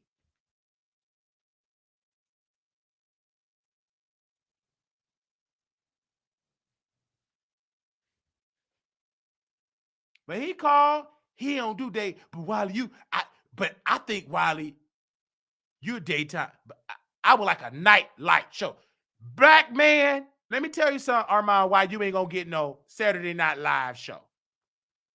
Because I read, I don't care how many tarot cards. Them white folks trump them tarot cards. They are not about to let you call yourself Arsenio Hall. When the Arsenio Hall thought he was going to come back with that square head, thought he was going to come back with them jokes, he came back. The quicker he came back, the quicker that show got canceled. The show got canceled. It's not on the air. Baby, Arsenio, and it was boring. I didn't text. I ain't got his number. I DM'd him. I said, this is boring.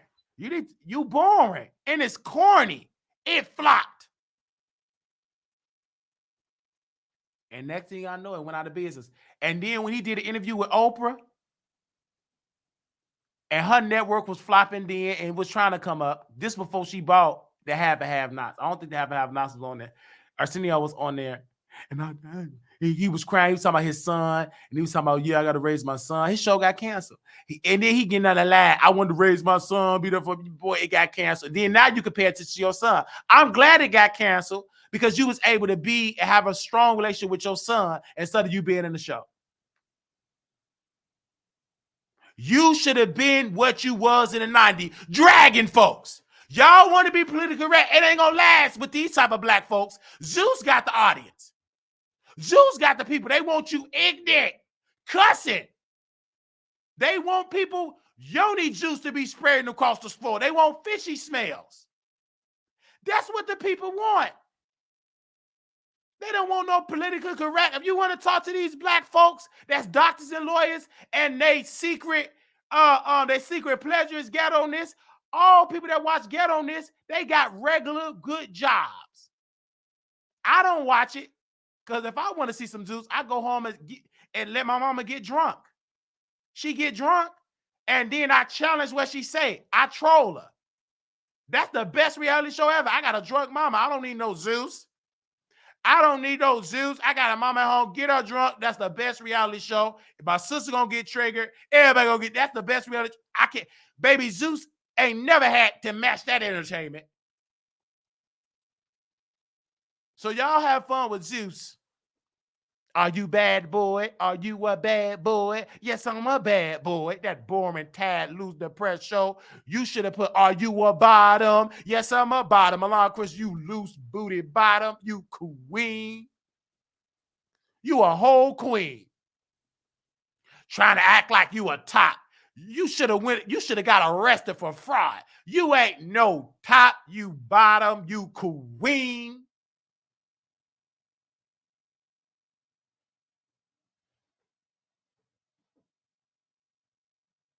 I ain't stunned Zeus. But to certain people, I talked to somebody on the phone, and Pretty said, I like Zeus because I don't have that drama in my real life. I love to just watch it for entertainment. I said, fine. I love that because I forgot everybody didn't grow up in a broken home with all that trauma like me. You did have somebody in a great household. I didn't start getting peace and quiet until I had my own house. Now I can yell, I can talk. I see the sun coming up. Ain't no bonnets. Ain't nobody asking for no loose cigarettes. Ain't no babies crying. I ain't got to protect my sister for getting hit across the washer in the drive by her thug boyfriend in Inglewood. No, he want to take it out of her face because he don't want to live in his light of being a gay man. So he put it across my sister's face.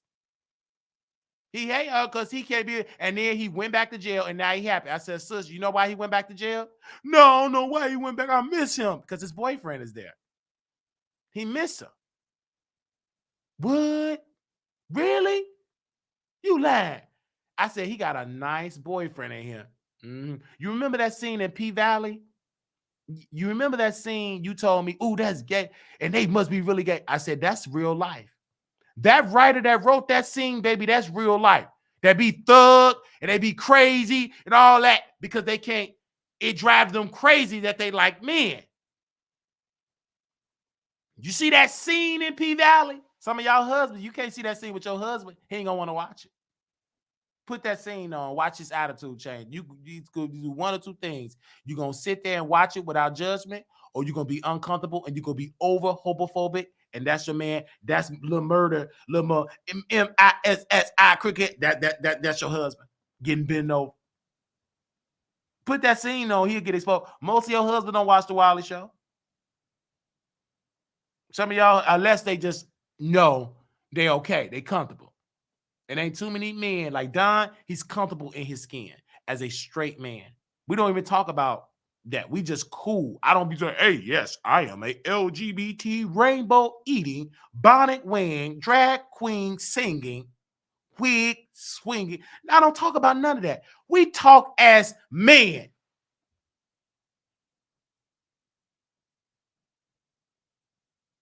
Yeah, why defense? I can see why. I don't watch. There ain't no real drama. If I want some real drama, I go to Inglewood. I go to O Block. I pull me up a chair and I call the cops. I call the cops or tell the ops to come, or I play, or I bring some people from 63rd. That's gonna be a real reality show. I'm gonna be right there.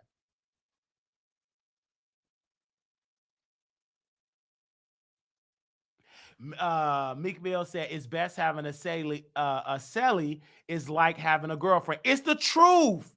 It's a small clip on YouTube that's going viral on TikTok, and they get it in. He said, when the guard's gonna come in the next 15 minutes, and he did fellatio. And in his mind, he's not gay because he just adapted to his environment. Once he left, he didn't deal with gay dudes no more. I got a wife to go inside. I just need to feel good. I need to relieve myself. And then that dude fell in love. He was a psycho, and he was attractive. I wish he would have came in. Man, please. I never had the type of. He looked good. That's like I did have a stalker. He was crippled. His leg walk was worse than my leg walk. I did have a stalker. It was a dude that came. He kept calling my phone. I was so glad I did not meet him at my grandmother's house because he would have showed up at my grandma's house. But we met at the Green Line on 63rd and Ashland. And I told him, I said, oh my God, I got to go meet somebody. I got to go to work, but it's nice seeing you. Because he was ugly. He walked with a limp. He was dragging both his legs. He just wobbled when he walked. Not doing a wobble. He was disgusting. He catfished me. True story. He catfished me. He catfished by face, decent. But when you get to the legs, the wobble, and it was weird. And he kept calling, like 80 times. He kept calling the police. And the police said, I told him and then he stopped because the detective knew because he kept calling the police department over and over and over and over about me. Over and over and over and over and over. And they told him, they said, if you call here again, we're going to arrest you. You keep calling, sir, because the detective called because he came to my grandmother's house. He said, we know he's calling. And we found out that he have done this to so many other dudes. Like they do what you do. They see that he's crippled. They see that he have this disability and they leave. And what he do, he get their number. He harass. He lived in like a group home or something. Like something. He lived in something where he could able to have a day pass and be out society and stuff like that. But he does that. And so, but they told him stuff like that. I'm like, wow, because he looked decent in the face. He didn't look like he walked with a zigzag. So the police officer told me. The detective told me that. And I said, wow. I said, really? He said, yeah, he walks with a zigzag. I mean, not the detective told me he walked with a zigzag. I seen it that he walked with a zigzag. So that's what I said. We got to let it go. Thank you all so very much for tuning into the Wiley Show. Our 8 hours is up. We want to thank you all so very much for tuning in to the Wiley Show. Little black boy, you beautiful. Little black girl, you are enough. When times get hard, always remember to put God first. We need your contributions and your donations. All right. If you have never donated to the Wiley Show, please do so at this time. If you want to donate to Couture Bay, contribute to her. Bay Squad, no. If you're sending a donation and you say, hey, this is for you in Couture Bay, please let me know so we can send her share of the cash. If you're doing it that way, y'all don't. My white viewers probably will do it that way. If they do give, the black ones, they ain't going to do it that way. They ain't going to give it all. They going to give a share to Couture Bay, North to Wiley. Because they're going to tell me they at work. I never seen so many broke, working so much black folks that watch this show. I really see y'all working at jobs that I just came from, $10 an hour. You ain't working at no job $80 an hour. You working at one job $9.50 to another job $12.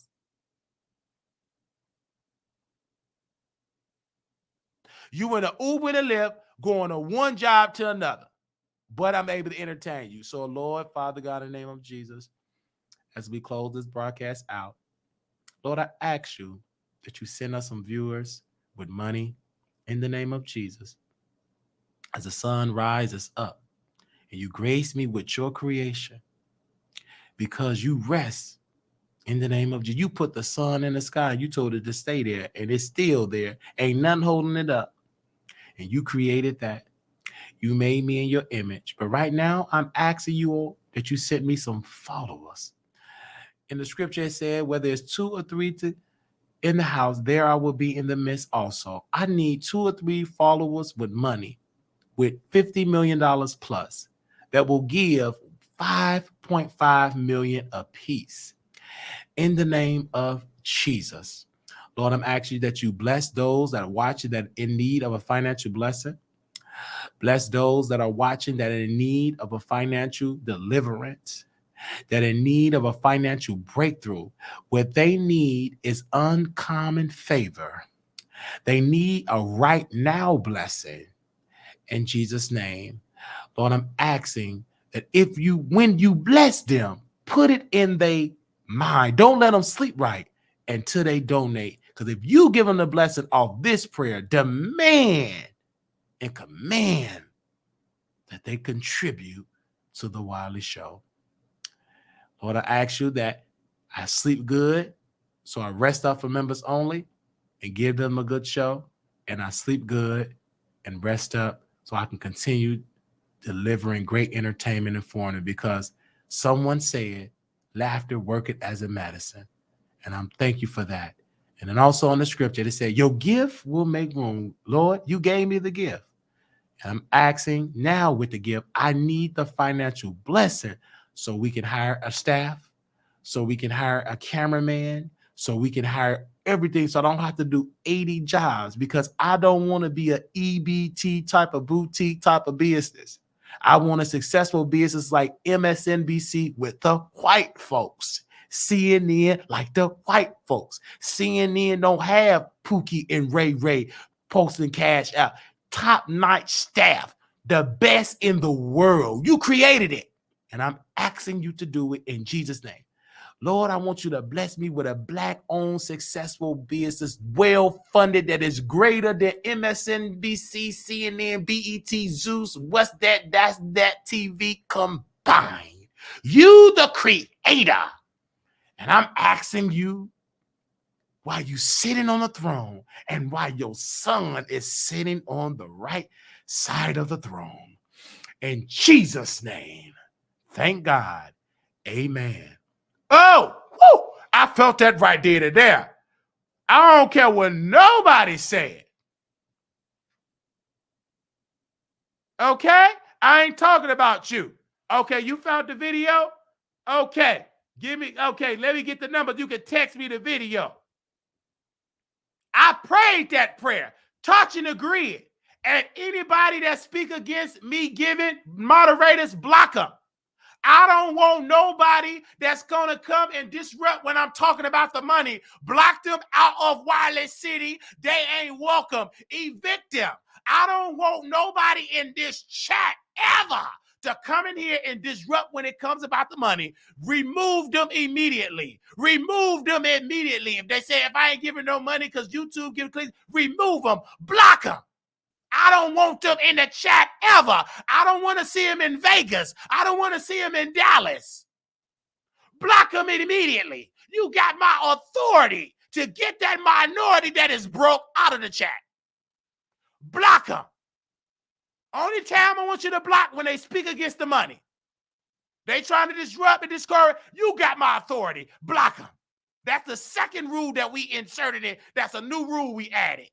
Cussing and telling folks not to give. Get them out of here. And they going to send me an email. Don't even send me an email. You're going to get a rebuke. You can't go to Bishop T.D. Jakes' church and talk about not giving. You're going to be swallowed up out of that church with handcuffs. Go to that church and tell them people not to donate. Watch how you gonna get whooped by the ushers.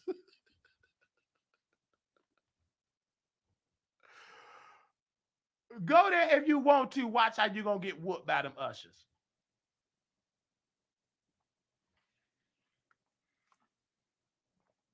You pay your taxes.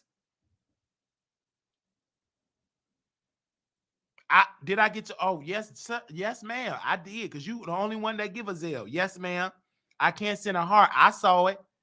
And it's doing good because we gonna buy something for the show. I talk about that later. But yeah, I did get it. Yes, ma'am. I did. I surely did. And so it don't allow you to leave hearts. Like Zelle just send it to you not directly. It don't allow you to. It's like Cash App, a little fancy. They like you can heart, but you send it to that. Thank you, sus, for that. Love you all for that. That was a great prayer right there. Did y'all believe that prayer? Did y'all receive that? That's for Vegas. Okay, I got that. Okay, so you giving me permission to spend that for Vegas. Okay, so that is a Vegas trip money, and then somebody matched that. Somebody else sent something in for Vegas. I want to do it send like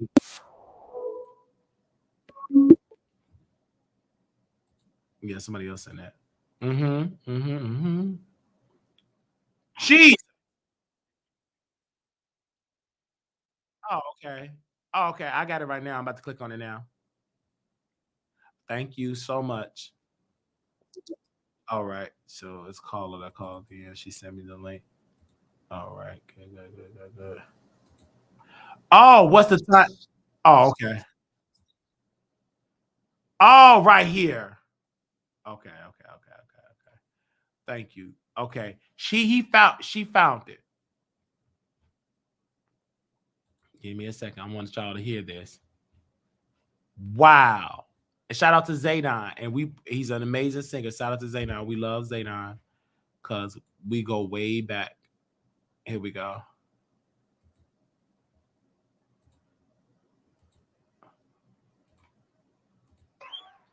Shout out to whoever fixed the applause button. And if you didn't fix it, it sounds a lot better today. And Marina, the new hire, said that our applause button was too long. Marina, you didn't catch the memo on Beyonce. When Beyonce comes out, that's how long we clap for her. We don't just like that's what you do for the Wiley Show. Oh! I just had to say his name because he masturbates at his desk when he hears me speak about him. Yes, I do. He mentioned me. And I only mention you, Wiley, because I hope that it makes your eyes go straight. Like I just want you to be able to focus on your career, not on mine. But anyway, I get out of the show because the show's so messy. I'm sorry, I didn't mean that, Wiley. I ain't gonna lie. You know what? I saw Wiley talking shit about me online. You know what I was gonna do? I was gonna have my team confirm me for his show and plan a whole rollout and promo and then not show up. But I don't want to do like that because I would never come on your show. Like I won't. But keep working. In like 25 years, you'll catch up to half of where I am. Right. Hold on. So that's what he said. But that's his thing. But he not fake with it. He said, I'm not coming to your show. In 25 years, you're going to get half of what I have. That's what he say. The God that I serve, because my God is black. My God is got my back.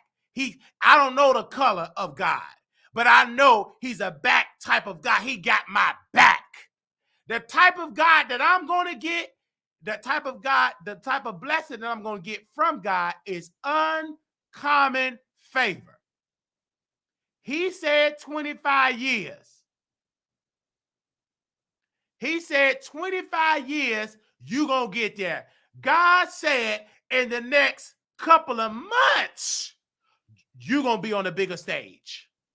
Wealth. And folks going to be saying, Jason Lee included, how did Wiley do it? Usually the type of blessings the type of success he got, it takes years to get half of that. But the God of Abraham, Isaac, and Jacob, I'm already a part of the conversation now. I'm going to get uncommon favor. But this is Jason. he know that Wiley is going to be successful. But Wiley is not a threat to what I'm doing with celebrities. He is not a celebrity blogger. The Wiley Show is Wiley. It's hard to describe me. You can't describe me as no celebrity gossip blog. That's diluting me. I'm just Wiley. I'm Wiley. I'm me. It's hard to say I'm a celebrity gossip blogger. I talk about church, celebrity, Nicki, my dirty apartment, my twisted leg, my yellow teeth, church, fam. It's hard to describe it. What do you describe it? A family? Family?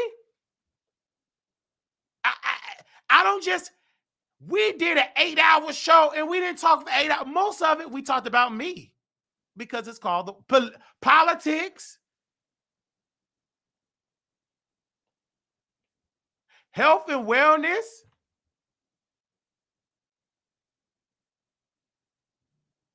So we don't just talk about politics. We don't just talk about Nicki. We don't just talk about Cardi.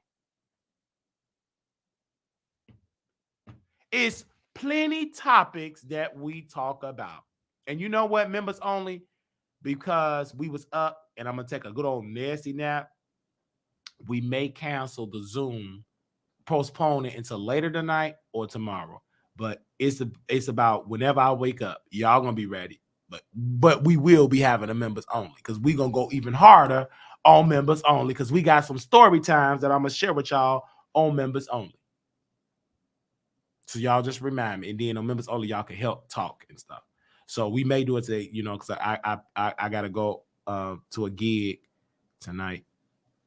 But, you know, that if I make up for the gig because but we will be doing, I don't know the time, baby. Baby, you just be up. Keep your phones on. Download the email so you can get the updates of the members only. Be on the lookout. Follow me everywhere on social media. Because we not that dude. Y'all don't donate enough for time.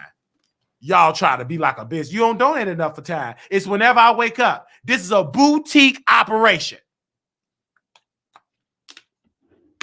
If you donate more, then I could be on schedule. I ain't got a staff to keep me on schedule. This is boutique. You don't donate enough. Talking about what time? What time you give it? I ain't got nothing to give. I already gave. I watch it. Good. That's why I ain't telling you whenever I wake up. Because I took a nap before we did the show. See, this is what gets me with y'all. And I'm going to go to the gym. I ain't studying what y'all talking about.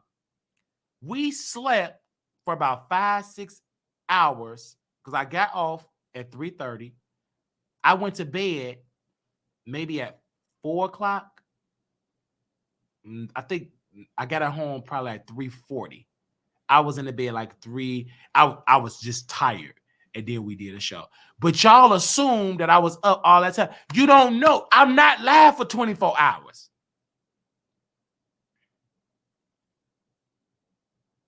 Y'all, did y'all see me all day yesterday? No. But because y'all don't know what to describe this because you ain't got God in your life. You got them cards. You got a no good trifling husband that's whooping you across that washing machine and dry. So you ain't on the same frequency as I am. So sit down, you and that wig, if you can find it. And when you do find it, you're going to need a new wig because it's crunchy. And it's slipping off your head. I was talking to a coworker. She said, I got to get a new wig. The thing was falling off and crunchy. You come out better wearing your real hair and wash it and braiding it up. You don't need to be wearing that ugly wig. It's too early for that thing sweating off your head. It's time to throw it away. Or put it in the washing machine to dry. What you wearing that ugly wig for? You don't need to wear that wig, but you try to keep up. It's crunchy. When it started being crunchy, take it off. I put on one of my mama wigs. It was making my head itch. What kind of wig make me itch? I said, why this wig making me itchy? I don't want to wear nothing that make me itch.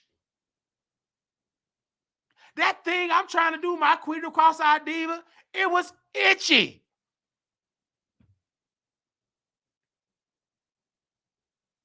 I said, Mama, that's why you don't want to wait. That's why you shouldn't be wearing my wig. Good. I ain't about to put on no wig. Last time, that one in that wheelchair, he thought he was a woman caught on fire, and he almost melted to death. The caregiver getting high. He was supposed to be watching Roland Ray. Got that big tongue. He up there trying to smoke in the bed. Need his diaper change. He didn't light up the thing. You know he got that arm, got a little jerk. Man, he lit that thing and had a little jerk drooling out the mouth, and that wig caught on fire, and he can't move. He need a caregiver. He's too busy being messy. So,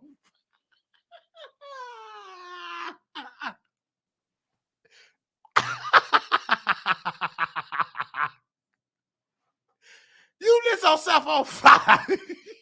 You was in all that mess inside China. That's why your baby daddy. You almost met Carisha Please baby daddy in that grave.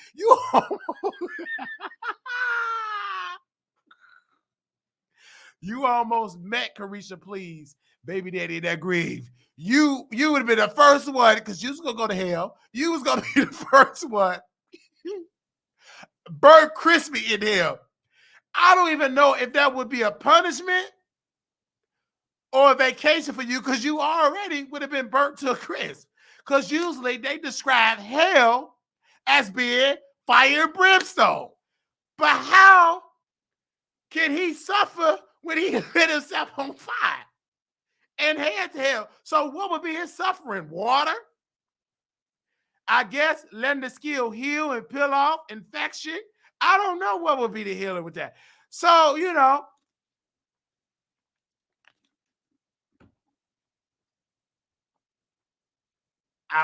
they said a hell preview.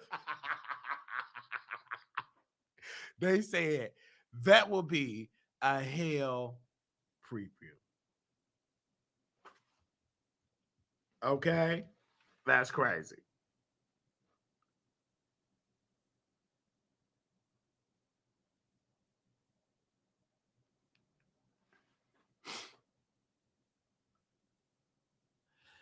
Claudia, you had sent me a screenshot, said, LOL, I don't have a BMW, silly, and I never seen someone be so wrong and so loud.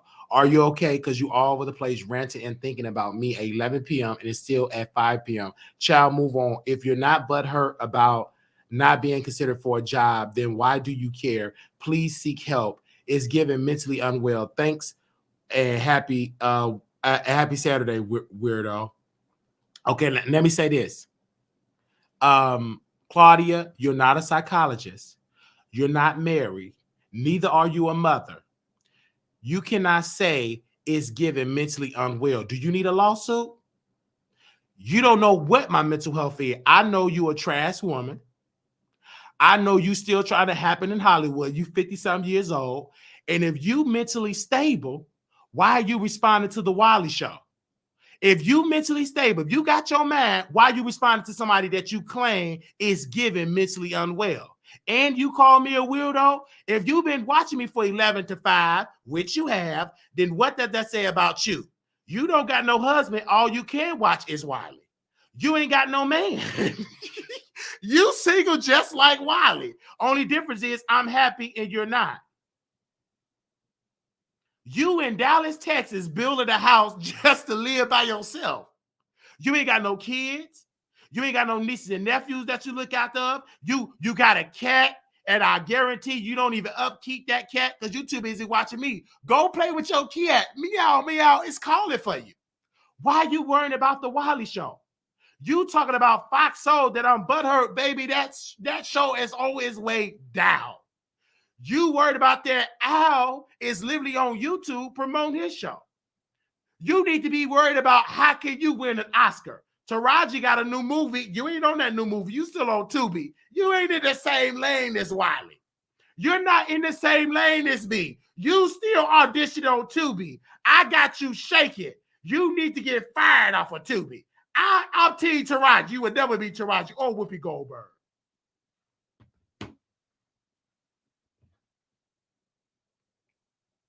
You are not even Whoopi Goldberg. Taraji has surpassed you. Vivica A. Fox, they all came out of the same era as you. Only thing you have to brag, you was in Stella Got Your Groove Back as a flight attendant. As a flight attendant. You didn't go to Jamaica. You had a one-less scene for about 10 seconds. You're nothing, Claudia. I don't worship you. You are a messy woman. You got the gays to give you a platform. You got the gays to give you an opportunity. The gays got to wake it up. When you get up on that, you boring and dry. Bring Couture Bay. Let her sit in the middle. Baby Jaguar Wright can put them ashes all over her body in the middle. She's more entertaining. I'm more entertaining. I could put on the wig and be Marquita the cross-eyed diva. You brought T.S. Madison, so you some people like me wearing wigs. And I can entertain Fox Soul better than you. Say, come on, sis, you can't get mad that you are a loser. And what is weird, you 50-something years old still working hard. I can understand if you was like 33 like me. You 20 years my senior. You the same age as my mom. Still working hard. Never going to happen. Still being fake. Still having problems. And you regret that you're not married. It's too late. You can't marry you, a basketball player. You too old for them. In the words of the ancestor, Karen Samuel, you expire goods.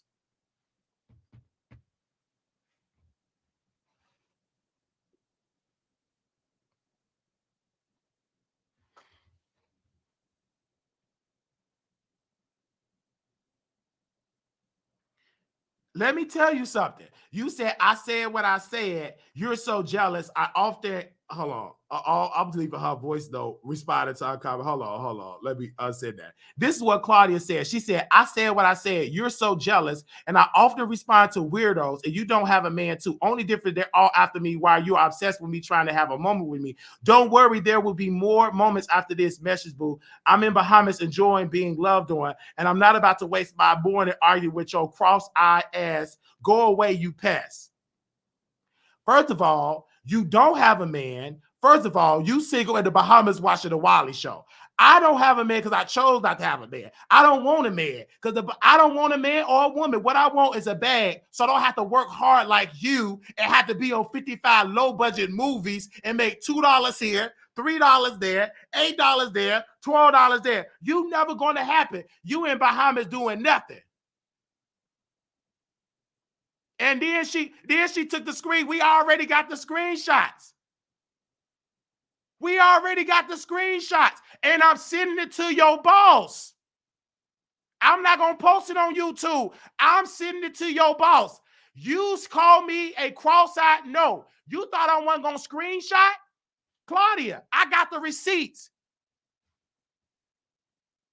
It's too late. Now go give it to your lawyers. Go give it to your lawyers. I got the receipts, and we're going to talk about this in members only. I got the receipts. Anybody want to buy it? I ain't going to post. You going to come to members only. You gave me some members only content. You like to throw a rock and hide your hand. Then, and you deleted it in real time, but I know how to screenshot. I'm not new to this. I'm true to this, Claudia. Enjoy yourself in the Bahamas. You ain't gonna get no young man. Angela Bassett had that story already. She got a husband in real life. I just read her husband book. Wait a minute. What's her husband name? I just read her husband book. Her husband doing great. Man, I just read his book, man. Man, Claudia, listen. Successful. You're not. You ain't got no husband. Courtney B. Vance. He wrote a book called The Invisible Eight. Black men identifying their pain and reclaiming their power.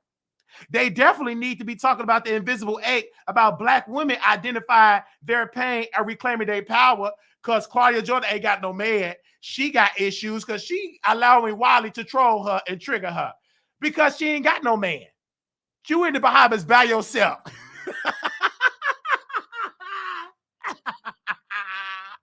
You should have came to Dallas. You would have came out better. Taking me to What's Clucking. We could have ate fried chicken together. Who go to Bahamas by himself? Who goes to Bahamas by themselves with them ugly feet. You talk about my eyes, look at your feet. Let's not talk about body parts.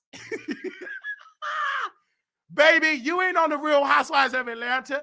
You have been replaced. Never going to happen. Nene got more clout than you, and she ain't on Fox Soul. She been canceled, but still more relevant than you. Who else is more relevant than you? Well, let's go down the list. Lisa Ray. Well, let's go down the list. My drunk mama is more relevant than you, and she know not to let me trigger her no more, and she's a drunk. And you say you sober. At least my mama was smart that she got a man that chased after her, took up, did it behind her husband back, and dumped my stepfather out the house, and she's still together with her husband, best friend.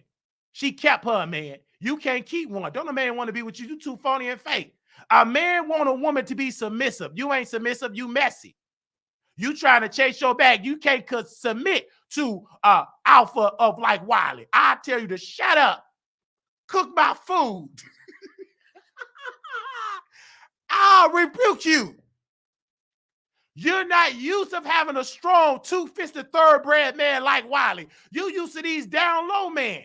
That's why you don't like Al. Because you came, all the people that reach out to you is Al Reynolds type of man. Down low that like to get bent over. You want you a real man. Half the men in Hollywood ain't real. You better come meet me. I'm a real man. And my eye is cocked. And I will treat you and worship you. First of all, we gonna fix them feet. Second of all, you gonna leave Fox Soul because they ain't paying you right. And we gonna do our own show. I'm gonna teach you your worth. You still working for the white man, you half black. You still working for the white man. You 50-something years old, what it be accepted by white folks? Girl, you should be honored that I'm defending you. You defended Fox Soul. It's owned by white people. You don't own that. You not even the head of programming. That's a black man. What? Producers, production. Can y'all put Claudia Jordan, boss on the line? This is her boss. This ain't Claudia. He don't even want you. I can guarantee you his wife or girlfriend is white. It ain't Claudia. You can't even pull the head of programming. You probably did. You can't pull her. You just single. You ain't got nobody. And you need some help too, because you let Wiley with this loose cross eye trigger you. No different than you let Michelle ATLian Brown trigger you. All you is fake. Never gonna happen. You can't even make it in the mainstream. You came to the mainstream, now you back on doing live streams on the YouTube.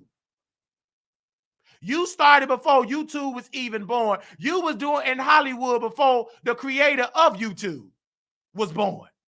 You was out there trying to happen. It ain't my fault that you sat on the lap of Diddy and he in controversy and you get dragged. You in the Bahamas because you tired of people dragging you. Girl, you better leave me alone.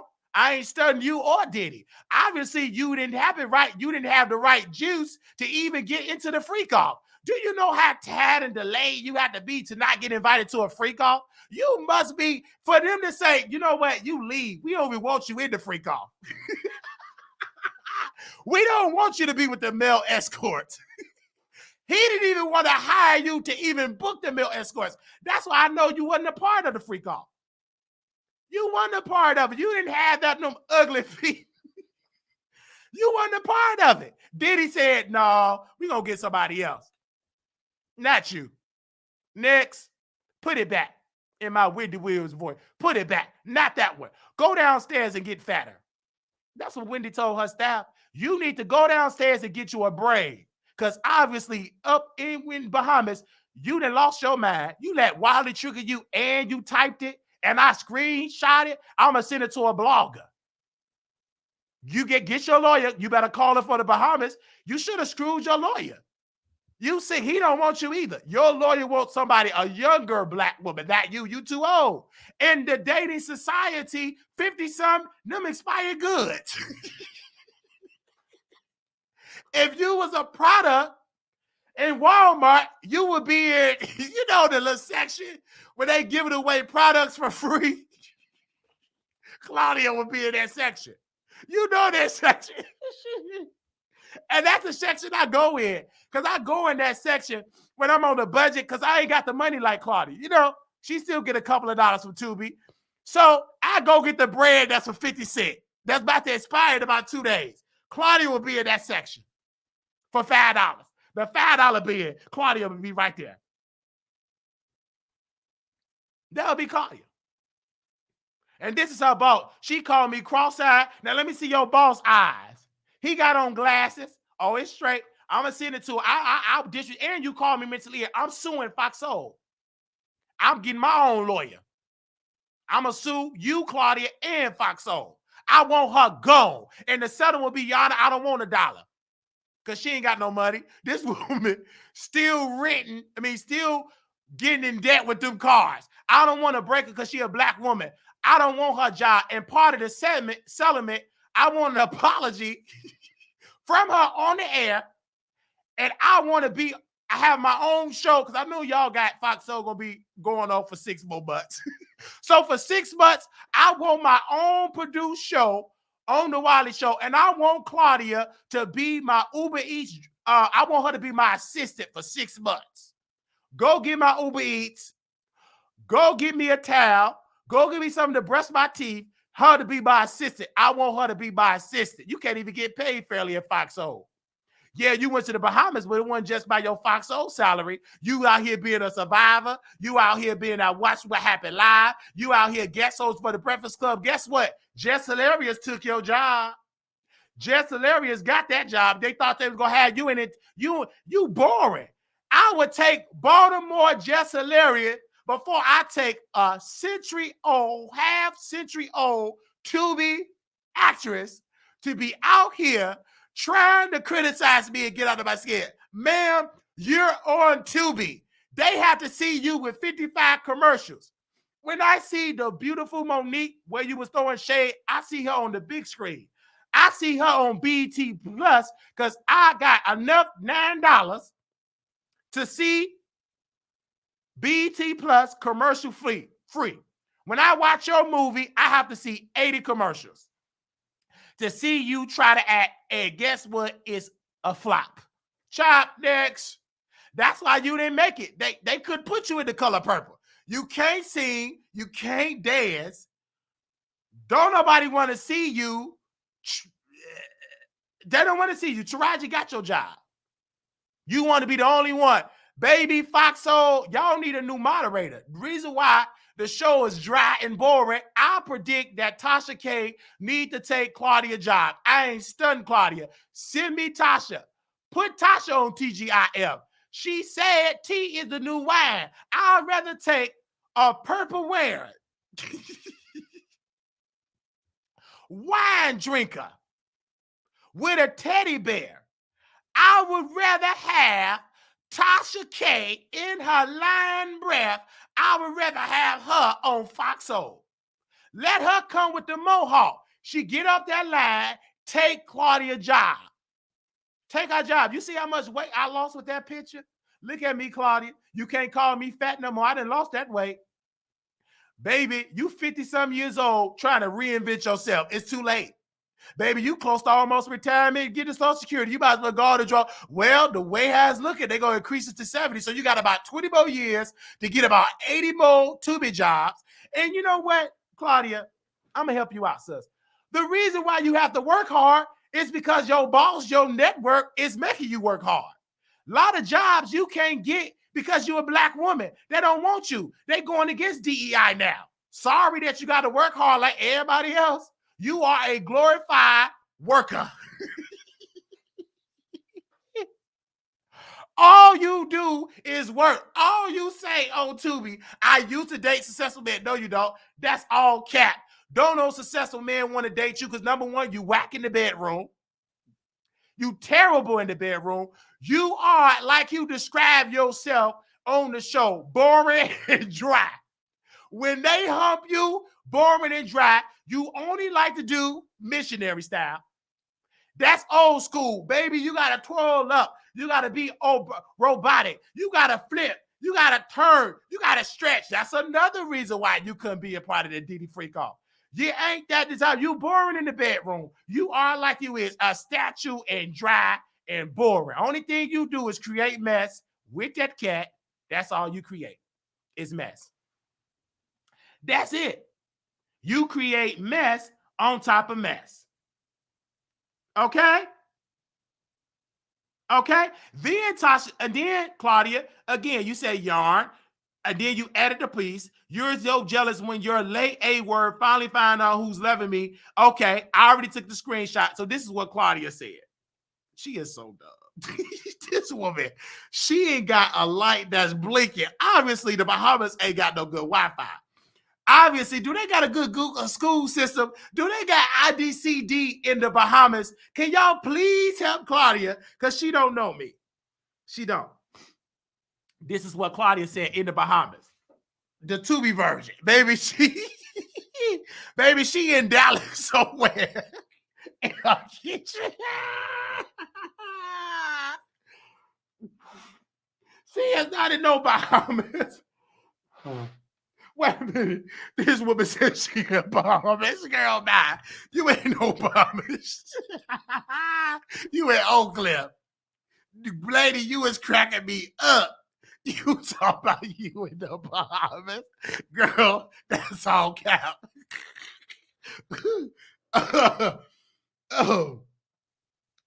Oh, man. Oh, man. Okay. Okay. Yarn. Your reads.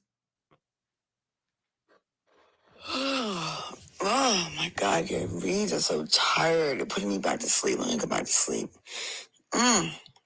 You gotta do better, man. Your gayness isn't it's in question because your reads are so tired. Oh, let me go back to sleep. You sound so jealous of me. It's crazy. I don't have a BMW, I have a Bentley and a Range.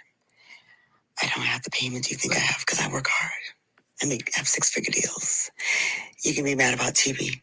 I get great money on there. You can only dream to make what I make in 2 weeks, in 6 months. Wiley, this obsession you have with me is crazy. How you be all up in everything I do and mad. You know you're just mad because I didn't ask you to be on the show. I'm not familiar with you. I'm really not. And you sound like something's wrong with you. Like something in the brain it's not braining. But go to bed, get out of my DMs. And she said that we already got on the docket. Media, wake up everybody. I got to. She keep talking about, ma'am, you're not the head of programming. You don't own Tubi. If you got six-figure deals, so what? You got $6 deals. Six figures what? You ain't making no $600,000 worried about Wiley. If you got all them deals, you would be too busy with your staff with a man. This is your boss. He got on glasses. He does the hiring. You don't, Claudia. Only thing you do is announce. You didn't hire Armand. You didn't hire him. He did. He is the head of programming, not you, Claudia, and them feet. I don't care nothing about your Bentley, your BMW, your 4x4, your baby back ribs. And I got something else. You keep saying gay. I am not gay, Claudia. You outdated. I like women and men. I love all this attention. You yarning like you want to be with me. Quiet as kept, Claudia. I'm getting quite turned on anyway. I love women. Hey, I did with you. So what if I had to cover up your feet with a towel? What's done in the dark? I do. You got corns in your feet. I don't know if you got corns in your feet, but you gorgeous. I told you, Claudia, when you was on Tubi, you did a movie. And I really, really love you in this movie. And I got to remember the name of the movie that you did. And I really love you in the movie. And I defended you when you talked about the movie.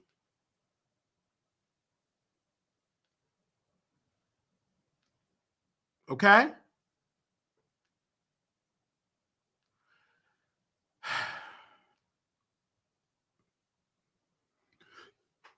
You know me, Claudia. I just want you to know, you said you don't know me. The lie detector test and them feet and my eye have detected that is a lie. On February 8th, 2021, you said you deleted. I said no, delete what?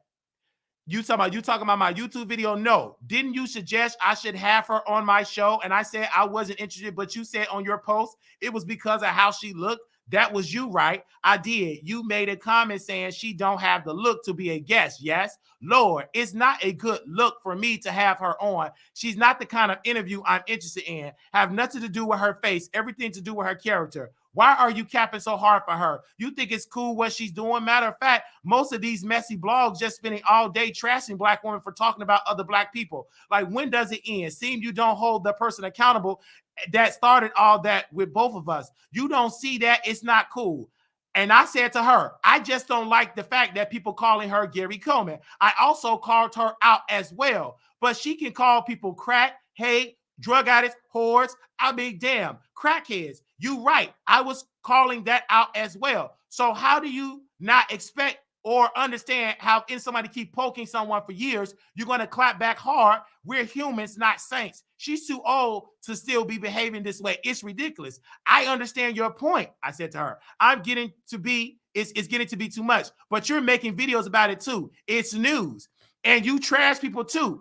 Double standard, sir. I'ma head out just to try to be more open-minded and fair. Okay, thanks for reaching out. I love you and Dear Frank movie. It's weird you keep penalizing him for speaking on her smell. I heard about it too. But when so with trashes, you hard all baits are off. Hard baits are you use all the ammo you have. Thanks. The movie was crazy. Dear Frank was the movie I told you that I love her in.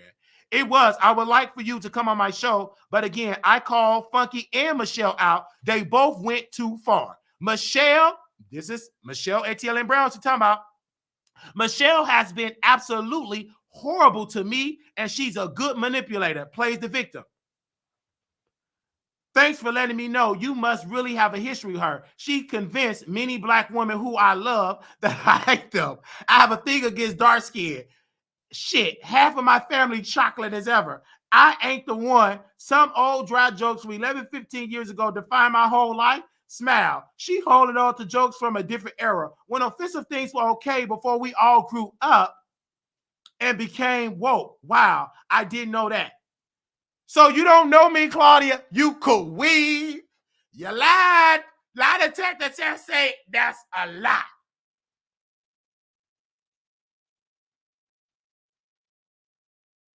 I couldn't believe that this woman sat there and did all this lying. She sat there and lied to the audience. You see how these people lied to me? I defended Michelle here. She was calling her Gary Coleman, and she was making colorist jokes. And Michelle ATL said, colorist Claudia, she is a colorist. She don't even like me because I'm black. What she wanted to call me was a cross-eyed N-word. She's a colorist. She said, only people, it's so dark in here, only people, I can't see any black people. She said that on the red carpet. And she got the audacity to talk about Trump. Baby, you worse than Trump because you got the same skin tone as me. You queen. You sit there and you lie. And I'm telling your boss, get your lawyers. I'm telling your boss.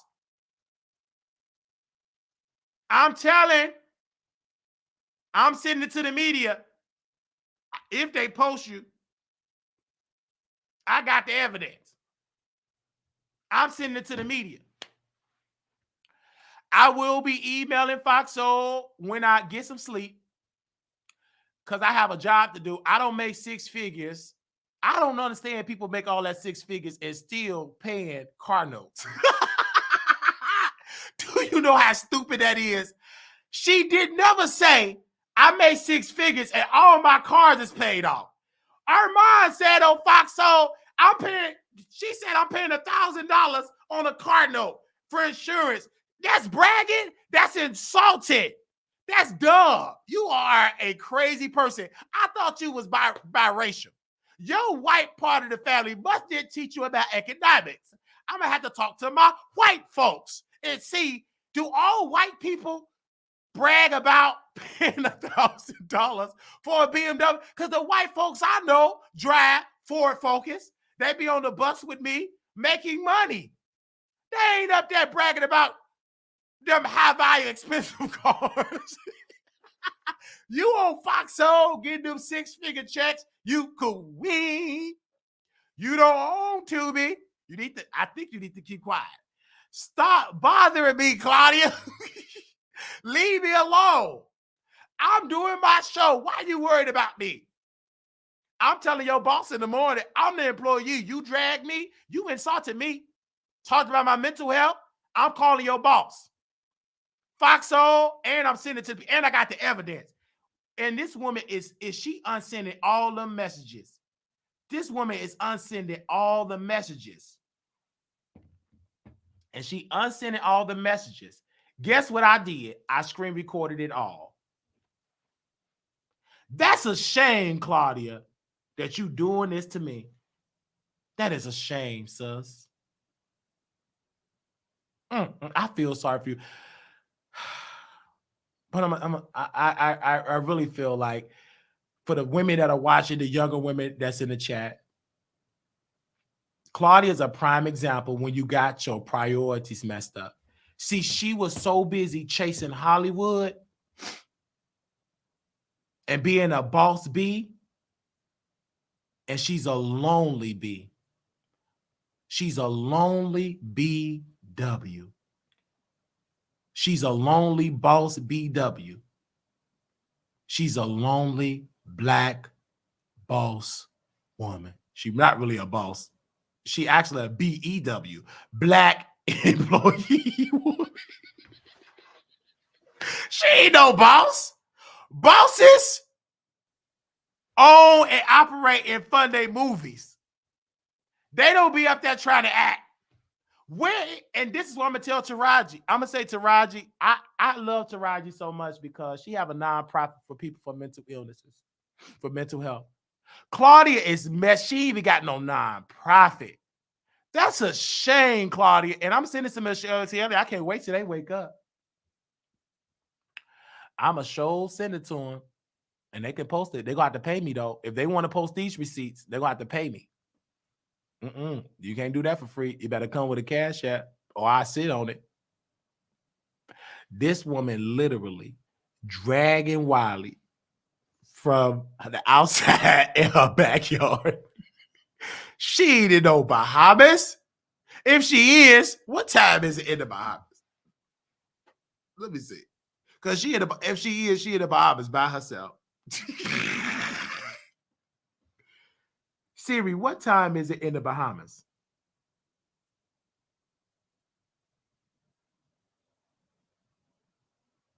What time is it in the Bahamas? It's 9:10 a.m. in the Bahamas. And in the Bahamas, you're supposed to be going down for breakfast, eating, on the beach. You worried about Wiley. Baby, you are a disgrace.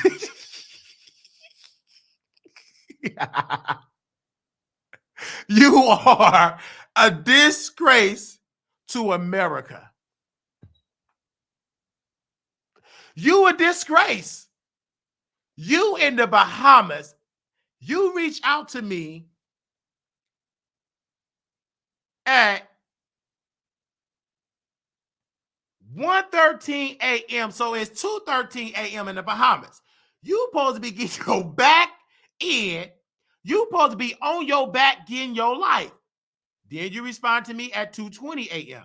in the Bahamas. If you in the Bahamas, 2:23 a.m. Then you send me a message at this is sus. You keep saying that I'm a weirdo. What is weird? That you are my mama's age, worried about me. You are my elder. Mother Jordan, I try to respect my elders, but you just like my grandmother, old, depressed, never gonna happen, and messy. If you're not careful, Claudia Jordan, you're gonna end up like my almost 90-year-old grandmother, but at least she was smarter because grandma always kept her man. She got all her kids got different baby daddies, and she had 2 husbands at the time. And at our church, we couldn't have 2 husbands. Like it was against the church rules. So they didn't believe in double marriages. They believed your first husband had to die in order for you to get remarried. So my grandmother had my grandfather, the preacher. He was my grandfather. Grandpa Willie. Then she already had a husband in Georgia. She had 2 husbands. So when my grandmother, when a prophet came to her, said, "You gonna get married," and he said, she said, "Sir," she didn't say it to him, but she said on the phone, "I know he a false prophet." I said, "Grandma, why?" Because I knew he was a false. I already got 2 husbands. I don't even want the 2 husbands. I didn't even want the 2 husbands. I was in the mess. My grandmother had 2 husbands. And this prophet telling her, "You gonna get you a husband." He was a false prophet. How you gonna get her a husband? She got 2 of them already. What? You want her to have 3? So my grandmother, her yoni was way better than Claudia's because judging by her history, my grandmother kept her husband. Claudia's story ain't like Grandma Wiley. Claudia ain't got a husband. Claudia ain't got no kids. Claudia supposed to have some grandkids. She ain't got no yoni. Grandma yoni developed. My mama came out of grandma yoni. I came out of my mama yoni, and I'm here. And Claudia got her yoni. Ain't nobody playing with it. Ain't nothing coming out. Ain't nothing coming in. And she in the Bahamas by herself. Ain't no husband. Let me tell you another thing, Claudia. This is sad. You ain't got no husband to defend you. You ain't got no daddy. You ain't, at least Monique. Say, this is Monique, Claudia. Brother, and see, Brother Wiley, I'm calling you out to call you up. See, if this was Monique, she have a husband. And see, brother, I want to talk to you. And see, you saying things that just not true. You don't know all the facts. No, respectfully, because Monique, she is the queen of comedy. And see, when you play basketball, Jordan, she's the Jordan. And that's all I want to say. Just respectfully. Example, Claudia, because Monique got a husband. You don't. You and Tiffany Haddish ain't got no husband. Y'all ain't got no man. But you could have came out and got Tiffany Haddish to come to the Bahamas with you. At least she gonna be a drunk. At least she can bring the liquor. You even got Tiffany. She ain't that busy. But even Tiffany is above you. No matter how hard Tiffany hit rock bottom being canceled, she never had to perform on Tubi. Never. No matter how she got canceled, Tiffany Haddish never had to do a Tubi original movie. Anything that's on Tubi is mainstream by a studio, not by Pookie. Not by Pookie and Ray Ray.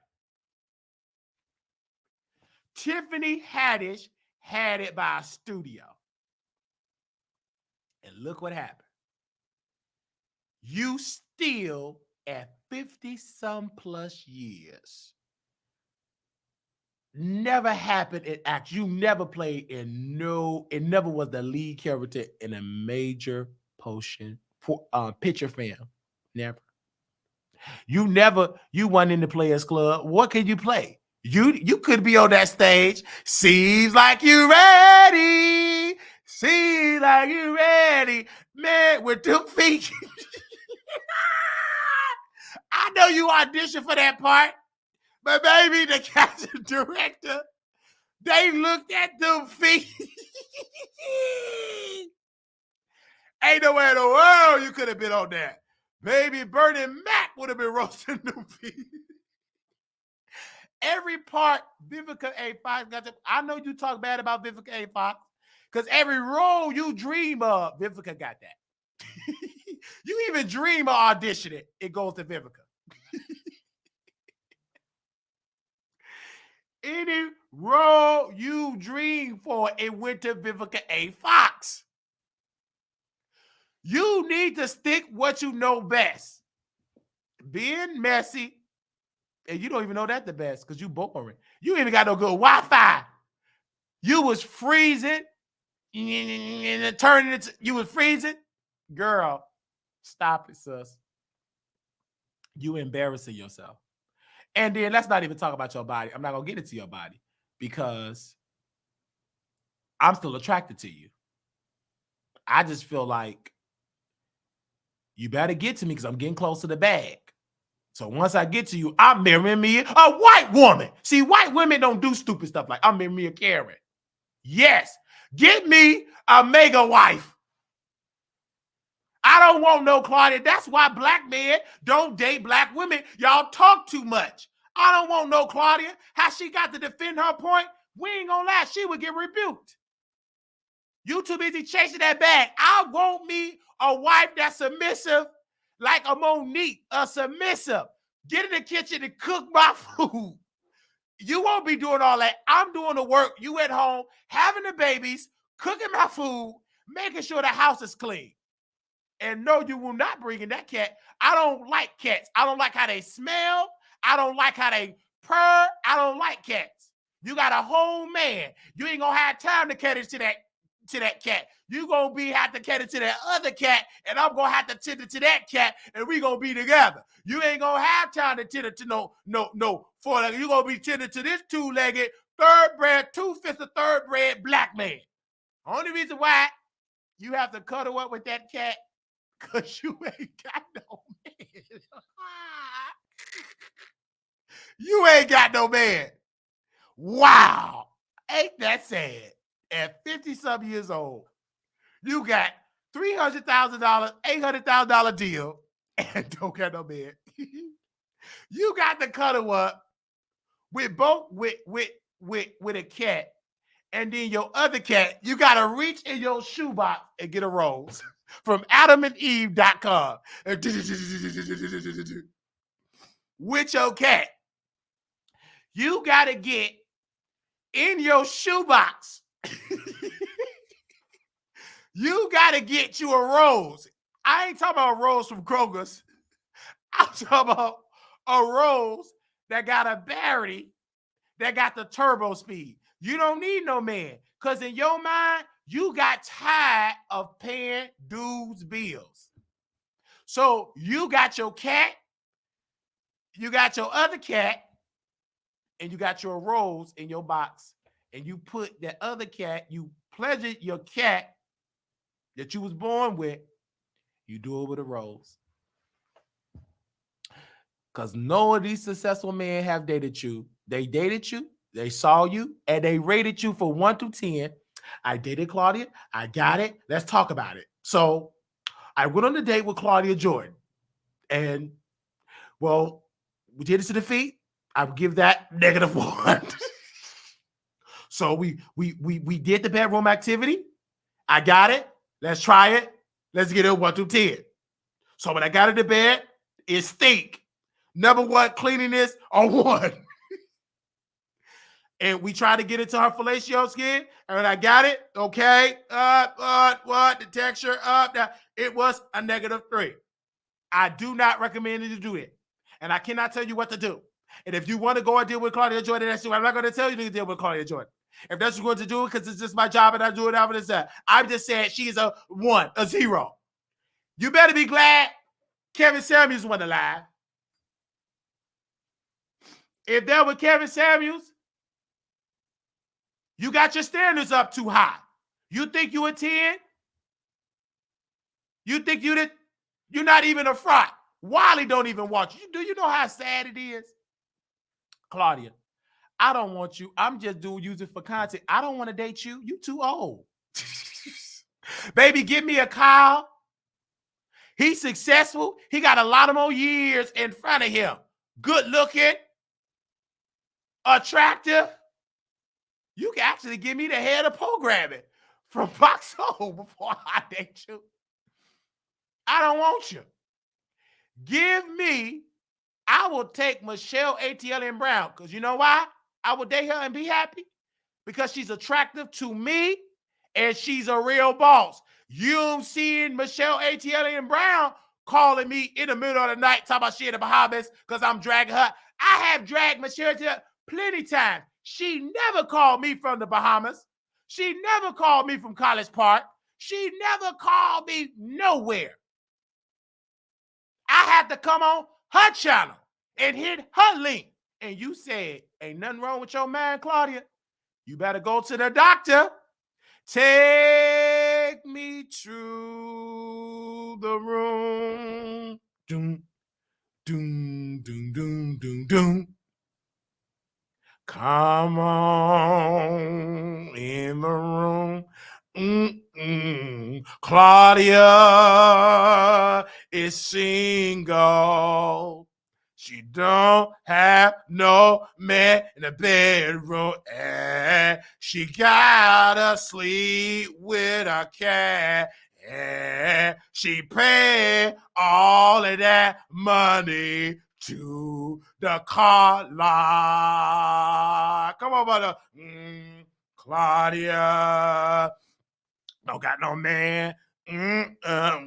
Claudia don't got no man. She in Dallas, pretending to be in the Bahamas. Yeah. She don't got no play with a kitty cat. Yeah. She not on the color purple. She's on 2B. Come on, boom, boom, boom, boom, come on, boom, boom, boom, boom, come on in the room, boom, boom, boom, boom. Claudia is a single woman, and she don't got nobody in the bedroom. She's building an empty house. Boom, boom, boom, boom. Say, come on, boom, boom, boom, boom, boom. Come on, boom, boom, boom, boom. Come on in the room. Do, do, do, do. Claudia got plenty space in her mansion. Yes, she do. Claudia got all those empty rooms. Boom, boom, boom, boom, boom. Well, she better make that house an Airbnb. Make your house an Airbnb. So they can help you pay all your bills. So you can enjoy your life as a woman. So you don't have to work on Tubi and be a slave. Boom, boom, boom, boom, boom, boom, boom. Come on. Don't play with me. Don't worry about my mental health. It's fine. You 50-something years old, single. I'm a man. I'm not even in my prime. I'm 33 years old. I chose to be single. I chose. You did. You there. Because don't nobody want you.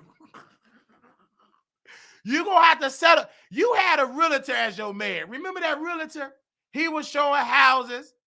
You was taking him around. I believe in my spirit that realtor you was dating, you was funding him. Oh, hey, he went. You was sitting with him for a couple of months. He got tired of you. He just disappeared because he probably wasn't even no realtor because you an actor. That guy probably was an actor.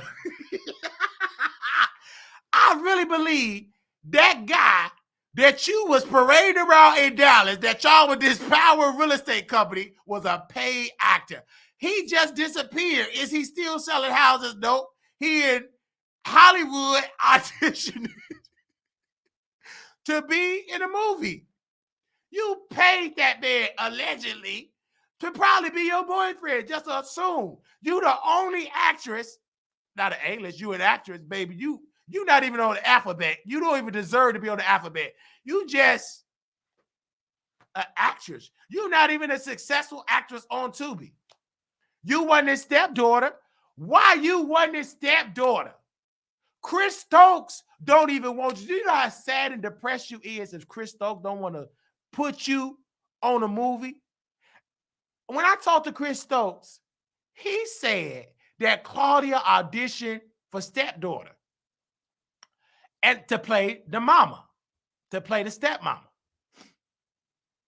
And I said, why you didn't do it? I said, she did not have the certain look. The feet wasn't fitted. The toes was a disaster. The jawbones was ill. The body was, ugh. It wasn't given. Allegedly, that's what Chris Stokes told me. You got to call him, hit him up. But he didn't lie, because when I looked at the movie, Claudia wasn't a part of it. She's too busy chasing after men that's talking about her. Go audition and try to give Chris Stokes some of that good, so you can get his stepdaughter too. You can get his stepdaughter too, Claudia. Leave me alone. Stop bothering me. I ain't bothering you. You queen. Now, do you want to drop the link? You brought that Flame Monroe to come at TV. And you see Flame Monroe got said. Even Flame Monroe, she talked about me one time because you know he, she, we got a man and a woman. Flame Monroe, I can say whatever. Flame got kids. Flame always kept a woman. When we grew up on the south side of Chicago together, well, she was much older, but she was coming up in the rap game. In 2009, I was in high school. She was coming up, and I saw her coming up. And when I was at Perkins Bass Elementary School, Flame Monroe family used to go. We all went to school together, and Flame would pick up her nieces and nephews at Perkins Bass Elementary School. And I felt so ashamed because Flame wasn't wearing the wigs or whatever, but we knew that Flame was, gay. And people at Perkins Bass Elementary School, the kids, the parents, they would talk about her nieces and nephews because they would say different words, different words and stuff at that time. And so they were so ashamed of Flame, like when she would show up to pick up her nieces and nephews, and we would talk. They said, I'm so embarrassed. I don't want him to pick us up. Dang. And, we would roast Flame behind the scenes, and half the stuff I'm not going to say because during that climate, I was ignorant. And I saw her coming up, and then Flame Monroe, she was at the Jeffrey Pub, and then she would bring her kids because all the women that she dealt with didn't want to be with her anymore. They was like, thugs. They was thugs. They didn't want to be with Flame Monroe.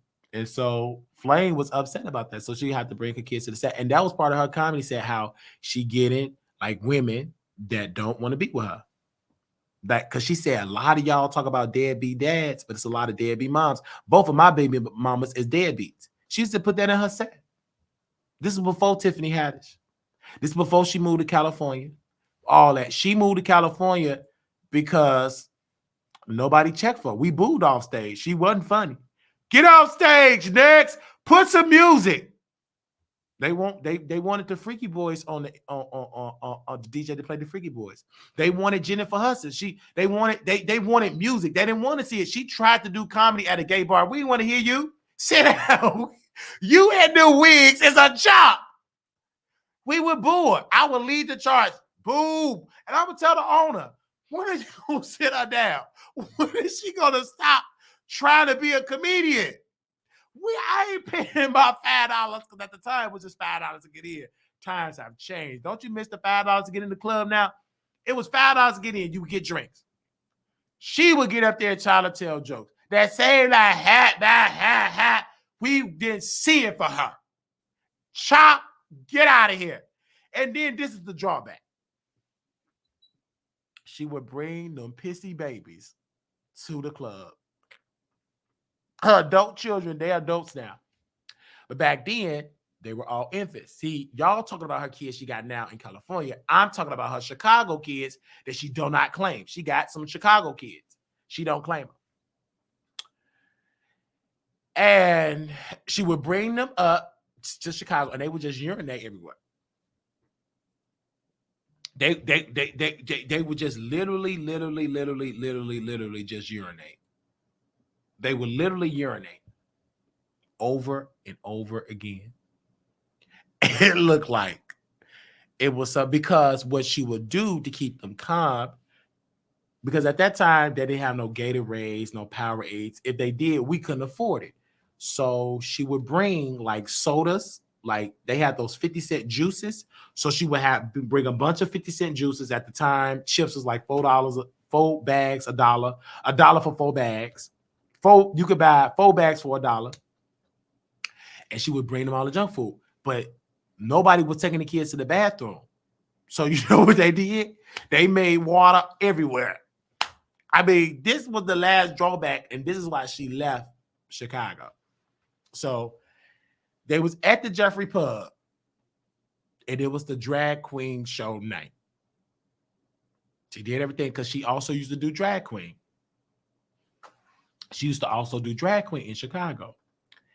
And back then, she wore different pieces and in Chicago. And so the baby, back again, she bought all the Doritos. She bought them all that stuff. And look what happened. They started making water, but the drag queens is performing. So one drag queen, I had like a $10 bill to give her. But Flame Monroe Kids was like sitting like 2 seats over. But it was nothing but urine because I moved away from it. I said, let me move. So I saw the water just coming. I seen the flood. And it was yellow. And it was smelling. But the drag, they got to make their money. So I had my $10 or whatever. And I was about to give it. So she was like, let's just say, I believe it was, I'm coming. I want the world to, because it was an old, because Flame is an old person. So that's like, that was the music. That was like lit. That's like a drag queen and for the old drag queen, not the new girls. They sing better music now. So this drag queen came and she was doing dance the toilet. And next thing you know, she slipped on the piss. Slipped on the piss. I stood up. I said, oh my God. You slipped on the piss.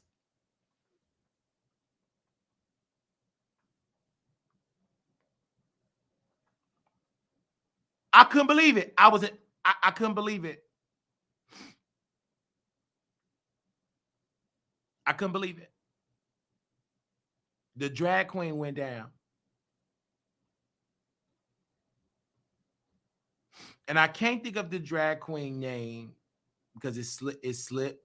Literally, it slipped down. And I was so hurt for that drag. No, I wasn't. I was laughing my butt off. And when I was laughing, you could just smell the piss. Oh my gosh, girl, you got 2 pissy babies. And they dragged Flame was embarrassed. I'm so sorry. And then she tried to scroll her children in the Jeffrey Pub. I said, what? And then we was like, no, she was embarrassed. She was so embarrassed that the owner of the Jeffrey Pub said, you can't come back. You can't bring your kids. You're a liability. Because the lady, she hurt herself. I talked about it to everybody. At that time, I wasn't really blogging. So Flame, before I knew it, she left. Everybody talked about her. They talked about Flame, pissy children. That's Flame Monroe, pissy children. Pissy Flame Monroe. And it's so sad. And next thing I know,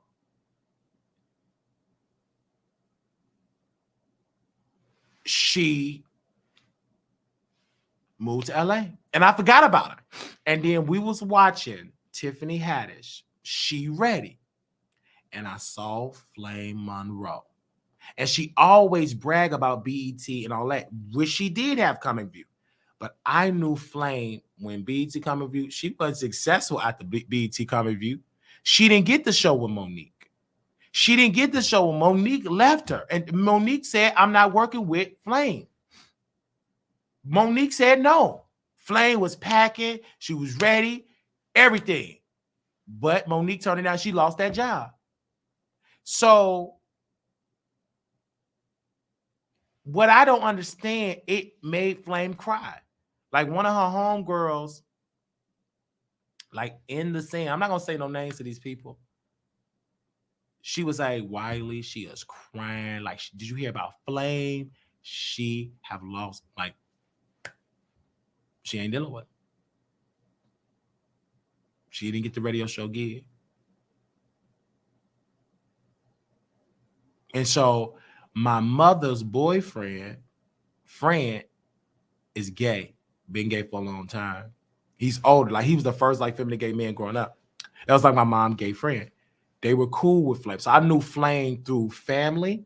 I knew Flame because she would be at Barrington, like, house and events. At his time, he would sell cologne, and Flame would be there. She was one of the girls because it was a very small community of gays. They, especially the older type that, you know, that her peers. But my mom would go because she said, I love the gays, all the parts. She would go to stuff, but she would talk about them and say all type of stuff about them. Anyway, but this is why you have to be careful who you poop on. You got to be careful who know you and who don't know you. See, the difference thing is Flame went to She Ready, Day Ready, and she thought that was going to be her breakout moment. It wasn't. She didn't get this big budget movie. She didn't get on movies because she don't have the look. Don't nobody want to see Flame Monroe on no movie. What movie? Tubi don't even want her. And these people say, I got a deal that's worth $3,000. They love my voice. Okay, then, Flame, if this is true, why you on YouTube begging people for likes? Flame, you queen. Why are you on YouTube with Wiley begging for likes? That's my unpaid employee. You queen. If you got all the money like you claim, why do you have to wake up in the morning, drink coffee, beg people for likes? I ain't begging them for likes. If y'all don't like this video, I'ma end it because you want a Google check. You ain't making it in comedy, you queen. When you went to that flop show in New York, 10 people showed up. You didn't talk about how successful that show was. When y'all got on that plane, you and your whatever that is, a bunch of got on that plane, y'all was in the back. You wasn't in the front.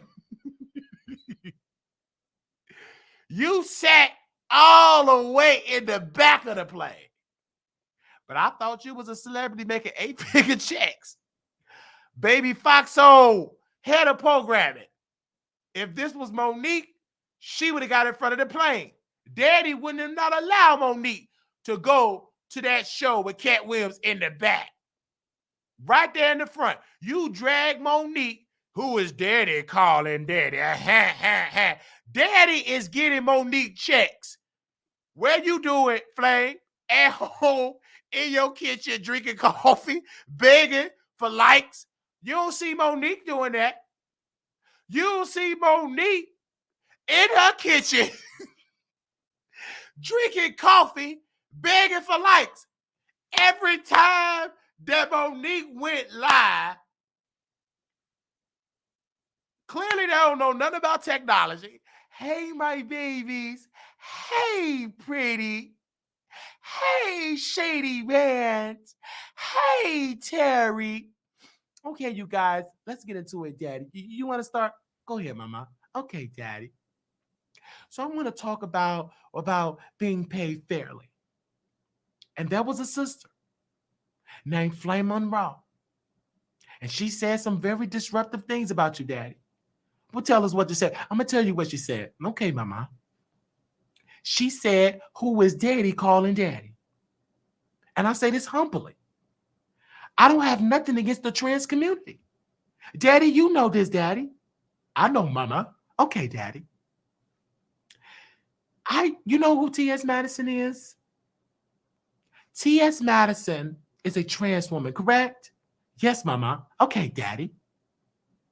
And T.S. Madison, she got me and Lee Daniels in the room together. And she made that up. For Flame Monroe, a trans sister, coming up in comedy. She should have called me. But she went on Fox Soul on the same network as Monique. Monique was on with T.S. Madison, and she's trans, daddy. Go ahead. Yes, mama. Okay, daddy. And she sat here and was disrespectful to me and called you out about your sexuality. Last time I checked, daddy, you straight, correct? Yes, mama. And I don't understand that, brothers and sisters. Why would you take that moment on Fox Soul to criticize me? I'm fighting for people to get paid fairly. Last time I checked, Flame Monroe, you on Fox Soul. When the last time you was on a comedy show? Do you know why they don't? Because they don't want to pay you fairly. You was on Netflix. Did you get an $850 deal, sister? I highly doubt it. Right, daddy? Yes, mama. Okay, daddy. You did not get paid fairly. Flame Monroe was out when I was out, daddy, in Baltimore. And she was out in Chicago. What's that chicken, Harold's? Harold's chicken? She was out there, and I met my sister. And for her to be disrespectful to me in comedy, it's very disrespectful, daddy. Then what did you have to say? Well, you got to understand, mama, that what they don't understand is slavery. And see, black people have to understand, respectfully, gay, trans, or otherwise, we're just talking about treat us fairly. Stop treating us like the help.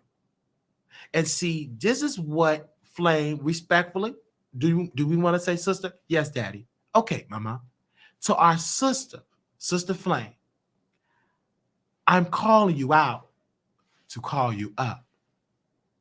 For you to sit there in front of them white people and to say, who is daddy calling daddy? Last time I checked, what do your kids call you? Mommy or daddy? Oh, daddy, mommy, mommy, diddy, mommy, diddy. What do they call you, sister? And daddy, I want to concur with that. And see, us as in the straight community, brothers and sisters, we have on handcuffs because the LGBTQIA community, they can say what they want, daddy. And we can't say a word. Right, daddy? Yes, mama. Okay. They can just drag us, make windows. And see, that's why I had a problem with D.L. Hughley. I had a problem with my brother. I was on that radio show. And at the end, he wasn't there, but it was his co-host, right? And they said, do you want to screw Lee Daniels with a condom? Or Sydney, you want him to choose to screw him without a condom? And I sent my lawyers, I said, shut it down. I don't understand if being LGBTQ is the right way and it's the happy way, it's the Rainbow Coalition, daddy, right? Then why do people in the gay community, sisters and brothers, my babies, why do they use that as an insult if it's the right lifestyle to do? I don't understand it. Make me understand it. And I call my sister. I call Flame. She have not responded to us. We talked to Fox Soul because I would like to have a conversation with my sister. Why is it in order to do, I guess they call it, daddy, I guess they call it roasting and daki, why do you have to read or roast my husband's sexuality? My husband know who he is. You don't have on a wig, right, daddy? Mama. Okay. Only one that's wearing a wig in here is me. My name is Monique. This is my story. So what I'm saying, baby, I'm a fan of Monique and Sydney. Give me a hand. Can y'all give me a donation? Baby, I don't care what nobody say. I'm going to clap for myself. I'm going to clap for myself. You black folks ain't going to do it. Are you going to do it for me? So that's what Flame did. So we done with that. Thank you all so very much. Do y'all want to call in? Y'all don't want to call in, that's fine. We wish Claudia the best. And the mom is by herself. We hope that she's safe. She took a picture with the people at the beach, 2 women. And it's a sad part. It's her birthday. It literally is her birthday. It's literally her birthday. I think it's her birthday. Happy birthday to my big sis, Claudia. It's your birthday. And so on the Wiley Show, we do this as a tradition. Since you are a producer, a 50-year-old producer of the Wiley Show, you're a fan, we're going to sing Claudia happy birthday. Let me drink some water. And then I want y'all to send me her money because she don't need it. Anything that, send it to me. This is a happy birthday to Claudia, my super fan from Fox Soul. Many call it Flop Soul. Many call it it's on decline. Fuck it, I never said it's going to end. Happy birthday to Claudia. Happy birthday to Claudia Jordan. Happy birthday to Claudia. Happy birthday to you. You really need this verse. May the good Lord bless you with a husband that's going to treat you right and pay your bills. May the good Lord bless you with a husband so you don't have to work all day, every day at 2 weeks. May the good Lord bless you with a husband with some real income and not a fake income. May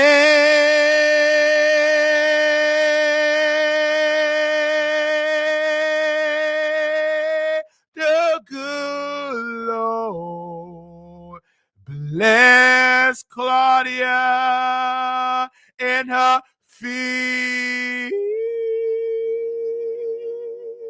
All right, y'all.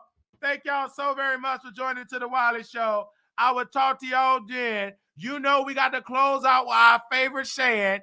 Little black boy, you're beautiful. Little black girl, you are enough. When times get hard, always remember to put God first. As you exit out of the building, hit the ushers up at the door. You can Zelle us at WileyShow@gmail.com. You can Cash App us at $MarquiseWiley28. Fox Soul, I need to get a message from y'all, Fox Soul. Don't y'all go nowhere.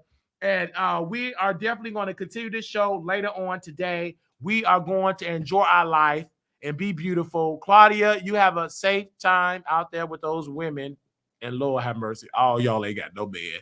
Y'all went on a girls trip. Y'all that came out, but them type of women, that ain't giving behind us. When I look at the women, I see y'all could have went to Alabama. Bye, y'all.